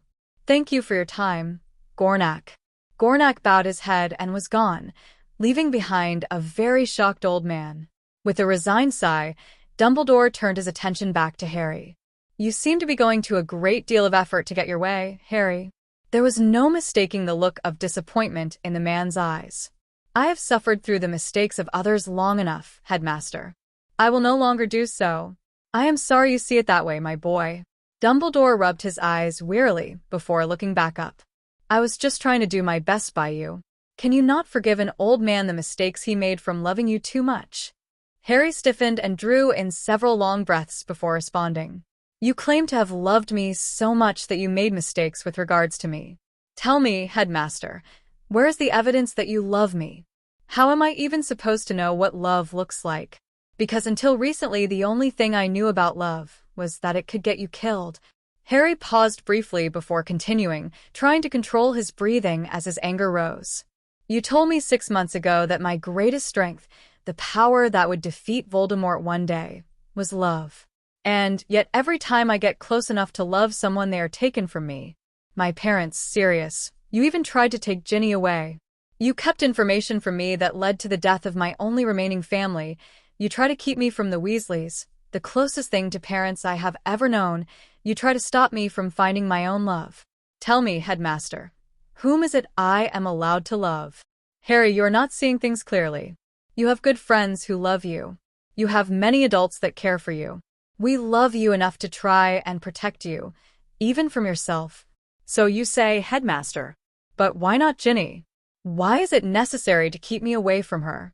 "It is dangerous to involve yourself romantically with anyone, Harry. It puts her in too much danger and provides an unneeded distraction from your training and destiny." Harry looked carefully at the man in front of him. His eyes hardened in resolve. "And yet you tried to lure me towards another girl and even stooped so low as to feed me a love potion for 3 years." Dumbledore's eyes widened in shock. How did Harry know about that? Did it never occur to you that one of my best friends is the smartest witch of our age? It didn't take her long to figure out what was going on as soon as I became suspicious. And then I was able to take the steps necessary to make sure it never happened again. Harry, there is no spell to protect yourself against love potions. Dumbledore was careful to admit nothing. He would not do so until he could discover how Harry knew so much. "Then why hasn't your potion worked on me all term?" Dumbledore watched as his carefully constructed plan took a death blow. He had hoped, despite everything that happened this term, that he would be able to repair his relationship with Harry. But it was quickly becoming apparent that the boy would never trust him again. "I know why you were really trying to keep me away from Ginny, Headmaster. I have already shown that you cannot legally try any longer. I would recommend that you not push your luck any further." Without another word, Harry walked calmly out of the office and shut the door behind him. Dumbledore did not move for several minutes. Harry implied that he knew the truth about the prophecy. But how could he? There was no one left alive who knew the full thing besides Albus himself. He had even gone to the trouble of obliterating it from the mind of Sybil Trelawney. So how did Harry find out the truth, and how long had he known? This would certainly explain the hostility he had felt from the boy in the last several months. It was imperative that he understand what was going on. Harry desperately needed guidance. The wizarding world would not survive if Harry fell into the dark. Albus needed to find a way to regain some control over Harry and rebuild their relationship, and he needed to get him away from Ginny Weasley. The girl had obviously been a bad influence on him. It was her friendship that seemed to have precipitated many of the problems with Harry. It was clear that he could not force Harry away from her. Perhaps it was best to try and convince her parents that she needed to be kept away. Maybe if he told them the first part of the prophecy, they would realize that it was dangerous for her to be around Harry until his destiny was fulfilled. He would need to speak to Molly and Arthur. Unfortunately, with Harry arriving at the Burrow tomorrow, Albus would have to wait until the new year for a chance to speak with them. He only hoped it was enough. The next day found the 4 Gryffindor friends sitting in a compartment of the train as it made its way towards London. Ron had talked Hermione into a game of chess, and Harry and Ginny were curled up near the window, hands intertwined as they spoke privately. Bill said he would stop by tomorrow morning? Yes. Dad should be home as it's Saturday. And I really think it's best to tell them as soon as possible. Mom is already going to be upset that we didn't tell her this summer. We can always tell her that we didn't really accept it was true until we started noticing the effects, which wasn't until after we got to Hogwarts, really. But then we'd have to tell them about the effects. True, but not all of them. If we tell them the name of the ceremony, they'll be able to learn some of it. We should at least tell them about the empathy part, as that is the most documented, but I agree that it's probably not best to mention the fact that we can communicate silently. Good. I can just see Mum trying to keep us apart if we mention that. And while they really couldn't, it would be better not to have that particular fight with your family. Exactly. Harry's next words were hesitant and soft. Are you sure they're not going to be angry with me? I have no doubt they'll be angry, at least Mum will, but there is no reason for them to direct that anger at you. It's not like you made this happen. I know. So quit worrying about it. That's much easier said than done, Gin. I know. Are you sure we need to tell them now? We agreed that we should tell them as soon as possible, and based on your meeting last night with Dumbledore, it really needs to be soon. We need them on our side, if he tries to separate us again. And now that he knows he can't legally touch you, he's bound to come after me. Harry sighed and wrapped his free hand around her waist to pull her closer. Why can't he just leave us alone? He's got to realize by now that there is no way I will ever trust him enough to let him guide me. Why is he still trying so hard? He's spent the last 15 years convinced of his role, Harry. He's not going to give that up very easily. And he's still certain that he knows best. I honestly don't think anything will convince him he's wrong until you win on your own. If I win. She squeezed his hand until it was painful. It's a good thing Ron is here, or I'd curse you for thinking that, Harry Potter. You will win, and it's time you fully accept that. We don't know that. I do. It would have been pointless for all of this to happen to us if you were just going to fail. And remember, the prophecy didn't mention failure as a possibility. Either you win or you go dark. And there is no way I'm letting you go dark, Potter. You're amazing, you know. But of course. Kiss me? You have to ask? No. They both moved at the same time and met in the middle. The pull towards each other had only strengthened in the weeks since their time in the room of requirement. Working through their problems had only intensified their love, and they had had a hard time keeping their hands off of each other since. This was no exception. Harry's hands had slipped under the back of her shirt and were caressing the bare skin of her lower back, and Ginny's were wound through his hair as she held him tightly to her. Oi. Hands where I can see them. They didn't acknowledge Ron's angry yell. Ron. Leave them alone. Hermione's scolding barely even penetrated the fog in Harry's brain. What? If I left them alone, they'd probably be shagging right in front of me. I don't need to see that. Ron's voice was turning angry, and Harry pulled back reluctantly. Harry's face turned beet red when he saw the angry scowl on Ron's face, but Ginny merely laughed. We wouldn't shag in front of you, Ron. Sure looked like it to me. Ron narrowed his eyes at them. You guys aren't shagging, are you? And what if we are?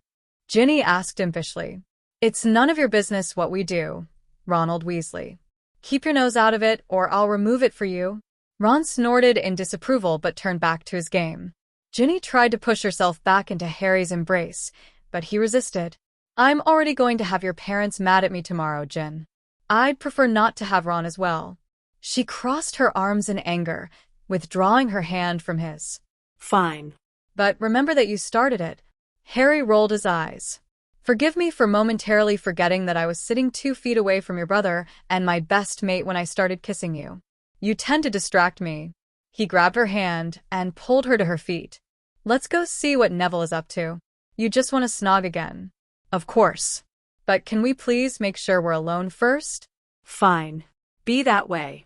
Grinning at her fake anger, Harry pulled her into the corridor and set off to find an empty compartment. He desperately needed to kiss her. Harry was sitting nervously on the couch the next morning while Ginny helped her mum clean the breakfast dishes. Mr. Weasley was sitting in his chair and reading The Prophet, and Ron was upstairs polishing his broom, so they could play a game of Quidditch that afternoon. Harry was still trying to figure out what to say when he heard the sound of the floof followed by Bill's voice as he greeted his mother and sister. The eldest Weasley son then came into the sitting room and, after throwing a quick wink towards Harry, planted himself next to his father to discuss the latest example of the incompetency of Minister Fudge. It was several minutes before Ginny came in, leading her mother. She came and sat beside Harry, putting a calming hand on his arm, as Molly sat curiously next to her husband. With a deep breath, Harry pulled his wand and cast a silencing charm on the room. He didn't want Ron to find out anything until they were ready to tell him. Harry, you really shouldn't be using magic. Mrs. Weasley chided him. It's all right, Mrs. Weasley. It is perfectly legal. Mr. Weasley looked at him curiously. Legal, Harry? Yes. Ginny and I wanted to talk to you about some things, and that is part of it. Molly looked at him shrewdly before turning to her son. Bill, maybe you'd better leave us alone. Actually, Harry and Ginny asked me to be here, Mum. The elder Weasleys all turned their attention towards the couple. What did you need to speak to us about, Harry? Mr. Weasley asked calmly. Molly was already wringing her hands worriedly. Ginny took his hand and gave it a squeeze. Go ahead, love. Harry turned to her and offered a brief smile before beginning. We're going to tell you as much as we can, but understand that there are certain things I simply can't tell you. Why not, Harry?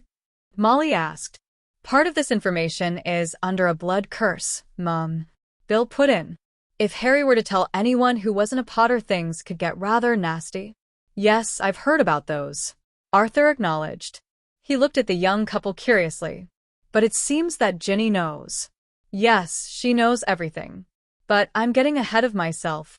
Harry paused briefly to collect his thoughts. The night that Sirius died, Professor Dumbledore sent me back to his office after the fight. Only Ginny caught the slight catch in his voice at the mention of his godfather. He shared with me the contents of the prophecy that was in the Department of Mysteries, the prophecy that the Order had been guarding for nearly a year. Molly gasped in shock. I won't tell you what it says exactly, as that information is a closely guarded secret, but the gist was that I would be the one to defeat Voldemort. No. Molly Weasley was on her feet, fists clenched in fury. Molly, her husband called quietly. Let's sit down and let the boy finish his story before we ask questions. She looked down at him and huffed before nodding her head in agreement and resuming her seat. Thank you. Anyways, this information was extremely upsetting to me, as you may imagine. Further, I was angry that Dumbledore had kept it from me, resulting in Sirius' death. It was the next day that Ginny found me. While he was wallowing in self-pity, she cut in impishly. Yes, dear, he smiled down at her before continuing his story. She helped me realize that I should start taking control of my life and begin training so that when the time came I might have a chance of winning. Her idea was to bind a house elf that would be able to help me by running errands and making sure I was fed during the summer. The very first thing I did this summer was visit Gringotts. Harry, that was dangerous going out by yourself. Mrs. Weasley nearly shrieked as she was once more on her feet in anger. Molly. Her husband put out a calming hand and guided her back to her seat. Sorry, Harry. Please continue. Harry nodded his thanks. It was then that I was informed of the Potter family vault. Bill looked up in surprise. You weren't told when you turned 11? No. Dumbledore felt it was better that I was not aware of it. Harry shut his eyes briefly before moving on. It was there that I found 2 letters. The first was from my mother, and it contained the prophecy. Only it was longer than the one that Dumbledore had shared. He had kept back the second half, the part that gave me an idea of how to actually go about winning against Voldemort, along with some other crucial information. She also told me how to access an ancient family heirloom. Harry pulled out Godric's wand and caressed it gently. I can't tell you where this comes from, but suffice it to say that this is an extremely powerful wand that has been passed down in my family for hundreds of years. Dad explained that only he could tell me what it was, and that he was positive that this was the power that would help me to win. Of course, Dumbledore knows nothing about it. He continues to believe that I can defeat Voldemort through the power of love. Arthur Weasley raised an eyebrow in amazement, but did not interrupt. Molly was eyeing the wand that Harry still held in his hand. I spent most of the summer training, and that was what enabled me to beat Bill on Ginny's birthday, and to do so without getting in trouble. And perhaps to join in on a couple of fights against the Death Eaters? Arthur asked quietly. Harry looked momentarily shocked at the man's quick perception. Yes, I've helped out twice now. But all of this, while vastly important, is not what I really wanted to tell you. He stopped, and Ginny pushed in closer to him to give him strength. Something happened at the very beginning of the summer, only Ginny and I didn't learn of it until the very end. And in all honesty, I don't think I truly accepted it until I was able to get to Hogwarts and research a little bit. Harry looked up and met Arthur Weasley's eyes. What do you know about the Fidelis Amor Vinculum? Molly looked confused, but Arthur looked at him with understanding and resignation. The true love bond. Molly looked at her husband briefly before returning her attention to Harry. Yes. Somehow, my wand performed the Fidelis Amor Vinculum ceremony without my knowledge in early June. Arthur?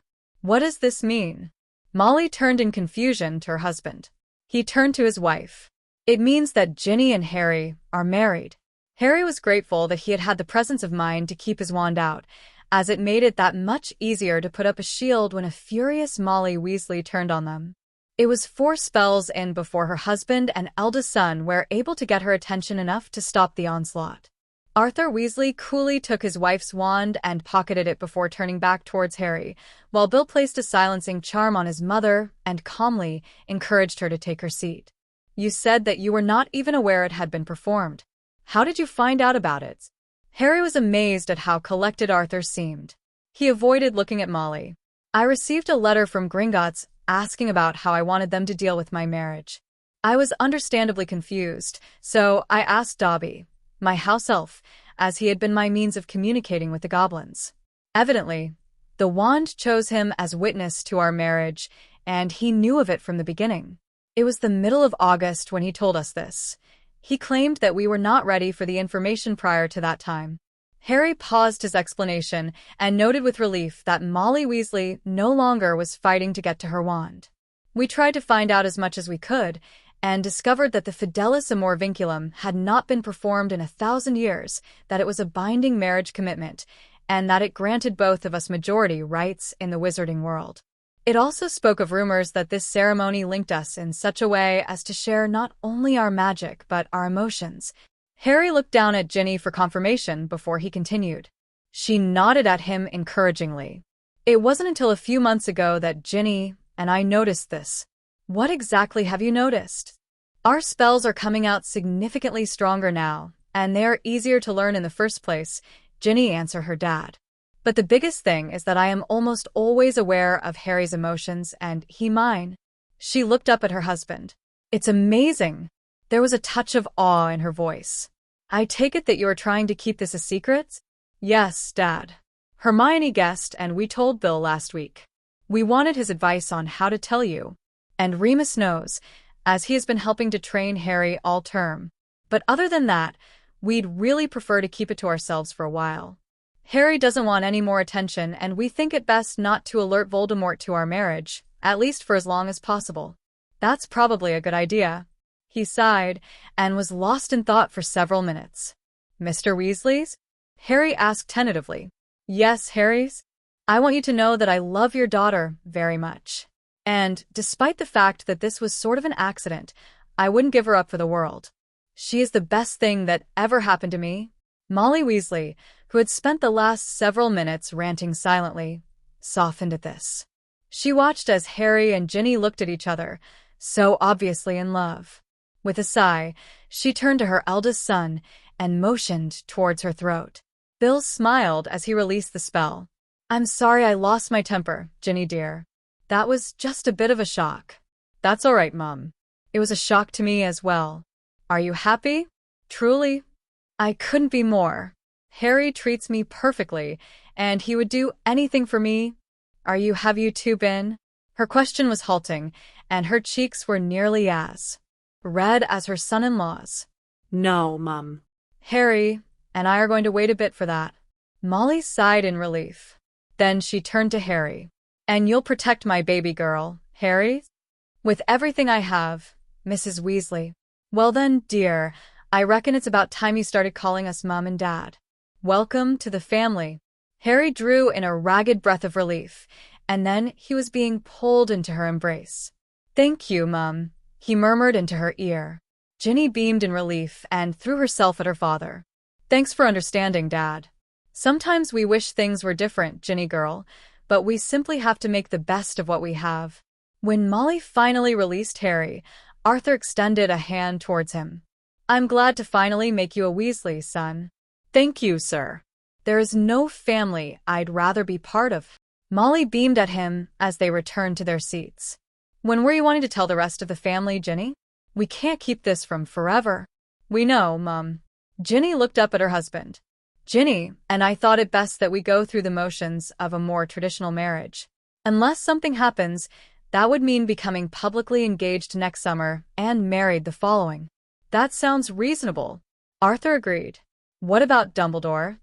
Harry stiffened visibly, and Ginny placed a hand on his knee to calm him down before answering. We don't feel the need to ever inform him. But, Ginny, Molly exclaimed. He's the headmaster and the leader of the order. He needs this information. No, Mum. He long since lost any respect I have for him. Harry didn't mention this, but not only did he lie about the prophecy, but he has been purposely trying to separate us all term. Even more, he actively tried to keep us apart before that. Bill looked surprised at this information. What do you mean he tried to keep you apart? And why would he do that? Harry's eyes shot to Ginny's, and he squeezed her hand. Do we tell them? Yes, Harry. They need to know if he ever tries to get their help in keeping us apart. Harry nodded and returned his attention to the elder Weasleys. We discovered that since the beginning of my third year, Dumbledore has regularly been feeding me a love potion that redirected all the feelings I had for Ginny towards another student. Harry's hands shot up to cover his ears at the explosion of sound that came out of Molly Weasley at that pronouncement. He didn't think she was even using words, merely screaming in fury. Harry really couldn't blame her, but it was becoming difficult to hear, and he had more questions to answer. So once more the Weasley matriarch was silenced. Sorry, Mum, he said quietly, but I wanted to be able to answer all your questions, and I won't be able to do that if you leave to curse Dumbledore. Arthur chuckled. In answer to your question, Bill, the second half of the prophecy, the part Dumbledore didn't tell me about, mentions another individual who would help me fulfill my destiny. Based on his actions for the last 15 years, it is fairly obvious that Dumbledore planned to take this role upon himself, but it was never meant for him. Thankfully, we recognized his attempt for what it was and took steps to counteract it, allowing Ginny to take her rightful place. This time the excitement did not come from the still silent matriarch. It was Arthur Weasley, whose wand shot angry sparks across the room. You mean to tell me, he said in a calm but deadly voice, that the headmaster used illegal means to try to manipulate things for his benefit, all because of a prophecy? Harry nodded. After another tap on his hand, Bill once more removed the silencing charm from his mother. And just why can't I go curse Albus Dumbledore? Molly asked in a clipped voice. Believe me, I think it a worthy cause, but while he knows that I am aware of some of his manipulations, we would like to keep him ignorant of everything. It seemed best to let him continue under the misguided assumption that he still has some control over me. I prefer not to have to fight him until I absolutely have to, as doing so would probably bring to light things best left hidden. We've managed to ensure that news of our marriage doesn't get out, but if Dumbledore ever finds out about that or my new wand, the results could be disastrous for the war effort. Arthur sighed and slumped back in his seat, most of the fight gone from his face. While that makes sense, I refuse to allow him to simply walk all over us. We know, Ginny cut in. We've tried to remain firm about our intentions without letting him know any of the reasons behind them. He knows that Harry intends to not be separated from me, but he doesn't know why. He knows that Harry refuses to train with him, but he doesn't know to what extent we really have been training. I've tried to refuse his demands without ever really giving him reasons why. But the other night, I had to go further.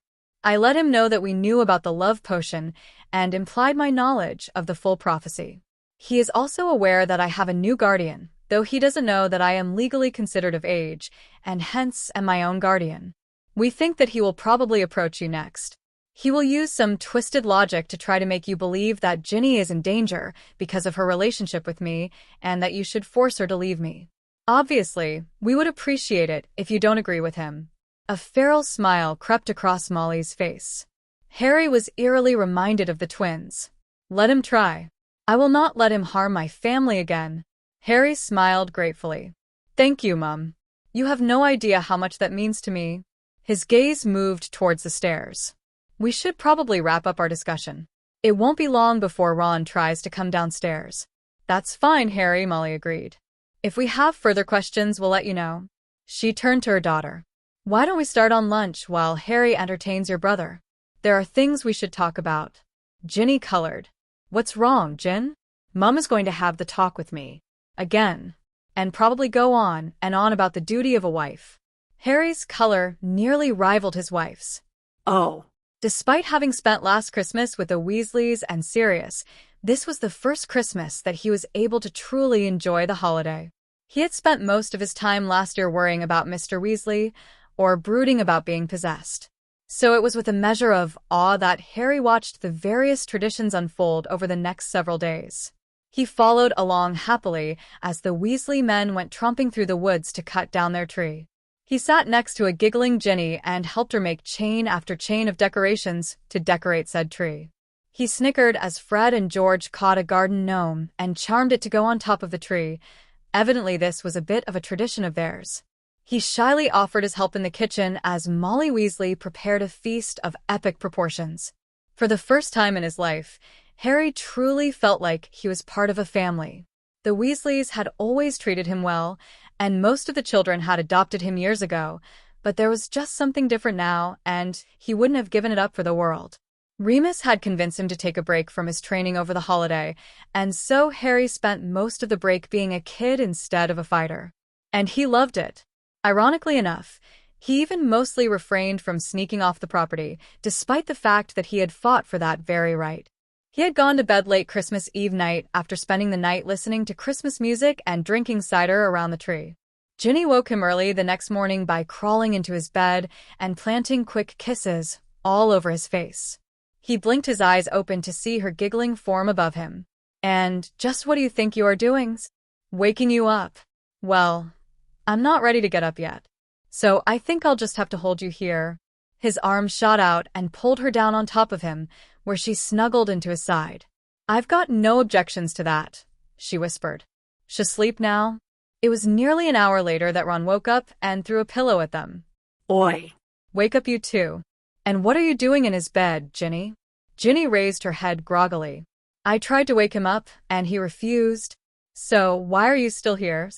I'm holding her captive, Ron. Harry answered. Do you have a problem with that?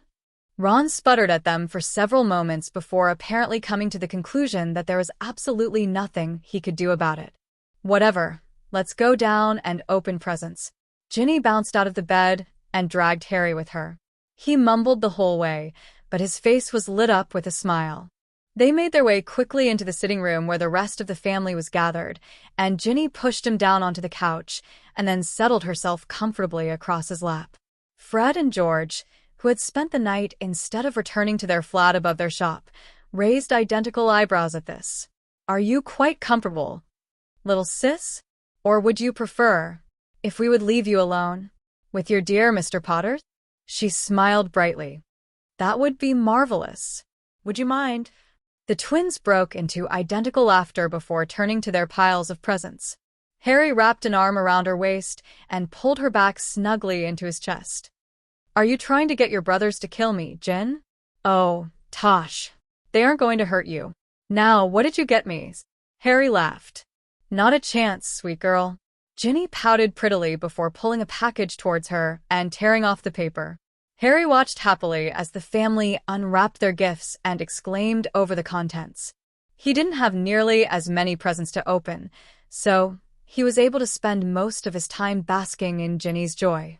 As her pile of unopened presents dwindled without producing one from Harry, he could feel her confusion, but he just smirked and remained silent. When she finally opened the last gift, she turned to him and poked an angry finger into his chest. And where is my present, Mr. Potter? He smirked at her. What makes you think I bought you anything? You had better if you know what is good for you. He laughed happily. Which one do you want first? You got me more than one? I got you 3. One that is practical, one that will come in handy one day but will take a bit of work, and one just because. Ginny looked thoughtful for a few minutes. Practical first. We'll save the fun one for last.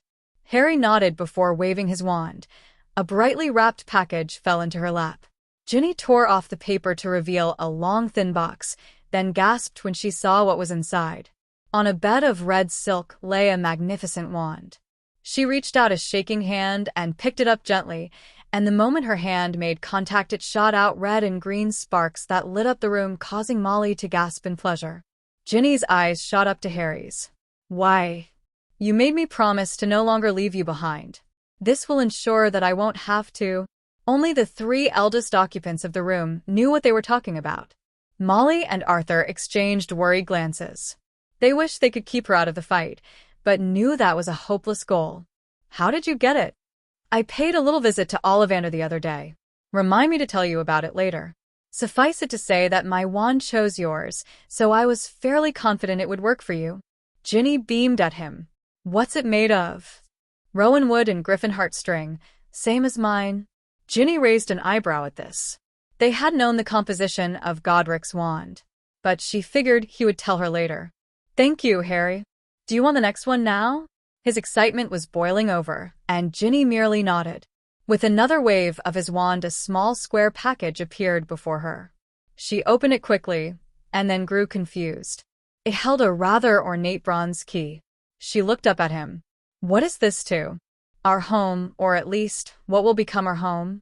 Her mouth formed a silent O. I'm not going back to the Disleys this summer, and I wanted a place of my own. A place where no one could find me. Harry reached down and entwined their hands before continuing silently. It needs a bit of work, but I think it will be the perfect place to raise a family. Our family. Oh, Harry. This is my commitment to you that I will make it through this war, because we have a home to build together. Ginny threw her hands around Harry's neck and buried her head against his chest, silent tears falling down her face. Harry held her close. Why are you upset, Ginny? Ron asked curiously. Most of the family had been watching as Harry gave Ginny her gifts, but most of them were confused about them, especially the key. And why did Harry give you a key to his house? Harry looked up at his best mate. I didn't give her a key, I gave her the house. Ron's eyes widened in astonishment. And she's just happy. Ron nodded dumbly, still confused, as Harry turned back to Ginny. Would you like your last gift, Jen? She shook her head. Give me a minute. Why don't you open yours? Harry nodded and pulled the medium-sized package that Ginny had given him towards him. He unwrapped it to find 2 books. He looked down in confusion, as he already had both of these books. One was the 7th Year Charms textbook, and the other was the Transfiguration one. Confused, he asked hesitantly, Ginny? You know I already have these. Open them up, love. With a shrug, Harry did just that. And then he let out his breath in a strangled gasp. Both books were used, and both contained copious notes by their previous owner. Harry stared hard at the 2 names written on the flyleaf. Lily Evans. James Potter. Jen? How? Ginny raised her head to look at him. Professor McGonagall helped me. I guess many students donate their old books to the school when they graduate.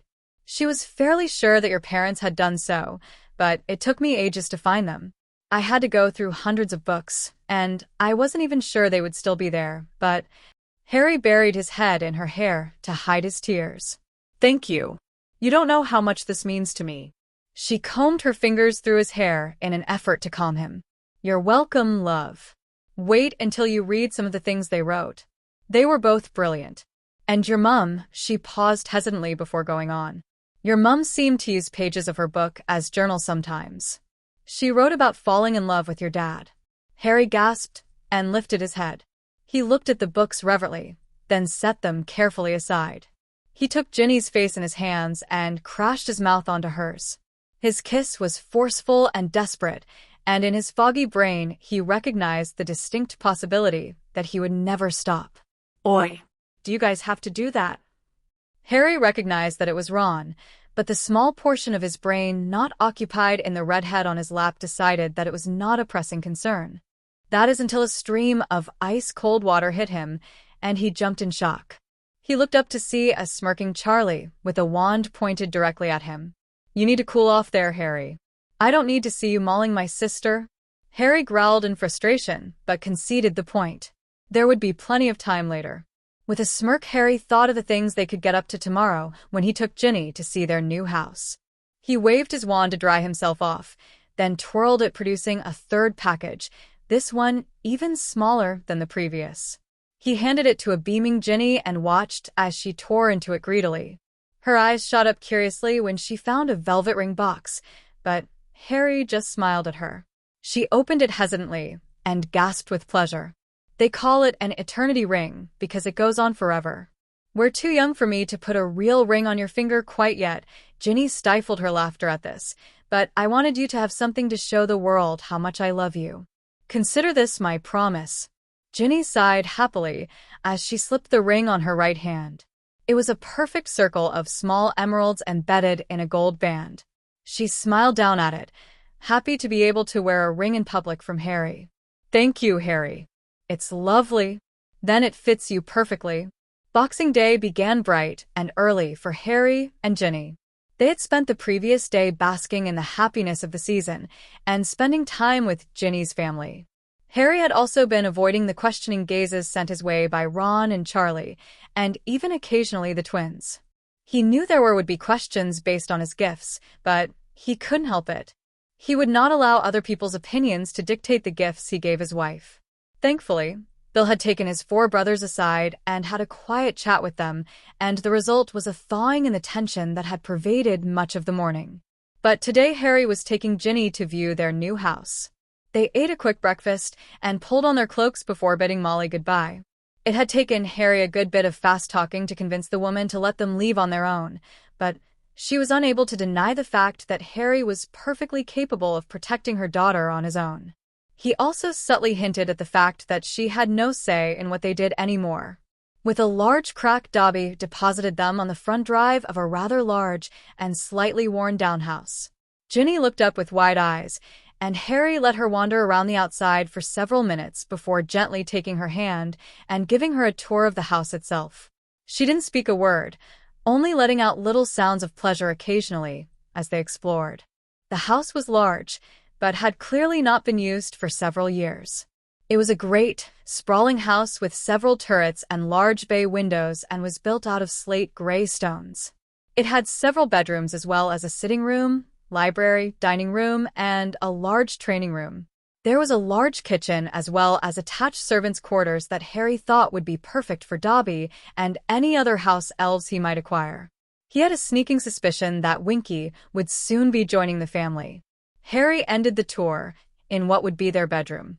It had a small sitting room with a fireplace and a love seat surrounding a large bearskin rug.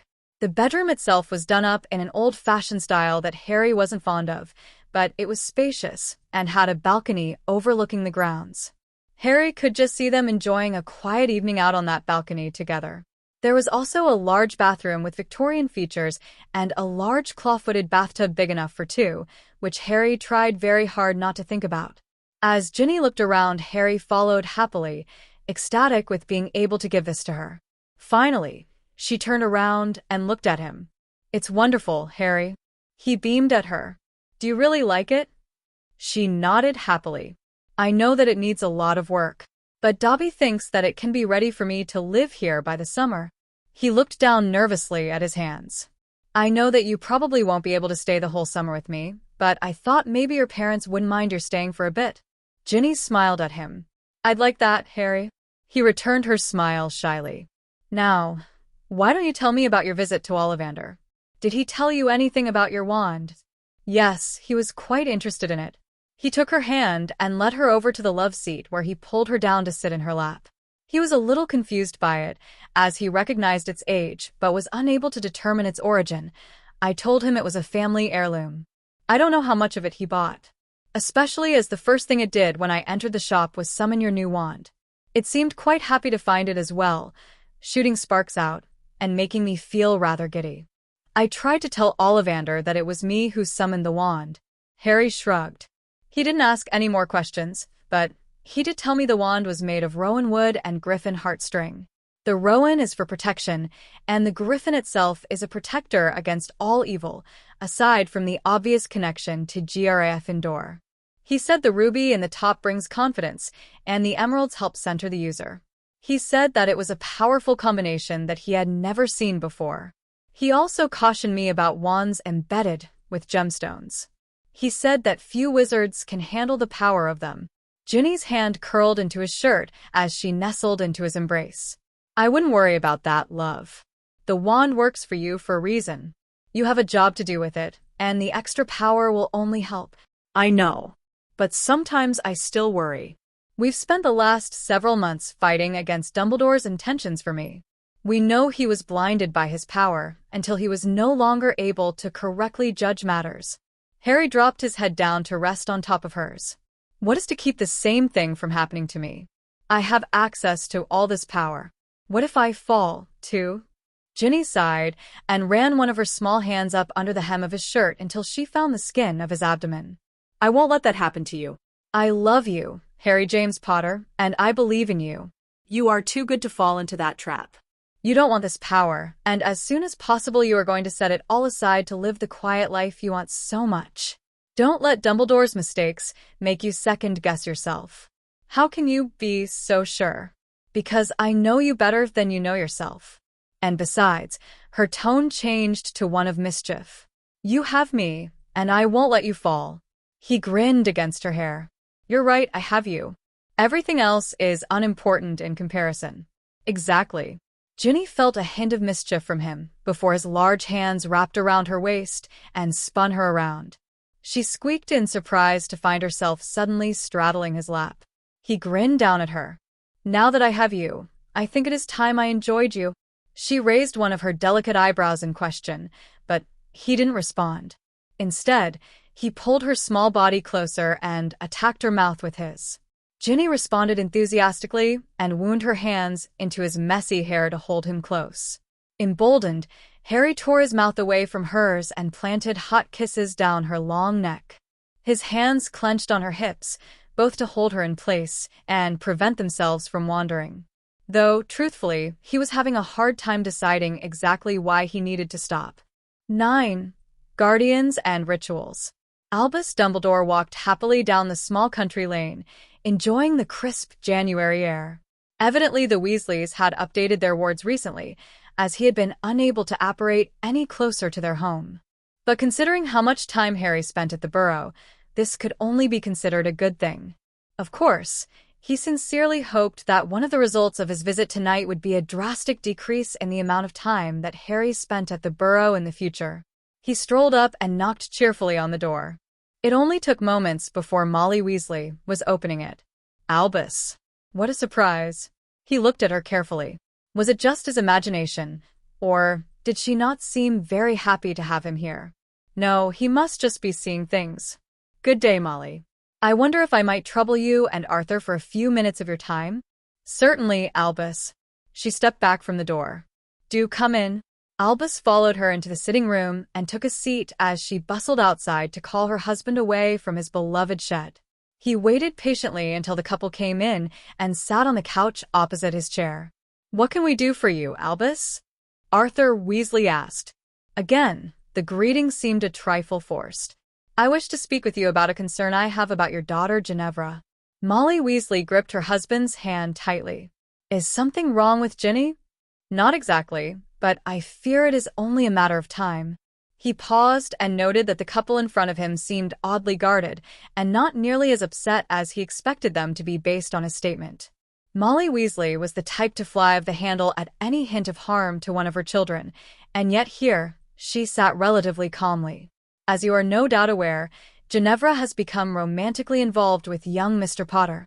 I fail to see how Ginny and Harry's relationship should concern you."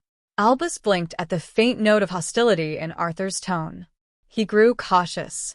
He hadn't even presented his concerns, and already they were defensive.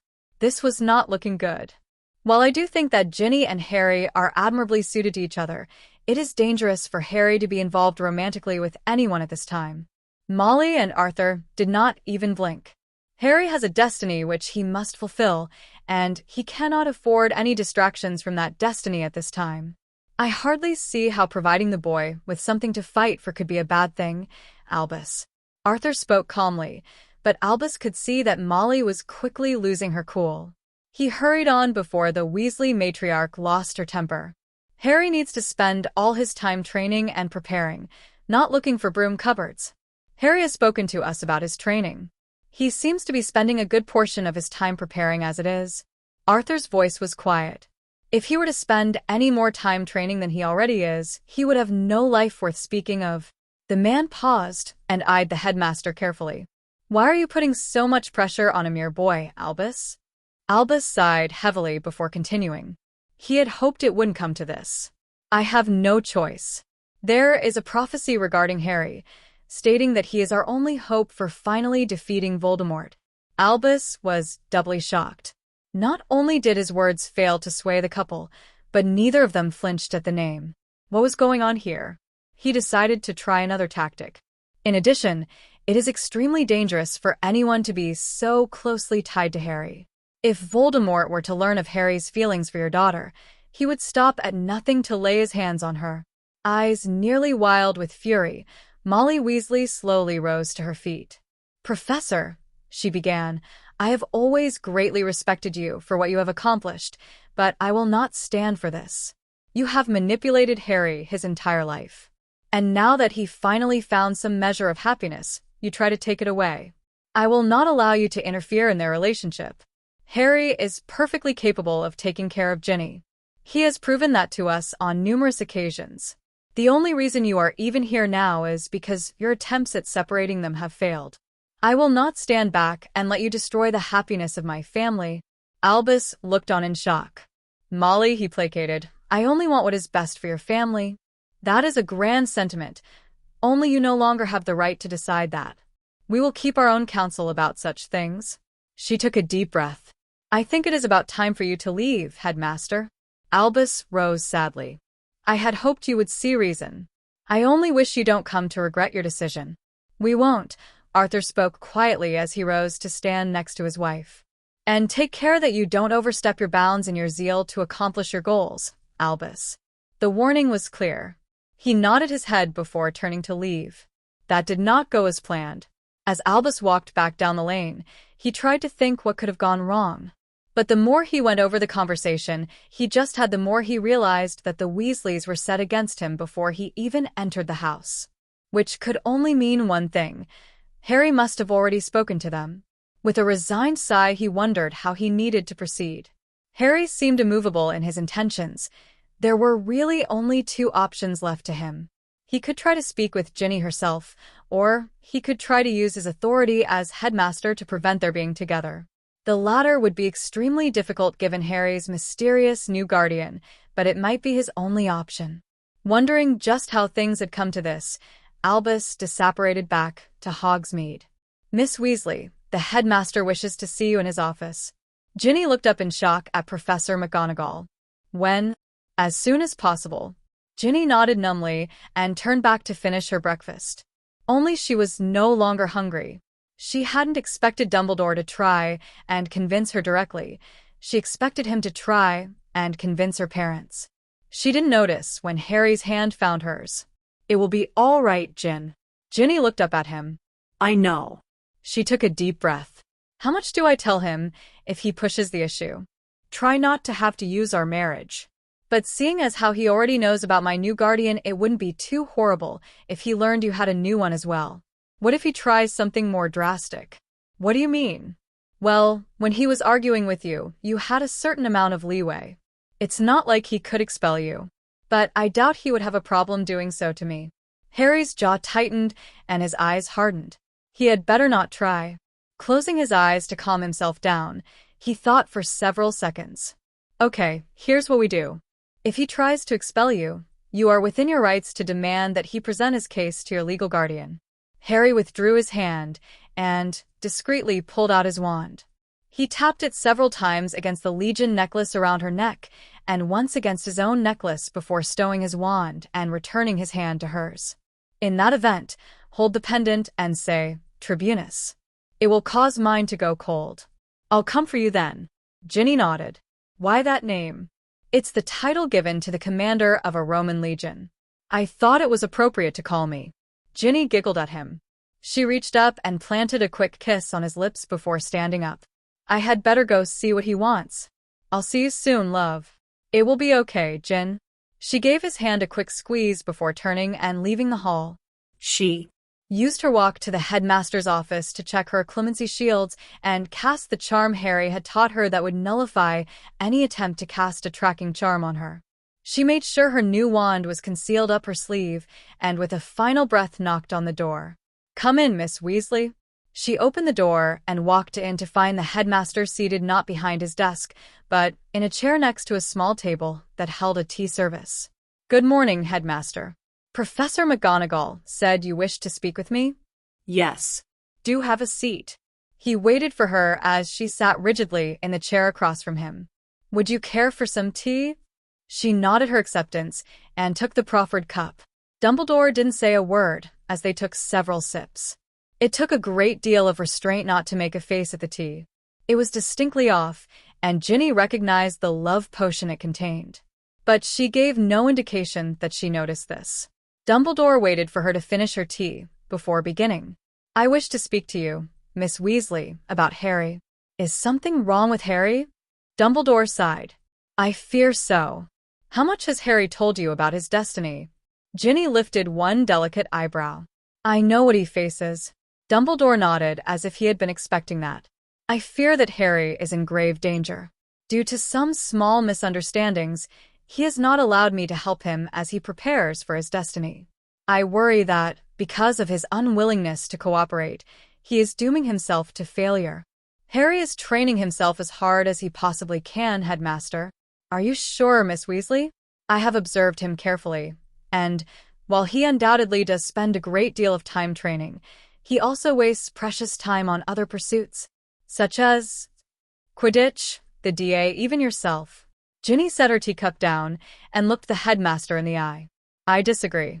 Harry's Quidditch time is the only time he takes to relax, and that is necessary to keep him from driving himself too hard and too fast. The DA has not met since last year, and he has no intention to continue working with it. He does help a group of us in our defense work, but this is a sacrifice he feels is well worth it if he can teach his fellow students to protect themselves from Voldemort and his followers." Ginny paused briefly. "As for his time with me, I suppose I may not be the most objective in this regard, but Harry's determination to win and train has only increased since we began seeing each other. I do not see how that is a bad thing. But do you not see how Harry's wasting time on romantic pursuits could be dooming him to his death?" Ginny's eyes flashed. No. "You, yourself, told him that his greatest strength was love. If love is what will help him win in the end, you should have no objection to him cultivating love in his own life as much as possible." Dumbledore's jaw clenched briefly before he began again. "But that is simply another objection, Miss Weasley. Harry is placing all of his love and hope on you. At 15, are you really prepared to be his only support? Youthful romances are notorious for not lasting. Can you imagine the devastating results should you find yourself no longer caring for Harry's? Ginny clenched her fists in anger. I am perfectly capable in supporting him as he needs. And despite what you may think, Headmaster, I love Harry and will stand at his side for the rest of my life. She angrily pushed the tea away from her. Just because you were unable to sway Harry away from me with a love potion, what gave you the right to try the same on me? Did it not occur to you that Harry would insist on the same protection for me that made him immune to your efforts?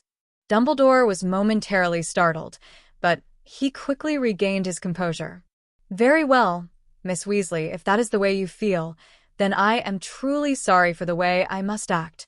He pulled a roll of parchment off the table in front of him and handed it to her. Due to your inability to comply with requests made for the benefit of your fellow students, it is my sad duty to inform you that you are hereby expelled from Hogwarts. Ginny stiffened. You are asked to vacate the premises immediately. Your belongings will be sent to you. With all due respect, Headmaster, I demand an explanation be delivered to my guardian. Very well, I shall accompany you to the Burrow to speak to your mother. That won't be necessary. She placed her hand over the pendant on her neck and whispered, Tribunus. Looking back up at the confused headmaster, she continued, My guardian will be here momentarily. Dumbledore stared at her carefully, then looked up in shock at the sharp knock on the door. Come in, he called, his eyes widening as he looked up at the door. Good morning, Headmaster. Harry, he greeted. If you would excuse me for a moment, Miss Weasley and I were in the middle of a discussion. Forgive me for interrupting, sir, but I understand that my presence was requested. And why would that be, Harry's?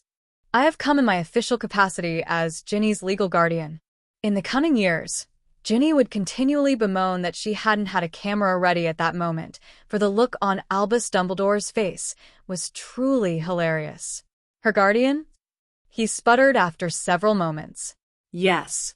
You will find that I am now the legal guardian of record for both myself and Ginny. But how? You are not even of age. The reasons why are not relevant to our current discussion. Harry calmly walked over and took a seat in the chair next to Ginny. He reached for her hand before continuing. As her guardian, how can I help you today?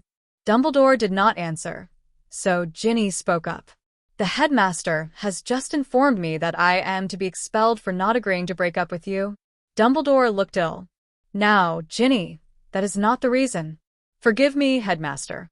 You told me I was to be expelled for not complying with your requests made for the benefit of my fellow students. The only request you made was for me to distance myself from Harry. It is the only logical conclusion. Harry turned steely eyes on the headmaster. Sir, if you insist on expelling Ginny on such spurious charges, then I must inform you that I will be leaving with her. Dumbledore finally seemed to regain his composure. This has gone on long enough, Harry.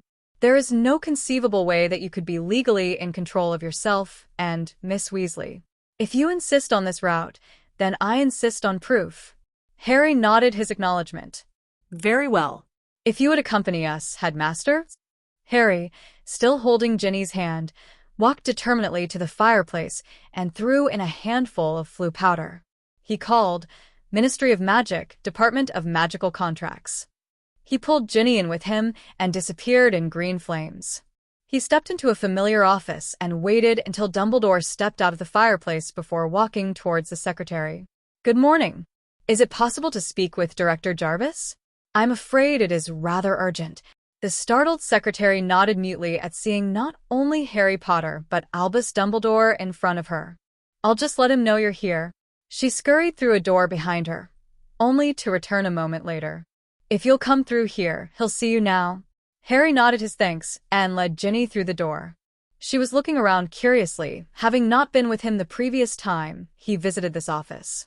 The young couple and elderly man entered the plush office to find a wizened old man sitting behind a large desk. Mr. Potter, he exclaimed happily. It is such a pleasure to see you again. Do please come in. Thank you, Director. With me are Ginevra Weasley and Professor Dumbledore. The man beamed at him and gestured for them all to sit down. The last time we spoke, I indicated that there might come a time where I would need you to verify something for me. I'm afraid I must impose on your time for that today. Certainly. Shall I tell the headmaster everything? Harry didn't miss the gleam in Dumbledore's eyes at this. That is not necessary. He merely requires confirmation that I am legal guardian of myself and Ginny. The director looked at Harry carefully for several silent seconds, then winked at him after coming to some sort of understanding. I understand, lad. He turned to a thoroughly startled and befuddled Dumbledore. It is as Mr. Potter says, Professor. As of this past June, he has been granted majority rights and full legal control of himself, as well as Ms. Weasley. Forgive my skepticism, Director Jarvis, but I failed to see a means whereby this may have been accomplished. At the time you speak of, Harry was only 15. As his legal magical guardian, at that time I would have been aware of any change in his status. Jarvis laughed merrily. So, it usually is headmaster. Unfortunately, I am contractually bound not to reveal more than Mr. Potter allows me to, and he has not given me permission to give you the details. Suffice it to say, Mr. Potter and Ms. Weasley have fallen under the scope of an obscure law. It is rather old, but still in full effect. And you cannot tell me which law this is? Ministry Decree 7. Dumbledore's jaw dropped once more. That was one of the founding documents of the Ministry of Magic. Unfortunately, that particular decree contained so much it would be impossible for him to determine the truth behind the matter. Despite having no idea how this had happened, he was forced to acknowledge that his hands were completely tied. Very well. I thank you for taking the time to meet with us. Certainly, Professor. Dumbledore turned to the couple beside him. Given this new information, the punishment we had discussed no longer applies, Miss Weasley. Ginny smiled. Thank you, Headmaster. Dumbledore wearily walked out of the office and through the flue, followed closely by the young couple. After Harry and Ginny left, he slumped in his chair. He was forced to acknowledge the fact that Harry and Ginny were now completely beyond his control. He only hoped this did not spell the doom of the wizarding world. For many years now he had planned and prepared to guide Harry as prophecy dictated. Either he was wrong in assuming that role, or Harry was about to fall below even Tom Riddle. For the first time in his long life, Albus Percival Wulfric Brian Dumbledore sincerely hoped he had been wrong. The alternative was unbearable. January was a fairly quiet month, for which Harry was grateful. The headmaster seemed to have finally accepted that he no longer had any control over Harry. Indeed, he seemed to be trying to make up for some of his past mistakes and had given Remus several suggestions on useful training for Harry, as well as passed along a handful of books that might help. Harry was thankful for this, but even more for the fact that the headmaster seemed to be coming to terms with this third-party role in Harry's training. And the man had provided several useful insights. Despite Harry's anger at him, it was impossible to deny the sheer knowledge and power that Dumbledore had at his command. Harry was sitting at the dinner table quietly eating with Ginny late in the month when a giggling Hermione came in followed by a highly bemused Ron. Harry looked up at them curiously as they sat down across from him. "What has you two so amused?" Ginny asked. Hermione broke into a fresh round of giggles, but Ron answered. "We were in that fifth-floor corridor that no one uses, you know, the one with the portrait of Marithia the Psychotic." Harry nodded his acknowledgement. It was a favorite destination when he and Ginny wanted to enjoy some time together. "Well, you'll never guess who he saw there engaged in some private time." Harry raised an eyebrow in question. "It must be someone unusual for you two to be acting like this. Were Snape and Trelawney going at it?" Ron chuckled. "No, but you're close. It was Malfoy. While the idea of Malfoy snogging some poor female is definitely disturbing, I don't see why it caused this reaction." Ginny was looking at her brother curiously. "Oh, you're right. If Malfoy had been snogging some poor female," Ron answered. Harry's jaw dropped open in shock. Finally, he managed to sputter a reply. "Are you telling me, did you see? Malfoy was snogging a bloke?" Ron nodded through his laughter. Yep. "It was that seventh-year Ravenclaw bloke, the one who's always been open about preferring men. Carmichael." Hermione managed to control her giggling to answer. "His name is Eddie Carmichael." Harry thought carefully for a few moments and then remembered who she was talking about. He looked up at the Ravenclaw table towards the boy in question who had just taken a seat. Then he broke out laughing. His amusement spilled over into Ginny, and it was several minutes before the pair of them calmed down enough to resume their conversation. Then Ginny looked up with a twinkle in her eyes. "And what exactly were the two of you doing in that corridor?" Harry broke into more laughter at Ron's wide-eyed look and Hermione's red face. We were just talking." Hermione was staring at the table instead of looking up at them. "Sure you were, Hermione. It's about time you two." "Harry." "What? Are you honestly going to deny that something was happening?" "No, that's not the point. Look, it is your business what the two of you do. Just know that I am happy for you. It's about bloody time." Hermione was still sputtering at him. Harry thought it hilarious that she didn't even correct his language. Ever since that night in December, when Ron had pointed out to him how he had been ignoring Ginny, Harry had spent considerable less time trying to integrate the knowledge he had absorbed from Godric's wand, but he still made an effort to spend some time each week doing so. It was the first Sunday in February when Harry learned something of such importance it might be considered the turning point in the war. Of course, Harry was so disturbed he didn't really see it this way. He was sitting cross-legged on the floor of the room of requirement, with his wand resting in front of him. It had occurred to him the night before that Godric might have some knowledge of what kind of ritual Voldemort might have used in his quest for immortality. After all, he must have done something that prevented his death when the killing curse rebounded on him on Halloween in 1981. Harry had been somewhat shocked to realize that this had never been brought up before. He would have thought that Dumbledore would have been concerned by this, as they would obviously need to counteract whatever measures Voldemort had taken before they could kill him. Of course, it was entirely possible that Dumbledore knew more than he had told Harry. And so, Harry dedicated Sunday morning to try to find out all he could. He had begun by thinking about methods to cheat death and block the unforgivable spells for several hours already, and nothing had come to mind. Harry's frustration was starting to grow with the lack of knowledge available to him. He was starting to think that Voldemort had used some obscure magic that no one knew about, or perhaps come up with something himself. If this was the case, there was very little chance that Harry would ever be able to learn of it, in which case he would be entering the fight blind. Harry did not like that feeling. His disappointment mounting, Harry examined one last avenue. He pondered a way to block the migration of the soul in the event of death. Harry Potter convulsed in pain and disgust and letting out a piercing cry. He collapsed on the floor and curled into a fetal position and let the agony take him. Ginny Weasley was sitting in a chair in the common room, reading the assigned chapter in her Ancient Runes book while keeping an eye out for Harry. She knew what he was working on this morning, and she was concerned. But she knew he needed to do this, and her presence would only distract him. He had been gone for some time, and she could feel his frustration mounting. She was just considering when it would be best to go comfort him when her entire body went rigid. Without a thought, she dropped her book and practically flew out of the room. She ran through the corridors in a blind panic, desperate to get to Harry. Something had happened to cause him intense pain and distress, and she swore that she could hear him calling to her in her mind. The room must have sensed her distress, or it was responding to Harry's, for as soon as she was in sight of the corridor, the door appeared and flew open. She didn't even slow as she raced in. There she found Harry curled on the floor, and she immediately dropped to her knees at his side and pulled him into her arms.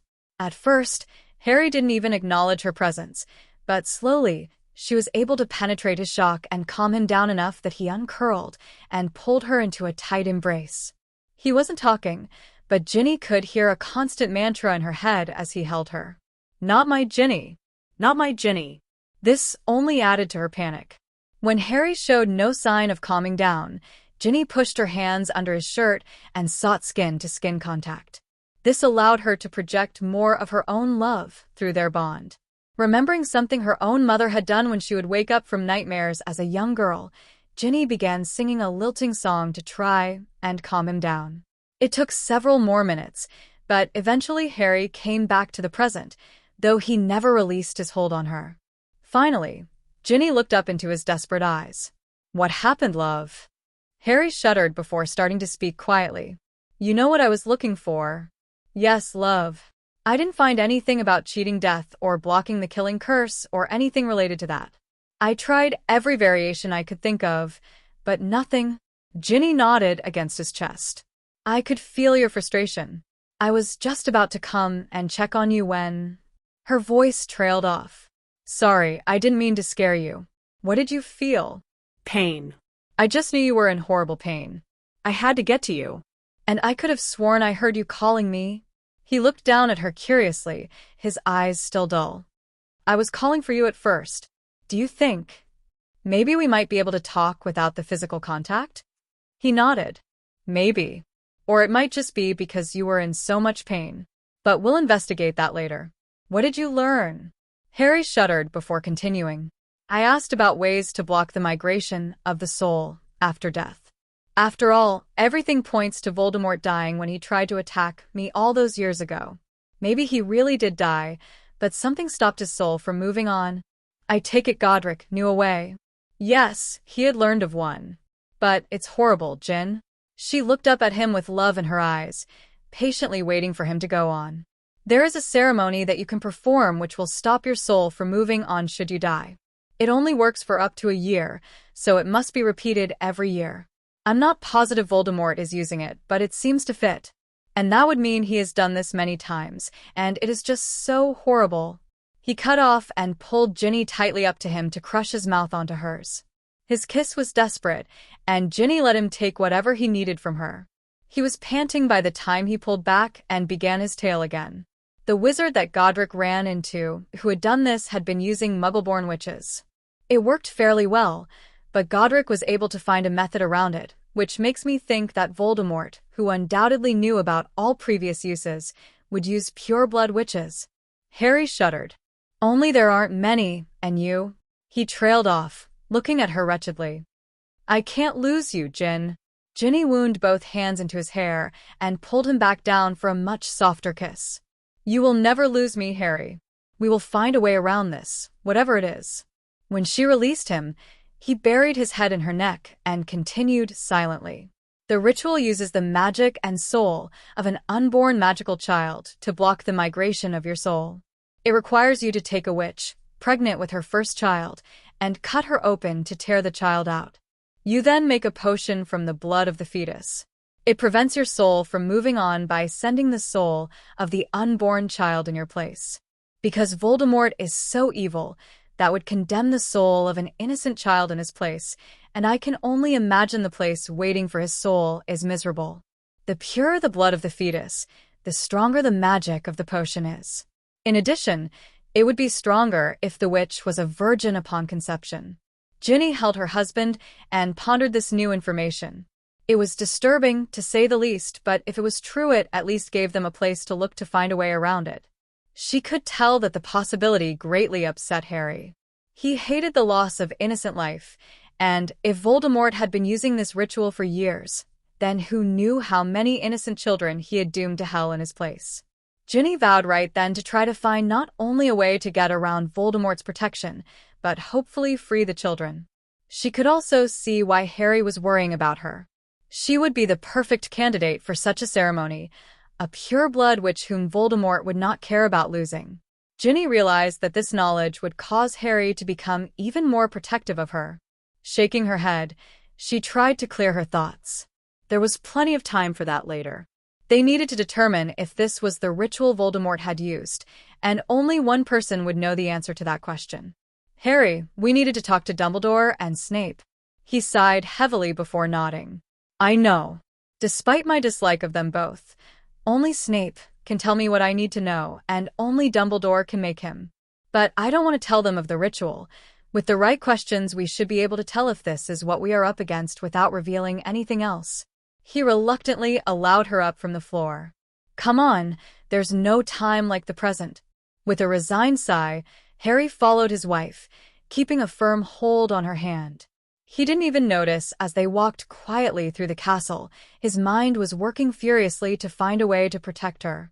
Based on his knowledge of Voldemort, he knew that the wretch was most likely to use a virgin pure blood. One form of protection was simply to make sure Ginny no longer fit the qualification. Only Harry could not bring himself to taint that experience.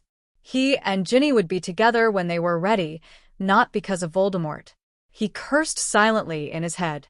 And he had been planning, but it didn't matter now. He wouldn't touch her until he knew she was safe. He would not act out of desperation instead of love. With a jolt, he realized they were already standing in front of the headmaster's office door. "Come in, Harry," the old man's voice called. Harry and Ginny entered and found Dumbledore seated and working on some paperwork. "What can I help you with this morning?" Dumbledore was shocked to see them there. He had not expected Harry to voluntarily talk to him again. But then he took a good look at the boy and was startled to see the bleak look in his eyes.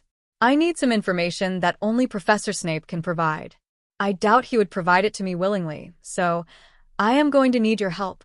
Dumbledore hid his shock at this request well, but he immediately scrawled a note and handed it to Fawkes, who disappeared in a flash of flames.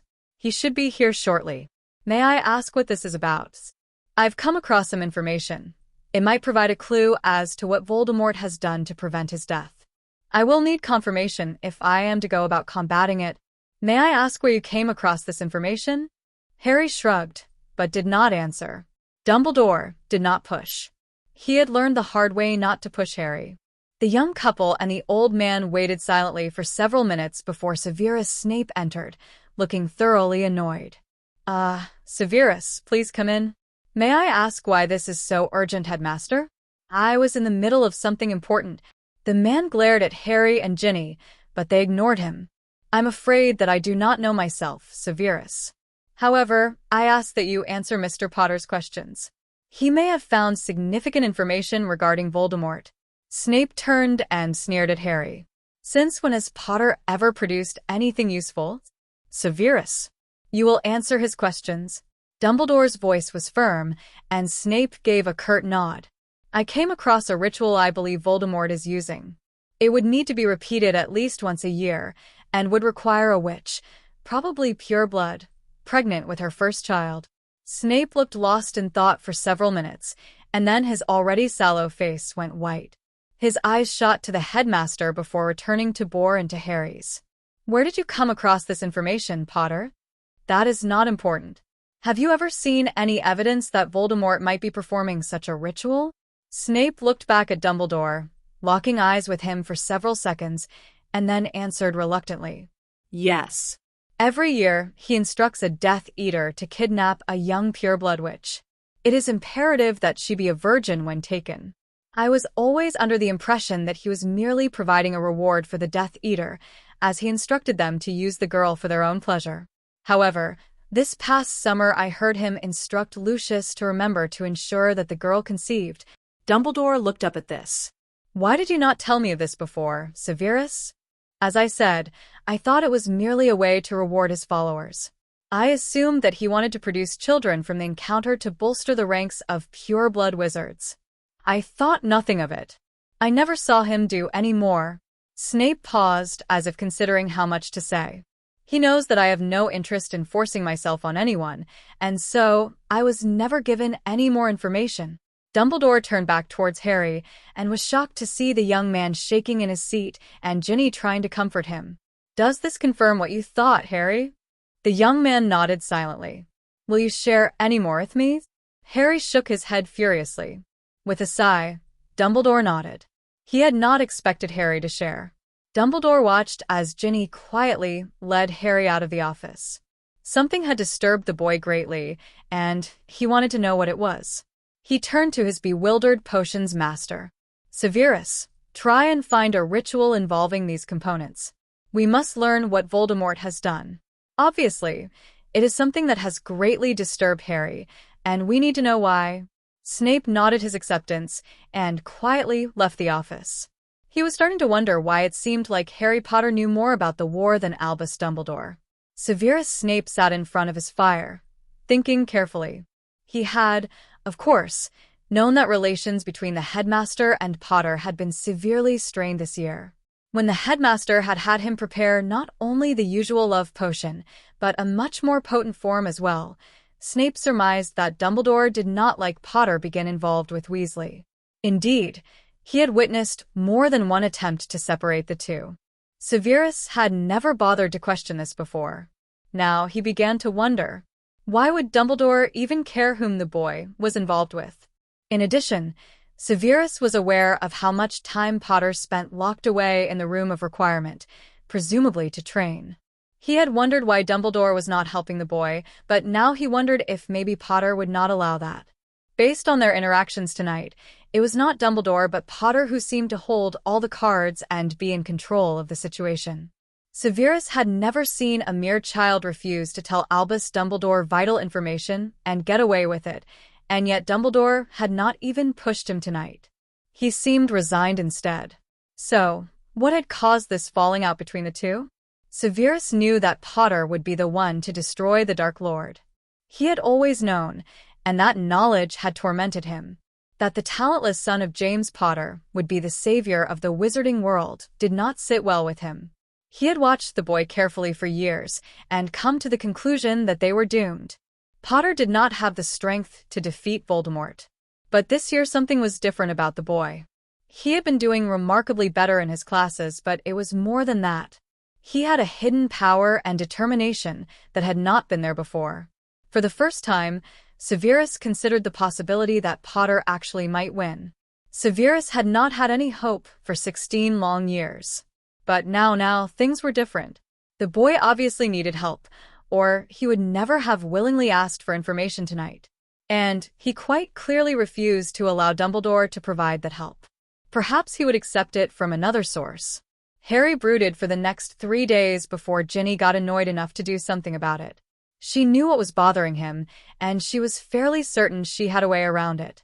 Thus on Wednesday evening she grabbed Harry's hand and pulled him to an unused classroom. After throwing up several privacy wards, she sat him down. "All right, Harry. Let's talk about what is bothering you." He didn't answer. "Is it about the rituals?" Again, there was no answer, but there was a sharp spike in his anger and fear. "Okay. Are you upset about the children?" He nodded his head slightly. "We will find a way to help them, Harry." How? "I don't know. But I refuse to leave them damned in his place. I've been thinking that we should explain some of it to Hermione and set her researching. If anyone can find something, it will be her." Harry finally met her eyes. "I like that idea." Good. "Now let's talk about what has you really upset." Harry threw his hands up in exasperation. "How are you not worried about this?" He cried. "You know very well that he would be overjoyed to use you in this ritual." Ginny gazed back at him calmly. "Yes, I know. Then why aren't you upset?" "Because I know a way around it." Harry stood up angrily and paced in front of her. "I am not going to sleep with you because of this, Gin. I refuse to let him dictate something so personal." She jumped down from her seat and intercepted his next pass. Her arms wound around his waist, and she rested her head on his chest. "I know, love, and I love you all the more for it." She tilted her head up to meet his eyes. "Although I fully expect you to not wait much longer, Potter." He grinned sheepishly down at her. "I know, Gin, and I thought the same thing until all of this." He sighed in frustration. "Well, what if I was to tell you that there was another way to prevent it?" He looked down at her sharply. "Another way?" Yes. "And you've already done it." He stared at her in confusion. "I have no idea what you're talking about. Did you not cast a spell that would protect our love?" He nodded hesitantly. He did not see how that applied in this circumstance. "Well, let's play a game of what if. What if I was captured this summer and they tried to use me for this ritual? Do you honestly think that if I lost my virginity to a Death Eater it wouldn't affect my ability to be with you?" His confusion did not abate, so she continued. "If that happened to me, even if they didn't kill me afterwards, I would probably be extremely hesitant to even touch you, let alone anything else." Harry nodded his acknowledgement. "Well, I went and looked up the spell we cast, and it says it prevents anything from harming the love between us. My being raped by a Death Eater would harm that love, as it would damage both of us emotionally and psychologically. Therefore, you have already protected me from it." Harry stared down at her for several long minutes, lost in thought. Then a slow smile spread across his face. "You really believe that?" "Yes." He let out a shout of joy and picked her up, swinging her around the room happily. Her laughter filled the room. Then he suddenly stopped and, without even setting her down, kissed her fervently. He walked her backwards until she hit the wall, and her legs snaked up to wrap around his waist. It was an hour later when two highly disheveled students made their way, smiling happily, back to Gryffindor Tower. Harry spent most of the night lost in his plans for the following Friday. He had left off his preparations from Valentine's Day with the knowledge of Voldemort's ritual, but now there was no longer anything standing in his way. 10. The highs and lows of life. The last few days had been unusual for Ginny Potter. Harry had spent a lot of time locked up in his own thoughts, and at first she had been worried that he was still brooding about the ritual, but every time she asked him, he merely smiled, kissed her, and told her he was thinking about something much more pleasant. Ginny shrugged and let him be, as she had her own plans to think about. She knew that Harry was taking her somewhere on Friday morning. He had startled her and half the occupants of the Great Hall when he had marched up to Dumbledore this morning at breakfast and informed the headmaster that he and Ginny would be gone for the entire weekend. Ginny had burst out laughing at the expression of shock on the old man's face.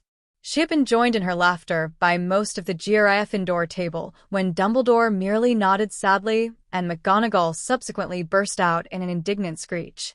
Ginny giggled again at the memory. "What are you laughing at?" Ron asked, looking up from his food. "Just remembering the expression on Dumbledore's face this morning." Hermione let out a huff of frustration. "I do wish Harry would tell us what he's planning." Ginny looked over at her bushy-haired friend. "Why would Harry tell you the plans he has made for us on Valentine's Day?" "Well, it just seems a little odd that you're going to be gone the entire weekend." Ginny smiled. "I'm quite looking forward to it." Indeed, she had grand hopes that Harry was going to allow their relationship to progress further this weekend. She had even snuck away with Dobby's help one night and gone shopping at a fabulous little store that sold lingerie. Her purchases were currently hidden at the bottom of one of her drawers. Ron looked up sharply. "You two aren't going to do anything, are you?" Ginny looked calmly at her brother. "I don't know what he has planned, and it really is none of your business anyways, Ron." He grumbled at her. "I just don't want to think of my best mate and sister doing anything like that." Be glad that Harry doesn't share the same opinion about his best mate and his sister.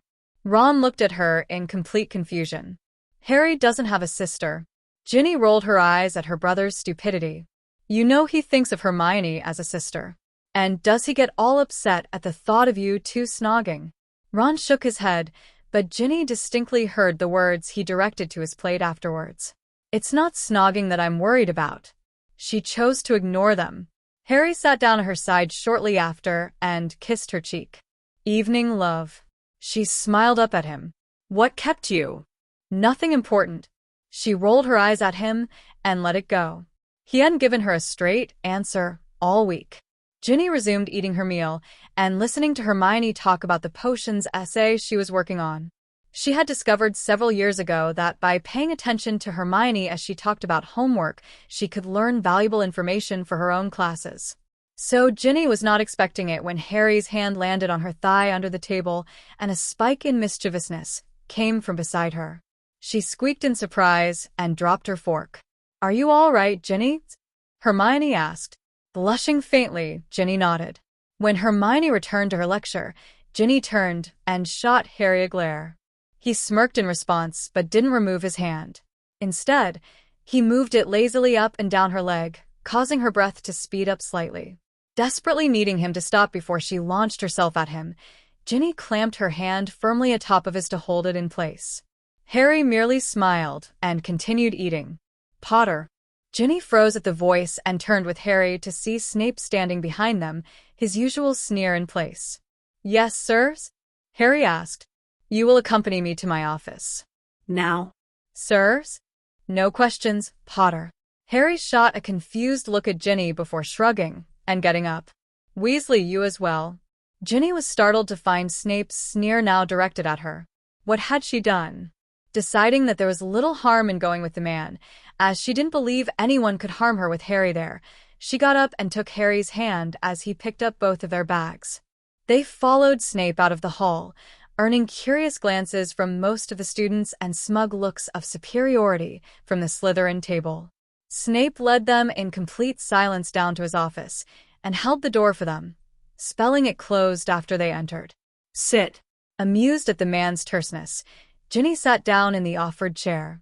Harry remained standing behind her. "What did you wish to see us about, sir?" Harry asked, and Ginny could hear that he was barely forcing himself to remain polite. Snape began pacing in front of his fire, his black cloak billowing behind him as he walked. Finally, he came to an abrupt halt and faced them. Ginny was shocked at the expression on his face. It looked almost caring. It was a slightly disconcerting sight. "You are aware of the prophecy that was given about you." He looked at Harry and waited for his nod before continuing. "I do not know the whole thing. Only the first line as it was reported to the Dark Lord by one of his followers." He paused once more, and his eyes took on a haunted look. "I knew that the Dark Lord thought you were the chosen one, and that he would go after you, and it was this that sent me to Dumbledore 16 years ago. Your mother. I cared for your mother a great deal. She had been a friend of mine as a child, and even though we had not spoken in years, I still did not wish to see her harmed." Ginny could feel Harry tense behind her, but he did not speak. "I passed on as much information as I could, in an effort to protect her, and by extension you. I like to think that it was through my efforts that they were able to remain hidden for so long." Snape stopped and met Harry's eyes. After several long minutes of silence, Harry spoke quietly. "Thank you, sir." Snape gave a short nod before continuing. "After your parents were killed, I thought my life held no purpose any longer. I was lost until Dumbledore found me and told me that he knew the complete prophecy and that he knew how to help you be able to defeat the Dark Lord when he inevitably returned." Snape paced several more times across the room, then turned and looked into the fire as he spoke. "When you arrived here, I was severely disappointed.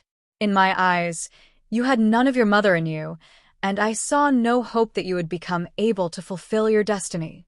Still, Dumbledore was confident, and so I helped him. I did not understand the reason for the things he asked, but one does not question Albus Dumbledore. He had you brew the love potion, didn't he?"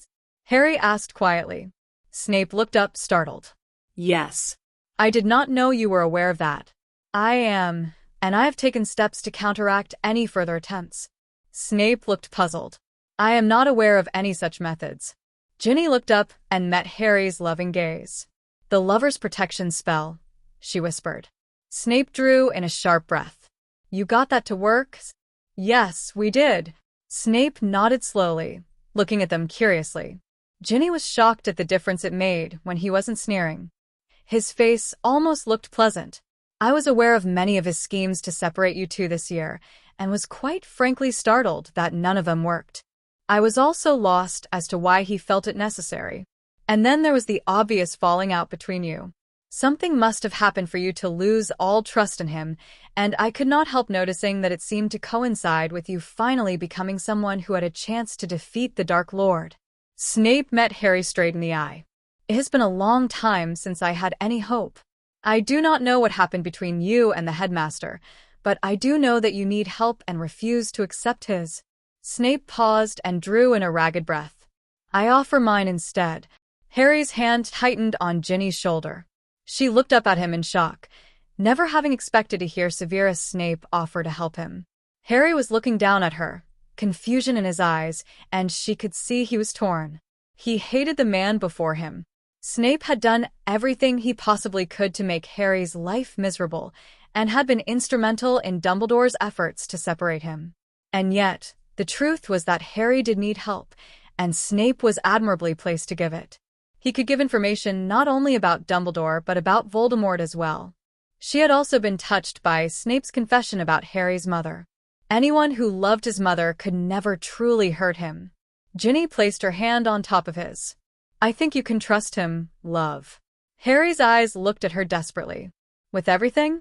Ginny considered this for a moment and nodded slightly, but Harry did not look convinced. "If I may," Snape interrupted his musings. "I am willing to offer proof." Harry looked up, curious. "You have by this point mastered the legilimency spell, correct?" Harry nodded. "Cast it." Harry was startled. Severus Snape was a man who he had never expected this from. Accepting that Snape seemed truly willing to do this, Harry drew his holly wand and whispered the spell. He was instantly sucked into Snape's mind, and he could see the evidence of impressive shields that had been taken down for his entrance. He was drawn towards several memories of meetings with Dumbledore, where Snape was instructed to brew a series of increasingly potent love potions. He watched as Dumbledore discussed possible methods of expelling Ginny to keep her away from him. Seething and angry, Harry explored along another path that Snape presented to him. These images were even harder for him to deal with, as they showed Voldemort's search for his family. He watched as Snape passed as much information as he could along to Dumbledore in an effort to protect Lily and her family. And then he watched Snape's grief when he heard of Lily Potter's death. With one final push, Harry found himself in a series of much pleasanter memories. Lily and Petunia Evans were playing on a playground, as a young Snape watched carefully. Harry watched in surprise as his mother and Snape formed a friendship. He watched as they struggled to keep that friendship despite their lives going in opposite directions. Then, once more, he watched a scene that had haunted him for nearly a year. Only this time he saw things differently. He saw the deterioration of that friendship that Snape had sought so hard to preserve. And then he saw as Snape was rebuffed again and again from restoring what was lost. Feeling oddly pitying of the man before him, Harry withdrew. Harry closed his eyes briefly before nodding, then he looked back up and met Snape's gaze. "I think we'd both better sit down. This will take a while." Snape looked increasingly baffled, but took a seat as Harry sat down next to Ginny and took her hand. He looked down at the floor briefly before beginning. "Last June, after Sirius was killed, Dumbledore took me to his office and told me what I thought was the full prophecy." Snape made a move to interrupt, but Ginny shook her head slightly at him, and he subsided. Finding out that I was the only hope of defeating Voldemort for good was not a pleasant thought.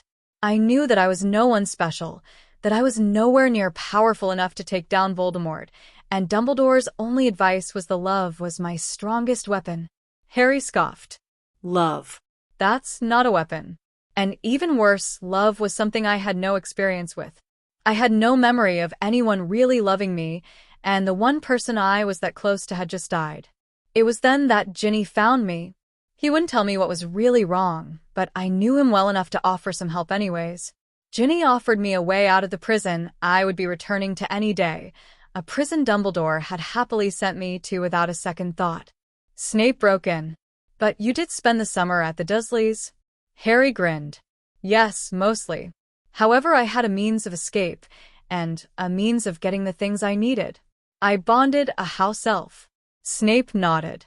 He was able to make sure I had enough food, to bring me information from Ginny, and to occasionally even take me places. Indeed, the first thing we did was visit Gringotts, and it was there I learned that Dumbledore had lied to me. The prophecy, he told me, was incomplete, but my mother had left a letter for me, which gave the entire thing. Harry took a deep breath before reciting it. "The one with the power to vanquish the Dark Lord approaches. Born to. Those who have thrice defied him, born as the 7th month dies, and the Dark Lord will mark him as his equal, but he will have power the Dark Lord knows not, and either must die at the hand of the other, for neither can live while the other survives. The one with the power to vanquish the Dark Lord will be born as the 7th month dies. And his power will be hidden from the world, none to know of it until the beginning of the end. He will be led to greatness by one whose love for him is old and strong. The one with the power to vanquish the Dark Lord approaches. With his guide, he will prevail. Without, he will fall lower than any before him have gone. The one with the power to vanquish the Dark Lord will be born as the 7th month dies." Severus Snape sat in shock. He could see why Voldemort was so desperate to hear the prophecy, as it would give him the information needed to defeat Harry. Everything seemed to revolve around this guide, and looking at the couple in front of him, he had little doubt as to who it was. And yet, why had Dumbledore not told Harry the whole thing? It seemed necessary, as Harry needed to know the danger before him. And then he realized what had happened. He thought to make himself this guide. Yes. And so he tried to prevent anyone else from meeting the criteria it spoke of. He sent me to the Dursleys, where he knew I would be unloved. He never allowed me to spend too much time with the Weasleys. He basically allowed Sirius to die. Harry paused and looked at Ginny. And he did everything in his power to keep me away from Ginny. But it didn't work. No, it didn't. But that is because something else more powerful than him interfered. There was another letter waiting for me in my vault, a letter from my father. Harry paused and drew out Godric's wand and ran his hand up and down it. He knew what this power of mine would be, unlike Dumbledore. Severus stared at the wand in the boy's hands. He would have to be a fool not to recognize the markings on it. The heir of Gryffindor shall prevail o'er the heir of Slytherin, and the world shall once more be at peace, he quoted softly. The ancient prophecies are coming true. Harry looked up sharply. What ancient prophecies?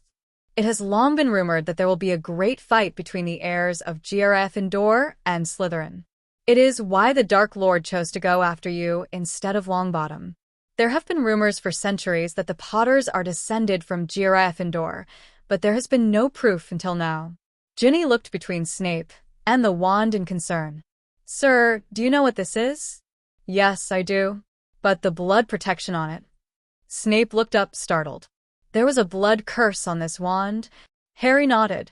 Then we are truly at the beginning of the end. What do you mean? The prophecy said that none would know until the beginning of the end.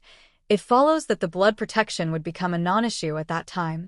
Harry gulped and looked down at the wand in his hand briefly. This was not a comforting thought. There's more. Mores? Yes. The wand, it had some measure of intelligence of its own. It taught me things and took actions without my knowledge. And then, do you remember that day that the Sorting Hat asked for a chat? Severus nodded. Dumbledore had been in a towering rage that he had not been able to listen in. The hat told me how to transfer that intelligence into myself. With a flick of his wand, Harry broke the glamour charm over his scar. Severus gasped in shock. The connection to Voldemort, it was replaced? Yes. I have a little piece of Godric in my head now. It is this that told me of the ritual we were asking about. Severus nodded. He had wondered where they had found that information.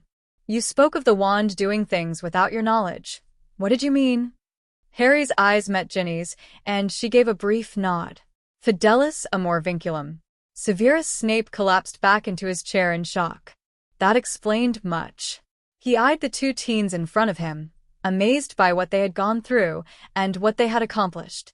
And in that moment, Severus Snape permanently switched allegiances. What can I do to help? Ginny woke up on the morning of Valentine's Day to find that her bed was covered in red rose petals. She giggled happily as she brought them up to her nose to smell their fragrance. Harry had told her the night before that they were leaving first thing that morning and to pack a small bag.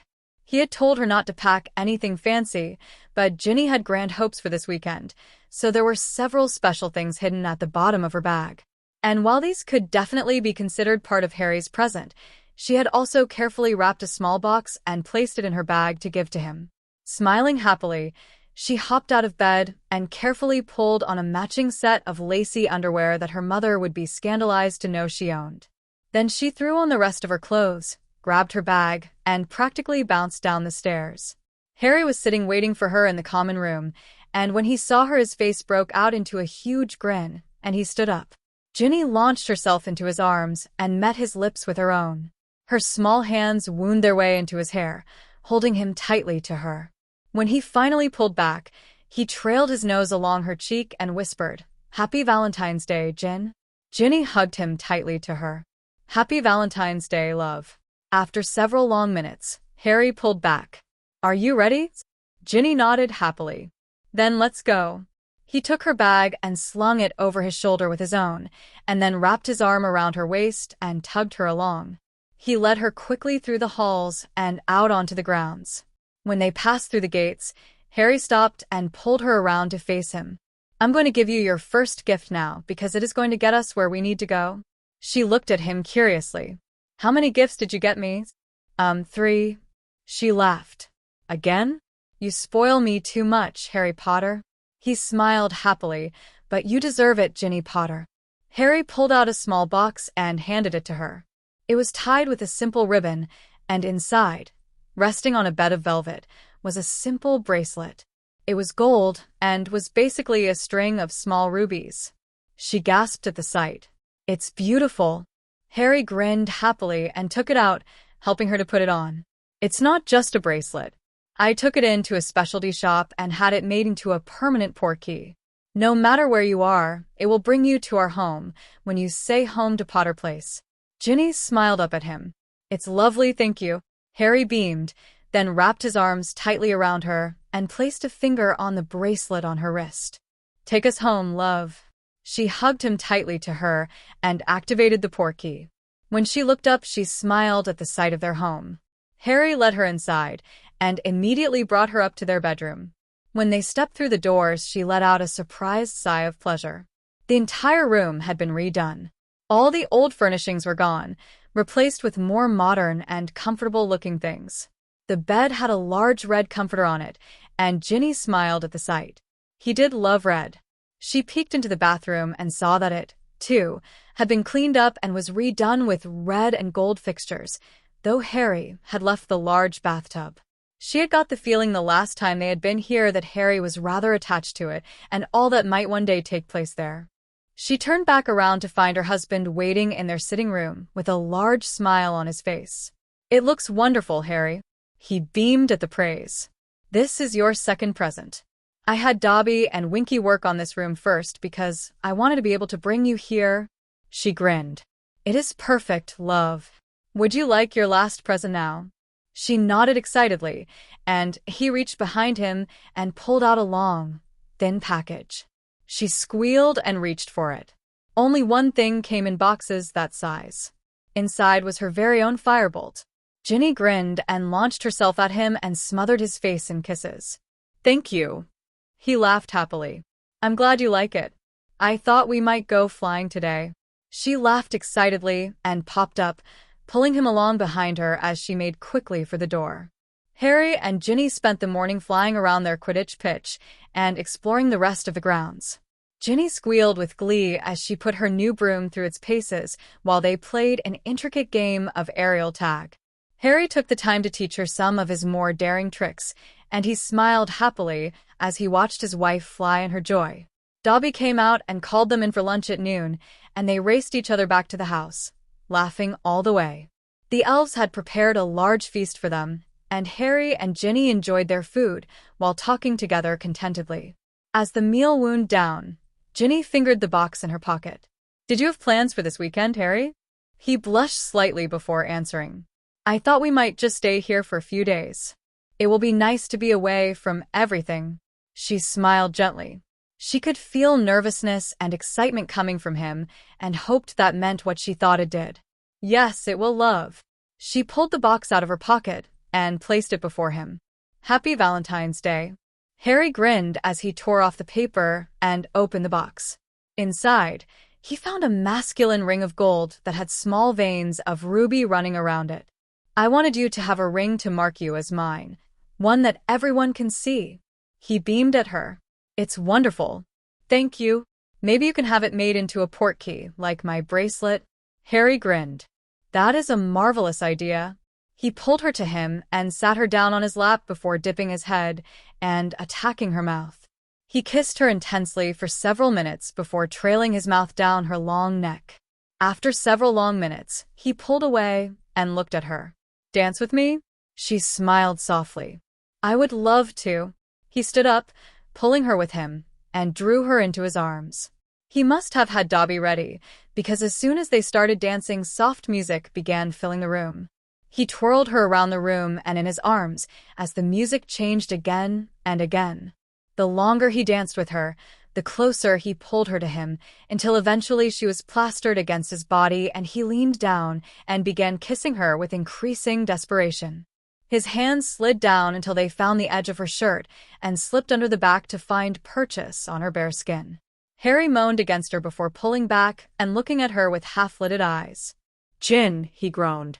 She wrapped her arms up and around his neck. I love you, Harry. He buried his head in her hair. I love you so much, Gin. He took a deep, shuddering breath before lifting up his head and looking into her eyes. I want you, Gin.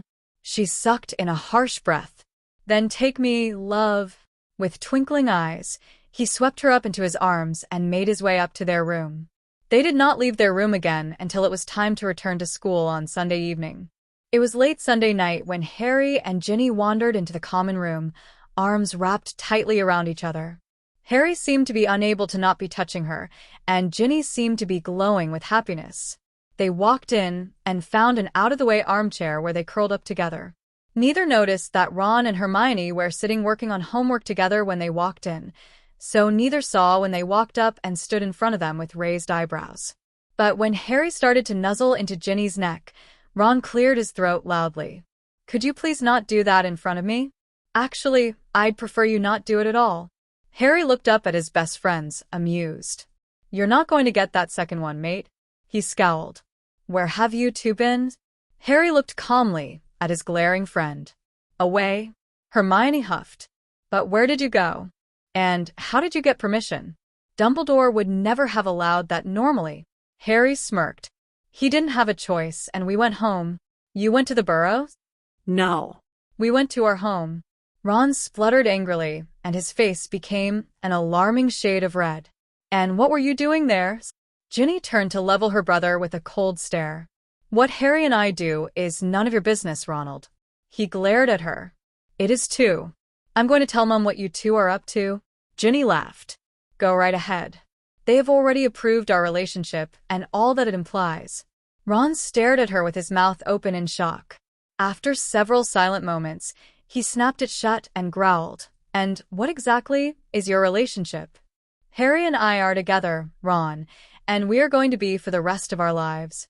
Ron spluttered before turning and stomping up the stairs angrily. Ginny sighed as she watched him go. "You two really should tell him the truth," Hermione put in quietly.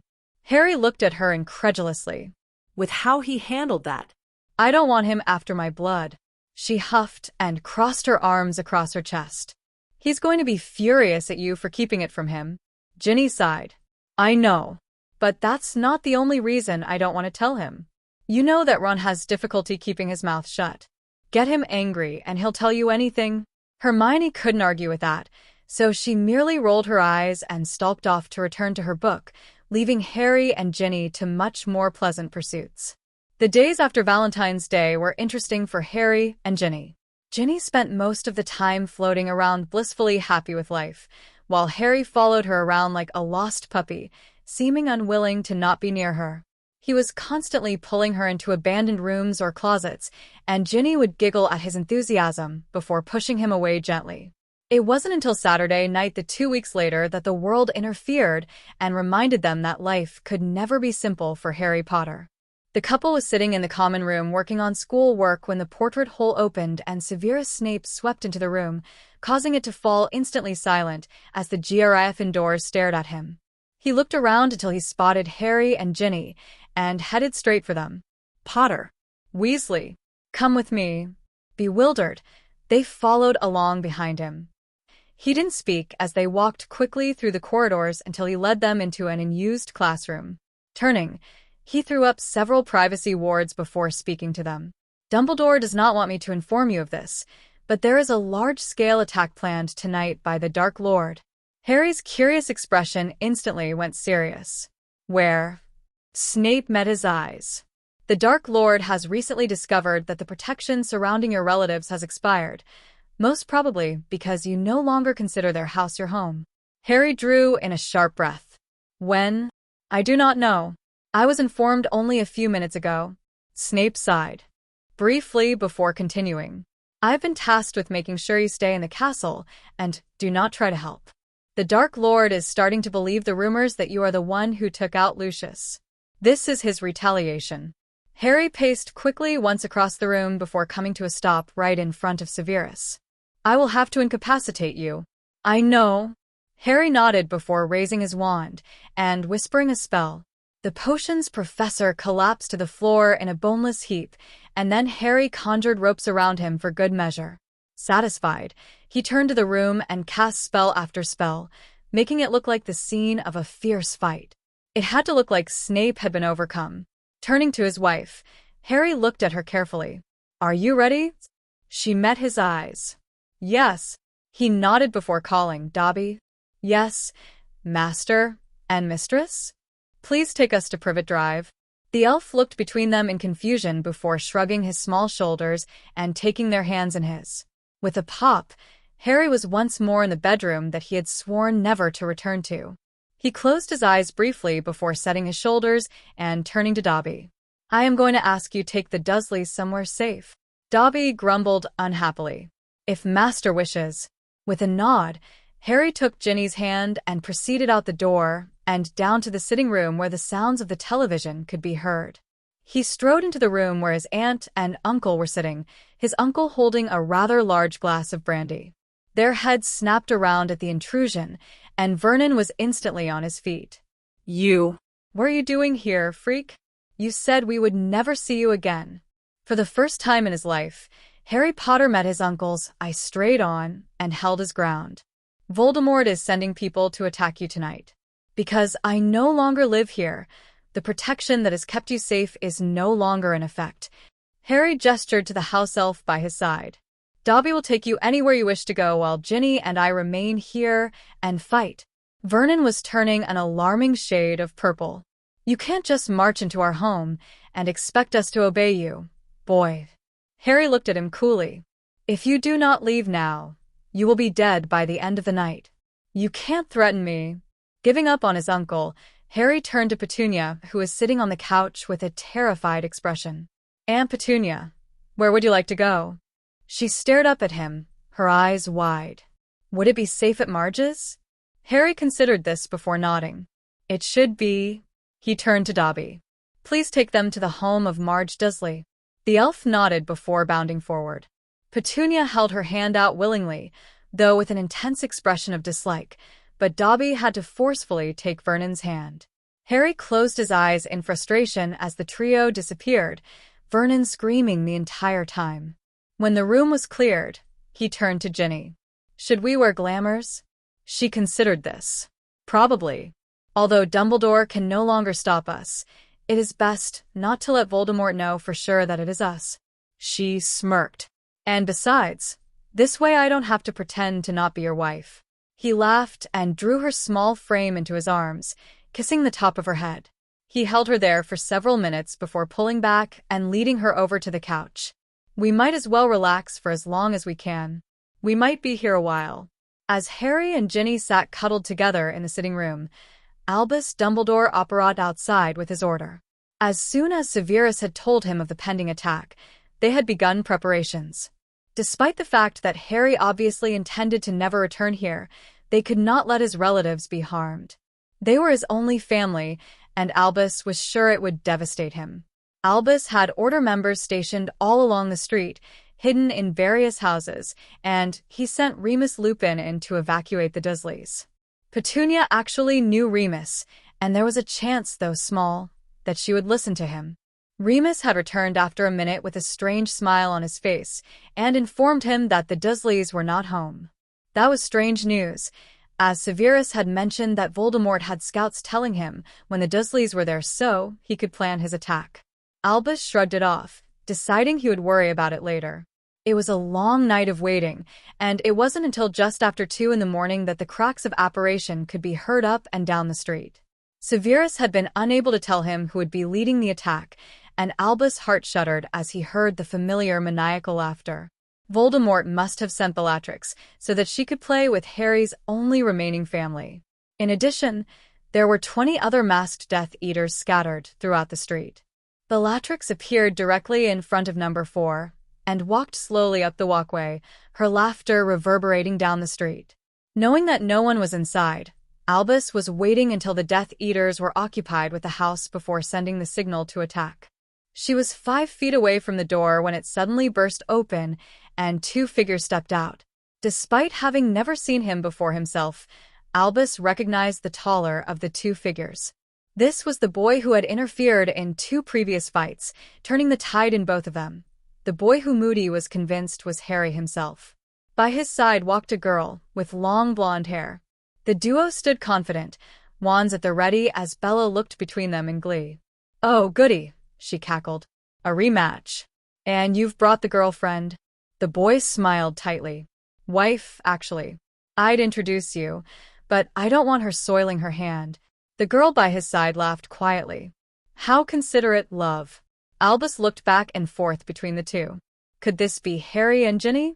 Even the possibility made him nervous. There was no way that they stood a chance against Bellatrix, and Molly Weasley would gleefully murder him if something happened to Ginevra. With a resigned sigh, Albus stepped out to engage Bellatrix himself. His first spell shot towards the deranged witch, only to be blocked by a shield coming from an unusual direction.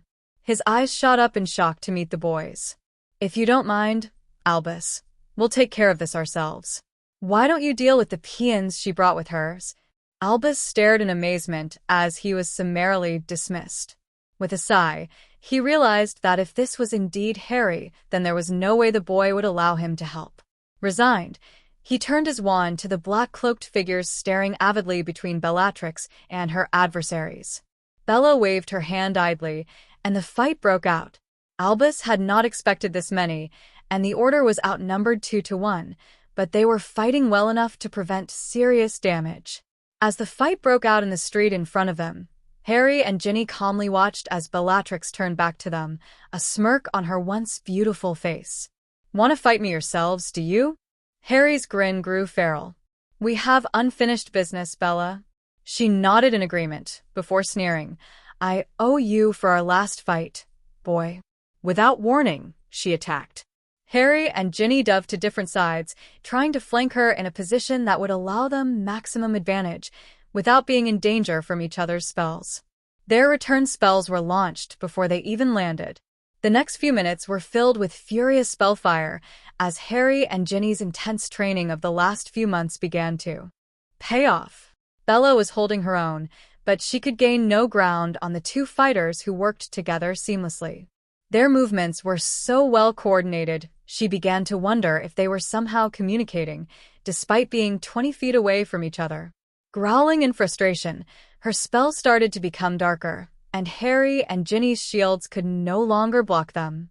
Resorting to dodging instead, the couple fought back furiously.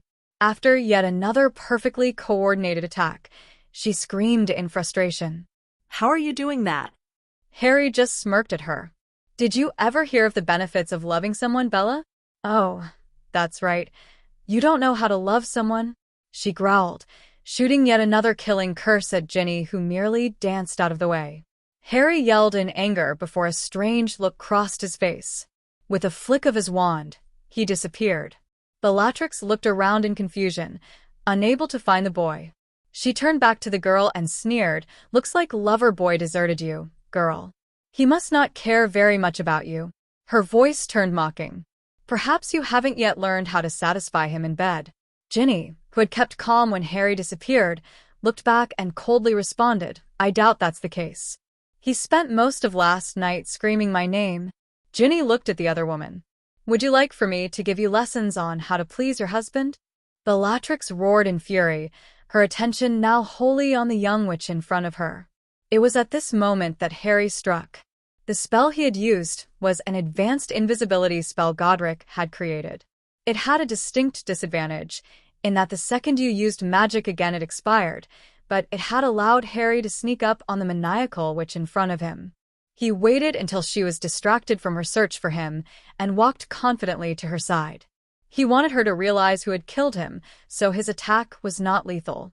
With a brief flashback to his first year and Hermione using the same spell on Neville, he cast a full-body bind. Bellatrix never even saw the spell coming, as Ginny had cast a stunner at her at the exact moment that Harry struck to distract her. The witch toppled to the ground, her eyes roaming wildly. Calmly, Harry got on his knees beside her. Holding out his hand, he clenched his fist around Gryffindor's sword as it materialized and held it out for the immobile witch in front of him to see. "I'm going to kill you now, Bellatrix." Her eyes roamed madly, looking for an escape before returning to glare at him. "But first, I have something to say." He held the sword up and poised it just above her heart, then leaned his head down slightly and hissed, "This is for killing my godfather, you bitch. May Sirius now rest in peace." Bella's eyes widened in recognition an instant before he plunged the sword down, and Harry watched dispassionately as she struggled for her last few breaths. Down the street, Albus Dumbledore was busily engaged fighting 3 Death Eaters at once, but he was trying to keep an eye on the action in front of the Dursleys' home. He was shocked when Bellatrix went down. There were few fighters in the world who could match her, even outnumbered as she was, and yet this couple took her down without even suffering any serious injuries. He would have to investigate the spell the boy used. It looked quite useful. Albus' eyes widened as the sword appeared. Minerva had informed him that the boy had claimed it, but it still surprised him to see it used. He had been hoping that the sword would claim Harry, thus revealing him to be Gryffindor's heir, and yet nothing had happened when Harry had fought the basilisk with it. The sword had remained in his office ever since. Right before the boy plunged the sword into the witch on the ground, he leaned down and spoke to her, but Albus was too far away to hear what was said. It only added to the mystery. This was the second of Voldemort's lieutenants that the boy gave a personal message to before he killed them. Returning to his own fight, Albus didn't witness the couple's rather dramatic escapades as they worked their way through the remaining Death Eaters. Unlike the Order members, the young couple sought not to stun but to permanently incapacitate. The boy wielded the sword with deadly precision, and the girl was right behind him, guarding his back and fighting by his side. They worked flawlessly together in a way Albus had not seen since the last time that Nicholas and Perenelle fought together. The Flammels had been amazing to watch, but their ability to work together came from hundreds of years of cooperation and knowing each other so well they could anticipate exactly what the other was about to do. There was no way this couple was able to do that. When the fight was over, 9 of the original 20 had been killed by the couple, and 3 more had their wand arms permanently removed. Albus himself dispatched the last Death Eater and hurriedly turned around, hoping to catch the couple before they left. They walked back through the door of the Disley's home, and it shut behind them. He hurriedly made his way over, but when his hand touched the knob, he was thrown back. Shocked, he pulled his wand to examine the door. When he had arrived this evening, the wards around the home had been non-existent. And yet now there was a powerful ward there, and even more unusual was the ward itself. When Albus had left Harry here over 15 years ago, he had erected powerful blood wards that would keep anyone from nearing the home if they wished any of the family harm. The wards that now protected the house were more confined in area, but much more powerful. The only ones who could cross the threshold were those who held no ill will at all to any of the family. And they were blood wards. Albus Dumbledore stepped back in shock. The only one who could have cast those wards was Harry himself, which meant Harry had been here tonight. As Severus had strict instructions from Voldemort to ensure that didn't happen, Albus could only assume that Severus had been overcome by Harry in some way. Turning back to the dead witch at his feet, Albus for the first time began to truly entertain the thought that it was Harry who had killed her. The thought did not bring him any comfort. Harry and Ginny Potter appeared in the foyer of their new home. Their port keys had been used multiple times in the last few weeks to bring them home during the middle of the night. The couple would wait until their roommates were asleep and then disappear for the night back home, having Dobby and Winky bring them back in the morning. They had quickly found that once they had been together it was difficult to not want to again. Such had been the case last night. Tonight, however, they appeared for a different reason. Harry appeared and instantly made his way to the still dusty sitting room. He collapsed on the old couch and released a cloud of dust, but he didn't seem to care. His wand clattered to the floor, and he buried his head in his hands. Ginny watched anxiously as his shoulders started to shake with sobs. She walked to him carefully and sat on the floor at his feet, resting her head against his knees to give him comfort. They sat this way for over an hour in silence. Finally, Harry's sobs subsided. Without raising his head, he whispered, "I miss him, Gin." "I know, love." He sat for several more minutes in silence before speaking again. "Do you think he was watching? Do you think he knows that we got hers?" He raised his head slightly to meet her gaze, his emerald eyes tortured. "Yes, love, I think he was watching. I think he is always watching. And I'm sure he is proud of you for tonight, as well as for everything else." He held his arms open in invitation, and she climbed carefully into his lap. Their arms wrapped tightly around each other, and he buried his head in her hair. Quietly, he told her all his memories of Sirius. He shared the joy he had felt to finally find someone that was his. He shared the comfort it brought to know that someone was finally there to help him and look out for him. He shared the devastation when that was all lost. And when he was done, She told him all of her own stories.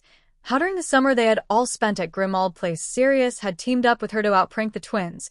How the two of them used to sit and talk about how much they both loved Harry.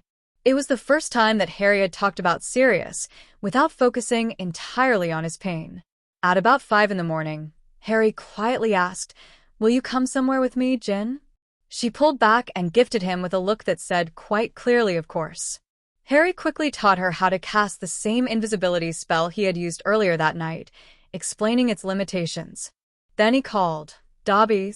"Yes, Master Harry? Can you take us to the death room of the Department of Mysteries, please?"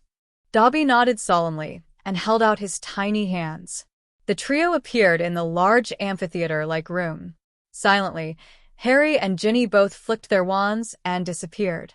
Then, hands clasped, they walked down to the arch in the center of the room. Harry's hand began to tremble as he approached the raised dais. "You can do this, love," Ginny said silently, squeezing his hand in her own. He took a deep breath, and they stepped up. "Can you hear them, Gin? The voices?" The curtain before them stirred in an invisible wind. "Yes, Harry." Harry placed an invisible hand on the arch and began to speak quietly. "We got her, Sirius. We got Bellatrix for you." He drew in a ragged breath before continuing. "I'm sorry it took me so long, but now you can rest in peace. I promise I'll get Voldemort, too, and I won't let anyone manipulate me again." He paused for a long time, then whispered, "Goodbye, Sirius." Silently, the couple walked back up the steps to where Dobby waited in the shadows, and, canceling their charms, they took his offered hands and disappeared. 11. Disturbing family affairs. It was an odd group of people that were meeting in the room of requirement early in the morning, the first Saturday of April.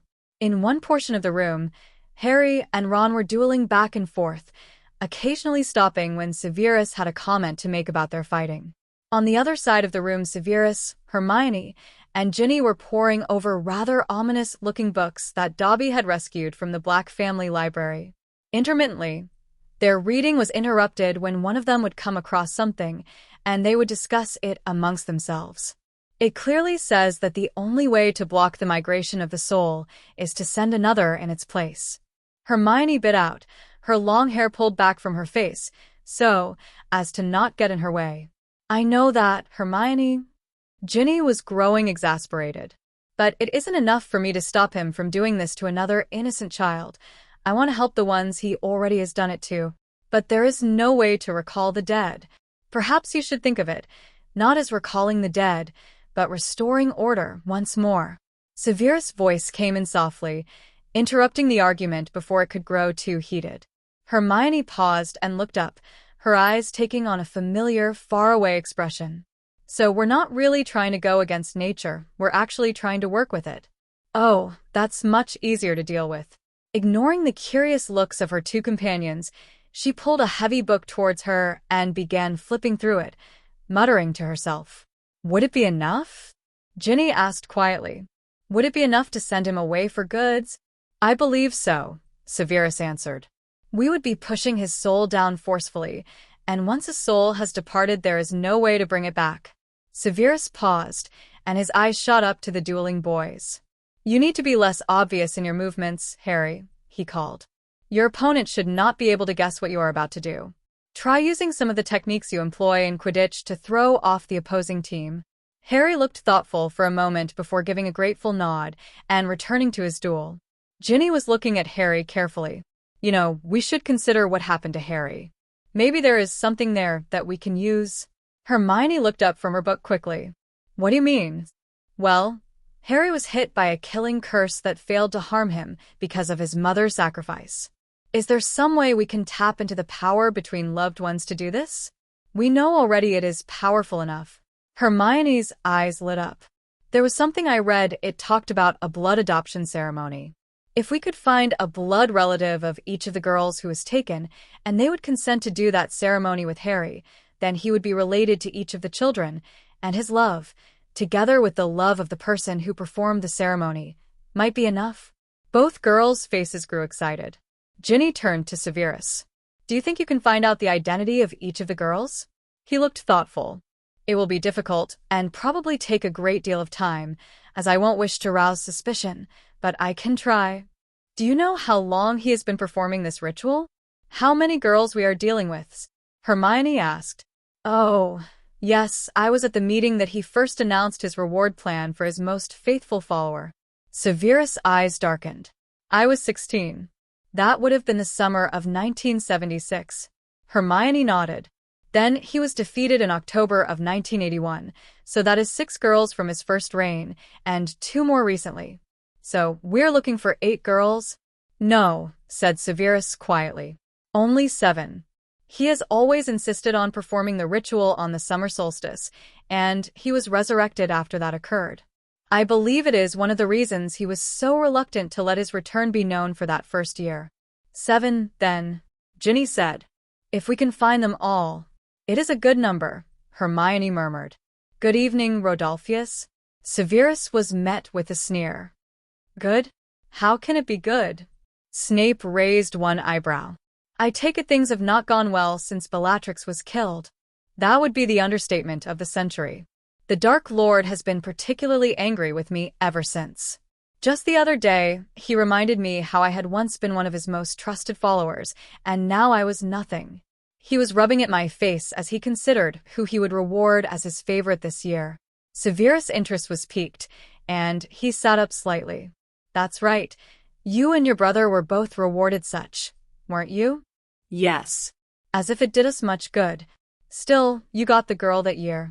A small smile played on the man's face. Yes. And an excellent girl she was. He licked his lips. I can still taste her and hear her screams. It was delicious. Severus managed to hide his revulsion behind a screen of interest. Where was she from? Do you prefer local or something more exotic? I like them unusual. I found a lovely little Italian beauty. She was from some fishing town over there. He laughed. Was all pleased as punch to help me at first, all sweet and flirty. Her name was Lena. Severus watched as the man relieved his memories for several minutes before continuing. And your brother? Does he share your more exotic tastes? Rab? Oh, he likes them a little closer to home. But he was lucky. The Dark Lord rarely lets us take English girls, but that year we raided the Bones family, you remember? Severus nodded. Yes. Only the youngest girl lived. Rab kept the older daughter for his amusement, as it was early June. He looked at Severus. How come you haven't ever tried for that treat, Severus? It is quite enjoyable. We are so rarely allowed to touch purebloods, and they have so much more spirit in them. I find it a little messy for my taste. You always did prefer to mess with your potions while we had our fun. When he arrived in his office, Severus had to sit for a minute to clear his mind. Rodolphus had not been satisfied with his answer and had taken to sharing explicit details to try and get him interested. It had not been a pleasant evening. Shaking his head, he found a piece of parchment and wrote a quick note. 1978, Rodolphus Lestrange. Young Italian girl named Lena from a small fishing town. 1981, Rabaston Lestrange. Eldest sister of Susan Bones. Rolling the parchment and casting a spell on it to hide the writing, he slipped it into his pocket. He would give it to Harry tomorrow.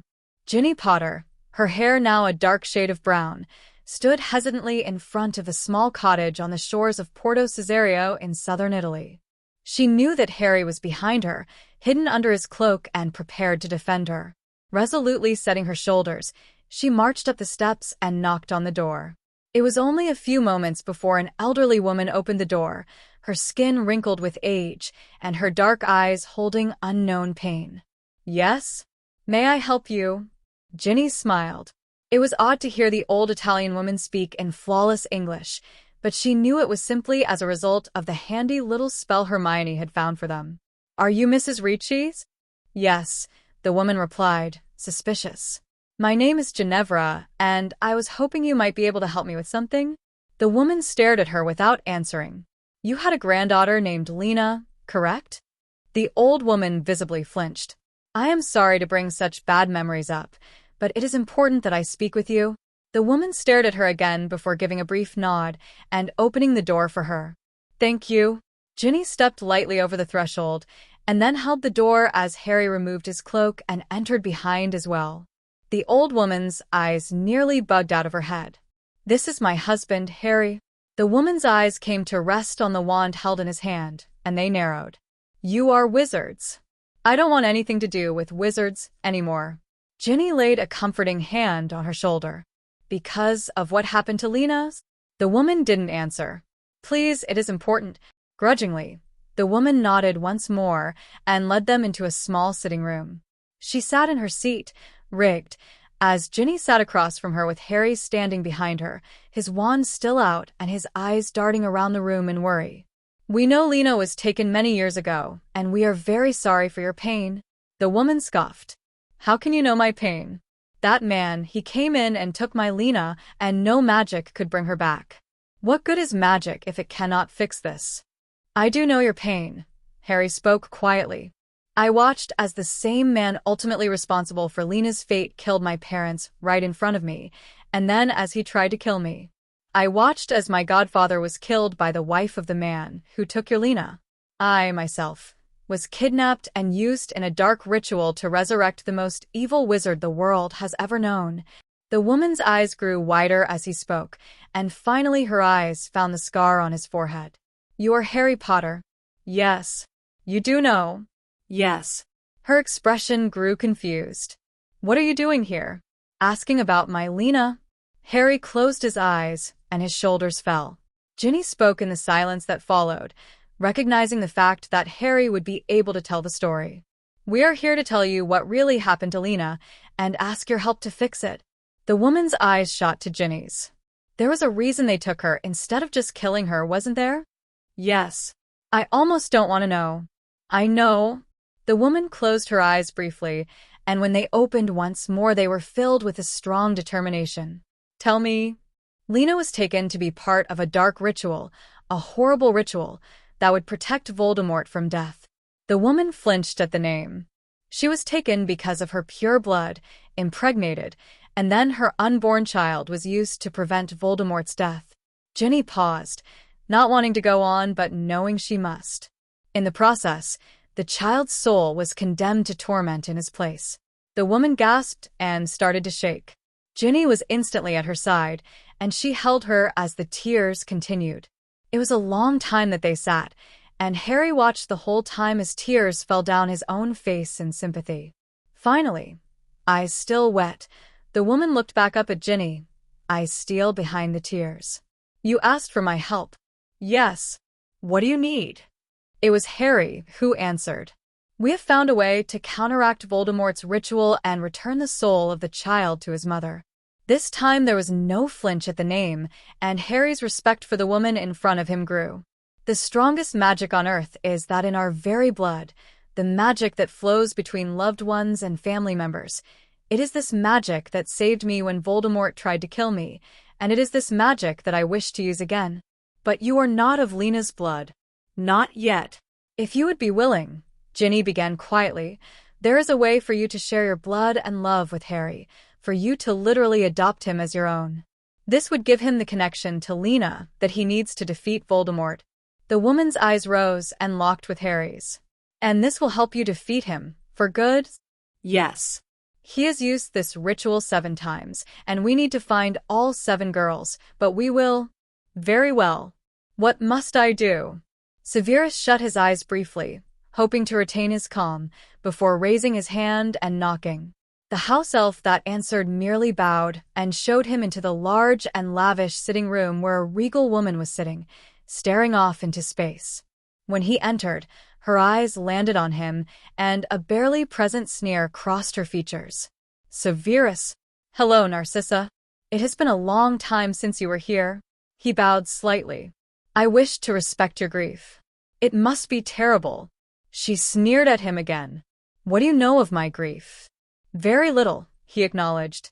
"What do you know of my years living with a man who cared more for the Dark Lord than he did for me and our son?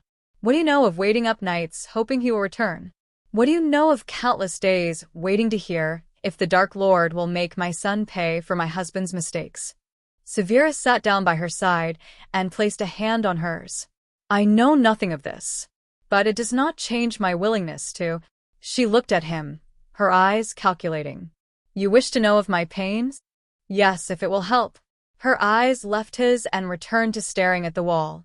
For several long minutes he thought she would refuse him, but then she started to speak. I remember when Lucius received his mark. He was so proud to have it, insisting that the Dark Lord trusted him above all others. And during the First War it seemed so. Lucius was able to remain aloof from some of the more distasteful things required in the Dark Lord's service, due to his position. We played the political game instead, and we were good at it. It was this that allowed us our escape when the Dark Lord fell. Narcissa paused for long minutes before beginning again. And after his return, it seemed that Lucius was still in favor.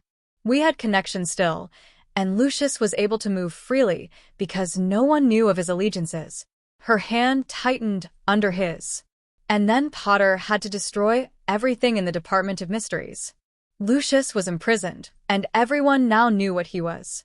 We lost so much that night. The insolent boy does have a way of making a nuisance of himself. Severus sneered. It was a look he had perfected over the years, and he was quite proud of his performance. Yes, you would understand that. Her voice dropped softly in volume.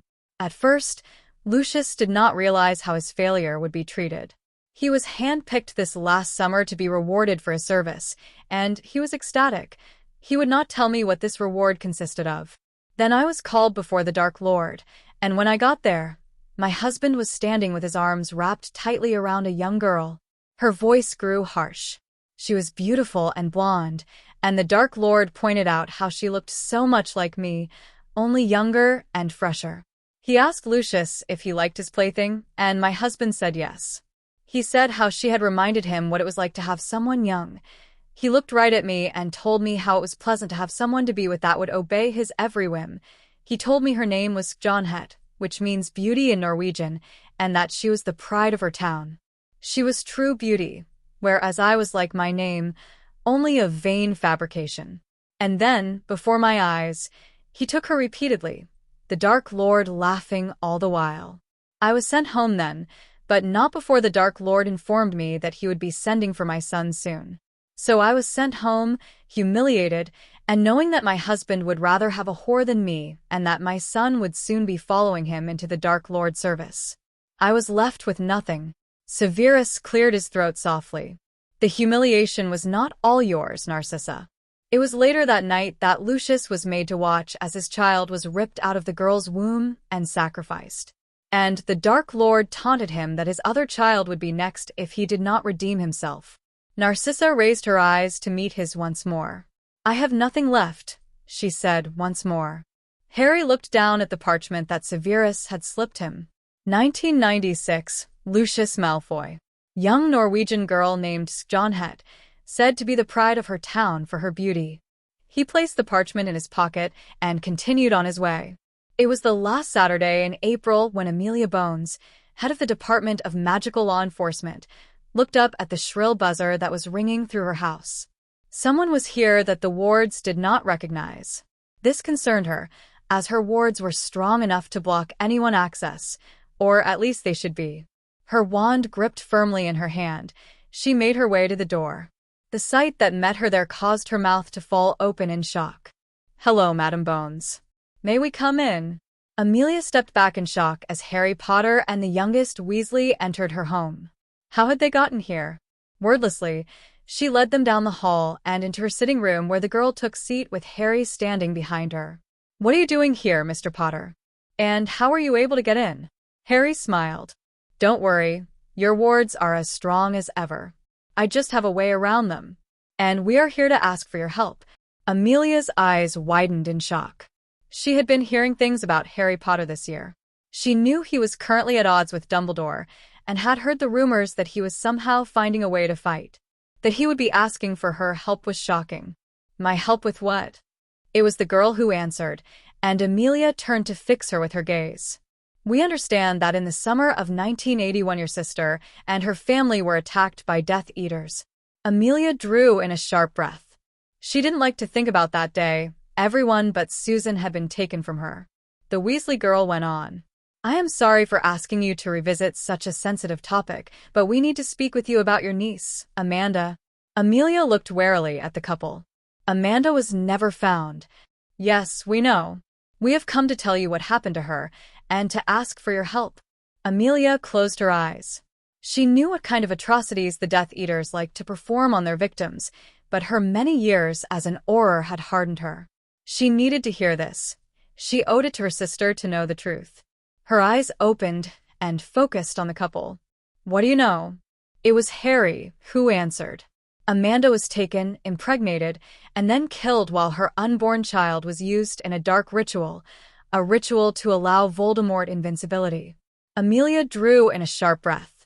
With horror in her eyes, she asked quietly, "What rituals?" "It does not have a name, but it bound the child to Voldemort and sent its soul in his place when he was killed." Her hands tightened into fists.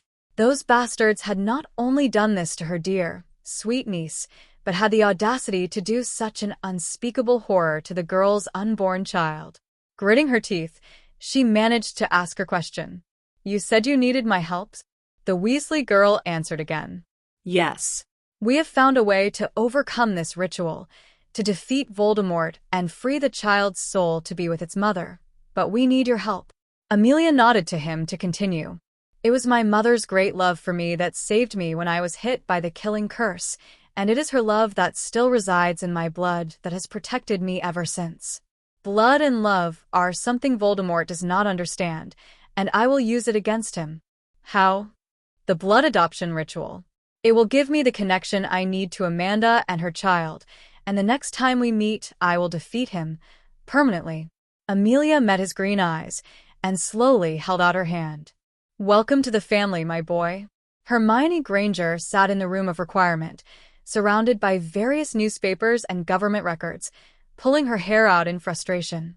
She had been trying to find the identity of the young girl named Johnhet for over a week now with no luck. There were simply too many towns in Norway to check through, and they had so little to go on. It had been pure luck they had managed to find the young Italian girl as they had, and things weren't working out as well this time. And they were slowly running out of time. Harry was adamant about finishing Voldemort before he could attempt the ritual again. A pair of long arms wrapped around her waist, and she turned her head slightly to meet Ron's concerned gaze. "You'll find her, Mione." "I know. But we're running out of time, and we have 4 more girls after this." Her hands clenched over his that rested on her stomach. "I don't want this to happen to another girl this summer, Ron." "You'll find her, Hermione. You'll find them all." Severus struggled to hide his sneer of distaste at the sight before him. He had always despised this side of his fellow Death Eaters. As a young boy, when he had first fallen in with them, Severus had only been interested in the power that Voldemort had offered him and the revenge it would help him get on James Potter. The Dark Lord had praised him for his skills with potions and promised him wealth and knowledge, and Severus had been too ignorant to refuse. Because of his specialized skills, Severus had always been successful in excusing himself from anything he found distasteful. The Dark Lord never insisted he participate in raids, and his presence was never required at Death Eater parties, for lack of a better term. Even when his loyalty had been to Dumbledore, he had always refused to lower himself. But now he had a mission to accomplish, and Harry was counting on him. With a deep sigh and a silent plea to Lily that he could get through this, he stepped into the room. There were about a dozen men in the room, many of them drunken. But it was the entertainment for the evening that sickened him. A handful of young Muggle girls were chained to the wall, terror evident in their eyes. Severus knew that it was a favorite pastime of many Death Eaters to kidnap young Muggle girls, have their fun, and then obliviate them before releasing them. A dark voice came from the corner of the room. "Severus, you have finally decided to join us." Severus sneered back at Rookwood. "I have no desire to participate, but I would enjoy watching." It was only years of training that kept his expression from giving him away. Rookwood let out a low chuckle. "I'm glad you are coming around to some of the pleasures of life. Come, sit with me as you watch." Severus nodded curtly and made his way across the room. His eyes slid briefly shut as one of the girls met his gaze, her eyes begging him for help. But there was nothing he could do. If he did not get what he came for, many more girls would suffer this fate. So Severus pushed down his disgust as he sat beside Rookwood. He had a job to do. He remained silent, his gaze fixed on the scene in front of him, feigning interest for nearly half an hour. Rookwood had relaxed in this time, his suspicion of the man beside him lessening. Finally, Severus spoke quietly. "They are lovely girls. It is a pity they are no better than cattle." Rookwood nodded his agreement. "It is better when the girl is worthy. Nothing beats a young pureblood witch. Which is what makes the Dark Lord's favorite reward so sought after." A gleam came into the man's eyes, and he hummed his approval. "Yes, that is definitely the best. I wish he would allow repeats." Severus turned to him. "You were first, were you not? That is a great honor." "Yes, I was first. He let me keep her for 2 months prior to his need for her. It was a marvelous time." "Did he let you choose her yourself?" Rookwood nodded. "Yes, I was lucky in that respect. Dolohov, who had the pleasure the year after me, was given a girl. Of course, she was a beauty, and he enjoyed her immensely. He was always sad to have given her up." "Really? He must have grown quite attached." "Who is she, if you don't mind my asking?" "The daughter of the headmaster of Durmstrang at the time. The Dark Lord was teaching the man a lesson for attempting to deny him." Severus nodded. "Ah, I remember." The man quickly changed his mind. He was silent for several more minutes. "Who did you choose?" Rookwood smiled. "The eldest daughter of the French ambassador. She was half Vila." Severus let out a low whistle. "You were lucky, my friend. Vila are magnificent. They are. But why shouldn't I have chosen the best? I never understood some of the others' choices. Did you know that Mulciber actually chose an African? I never did understand his attraction. An African? That doesn't seem like him.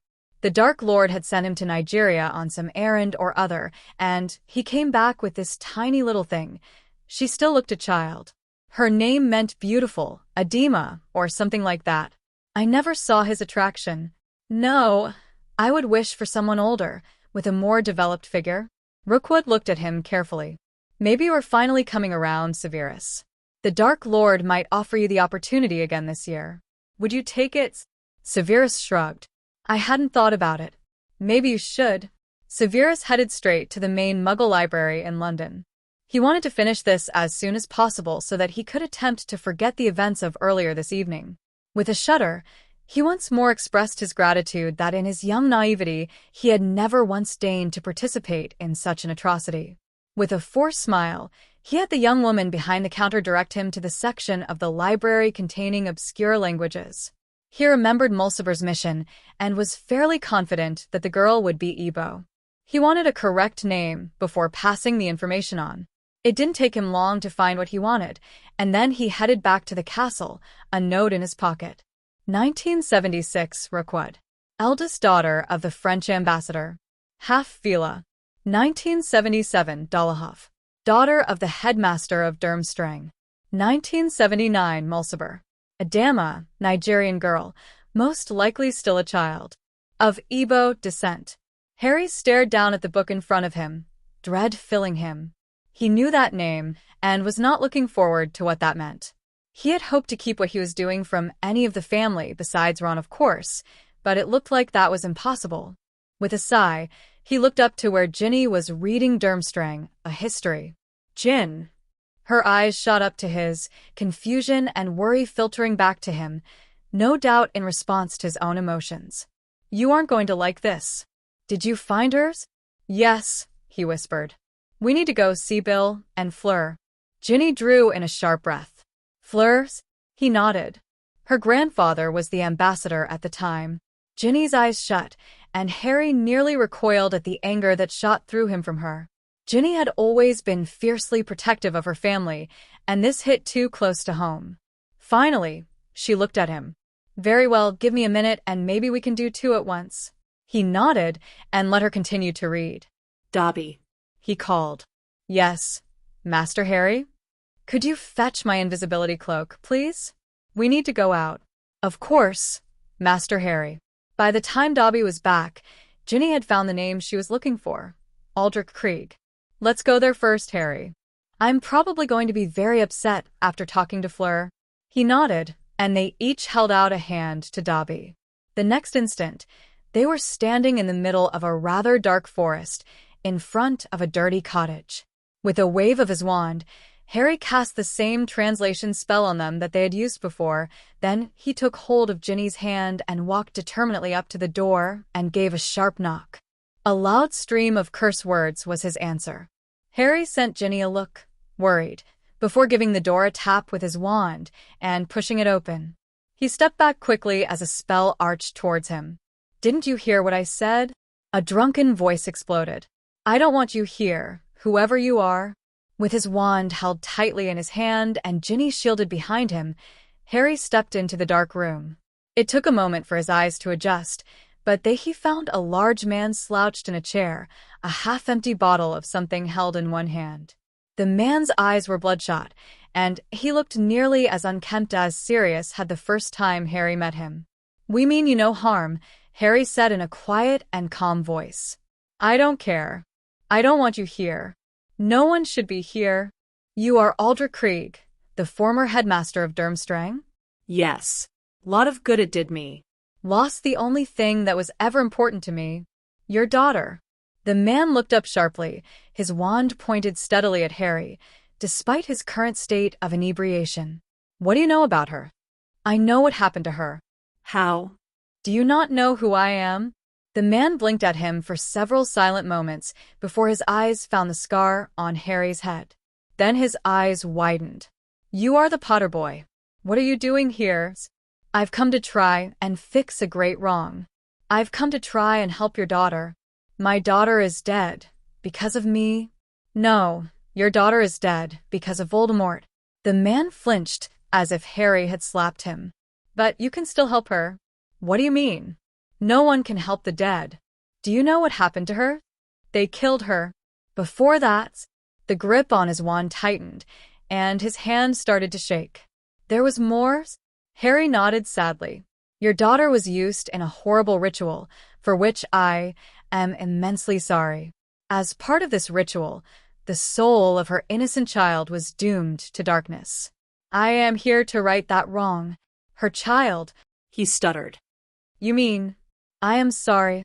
The man stared at him for what seemed an interminable amount of time. "You want to fix this, and of all the people in this world, I could understand your desire to do so. But what can you really do?" "I can return things to the way they should be, and give her spirit peace." "What must I do?"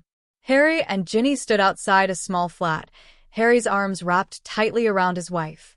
These excursions were always noticeably hard on her, but Harry knew that this one would be the worst. "You don't have to be here, Gin. I can do it on my own." Her head came up off his chest. "I am not letting you face this alone. I will stand by your side through everything, Harry Potter." He nodded, his eyes brimming with concern. With a large breath to calm himself, he knocked on the door. A smiling Fleur answered the door, and her mouth dropped open in shock to see them there. "Airy." "Ginny, what are you doing, airs?" "Hello, Fleur. Would it be possible to come in for a bit? We have something to discuss with you." "Of course, please come in. Let me call Bill." Harry smiled gratefully at her and let Ginny carefully into the small flat. The couple sat carefully on the couch as Fleur disappeared into a back room. A moment later she returned with Bill, his expression confused and worried. "Harry? Ginny? Is everything all right?" Ginny smiled tightly at her eldest brother. "Not really, Bill, but we're trying to fix it." He looked confused. "Why don't you have a seat?" Harry said. "This is going to take a while." Bill led Fleur over to a seat and sat down, tension evident in his body. "Well, out with it. Did you ever wonder how Voldemort survived the killing curse when I was a child?" "Well, of course. Everyone does. Several months ago, we were able to determine how." It took nearly half an hour for Harry to outline what they knew about the ritual Voldemort had used in his quest for invincibility. Then Harry described what steps they were taking to counteract it and the success they had met with so far. He explained that they had found at least the name of 6 of the 7 girls used, and had been able to identify 4 of them already. He told them how Hermione was still looking for the young Norwegian girl, and how Ron was spearheading the search for the Nigerian girl. Bill's eyes were tense through the entire tale, his gaze fixed on his sister. When Harry stopped speaking, he clenched his fist and asked his most pressing question. What happens if they take Ginny this summer? Harry looked down at his wife. I was very worried about that, as you can imagine, but we've taken care of it. Bill jerked in his seat. Taken care of it? Ginny rolled her eyes. Not like that, Bill. Harry refused to do that. Bill smiled tightly at his brother-in-law. There is another protection on me that prevents it. Bill breathed a sigh of relief. Good. His eyes darted between the two of them. So, why are you telling me this? Do you need my help? Harry's eyes shot back down to Ginny's for a moment. While that would be nice, we are confident that Hermione can find them. We need something else tonight. Harry shut his eyes briefly before turning to look at Fleur. I need you to perform the adoption ritual with me. Fleur drew in a sharp breath, and Bill jumped to his feet. What? He exploded. Has your mother ever mentioned her eldest sister? Non. Dites-moi s'il vous plaît que ce n'est pas vrai. Je ne peux pas le croire. At her outburst, Harry could feel the room fill with energy, and he was reminded of the angry Vila at the World Cup. Fleur looked almost as feral in that moment. Ginny collapsed against Harry, her hands coming up to her face as her tears began to fall. Harry's hand came up to wipe them away, and he placed a tender kiss on her forehead before turning to Fleur. You have no idea how sorry I am to have to tell you this. If I didn't need your help, I never would have, but we need to fix this and stop him, Fleur. Please help me. Bill shot Harry a look before making his way carefully to her. He held his hands out in front of him, placating and careful. Fleur glared at him for a minute, then accepted his comfort. Harry left them to it, not wishing to intrude, and focused most of his attention on his wife. He got her to calm down marginally before she shot up and engulfed Fleur in a tight hug. The two women held each other for a long time as Bill and Harry looked on helplessly. Harry's shoulders sagged, and he nearly collapsed under the guilt of having told Fleur what he knew. He looked up sharply when Bill placed a hand on his shoulder. She doesn't blame you, Harry. How can you know that? I'm the one who told her, and... But you're not the one who did it, Bill interrupted him. She knows that. One thing I've learned about her is that when she gets angry, she is inconsolable for a while, and then her anger fades into hard determination. When she calms down, she will help you. Don't worry. Harry nodded, hoping Bill was right. Fleur Delacour was not a girl to roll over and let someone hurt those she loved. She was fiercely protective of her family, and now those monsters had hurt her twice. Her mother did not often speak of her eldest sister, and Fleur had grown up knowing only that Adelaide Gerard's death had greatly affected her mother. But now, to know the truth, Fleur was burning with a desire to do something. And beyond that, she wanted to help her new little brother. He had lost his own family, and she was determined to act as a sister should. Thus she found herself standing in front of the Norwegian Minister for Magic's office, having flirted and charmed her way there. Her brother and almost sister needed her. My darling brother, I know you are new to family dynamics, but I was raised to care for and help my family. Despite the excellence of your source, he was slightly deceived. The young girl's name was Gerhild Tjisen, and her nickname was John Het because of her great beauty. I have often found that my own beauty can open many doors that would otherwise remain closed, so please do not hesitate to ask for my assistance. With my love, Fleur. Harry stared at the letter in his hand, shocked. Remus had handed it to him this afternoon with an enigmatic smile, and Harry was just now getting around to reading it. With a jolt of excitement, he shot out of his seat and raced up the stairs. He burst into the room of requirement and thrust the letter into the hands of a thoroughly bewildered Hermione. She shot him a confused look before reading it. She found her. Oh, this is fabulous. Is this enough for you to find where she is from? It should be. I'll get right on it. Thank you, Hermione. She dismissed him with a wave of her hand. Harry followed behind his wife as she looked around in complete amazement. He 2, was awed by the location they found themselves in and the differences he could see from the society he was used to, but his focus was currently on protecting himself and his wife. There would be time for sightseeing after the war was over. Their path led them to a large building that seemed to be built out of mud and grass. 2 of its walls were simply large curtains that were pulled back to let in air. They stepped up and were met with the sight of an elderly man, his face lined with wrinkles, who was sitting with his legs crossed on the floor. Without even opening his eyes, he spoke. "Hello, travelers. Please come in." Slightly thrown by the fact that the man still did not open his eyes, Harry followed as his wife calmly walked in. She sank gracefully to the floor in front of the old man, though Harry remained standing and alert. Neither of them spoke as they watched the old man lost in his own thoughts. His large brown eyes opened slowly. "You have come a long way for my help."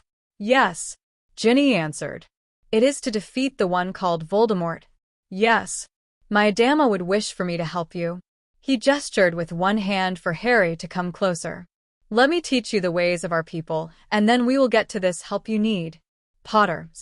Harry's head shot up from where he had been focusing on his breakfast to see Severus glaring at him in a towering rage.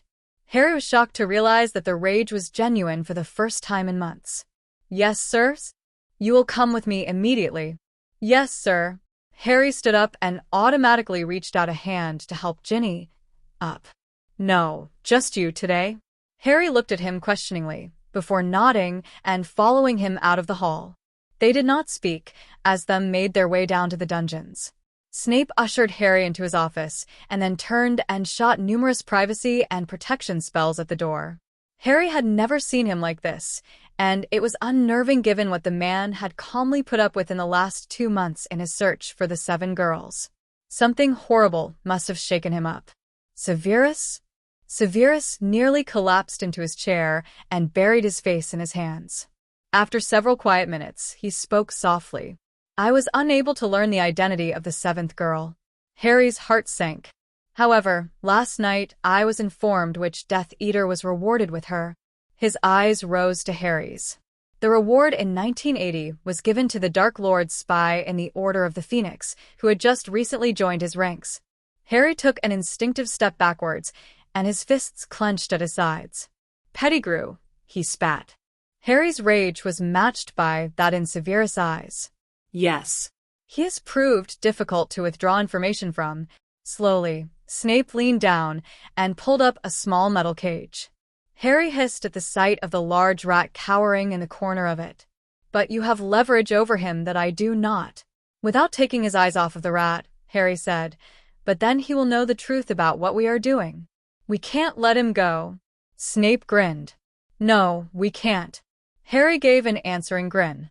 "No one will suspect you?" "No." "Good."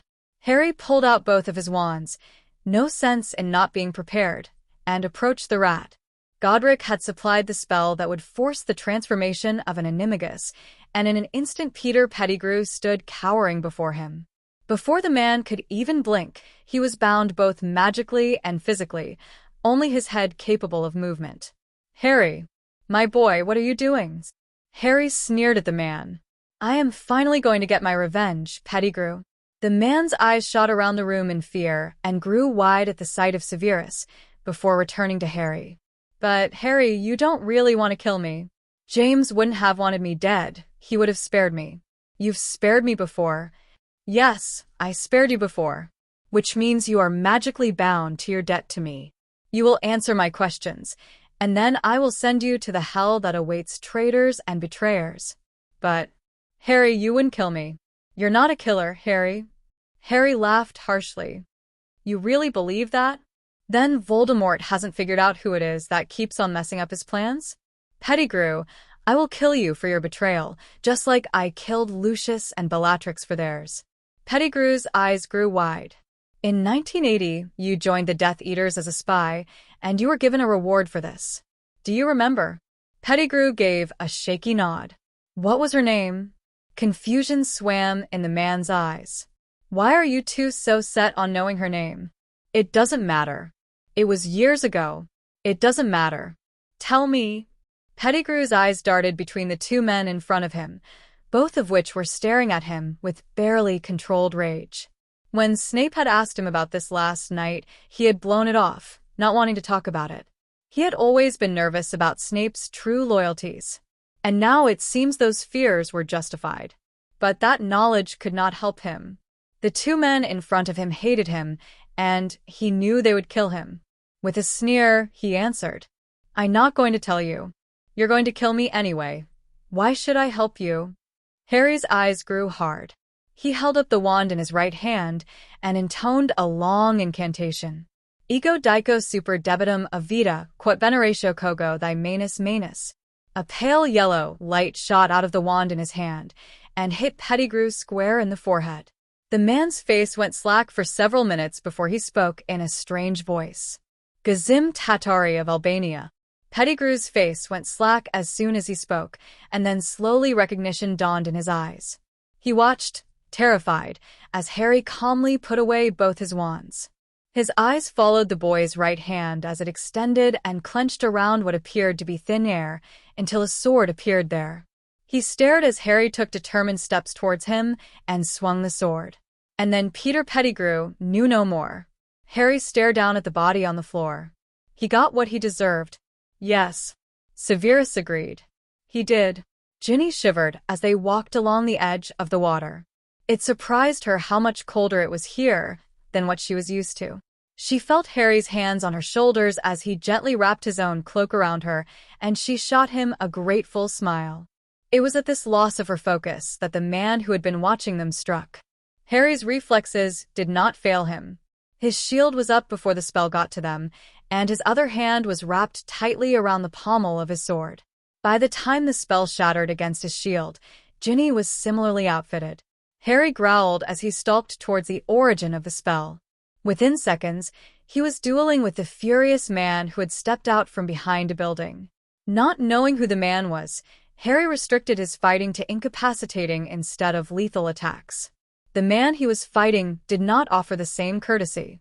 Unable to dodge in time, Harry brought his sword up to slice through the harsh green of the killing curse that was heading towards him. It was the surprise of seeing this happen that allowed Harry to finally land a spell on his attacker. The large man collapsed under a full-body bind, and Harry walked calmly to him. He stared into his eyes for nearly a minute in silence. With a sneer, he said, "Where I come from it is considered rude to attack without knowing anything about the other person." He waved his wand once more, freeing the man's head. The man scowled. "You are English. That is all I needed to know." Harry stared down at him. "You are mistaken. You attack me for an offense I came here to rectify." The surprise in the man's eyes was unmistakable. Ginny, her wand still held tightly in her hand and her eyes scanning for more attackers, slowly reached her husband's side. She reached out carefully and laid her left hand over his. "What are you talking about?" "He is the one we came for. It was his sister who was taken. His rage has led him to hate any English man that comes here. And worse, it is nearing the anniversary of when she was taken." Dropping her hand, Ginny nodded. She looked down at the man with pity in her brown eyes. "My brothers would have done the same thing for me. Gerhild surely appreciates it. How do you know about my sisters?" Harry's voice was cold when he spoke. "Her death was used to protect Voldemort from my wrath. I am here to change that." The man's eyes looked confused until Harry pulled the hair off his forehead. "Harry Potter?" he breathed. "Yes." "Now, are you going to attack me again if I release you?" On the 17th day of May, Harry and Ginny found themselves in Albania. It was a small and dark town, and they were standing before the worst of it. The house was run down and looked barely habitable. Sitting in an old rocking chair on the porch was a middle-aged woman who was staring off into the forest. When Harry and Ginny got closer, her eyes rose to meet them. She did not speak. "Hello, Mrs. Tatari," Ginny spoke quietly. "We are in need of your help." 12. Never again. "It has started," Severus said without preamble as he stalked into the room of requirement early in the morning on the third Sunday of May. His face was oddly stoic, as if he wasn't allowing himself to feel any emotions. Harry looked up, concerned, from the book he had been reading intently. "What has started?" Anything that made the hardened spy look like that was cause for concern. The man usually used a mask of contempt and anger to hide from the world. For him to resort to apathy instead was troubling. Voldemort called a meeting last night and handed out his most coveted reward. Harry drew in a sharp breath. He knew what that meant. When he felt he could control his voice, he asked, "Who?" "Travers." Snape's eyes met his, and Harry saw a brief flash of a face. Harry's hands clenched in anger, and he had to resist the urge to go rushing off to attack the man. But that would accomplish nothing. He had to be careful. Where was he told to get the girl from? Voldemort has arranged a portkey tonight for him and several others. They are to terrorize an area in southern Spain, and Travers is to take his pick of girls there. Harry growled under his breath and stood up to begin pacing. "Do you know where they are leaving from?" Yes. "Ginny and I will be there. He will just choose someone else to replace Travers, you know?" "Yes, but Hermione hasn't figured out the ritual yet, and I need to buy her time." Harry rubbed harshly at his eyes. He only hoped that they were able to find a way of counteracting the ritual, of using it against Voldemort, before another young life was ruined. He had promised Ginny that it would not happen again. His hands clenched in anger at the thought. Never again. He would not allow it. "Very well." Snape paused a moment before continuing. "There is something else." Harry's shoulders fell. He didn't know how much else he could handle right now. "What?" "It appears that young Mr. Malfoy has denied all interest in joining the Dark Lord. His mother has threatened to formally disown him, but he will not change his mind. As I understand it, he has fallen in love with someone who she considers unacceptable." Harry had to suppress the urge to laugh. He would never have guessed. He felt a brief flash of guilt, wondering if his spell had done something more than he intended to the boy. But that couldn't be it. He only gave him dreams, not inclinations. If Draco had indeed fallen in love, it was of his own doing, and really, Harry thought it would be good for the Slytherin. Already it was enough to convince him to give up the dangerous path he had been on most of his life. Unfortunately, this means that the Dark Lord thinks I should finish the task Draco was given at the beginning of the year. What task was that? To kill Dumbledore. Harry's head shot up. Did he give you a deadline? The end of this school year? Harry considered this carefully in silence for several minutes. Despite his differences with the old man, he did not want to let him die. And yet, Severus would be killed if he did not go through with his task. There had to be a way to save both men's lives. Very well. Maybe we can use this to our advantage. Snape's mouth fell open in shock. You actually wish me to go through with it? Of course not. But there is no reason that Voldemort needs to know that. I plan to trick him. A slow smile spread over the sallow man's face. It truly is a shame that you are not a Slytherin. Harry laughed. Do you honestly think I could have gone anywhere other than Gryffindor? He asked with implied significance. Besides, Ginny wouldn't have gone near me if I was a slimy snake. And nothing is worth giving her up. Moreover, this way I can let my inner Slytherin out without anyone expecting it of me. It has had its uses. Snape laughed, and Harry grinned, amused at a sound that few had ever heard. He gave a relieved sigh to have replaced the hopeless expression Severus had walked in with only a short while earlier. There is always hope. As he smiled, his mind began running through the various scenarios. He and Ginny had their tasks. Hermione was furiously working on finding a way to overcome Voldemort's ritual. Severus was performing his duties admirably, and it now looked like it was time to make use of Ron's skills. They had a battle plan to come up with. Harry and Ginny appeared, invisible, near a small home set up against a rather impressive cliff. This was the first time Harry had truly tested his newfound apparition skills, and he was happy to realize he would no longer need Dobby to transport him everywhere. He held Ginny's hand tightly in his as they waited. Remember, we have to focus on stopping Travers. If the others get away, it would be unfortunate, but we can't let him take that portkey. I know, Harry. Never again. Harry had to fight down the growl that wanted to explode out of his chest at the mantra. Never again. I promise, Gin. He had taken to chanting those words in his head as he practiced, and every time it stirred his blood. Too many people had been hurt. Too many families had been destroyed. He would not let it happen again. He could feel the righteous anger and desperation for revenge roaring through his veins as it had been for several weeks now.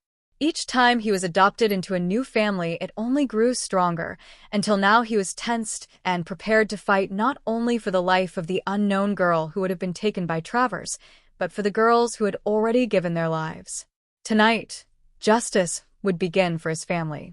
The couple tensed as several cracks echoed across the barren landscape. Travers arrived towards the end, and Harry was sickened to see as he strutted about and bossed around the 12 other men with him. He was crowing loudly about his selection and telling several of the younger men exactly what he had planned. Harry was only grateful that he was proving so distracting to the others. "Take the cloak and take out as many as you can. I'm going after the bastard. I love you, Harry. Return to me. Always, Gin. Never again. Never again." He gave her hand a brief squeeze before stepping free of the cloak. He was still covered by a disillusionment spell, but any movement would make him vulnerable if someone happened to be looking right at him. It took Ginny nearly a minute to get into a better position before he leapt into action. With rage running through his veins, he released a concentrated volley of spells directly at Voldemort's newest favorite. It took Travers a few precious seconds to begin responding, and even then he was fighting a mostly invisible enemy. Nearly all of his spells missed Harry completely, and the rest were blocked. "Damn it," the man shouted in anger. "Are you too much of a coward to show yourself?" Harry chuckled darkly and then moved immediately, not wanting to give away his position. It was time to stop playing around and finish the man. He didn't answer the question. Instead, he ran carefully around the clearing, shooting a brief look Ginny's direction to see that she had already taken out 2 of the worst fighters. Travers was still shooting a covering of spells in the direction of Harry's last known location, trying to find him, while Harry snuck up behind him, silent and invisible.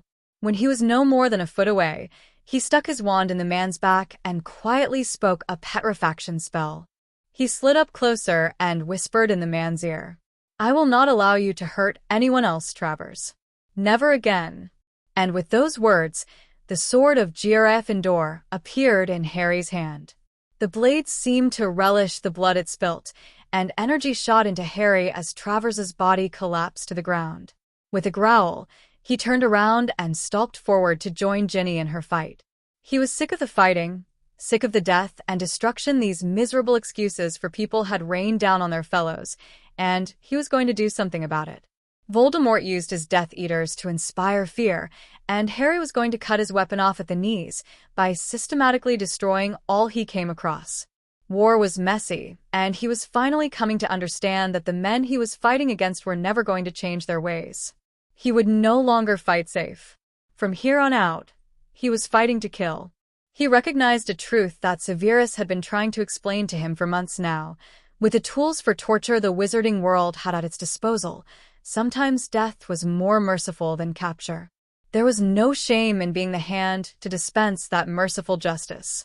His wand ceased its frantic movement as the training dummy opposite him went still, and he looked up to see Hermione standing nervously by his side. "Yeah." "I think I might have found something." Harry's tired eyes sharpened immediately. "Do you remember how your mother's sacrifice caused your touch to be poisoned to Voldemort?" He nodded. That wasn't something he was likely to forget. "But he overcame that by using my blood in his resurrection ritual." "Yes, he used your blood that was swimming with your mother's love and sacrifice. But your blood is different now. You've gone through 7 blood adoption rituals." "Yes." He didn't really see where this was going, though he idly wondered if it meant he was once more protected from Voldemort's touch.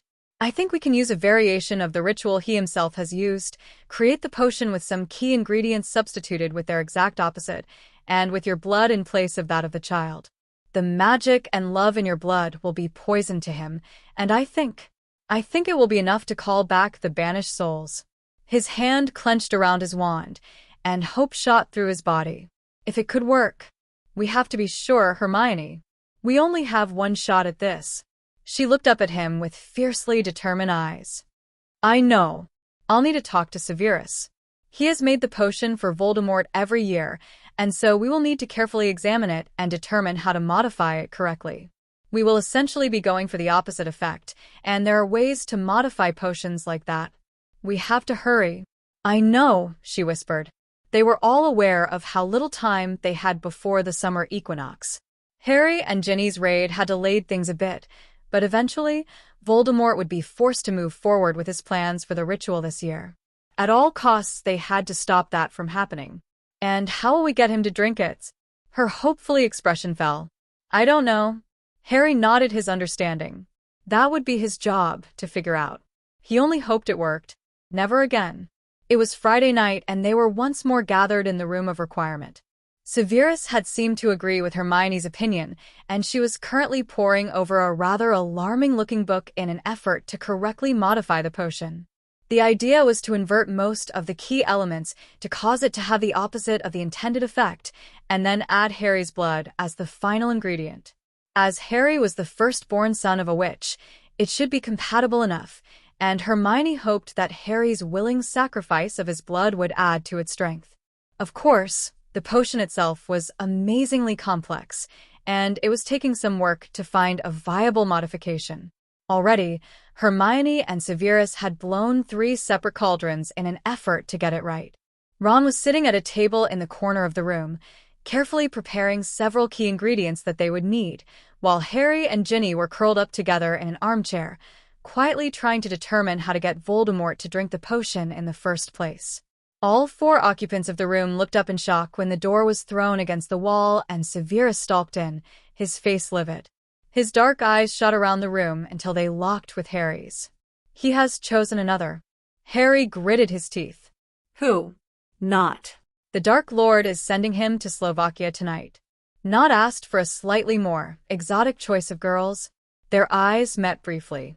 Harry gave a clipped nod and helped Ginny off of his lap. Dobby. Yes, Harry Potter, sirs? The elf asked as he popped into existence. Please fetch mine and Ginny's cloaks. The elf gave a nod before disappearing again, and Harry returned his attention to Severus. Where are they leaving from? The Dark Lord is cautious, and instead of a meeting place here, they have all been given port keys to Slovakia. However, I have managed to procure one of the port keys. The man gave a feral smile, and Harry was convinced he had greatly enjoyed whatever that procuring had required. He was once more grateful that Severus was on their side. The man was downright diabolical most days. It is set to activate shortly.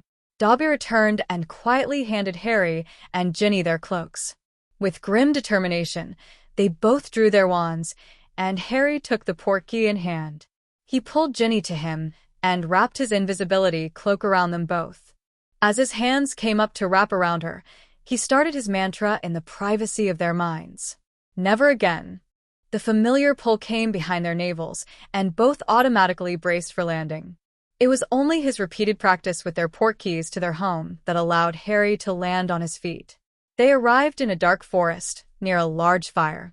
Other men were popping into existence all around them, and each one gave a greeting to a figure that was standing calmly by the fire, staring into the flames. Harry's eyes narrowed at the sight. Not. Same plan. I'll go after Not, and you take out as many others as you can. I love you, Harry. Be careful, love. Always my Ginny. Never again.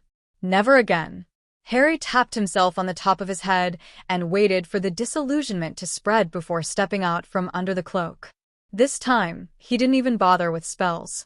He walked calmly in behind Not, summoned the sword of Gryffindor, and in an instant was plunging it straight into the Death Eater's heart. He watched as the man fell, and then turned quickly and brought his sword to bear on the others who were standing in stunned silence.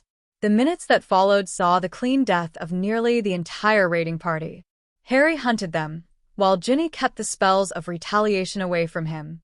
One frightened Death Eater, barely old enough to be a man, arrived late due to a malfunction in his portkey, and watched in bewildered confusion as a sword, with no visible wielder, tore through everyone in the clearing. Before it was his turn, he fainted in shock. In a remote area of Slovakia, a young man stirred awake the next morning, completely confused as he blinked open his eyes to see trees and sky overhead. Shaking his head, he turned to try and remember how he had gotten here. And then he screamed. He was surrounded by bodies, most of which had obviously been on the bad end of a sword fight. But he still couldn't remember what had happened or how he had been spared. Knowing that if he didn't report, he would be hunted down and killed for his insubordination, he warily apparat in a series of hops back to headquarters. He was immediately taken into what most called the throne room, as it was where the Dark Lord tended to hold forth from. Landers. Were you not supposed to be busy right now? The Dark Lord hissed when he crept into the room. My lord, he whispered as he bowed. I woke up this morning, surrounded by bodies. I have no recollection of what happened. No one else survived. The Dark Lord stalked forward in anger and wrapped a white hand around his throat, forcing his head up. He winced, wishing he could stop what was coming. Images were pulled up in his mind, and he screamed at the force used. He came to when the Dark Lord threw him bodily across the room. Blinking in shock, the startled young man barely even saw the vibrant green that was heading for him. Before his body had even hit the floor, the Dark Lord was throwing enraged Avada Kedavras at everyone in the room. Really not the best idea when his Death Eaters were already being decimated at every turn. He was starting to run low on forces. On Monday night, Ginny Potter sat in silence as she watched her husband, head in his hands, struggle with a way to finally fulfill his destiny. Hermione was fairly confident that their potion would work, restoring balance by sending Voldemort down and using Harry's connection to the 7 children who had taken his place to call them back from their torment. If it worked as they hoped. However, Harry was still skeptical, with good reason. If he sought out Voldemort to attempt this plan, and it didn't work, he would be making himself extremely vulnerable. And Ginny was bound and determined to not let him fail. Harry, she asked tentatively. His head came up slowly in acknowledgement. I was thinking this potion should call on the love in your blood, the love coming from those 7 adoption rituals, to pull back the children. He nodded. I would like to add a bit more strength to it. How? He rasped. There are many who love you, or who have lost loved ones in this war. We are accessing blood magic already, and I see no reason not to use it even more. He raised a brow in question. We don't have to necessarily adopt you to share our blood, magic, and love, Harry. What if we were to have everyone that cares for you, perform a blood oath? He tilted his head and considered this. He knew that not many people would be willing to blood adopt him, as the wizarding world had many old traditions and practices that his adoption into various families could interfere with, but many would be willing to do that much. To share their blood and love with him in hopes that it would be enough to defeat Voldemort. Who? Me. Ron and Hermione. Even Severus. Maybe some of the other teachers as well. My family and the rest of our friends here. The Legion and most of the Order would help you if you asked. 2. Very well. See how many we can get to come and help. Saturday morning should work. She smiled and bounced out of her chair, heading to where a small table had appeared with a pile of parchment. The next time that Severus came stomping in to find them was the following night. Harry looked up, and his eyes narrowed in question. Who? McNair. Severus grimaced.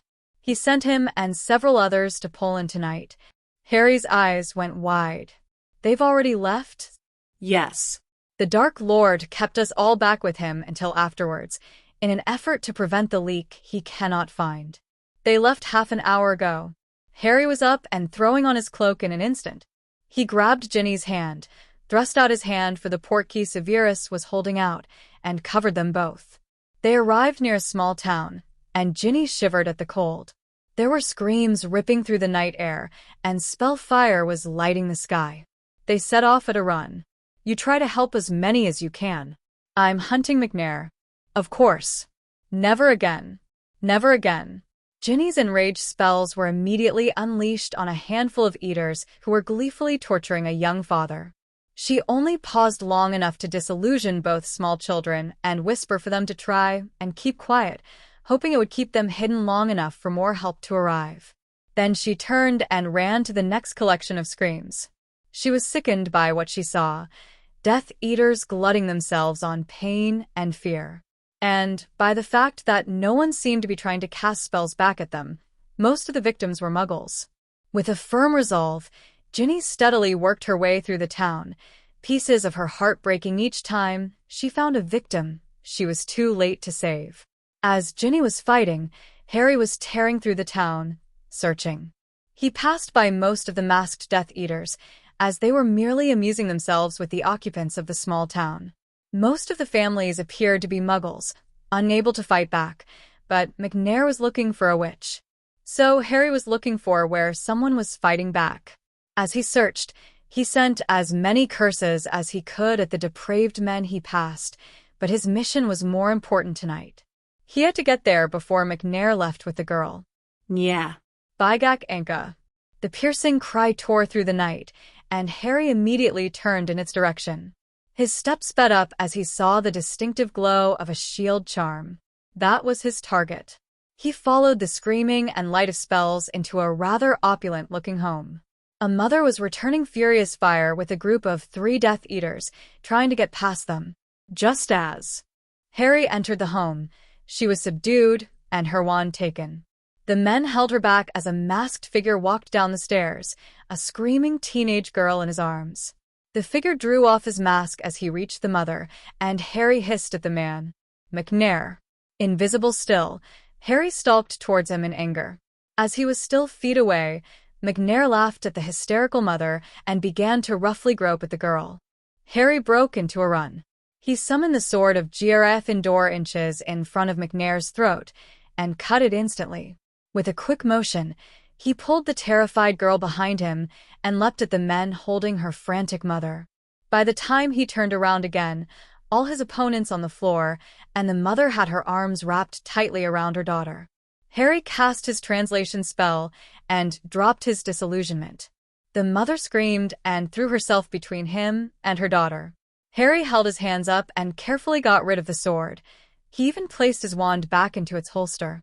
The mother calmed marginally. "Who are you?" she bit out. "A friend who swore that never again would someone like your daughter be made a victim of these men. Please let me help you." She eyed him with obvious distrust. "And how do I know that you are not just like them?" Clearly, she did not recognize him for who he was, but he wasn't surprised. They were far from England. Thus she had no reason to take his word. She would need something more. "I will swear it." She crawled forward and picked up a wand off the floor. With a quick motion, there was blood dripping down her palm. Your oath, she demanded. Harry's eyes widened, but he drew his own wand and complied. Vaguely, he wondered if this would count as one of the blood oaths Ginny wanted him to make. Would the blood of the would-be victim he had saved help him redeem those he could not? With a shake of his head, he decided it didn't matter. He wasn't here to get help for his own mission. He was here to make sure the girl and her mother were able to get to safety and a healer. In that instant, that was more important to him than whether he made it out of his own fight alive.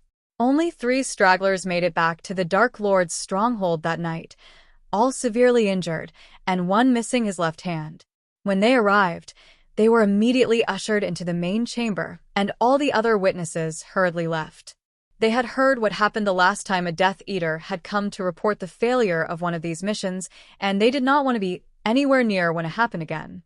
"Report," the Dark Lord growled. "We arrived just fine, and we're having our fun." McNair had disappeared on his mission and instructed the rest of us to cause as much havoc as possible. The man speaking was wringing his hands nervously. "Continue, fool. I don't know how many there were, but suddenly we were being cut down. I never saw anyone, but spells came out of nowhere, and there was a sword." He gulped uncomfortably before continuing. "A sword that cut through everyone in its path. And who was holding this sword? No one. Impossible. There was no one there." The Dark Lord stepped carefully from his throne and walked forward. He grabbed the man and looked into his eyes, ignoring the screams. Satisfied that he had seen everything, he pushed the man away from him. With a hiss, he called for the guards outside the door. "Yes, my lord. Take these 3 fools down to the training rooms. They are to be used as training dummies for the new recruits for their incompetence." Saturday, the 31st of May dawned a clear and bright day over Hogwarts School of Witchcraft and Wizardry. Albus Dumbledore was baffled as he watched his deputy headmistress, charms teacher, and potions master gravely greet a large crowd of people in the entrance hall. Half of his order was here, as well as several others. With a large smile on his face and a twinkle in his eye, he stepped forward. "Minerva, may I ask why we have so many guests today?" He tried to keep his tone as friendly as possible. It should work, as she had never kept anything from him before. She turned to him with a guarded expression on her face, and his brow furrowed in confusion. "It was most unusual. They are here to help me with something. We will not trouble you, and all of our guests will be gone by the end of the day."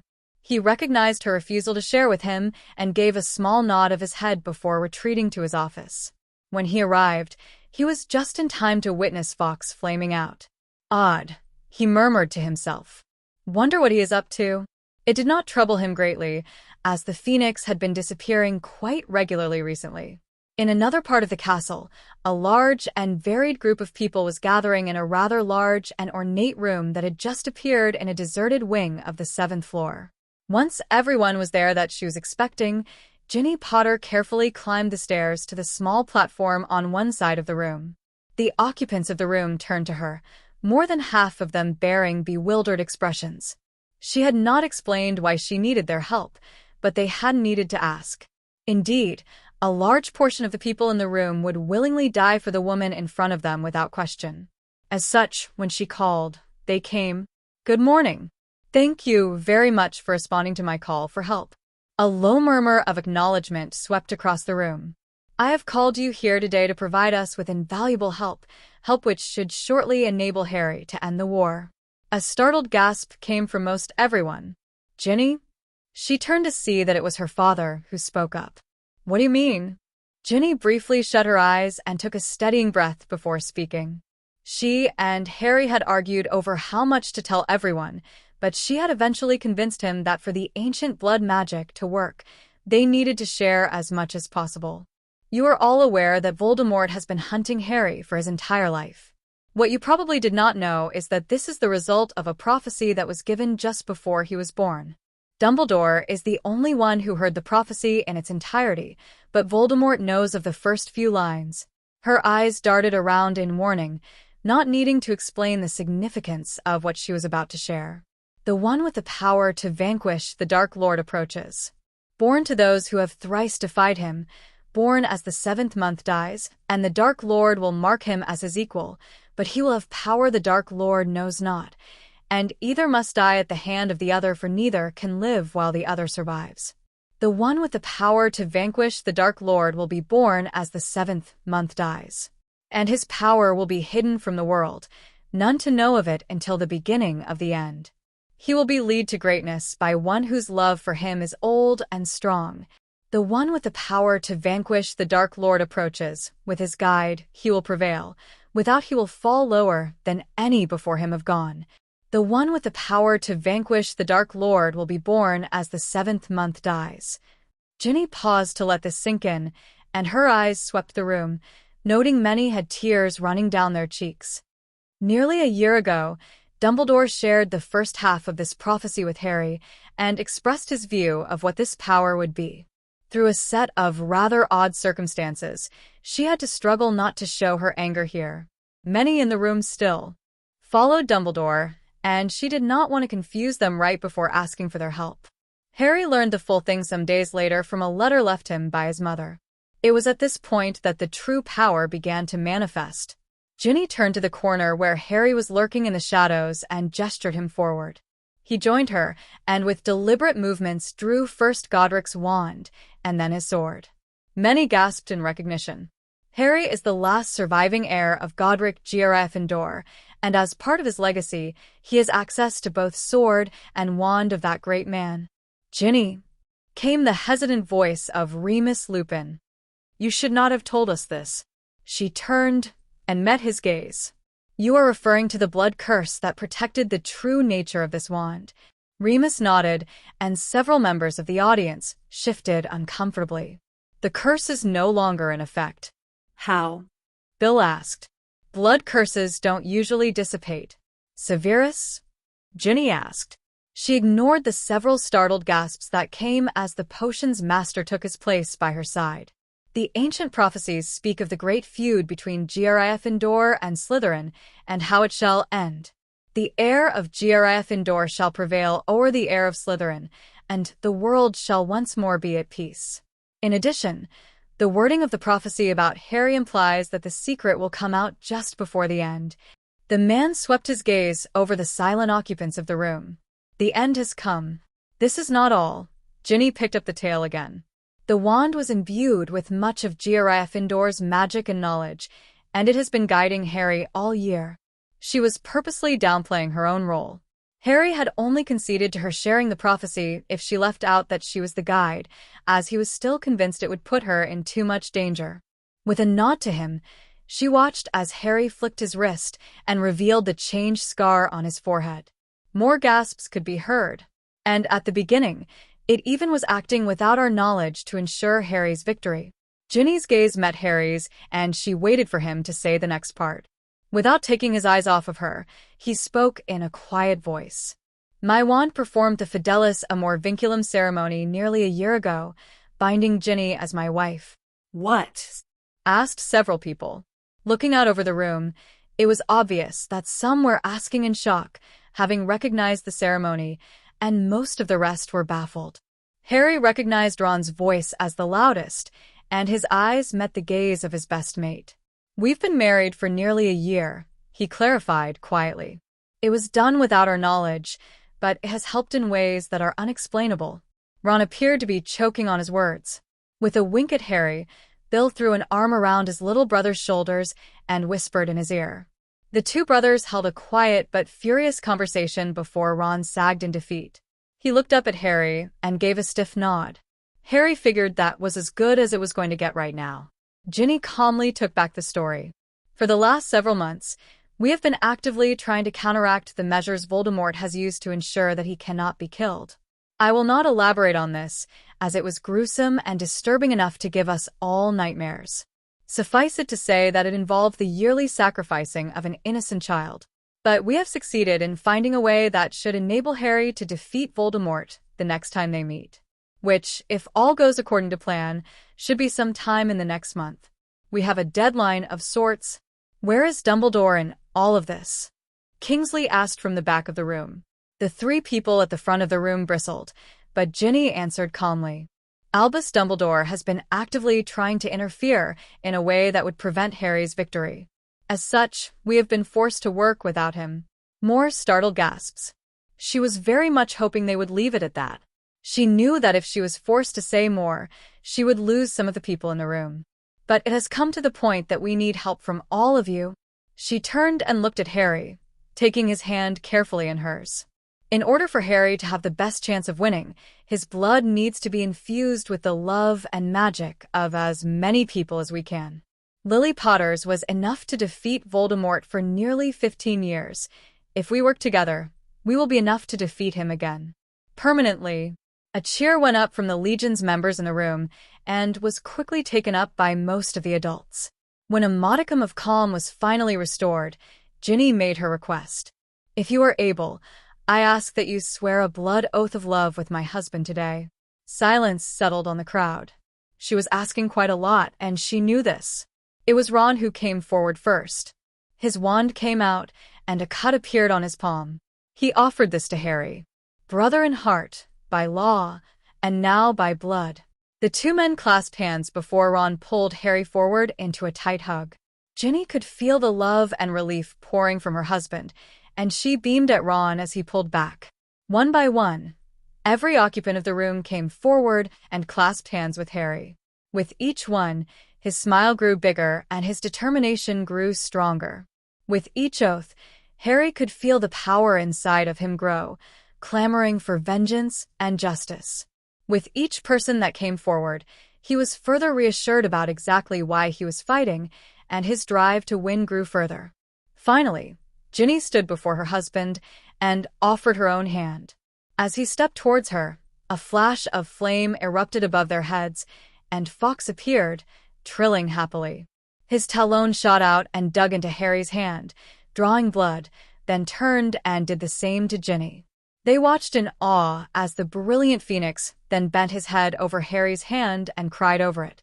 It was only Harry and Ginny who were close enough to see that the drops that spilled were not the clear of tears, but instead vibrant red. With a final trill, Fawkes disappeared in another flash of flame. Ginny shook herself and stepped towards Harry. Their hands joined tightly, and her whispered words were heard by every person in the room. Love of my life, beat of my heart, and guardian of my soul, I offer my love, my life, and my magic forevermore. Hands still clasped tightly together, Harry drew her harshly to him and kissed her fervently. The glow that surrounded them was witnessed by all, and Professor Flitwick drew in a startled gasp as he watched the first ever Fidelis Amor vinculum that was sanctified not only by magic and body, but now by blood and eternal love. No one had noticed when Severus Snape had slipped quietly out of the room of requirement amidst all the animated conversation, but those who remained certainly noticed when he came back. He threw the door open and stormed in, marching immediately to where Harry stood talking to Charlie, Tonks, and Remus. Harry's eyes met his, and his happy expression fell immediately. Who? Avery. Harry shut his eyes briefly and nodded. Where and when? They are leaving for the Ukraine tonight. Very well. Harry's hand came up for the port key that Severus passed him immediately. The two men's eyes met briefly as information was exchanged, and, without a word, Harry turned on his heels and sought out Ginny. Her shining eyes met his and fell. Now, yes. With no further explanation, the assembled crowd watched in shock as Harry and Ginny Potter disappeared, grim expressions on their faces and wands drawn. The portkey dropped them at a convenient location, just outside the Hogwarts gates. From there, Harry approached them carefully to the location Severus had given him. The couple reappeared near a rather dilapidated house. Not a sound could be heard. They waited, silent and invisible, as more and more men approached in. All the previous hunting parties they had dealt with were fairly small, less than 15 each time. But they could tell that Voldemort must be getting desperate for his task to not fail, as this time there were closer to 30. The last figure to appear was the smirking face of Avery. He stood apart from the rest. There are a lot of them. It doesn't matter as long as we get Avery. Yes, but with so many I won't be able to hold them off of you, and Avery's location will put you at a disadvantage. Harry passed her several small round objects. Fred and George gave me samples of some of their new inventions this morning. Stunner bombs. How do they work? A tap of the wand, and then a 30-second delay. Try to get as many into that large knot of eaters as possible. I'll get Avery as soon as they go off. She squeezed his hand. I love you. With all my heart. Never again. Never again. They separated, and both crept forward. Harry carefully edged his way around the large group of chatting Death Eaters, hiding his amusement at how mundane some of their conversation were. They were discussing the latest Quidditch results right before going out to slaughter and kill. When he was standing quietly 2 feet away from the man in the corner, he sent the customary signal, a strong feeling of love across their bond. A series of blasts exploded in the room, and Harry had to shake himself to clear his head. The twins really were brilliant. With grim determination, he stepped up behind Avery, who was looking around, his wand at the ready. With one quick thrust he was on the ground, and Harry turned to aid his wife. Those bastards would pay for what they had hoped to do. There were no survivors that night to report to the Dark Lord. When he discovered this, his rage exploded, and he sat brooding for nearly an hour. Then he coolly began plotting. He was done playing games and sending his men after worthless targets. He was going to get the ultimate prize, and if he played it carefully, no one would know the true nature of the mission until it was too late. With a dark laugh, he called for one of his servants and issued a very specific call into the dark mark on the man's arm. Hermione Granger didn't sleep that night. She knew things were coming to a head, and she was getting anxious. Carefully following Severus' written notes, she spent the night brewing the most complicated potion she had ever seen. Ron stood silently by her side, his efforts all focused on helping her and keeping her calm as she worked. They had hoped to have Severus there with them, but he had been called to Voldemort early in the morning. Harry and Ginny were sleeping curled together on the couch. They had both offered to help, but Hermione had commanded that they rest instead after their fight.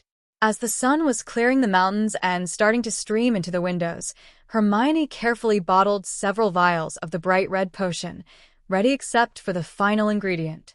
She wanted extras in case it took more than one try or something went wrong. Once they were ready, and the vials had been carefully packed away, she walked over and gently shook Harry and Ginny awake.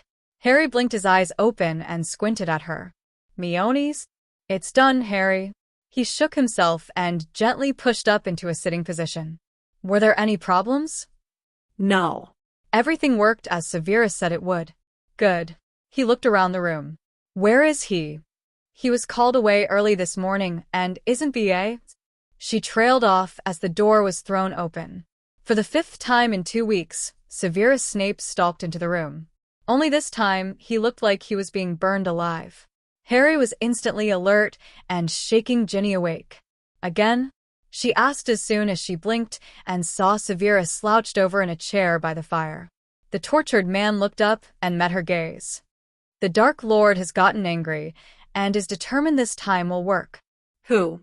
Me? Silence permeated the room for several minutes. "When and where?" Harry finally asked. "I am to bring Ginny to him by the end of the week. He wants to witness it this time." Ginny shook and collapsed back into Harry's arms. Harry's expression was stoic. "He is willing to blow your cover? He thinks it will be the perfect plan. Everyone trusts me, and he is disguising the true nature of the mission. He has instructed me to kill Dumbledore before I take her. I have a week to discover a way to get Death Eaters into the castle. During the fight, I will kill Dumbledore. Then, in the confusion afterwards, I will bring Ginny straight to him." Harry gave a nod and stared at the fire, lost in thought. Ginny's face was pressed tightly into his chest, and the others were staring at him intently. Eventually he spoke.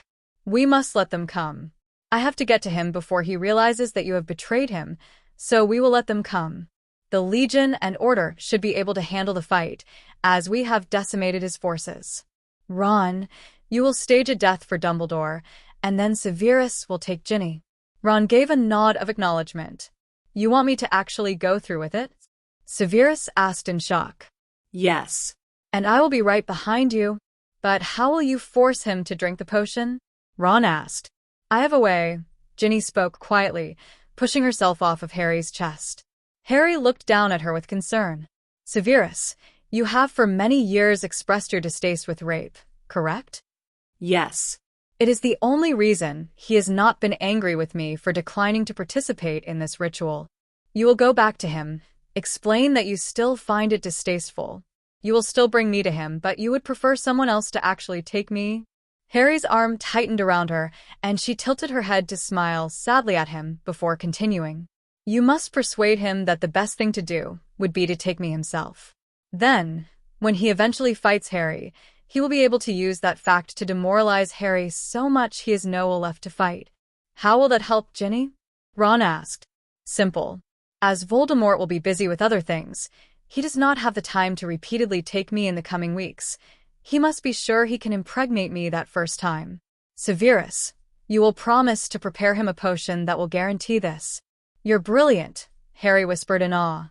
She smiled at him, a real smile this time. "Of course I am."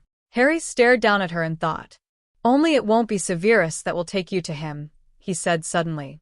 "What do you mean?" "We have polyjuice prepared. I will take you myself." 13. Ragnarok. On the morning of Monday, June 2nd, Harry Potter strode into the Great Hall as the population was chatting away over their breakfast. Without breaking his stride, he made his way to the front of the hall, garnering more and more attention as he walked. He ignored the many attempts to question him as he walked, and refused to even look at Dumbledore. As he passed the Gryffindor table, Ginny stood and walked calmly at his side. Continuing on his way, he walked behind the head table, where Severus joined him to flank his free side. The Great Hall went instantly silent at this. Harry and Snape had always openly hated each other, so for them to be standing together like this, presenting a united front, Something drastic must be happening. There could be no surer way for Harry to have gained the attention of everyone in the hall. Most of the room was too afraid to breath, afraid that if they did they would miss whatever was about to happen. They could all tell that history was about to be made this day, and excitement buzzed through them that they would be a part of it.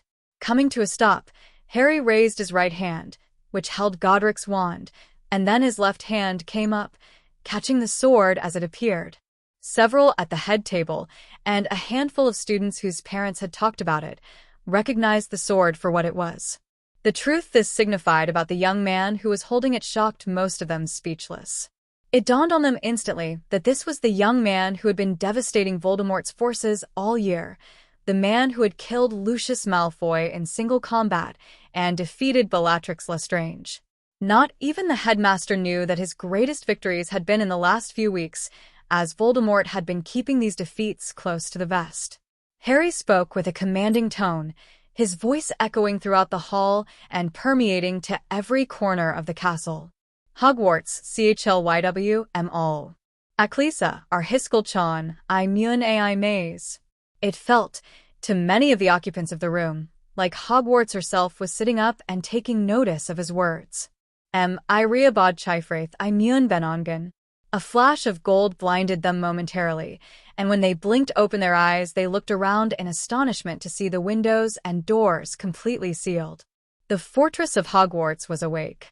Dumbledore was on his feet instantly and rounded on Harry. His face was nearly purple with rage. He was the only one in the hall who recognized the Welsh word spoken and knew what had just happened.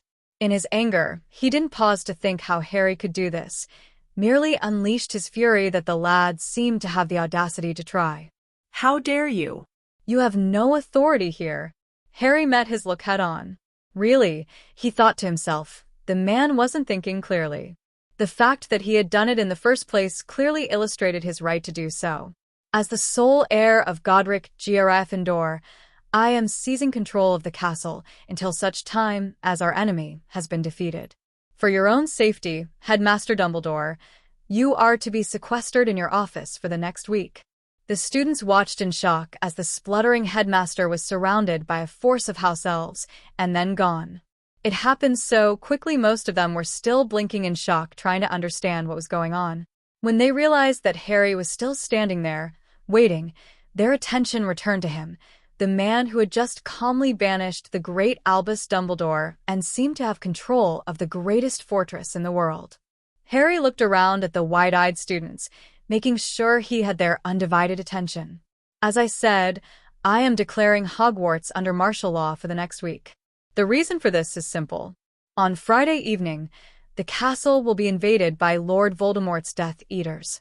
He stopped briefly as cries erupted throughout the hall. His gaze flickered to the Slytherin table, where several students appeared restless and shifty. There will be no chance for you to release this information outside of Hogwarts, so please don't even try.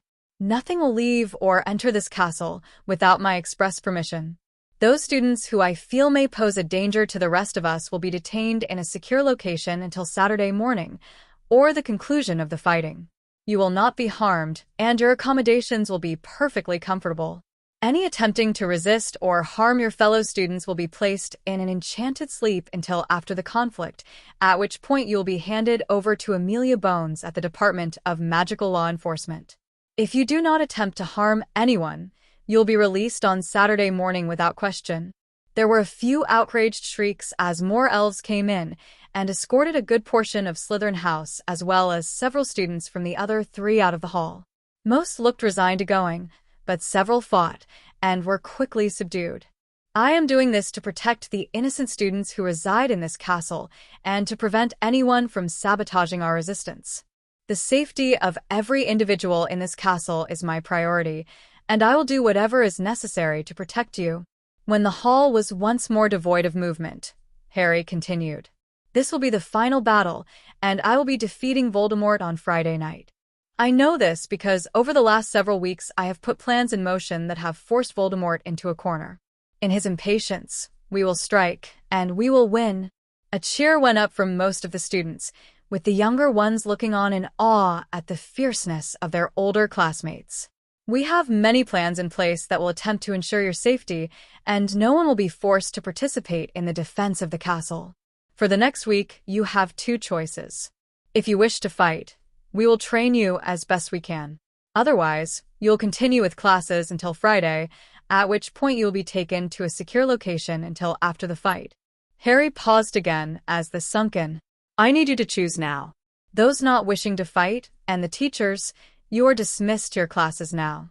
With the exception of potions classes, all classes will be taught as normal until Friday.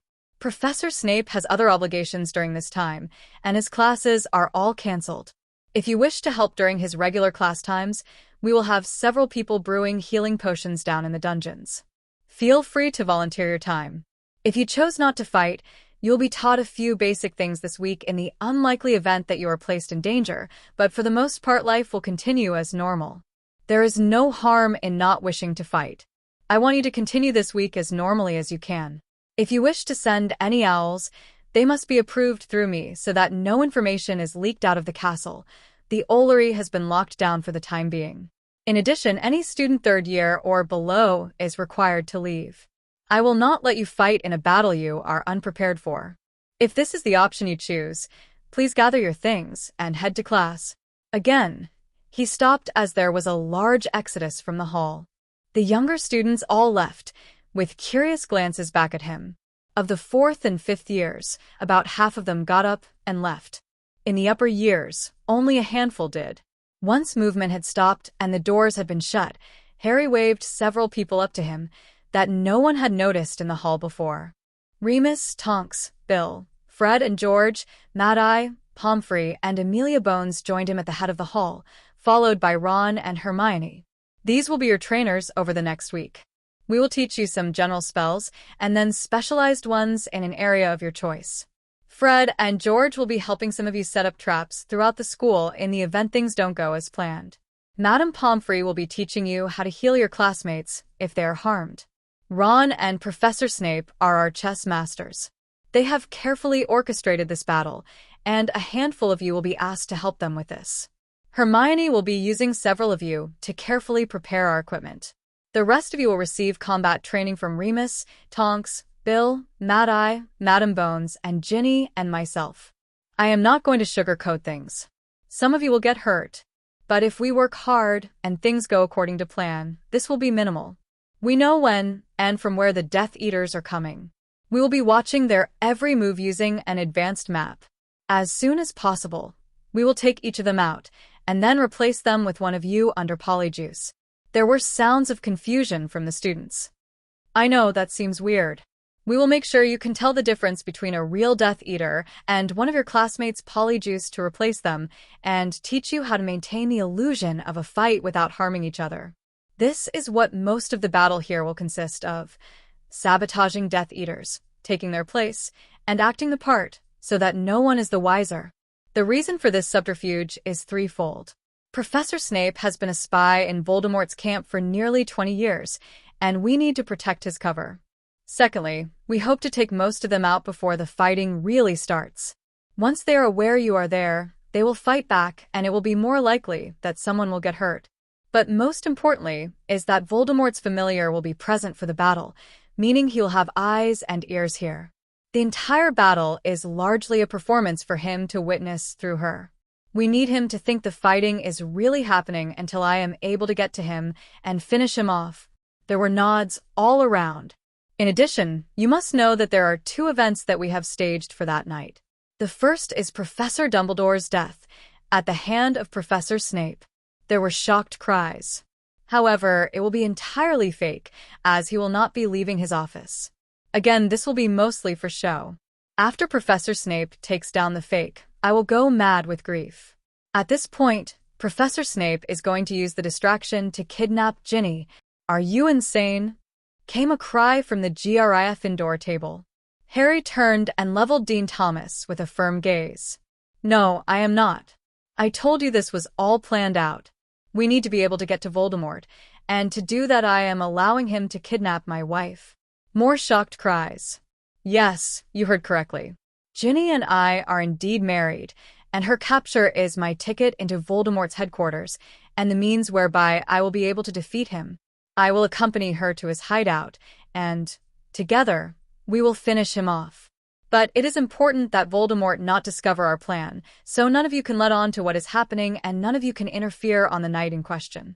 We must allow him to leave with Ginny, and we must make it look real. Once he leaves, I will follow him. At this point, Nagini, that's Voldemort's snake, will leave and the charade will be up. Professor Snape will capture her as soon as it is safe, and Ginny and I will be on our way. Harry stopped and carefully looked at them all. Does everyone understand the general idea? There was utter silence in the hall, with most of them shooting glances at Ginny by his side. You will all swear a magical oath to protect this knowledge, or you will be detained with the rest of those of questionable intent. Slowly, heads started to nod. Very well, Hermione has your training schedules up here, and will instruct you on the correct oath. Good luck. No one outside of Hogwarts knew that anything unusual was happening, aside from those who had already offered their assistance to Harry. Regular letters were sent to parents, even from those of questionable intent who had been detained. To the outside world, business was as usual at the great school, with the exception of Dumbledore having to cancel a meeting at the ministry. He was quite ill, you see, and unable to leave. But inside the school, life was far from usual. The younger years and others who chose not to fight still went to class, though many of them had been condensed so that the teachers had time to help in the training. But after dinner, they were all locked in their common rooms as battle simulations were run throughout the school. The Great Hall was turned into a factory every night to produce their battle equipment under the careful eye of Hermione, and a team of brewers spent every night stocking the infirmary up on potions. All of Hogwarts was preparing for battle. Late Thursday night, the final simulation was successfully run, and afterwards the fighters all assembled in the Great Hall. Harry smiled at them. You all have performed amazingly this week, and we are excessively proud of you. I want you all to get as much sleep as possible and then take a break tomorrow. At 5, we will gather here for the final battle. Ginny stepped up to his side. We can never express our gratitude for what you have done for us this week. She smiled softly. I'm going to ask one more thing, however. Harry turned to her in surprise. You see, I very much want my husband to survive this, and so I will give him every advantage I can. Nearly 16 years ago, it was the love of Lily Potter that flowed through his veins that sent the killing curse rebounding on Voldemort. Last week, many of you were there when we asked the Legion to swear blood oaths of love with Harry in an effort to increase this protection. I ask the rest of you to do so tonight, providing him the protection and power that will get him through his own fight. With the love of Hogwarts behind him, he will win. Harry collapsed into his seat at the surge of people that immediately stood and moved towards him. In a daze, his hand came up as student after student swore to him. Many of them hugged him fiercely or gave him words of encouragement before they retreated. Harry was in awe. There were students from every house and every year above third. There were students of every background and skill level. There were students who, until this week, had never even spoken to Harry. And yet, every single one of them was willing to offer of themselves to help the man who was standing between their world and the chaos of the dark. They gave freely of their blood and offered their surety that he would triumph. Hogwarts was coming together to win this war. The Great Hall was only at about a third of its normal occupancy on Friday morning. Even most of the teachers were absent. The students that were there ate quietly, each of them thinking about what was going to happen this night. Many of them had friends or family that was staying behind, and there was more than one who was wishing they could change their decision for Monday. Towards the end of the meal, the doors opened and Harry stepped into the hall. He smiled at the anxious faces. For your own safety, I will be escorting you to a secure location for the next day. It is impenetrable, and only I can open the door. In the event of the worst outcome, he ignored the shocked outrage around him. The wards will fall. In which case, I wish you all the best of luck. If you would please follow me, we are going to the Chamber of Secrets. Quietly, the exodus of Hogwarts began. Lord Voldemort was ecstatic. His plans were going perfectly. Severus had found a way for his servants to infiltrate Hogwarts, Something about a room of needs that could become whatever he wished, including an outlet to the outside, and no one in the castle was any wiser. His Death Eaters had been using their children to spy on the situation, and it had been business as usual at the castle this week. It was even better since Severus has pathetically decided he couldn't go through with the entire mission. It wasn't often that Voldemort allowed his baser needs to be satisfied, but occasionally he took part in the festivities that his Death Eaters so enjoyed. It raised morale, you see, and occasionally he found it made for an excellent punishment when he forcefully took the wife of some disobedient servant. But he had to admit that he was looking forward to this. He would get to take something from Potter, something that would break the foolish boy, something that could never be replaced. Yes, he was going to enjoy it. And he was going to enjoy it even more when he cut the baby from the stupid girl's womb in front of Potter. Yes, it was a perfect plan. Severus was even brewing the correct potions for him, so that nothing went wrong, and a couple little extras. He thought it would be amusing if he could show the stupid boy a memory of the girl willingly submitting to him, so Severus was brewing a tricky little mix of compulsion and lust potions. He was sure that Potter had tried to teach the girl to resist the Imperius by now, so something different was needed, something that she wouldn't be prepared for. Lord Voldemort sat on his throne, laughing with mirth. Oh, it was going to be an enjoyable evening. With the last of the students evacuated, Harry had raised the outer protections on the castle, the ones that would have been visible to the invading force. Everything had to look normal, and they had to be able to leave when the time was right. Inside the hall, all was ready. It had taken every store of polyjuice that Severus and the Aura department had, but every student in the hall was carrying a small vial. In addition, they had all been provided with specially spelled cloaks to help protect them, a small earpiece, and a pair of contact lenses. These had been Hermione's ideas. The earpieces were built like their Muggle counterparts and allowed Ron, who would be orchestrating the battle as it happened, to communicate with everyone else in the castle. Each lens was spelled to recognize the special charm that was applied to their fighters. This way, they could always recognize friendlies, no matter what face they wore. With one last run-through of the plan and many wishes of good luck, the fighters dispersed throughout the castle after carefully applying disillusionment charms and silencing charms. The command group remained in place in the Great Hall, staring at the back wall. Hermione and Remus had carefully duplicated the Marauders' map onto the wall, and Ron was stationed before it, ready to command his troops. Hermione was by his side, prepared to help troubleshoot any problems that might arise. In the center of the hall, Harry and Ginny were wrapped in each other's arms, lost to the world. The others that were scurrying around left them alone, recognizing that they needed this time. They didn't move until Ron spoke. His voice echoed throughout the hall and from each of their earpieces. "It's time, everyone." Snape just entered the room of requirement. Harry kissed Ginny one last time, hugged Hermione and Ron, and strode from the room. The instant he left, Ginny collapsed to the floor, struggling to control her emotions. So much could go wrong tonight, and she was the one who stood to lose the most. Hermione was by her side in an instant, silently encouraging her. Neither said anything, not wanting to alert Harry to her distress over the earpieces. So their despair was totally silent. Nagini is through, and slinking down the corridor. With a deep breath, Ginny stood and dashed her tears away.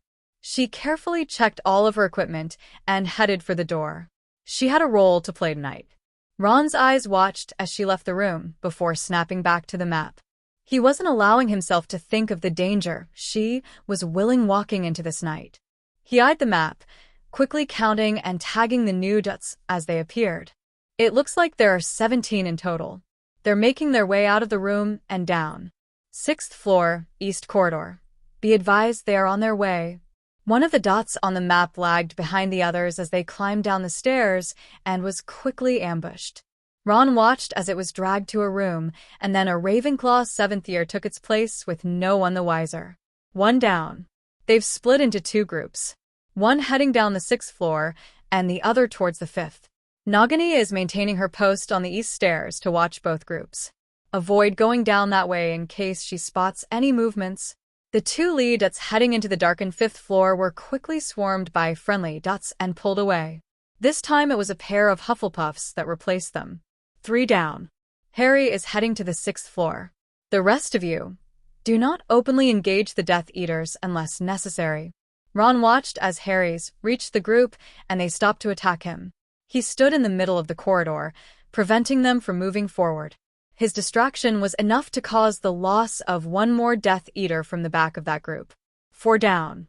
His gaze shifted to the fifth floor. The Death Eaters seemed to be moving quickly, searching rooms for anyone as they moved. One of them chose the wrong room to search, as it was full of hidden students. He was quickly replaced. 5 down. Harry, you need to retreat and allow them to move forward. When Harry's moved, 4 of the Death Eaters didn't follow on, just slowly faded from the map. He wasn't pulling any punches tonight, as was going straight for the kill. 9 down. The two groups converged at another staircase, and together headed down to the fourth floor. In the process, one more was picked off the back. 10 down. The Dumble decoy is stationed midway through the third floor. Ginny, get in position. Everyone else begin resistance. The Death Eaters' dots came to a halt as the students started to actively fight back. Ron watched tensely as they fought, wishing he had more to look at than just dots with names. 2 down. Medics to the east side of the fourth floor. Harry seemed to be the only one willing to inflict permanent damage, as another 2 names near him faded out. 12 down.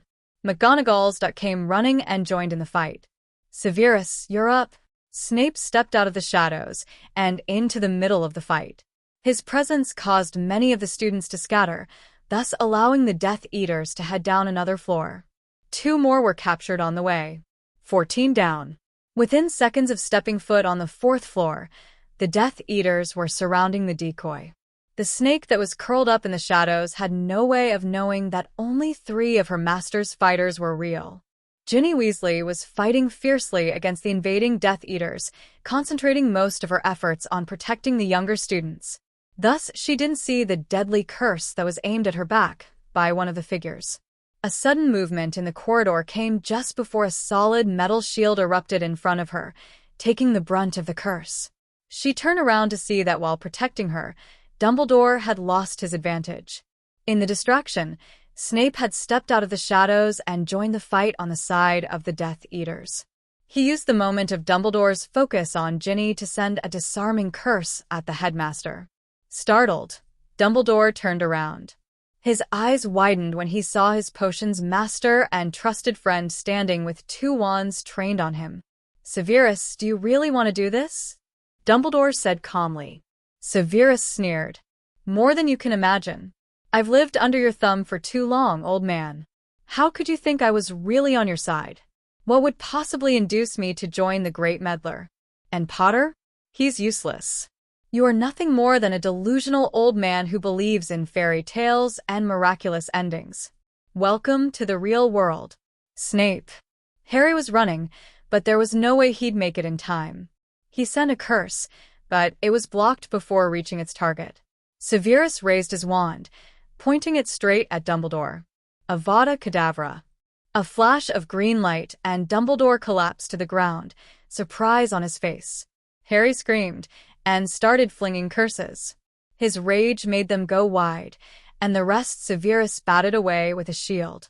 From behind the circling Death Eaters came another cry. Harry, be careful. Snape sneered and turned quickly. Instantly, he was on the young girl, his hand wrapped around her throat and his wand aimed at her temple. Ginny. Move and she dies, Potter. Harry came to a screeching halt, panting. He made an impressive figure, his wand emitting sparks and blood dripping from the sword in his hand. Let her go. Snape, you bastard. Haven't you done enough? Severus laughed. Don't you know the whole point of tonight's little exercise was to get a hold of this little thing? My master has great plans to enjoy her. Pity you were too weak of a man to have taken her yourself. Now you'll never have the pleasure. His hand moved from Ginny's neck and opened, palm up. Did you know that the headmaster is the only one that can charm portkeys to and from Hogwarts? He made this for me in case I was summoned to the Dark Lord. Pity he's dead, and I can't thank him properly. Harry screamed with rage as Severus, with Ginny, disappeared. His wand came up and he shot curses at the Death Eaters. The 3 remaining never noticed that all of them were aimed very deliberately. Death Eaters all taken care of. Harry, go get my sister back and kick the bastard's arse. Still breathing heavily, Harry turned on his heels and ran. Behind him, the Hogwarts students came to their senses and attacked the remaining Death Eaters. Nagini didn't know the difference between the curses she was expecting and the light show she saw. She simply moved along. Her mission was accomplished, and her master had instructed her to get out of there. Snake is gone. Repeat, Snake is gone. Stand down. Good job, everyone. Let's round up the bastards and make sure none of them get away. The instant Harry was out of sight of everyone, he clutched the portkey around his own neck and disappeared. He was deposited in the middle of the shrieking shack, where Severus and Ginny were waiting for him. He was still stumbling from the landing when Ginny's arms went around him. He hugged her tightly before stepping back. They didn't have time. Harry pulled out his own polyjuice and downed it, not even stopping to gag. In less than a minute, 2 Snapes were in the room. Be careful, you 2. Severus handed over his own portkey to the Dark Lord. And come back. His doppelganger gave a clipped nod and pulled Ginny to him. Go take care of those bastards who are up at the castle. Severus Snape watched as Harry and Ginny disappeared to their destiny, then turned on his heel and made his way back up to the castle under a strong disillusionment charm. He needed to make sure everything was taken care of up at the castle, and he had a snake to catch. Lord Voldemort looked up, practically gleeful, as Severus dragged the small and screaming form of Ginny Weasley into his throne room. He had expected them some time ago, but, based on the condition of the girl, he suspected Severus had stopped to taunt and hurt her. The man could no doubt not resist taunting the plaything of that foolish boy Potter that they both hated so much. He would have been inclined to punish Severus, but tonight he had accomplished 2 great things. He would allow his fun. The girl was fighting him with everything she had, while screaming at him for being a traitor. When Severus threw her on the floor in front of him, she looked up, met his eyes, and froze.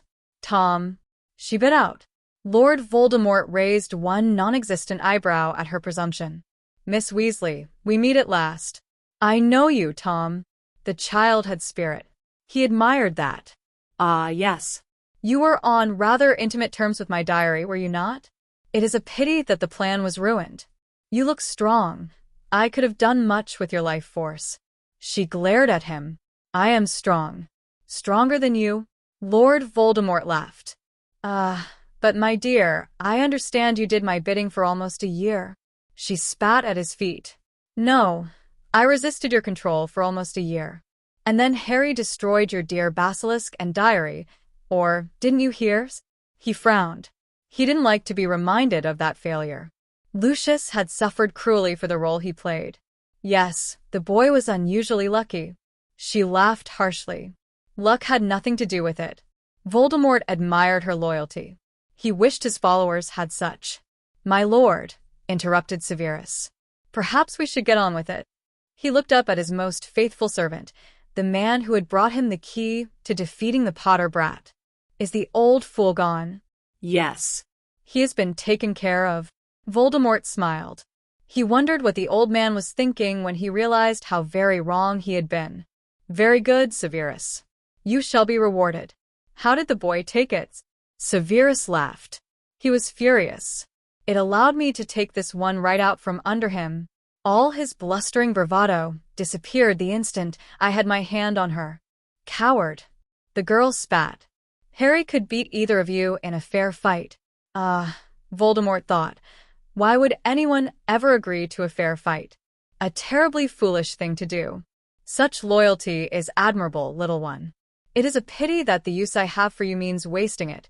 I will never help you. But you will not have a choice. You will help me break Potter, the boy you claim to love. Her face went white. He looked at Severus. The potions? With a sneer, Severus handed him a deep green potion and then turned to the girl.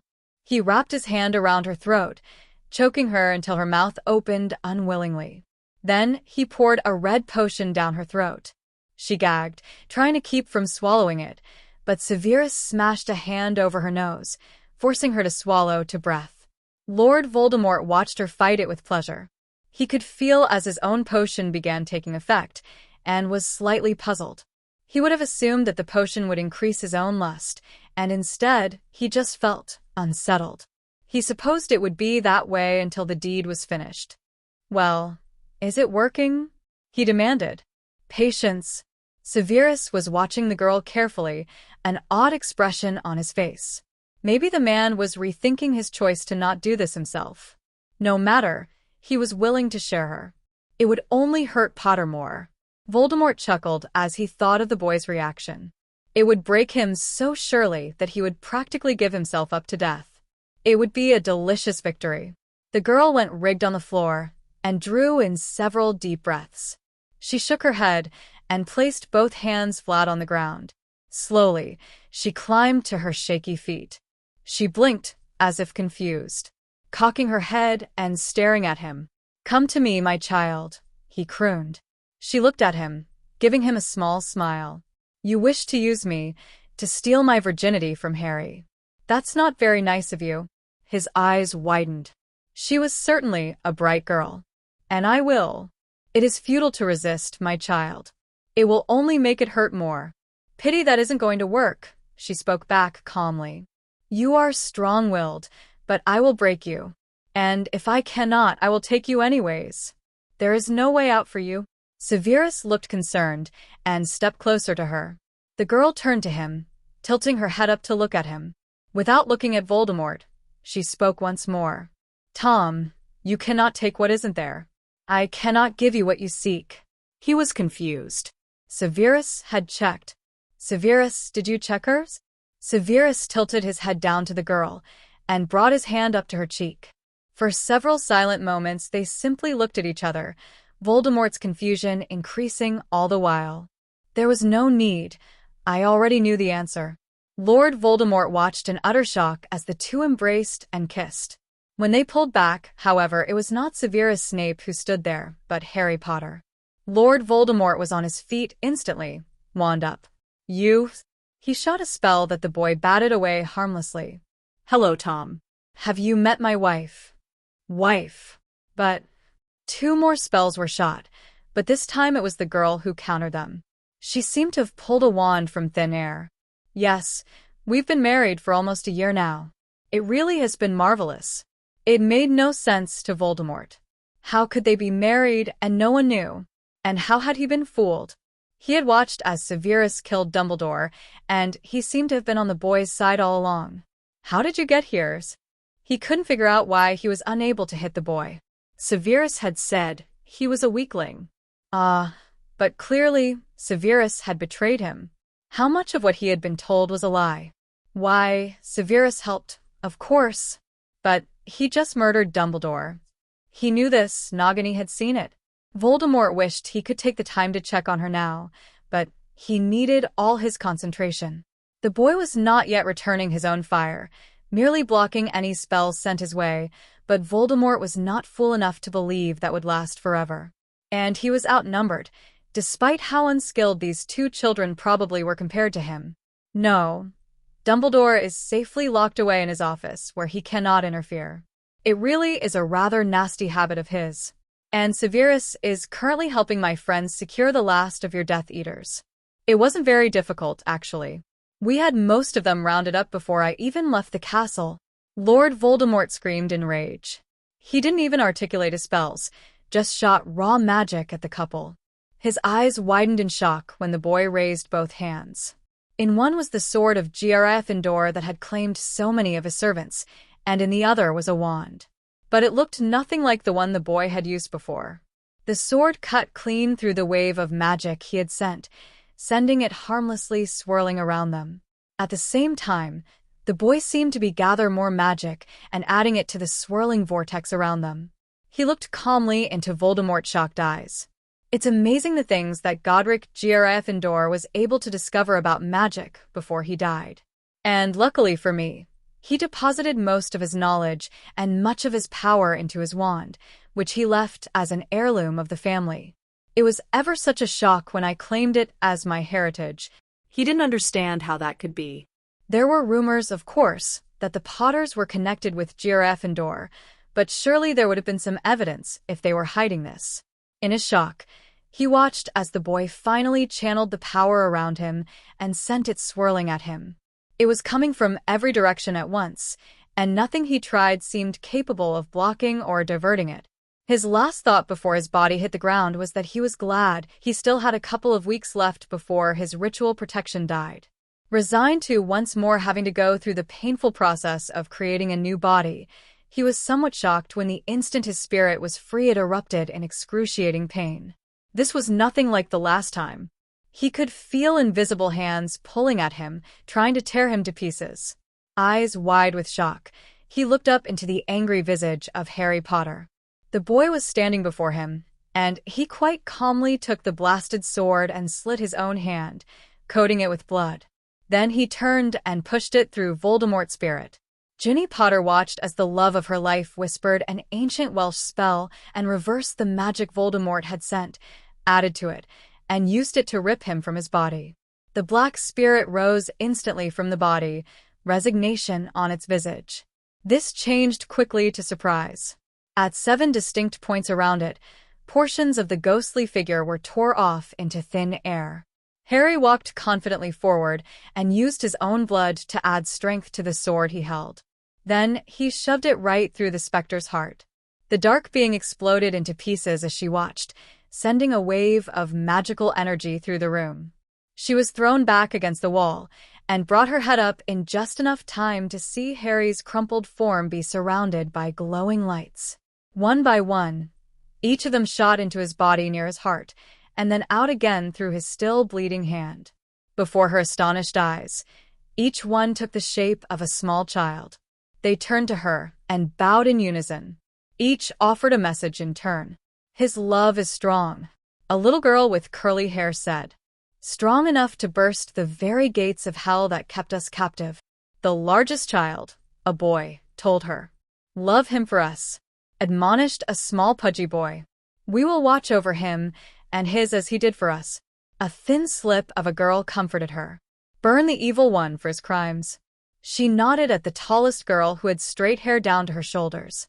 "And then take him home," begged a boy with wild hair that stuck up in every direction.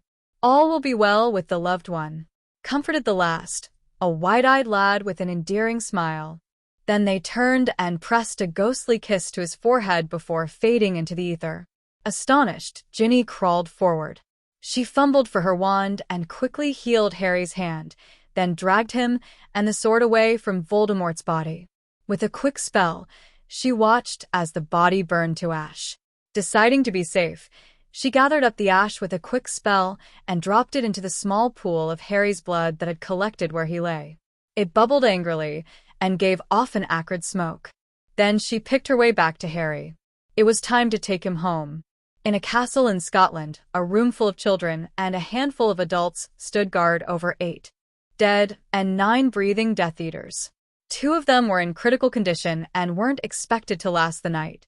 No one cared too much about their odds. Ron sat in a chair, his eyes following as Hermione paced back and forth in front of the large map. After every couple of passes, she would stop and scan it for movement, and then began again. Standing by one of the large windows, a cage containing a rather large snake at his feet, was Severus Snape. He was staring, unseeing, out into the night. The tension in the room kept it completely silent as they all waited. An hour after he had portkeyed away with Ginny Weasley, Severus' wand glowed briefly. He looked up. The polyjuice is about to wear off. Carefully, he rolled up the left sleeve of his robe and stared at the mark that was there. Those that couldn't see Snape turned their eyes to the arms of one of the Death Eaters, and a roomful of people waited anxiously, staring at a mark they desperately hoped would disappear. In another room of the castle, pacing anxiously, was the caged headmaster. He knew something was going on. The portraits, though no longer obeying him, had informed him that his stay would soon be over. That meant the fight was happening tonight.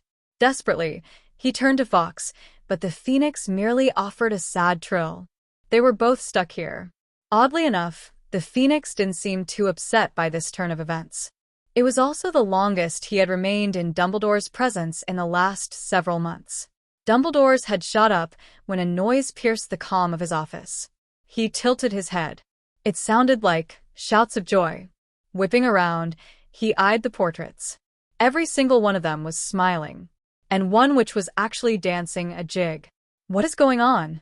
he demanded. "The students are all safe. The Death Eater invaders have been caught or killed, and it would seem the Dark Lord has been destroyed." "How do you know?" he asked desperately. "Was the fight here? Is Harry okay?" "No. The fight here was merely a precursor." Harry went to him. "But every occupant of the Great Hall is currently cheering. I believe this was set off by Professor Snape screaming, 'It's gone.'" He seemed quite happy. The mark was gone. Could it be? Could it really be that Harry had fulfilled his destiny? But it made no sense. He was supposed to fail without Albus' help. He didn't even know what his power was, so how could he have used it to defeat Tom? "Can I get out?" "The castle has been instructed to only release you when Mr. Potter wishes." Now would not seem to be that time. For the millionth time this week he asked, "And how is it he has such control over the castles?" This time there was an answer. A portrait deep in the back, one that he had never so much as seen twitch, spoke. He called forth the ancient protection spells, "As is his right as my heir." Albus stared. "Godric? Is that you?" Hello, Albus. "Your heir?" "He is your heir. You were always blind when things didn't go your way."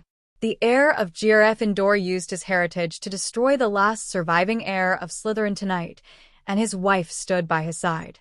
I would imagine she is tending to him now. Wife. Albus chalked. Yes. It was to be my gift to them. I gave him the one thing he had always most wanted, and I do believe I picked well. They have done marvelously. But I don't understand, and that is why Harry locked you away. You did not understand, and so you blindly believed that only your view of things could be correct. If you continue to work against my son, I will see you banned from this school. He has done as destiny decreed, and he saved your life by keeping you here tonight. Do not interfere again." Albus collapsed into his chair. Could it be true? Ginny and Winky carefully tended to Harry, cleaning the blood from his body and running dozens of diagnostic spells until Ginny was convinced he would be okay. With a relieved sigh, she climbed into the bed beside him and curled around him, waiting patiently until he woke up. In the Great Hall of Hogwarts, a room full of people were still anxiously awaiting news about their hero. They were quite convinced that Voldemort was gone. The disappearance of the Dark Mark would only occur if his body had died. Of course, it was possible that his spirit was still out there, but they still hoped for the best. A loud crack tore through the stillness of the room, and every eye turned to see Dobby standing there. The little elf beamed at those around him. Master has defeated his evilness. All worked according to Master's plan. A great cheer went up, but Hermione was on her knees before the happy elf, her face still worried. "And Harry? How is Harry, Dobby's?" Dobby smiled at her. "He is well, Mistress Granger. Mistress Ginny has been healing him. She tells Dobby that Master simply needs his rests. Thays will be here to celebrate tomorrow, she says." Hermione shrieked with joy and enveloped the startled elf in a tight hug. Fred and George took this as permission to release several large crates of fireworks. Harry blinked slowly awake. His body ached, and there was an odd stinging sensation in his left hand. Looking around carefully, he breathed a sigh of relief to find Ginny's red hair spilled across his chest.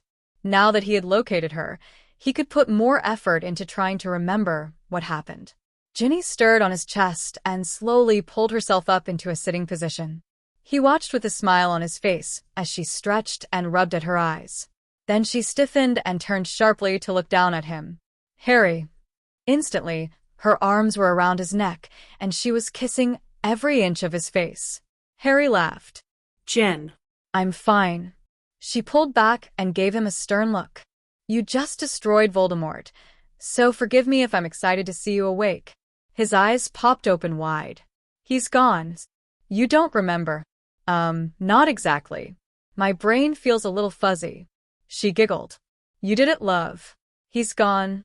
He shouted for joy and pulled her down to him. That's the best news I've heard in a long time. Now, what say you to a celebration? I thought you'd never ask. 14. Harry's legacy. Harry did not want to go back to Hogwarts. He spent the better part of the evening trying to convince Ginny to simply run away with him. Ginny had smiled at him and shook her head. Harry, a lot of people are worried about you. They need to see for themselves that you are fine. And they want to celebrate with you. You did a great thing, love. He sighed. And I wouldn't mind if it was just our friends, but you know Dumbledore will be there. The castle will have released him by now, and he will probably be spitting mad. Ginny placed her hand on his cheek. There is nothing he can do to us, love, and he has no reason to try anymore. Voldemort is dead, and your destiny is fulfilled. Even Dumbledore will have to admit that. Harry snorted. I somehow can't imagine that man admitting defeat so easily. Have faith, Harry. All will be well. How can you know? Because your guardian angels told me so. He looked at her curiously. Let me show you. Come into my mind. Confused, Harry nonetheless cast the spell and entered her mind. She felt him flinch in shock as he watched the final confrontation, and his response to her feelings as she watched him collapse. Then shock overwhelmed him as he saw those he had been able to free and heard their final messages. When Harry pulled out of her mind, he buried his head in her neck, his arms tight around her as he sobbed. We really did save them, didn't we? He asked quietly. It was as if he would not allow himself to believe until he saw it with his own eyes. He needed this to realize that, despite the many that had died in the war, he was still able to do an immense amount of good. She smiled. Yes, love, we did. She continued to hold him as he cried, and her heart nearly burst at the love he held for children he had never even met. Dobby and Winky brought them back to Hogwarts mid-morning the next day. They appeared in the Great Hall and were astonished to find it full to the brim, despite the time of day. The entire room went silent, and every eye turned to them. It was a grating and harsh voice that broke the silence. Harry Potter. Harry turned, startled, to realize that the Bloody Baron was speaking to him. He did not think the ghost could talk. Sirs? Harry's eyes went wide as a steady trickle of ghosts moved forward to stand before him. Most were staring at him with wide eyes, and several appeared to be crying ghostly tears. We bring a message to you, loved one. Harry gulped audibly at the name. It meant a great deal to him, and it was the first time in his life he was proud to bear a title of any kind. All is well, and you have the thanks of more than you can imagine. Your family will watch over you in life, and prepare the welcome you deserve in death. They are many, loved one, and they will never forget your sacrifice for them. Harry blinked furiously. Thank you. The idea of a large family that loved him enough to watch over him was overwhelming to him, for he had always been alone in the world and still had trouble accepting that he no longer was. Ginny slipped her hand into his and squeezed softly. The Baron gave a deep bow before turning and floating away, followed by the other ghosts, many of whom echoed his bow. Harry looked down at Ginny, and she smiled at the emotion swimming in his eyes. Your family loves you, Harry. He gave her a blinding smile before looking up at the staring crowd. He gulped nervously. His eyes shot to the head table, and he blinked in confusion at the empty center chair. Then he shook his head and focused on the other empty chair, whose occupant he cared much more about. His head turned as he looked around the room, searching. His gaze came to rest on a man who was standing by his side, staring at him. The two men stood and looked at each other for several long minutes before the elder gave a startled cry and drew Harry into his embrace. Shocked, it took a moment before Harry returned it. Thank you, Severus whispered hoarsely in his ear. And you, Harry answered back. I could not have done that without your help, Severus. They pulled apart, and Harry was amused as the potion's master quickly slipped back into his usual demeanor. He had a feeling that Severus felt uncomfortable displaying such emotion in front of the occupants of the room. Harry's eyes shot once more to the head table. Where is? Severus chuckled slightly. Gone. He resigned last night and left immediately. Harry whipped around and stared at the man in shock. He did. Yes. He looked utterly defeated. said he almost destroyed the world because of his own pride and could not bear to face you. He said your glory deserved not to be tainted by him. Harry didn't know how to respond to that and so remained quiet. Cornelius Fudge sat contentedly behind his large desk, a self-satisfied smile on his face. The news had just been confirmed that he who must not be named had been defeated. The reports were sketchy about what had actually happened, however. Dumbledore was nowhere to be found. Harry Potter appeared to have fallen off the face of the planet, and the only thing he had been able to get out of Minerva McGonagall was that Harry Potter, with the help of Ginny Weasley, had defeated the Dark Lord yesterday. She refused to say anything else on the matter. His letter to the Potter boy had been returned unopened, and owls directed to the Weasley girl refused to even take off. To Cornelius, all of this meant that no one would interfere with what he presented as news. His junior secretary, young Percy Weasley, was currently preparing an article about Cornelius' personal involvement in the final battle.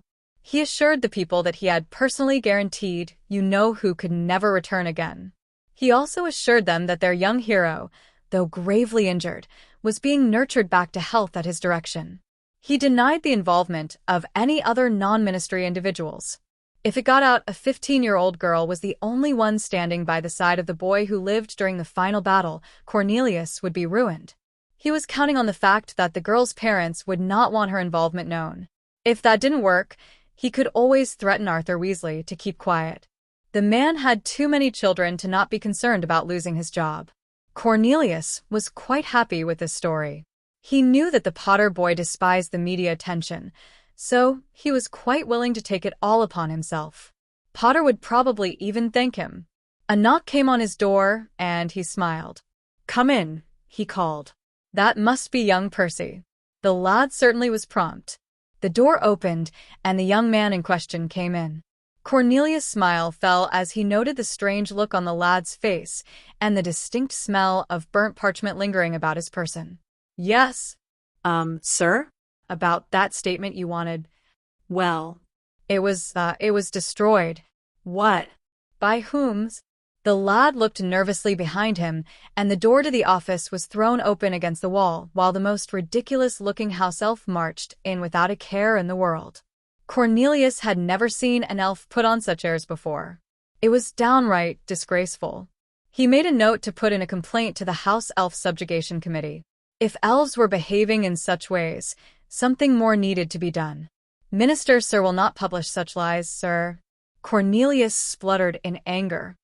"And just who do you think you are to challenge me?" A house elf had the nerve to stand up to him. He was the minister for Merlin's sake. The elf must be sick in the head. That was the only explanation. "My master and mistress sends me to stop yous telling leases." Mistress had Master Harry prepares his own statement for the paper, and he tells us the real story. There airies many peoples who knows the truth, and Wes not let you tell lies. Cornelius sneered. "You cannot stop me, elf." Of course, the elf seemed to be claiming he belonged to Harry Potter, though Cornelius had no idea who this mistress was, and Potter certainly would have the political power to do whatever he wished. But Cornelius would never admit this. The strange elf smiled. "Master says you would say that. He tells Dobby to ask you if yous really want to publicly challenge a story. They will tells the story as they's wish, and tomorrow my master will visits you to discuss how's Wes need to fix our world. Master Harry is confident yous will make the right choices." Without waiting for a reply, the little elf snapped his fingers and disappeared. Cornelius sank back into his seat. Maybe things were not going to go as he had thought. It seemed that Harry Potter was not going to stay in the shadows as he had done in the past. Cornelius began to wonder just what the boy would demand of him, as he would have little choice but to do anything asked of him. Harry Potter speaks out, WHO defeated. We at the Daily Prophet are pleased to present a letter from the boy who lived himself. His sensational story needs no further commentary. Dear witches and wizards of England, for years my youth and inherent desire to stay out of the spotlight have prompted me to allow others to tell my stories. Even when what was printed was so ridiculous as to claim some knowledge of what happened when I myself was the only witness, I let it pass. It was easier for me to ignore the lies than tell the truth. Not knowing how to, I did not fought back against the slander and libel that was printed about me, and made very little effort to make sure the truth was out there for the public to consume. But I will no longer allow others to tell a story that is rightfully mine to share, and mine alone. And so, I am going to personally tell you that the wizard styling himself, Lord Voldemort, is gone. So that you will not be led astray by those seeking to capitalize on your confusion, I am going to start at the very beginning. Tom Marvolo Riddle was born to Merope Gaunt, one of the few last surviving heirs of Salazar Slytherin, just over 70 years ago. His father, who had abandoned his mother before he was born, was a muggle known as Tom Riddle. Merope Gaunt died immediately after naming his son. Young Tom grew up in a muggle orphanage in London and quickly discovered that he was oddly different from the other children there. He could do things, and often used this to terrorize the children. He could often be found whispering to snakes in the garden, and was nearly impossible to lie to. The fiercely independent Tom was barely surprised to learn that he was a wizard, and soon headed off to Hogwarts, where he excelled. He did well at school, culminating in his achievement of the head boyship. But there were other achievements that were hidden.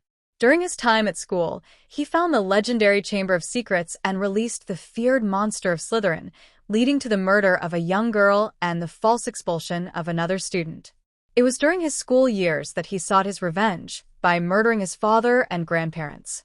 Finally free from all connections to the Muggle father who never wanted him, Tom Riddle fashioned a new name by rearranging the letters of his own to say, "I am Lord Voldemort." After Voldemort's departure from Hogwarts, he traveled far and wide around the world, learning many dangerous and evil forms of magic. He experimented to such a degree that he no longer resembled the handsome boy he had once been. In fact, he barely even looked human. And then he came back to England in the 70s and began his bid for total domination. It was in 1976 that Voldemort began the use of his most despicable ritual. He ordered the capture and repeated raping of a young pureblood virgin. Once she was pregnant, he tore the fetus from her womb and used its blood in a ceremony to stop his own death. The child's soul was sacrificed in his place. 6 times, once a year, he performed this ritual, ruining the lives of 6 young girls and their families forever. Then, he was told by one of his spies of a prophecy that had been made to Albus Dumbledore. Voldemort was only aware of the first 2 lines, which was to be his downfall. The one with the power to vanquish the Dark Lord approaches. Born to those who have thrice defied him, born as the 7th month dies, and the Dark Lord will mark him as his equal, but he will have power the Dark Lord knows not, and either must die at the hand of the other, for neither can live while the other survives. The one with the power to vanquish the Dark Lord will be born as the 7th month dies. And his power will be hidden from the world, none to know of it until the beginning of the end. He will be led to greatness by one whose love for him is old and strong. The one with the power to vanquish the Dark Lord approaches with his guide, he will prevail. Without he will fall lower than any before him have gone. The one with the power to vanquish the Dark Lord will be born as the 7th month dies. There were 2 children born that satisfied the first condition, but Voldemort chose to go after the half-blood, like himself, instead of the pure blood. And, after more than a year of running, the betrayal by one of their best friends led Voldemort to my parents' home on Halloween of 1981. There he killed my father and proceeded on his way to kill me. Granting the wish of one of his servants, he offered my mother the chance to live if she would simply step aside and watch me die. But Lily Potter stood between me and Voldemort, and it was her death that cast the most powerful protection on Earth over me, causing Voldemort's killing curse to rebound on him. His protections in place, it did no more than strip his soul from his body, and so he fled. It was here that those who thought themselves wise beyond compare began to meddle in my life. I was taken and placed with my maternal aunt, and spent 10 years living as a slave and having my spirit and body beaten down until there was little fight left in me. Unlike Riddle, I didn't believe it when I was told I was a wizard, for it was hard for me to imagine that there could be anything special about me. And then I was thrust into the wizarding world and discovered I was famous for something I barely remembered. Thus began my series of adventures. During my first year at Hogwarts, myself and my two best friends were responsible for saving the Philosopher's Stone from Voldemort. Second year, the Chamber of Secrets was opened once more, and while the entire school thought wrongly that I had opened it, I followed Riddle's spirit down into the chamber and fought alone against Slytherin's basilisk to save another of my friends who had been tricked. Third year, the world hid from me the identity of my own wrongfully accused godfather, and the very creatures sent to protect me from him turned on me instead. It was only pure chance and sheer idiocy that allowed me drive off the more than 100 Dementors that attacked me. In my fourth year, my name was entered as a contestant in the Triwizard Tournament against my will. Forced to compete against those with 3 years more magical training than me, it was only pure luck that I escaped with my life. But when I did, only to be stolen away, forced to watch a friend die, and then have my blood stolen to resurrect Voldemort. That was the first night I dueled against him. When I came back, none would believe my story, and I was declared a deluded idiot. My character was attacked for the entire summer, and then, when I protected myself and my muggle cousin from a pair of Dementors sent after me by the minister's senior undersecretary, I was nearly expelled after being tried by the full Wisengamot. I returned to Hogwarts for my 5th year to find a toad had been installed to watch over me. I escaped from her detentions with the words, "I must not tell lies," permanently engraved on the back of my hand after hours and hours of being forced to use a blood quill. Desperate to learn how to defend myself, my friends and I started an illegal club to learn defense. Then we watched as teacher after teacher was attacked and driven away from the school. This culminated in an incident where Umbridge very nearly cast the Cruciatus on me to get me to talk, then almost got me and a friend killed by a herd of angry centaurs. But that was not the worst thing that happened that year. Since my first year, I had often experienced pains in the cursed scar on my forehead. I had learned that it would give me advanced warning when Voldemort was near, or when he was feeling any particularly strong emotion. Several times over the years, I even dreamed through his eyes. These dreams had even helped me to save the life of a dear friend. Unfortunately, Voldemort learned of the connection and began to use it to his advantage. He sent a false vision to me of my godfather, Sirius Black, being tortured. Desperate to save the life of the only family I had left, myself and 5 friends rushed to the ministry. What we found there, however, was a trap. Voldemort wished to hear the entire prophecy, and only he or I could remove it from its shelf. His Death Eaters were waiting as soon as I did. What followed was a fiercely fought battle in which all of my friends were injured. We were only saved when several of our friends arrived to help in the fight. Then I had to watch as Bellatrix Lestrange sent my godfather through the Veil of Death. Enraged, I chased after her, intent on claiming vengeance. Instead, I was drawn into another battle with Voldemort. Headmaster Dumbledore arrived in enough time to save my life, as I was woefully unprepared for the battle. It was that night, just after the death of my godfather, that I was finally told about the prophecy. Unfortunately, I was not told the entire thing.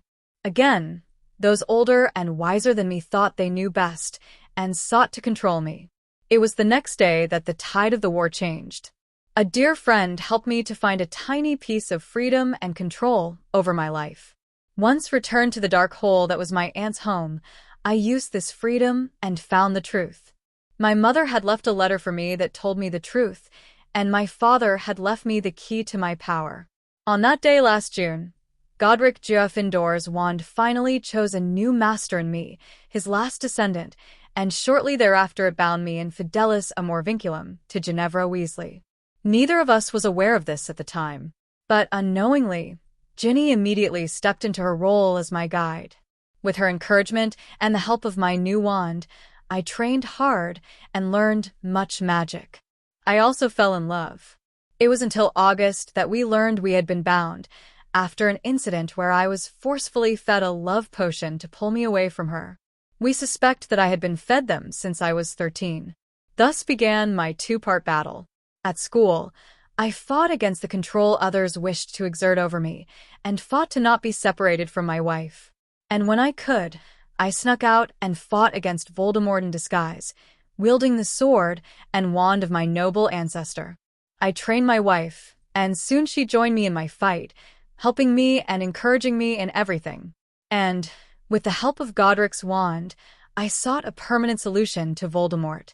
It was the knowledge left behind in the wand that allowed me to learn of the ritual Voldemort had returned to using following his resurrection. Needing information, I sought the help of Severus Snape, who had long been a spy against Voldemort. At his own peril, he sought out and found the identity of each of the 7 girls who had their lives stolen from them. Then, with the brilliance of my friend Hermione Granger, I was able to create a counter-ritual that would not only force Voldemort's spirit to the darkest abyss, but would also pull back the souls of those 7 lost children. I had promised my wife that we would save them. Of course, it took us months to discover this method, and in the meantime Voldemort was already sending out men to find and capture the next girl, so Ginny and I stopped 4 separate hunting parties, decimating Voldemort's forces in the process.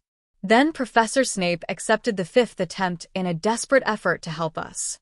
In a staged battle at Hogwarts, planned carefully by my best friend Ron Weasley, the students took out the remaining Death Eaters and I, disguised as Professor Snape, took my wife into Voldemort's lair.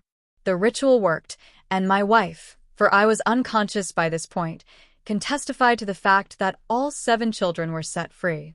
It is now our duty to make sure that such evil can never happen again. We need to stop it while it festers and before it attacks our children again.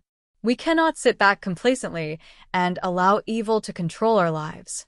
The magical people of England are strong, and we can protect ourselves if only we refuse to live in fear. Fear does nothing but hinder us. Courage is standing in the face of that fear and acting for the salvation of our friends and family. I hope that you will take the courageous example of your children, who fought for and protected their school, to heart. Even the weakest among us can make a difference in the fight against evil. May it never overcome us again. Sincerely, Harry Potter. The days that followed would become legend in the wizarding world. The people stormed the ministry, emboldened by Harry's words, demanding reforms so that they would never fall victim again. Fudge was forced to sign off on most of the reforms before he was voted out of office, and a much more open-minded minister was voted in. Hermione took the opportunity to overturn many of the restrictions on various creatures, and for the first time in ministerial history, various creatures were invited to be active participants in the departments that governed their affairs. Harry and Ginny spent the summer at their own home, hidden away from the world, and enjoying their peace and quiet. They only left for weekly visits to the Burrow, though they had visitors often.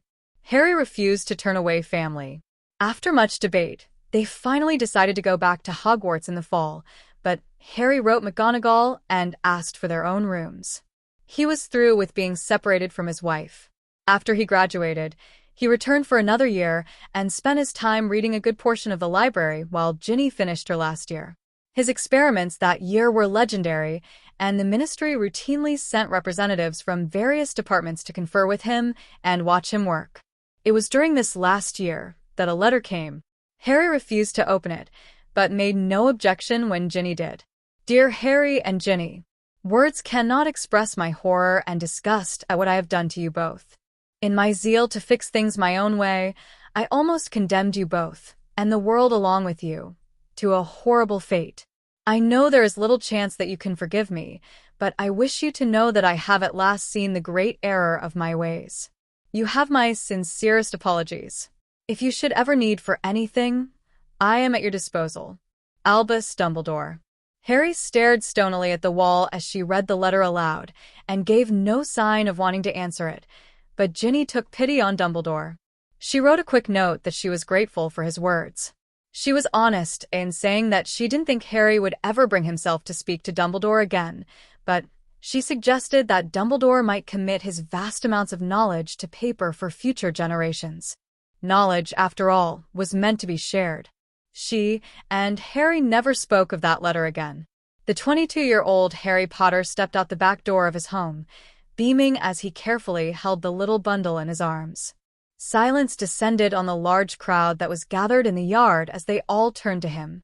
Several small children scampered forward and pulled eagerly on his pant legs to get a good look.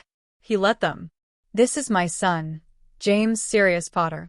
A loud cheer went up throughout the yard, and Harry laughed happily. How's Ginny's? came a call from one of the many red-headed men scattered throughout the crowd. Harry's smile grew even bigger. Brilliant. She turned me green for stealing her wand during the labor, but she's forgiven me now. She's resting. Harry was instantly swarmed by a large mass of females, all wanting to look at the babe in his arms. He basked in the attention that was all centered around his small son, a son who would never want for love or family. In addition to the large contingent of Weasleys present in his yard, there were several other families as well. It still warmed Harry's heart when he thought of how his family had grown, and how they had all settled close by. Severus was lurking in the corner, trying to pretend that he wasn't having fun. Harry rolled his eyes at the man. No one believed his gloomy attitude anymore. Fleur's mother and sister were both here, frequent visitors in their home. Gabrielle had been quite happy to learn that Harry was now her adopted brother, and was enjoying driving him to pull his hair out with all her new boyfriends. Papa Krieg was standing in the back of the crowd, pretending to be gruff, but secretly enjoying all the attention. Harry had a sneaking suspicion that he was going to dote on baby James nearly as much as Grammy Ricci, who was currently cooing at the baby. There were 3 dark-skinned children running around, constantly evading their harried mother. Harry had not even known that Adama had a sister until she had shown up with her children. Her husband had been killed in tribal fighting, and she had no other family to go to for help. Harry had built her a home next door to his own, and delighted in being the favorite uncle to all 3 children. Nanny Tatari was sitting in a chair on the porch under a large blanket. She had been sick for the last 2 months, and Harry was worried that she wasn't going to last much longer. He was glad that she had gotten to meet his son, and he made a note to go over and let her hold him some. It would make her smile. Susan Bootnay-Bones was here with her husband Terry and their small daughter. She had been a great help during Ginny's pregnancy, having just gone through one herself. Susan had declared Harry her cousin and taken it upon herself to show him exactly what that entailed. Harry let her, secretly knowing that she missed her family as much as he missed his. Lydolf Tjison was standing with his arm wrapped around Katie Bell. They had met the first time Lydolf came to visit and hit it off immediately. Lydolf never left after his second visit. Now they had a little flat in London and often came to dinner. Ginny had been right that Lydolf would fit in perfectly with her brothers. He and Charlie got into heaps of trouble before Katie finally calmed him down. His family was large and rowdy and quite perfect. He looked down at the babe in his arms. Or it would be when James had a couple more siblings. He wondered how soon he could talk Ginny into trying for another one. Better not mention it for a few weeks. She might turn him green again. Harry James Potter, aged 192, smiled as he watched his large and unusual family file out of his room. Only James, who was in the chair by his side, knew why he had asked them all to leave. He was watching his father sadly, a resigned expression on his face. "Are you sure you have to do this?"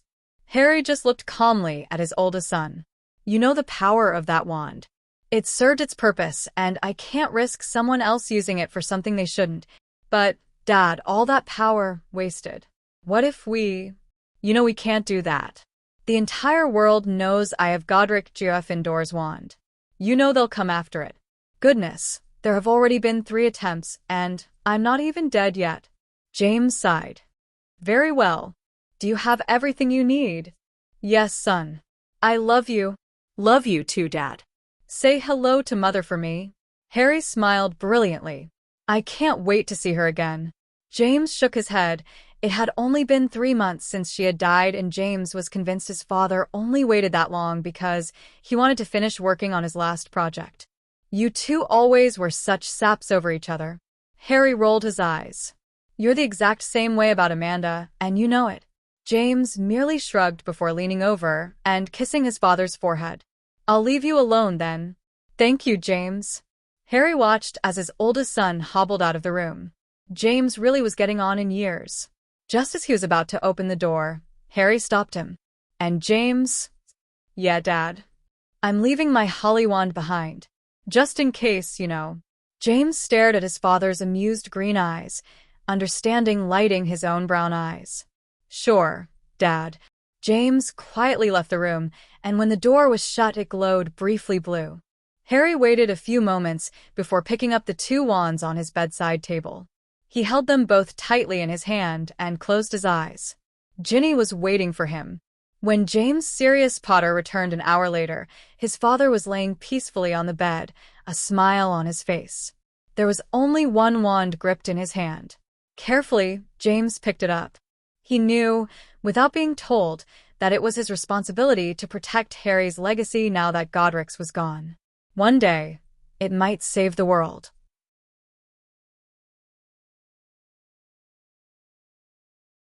Thank you for joining us on this magical journey through Harry Potter and Godric's Legacy by Hermyd, here on Grimoire Audiobooks. We hope you were spellbound by the twists, turns, and heart-pounding moments of this extraordinary tale. Your support keeps the magic alive. If you enjoyed this adventure, please give it a thumbs up, share it with fellow Potterheads, and subscribe to our channel for more enchanting stories. Don't forget to hit the notification bell so you never miss an update from the wizarding world and beyond. Until our next magical adventure, stay curious, stay inspired, and remember, the magic is always within you. See you soon at Grimoire Audiobooks.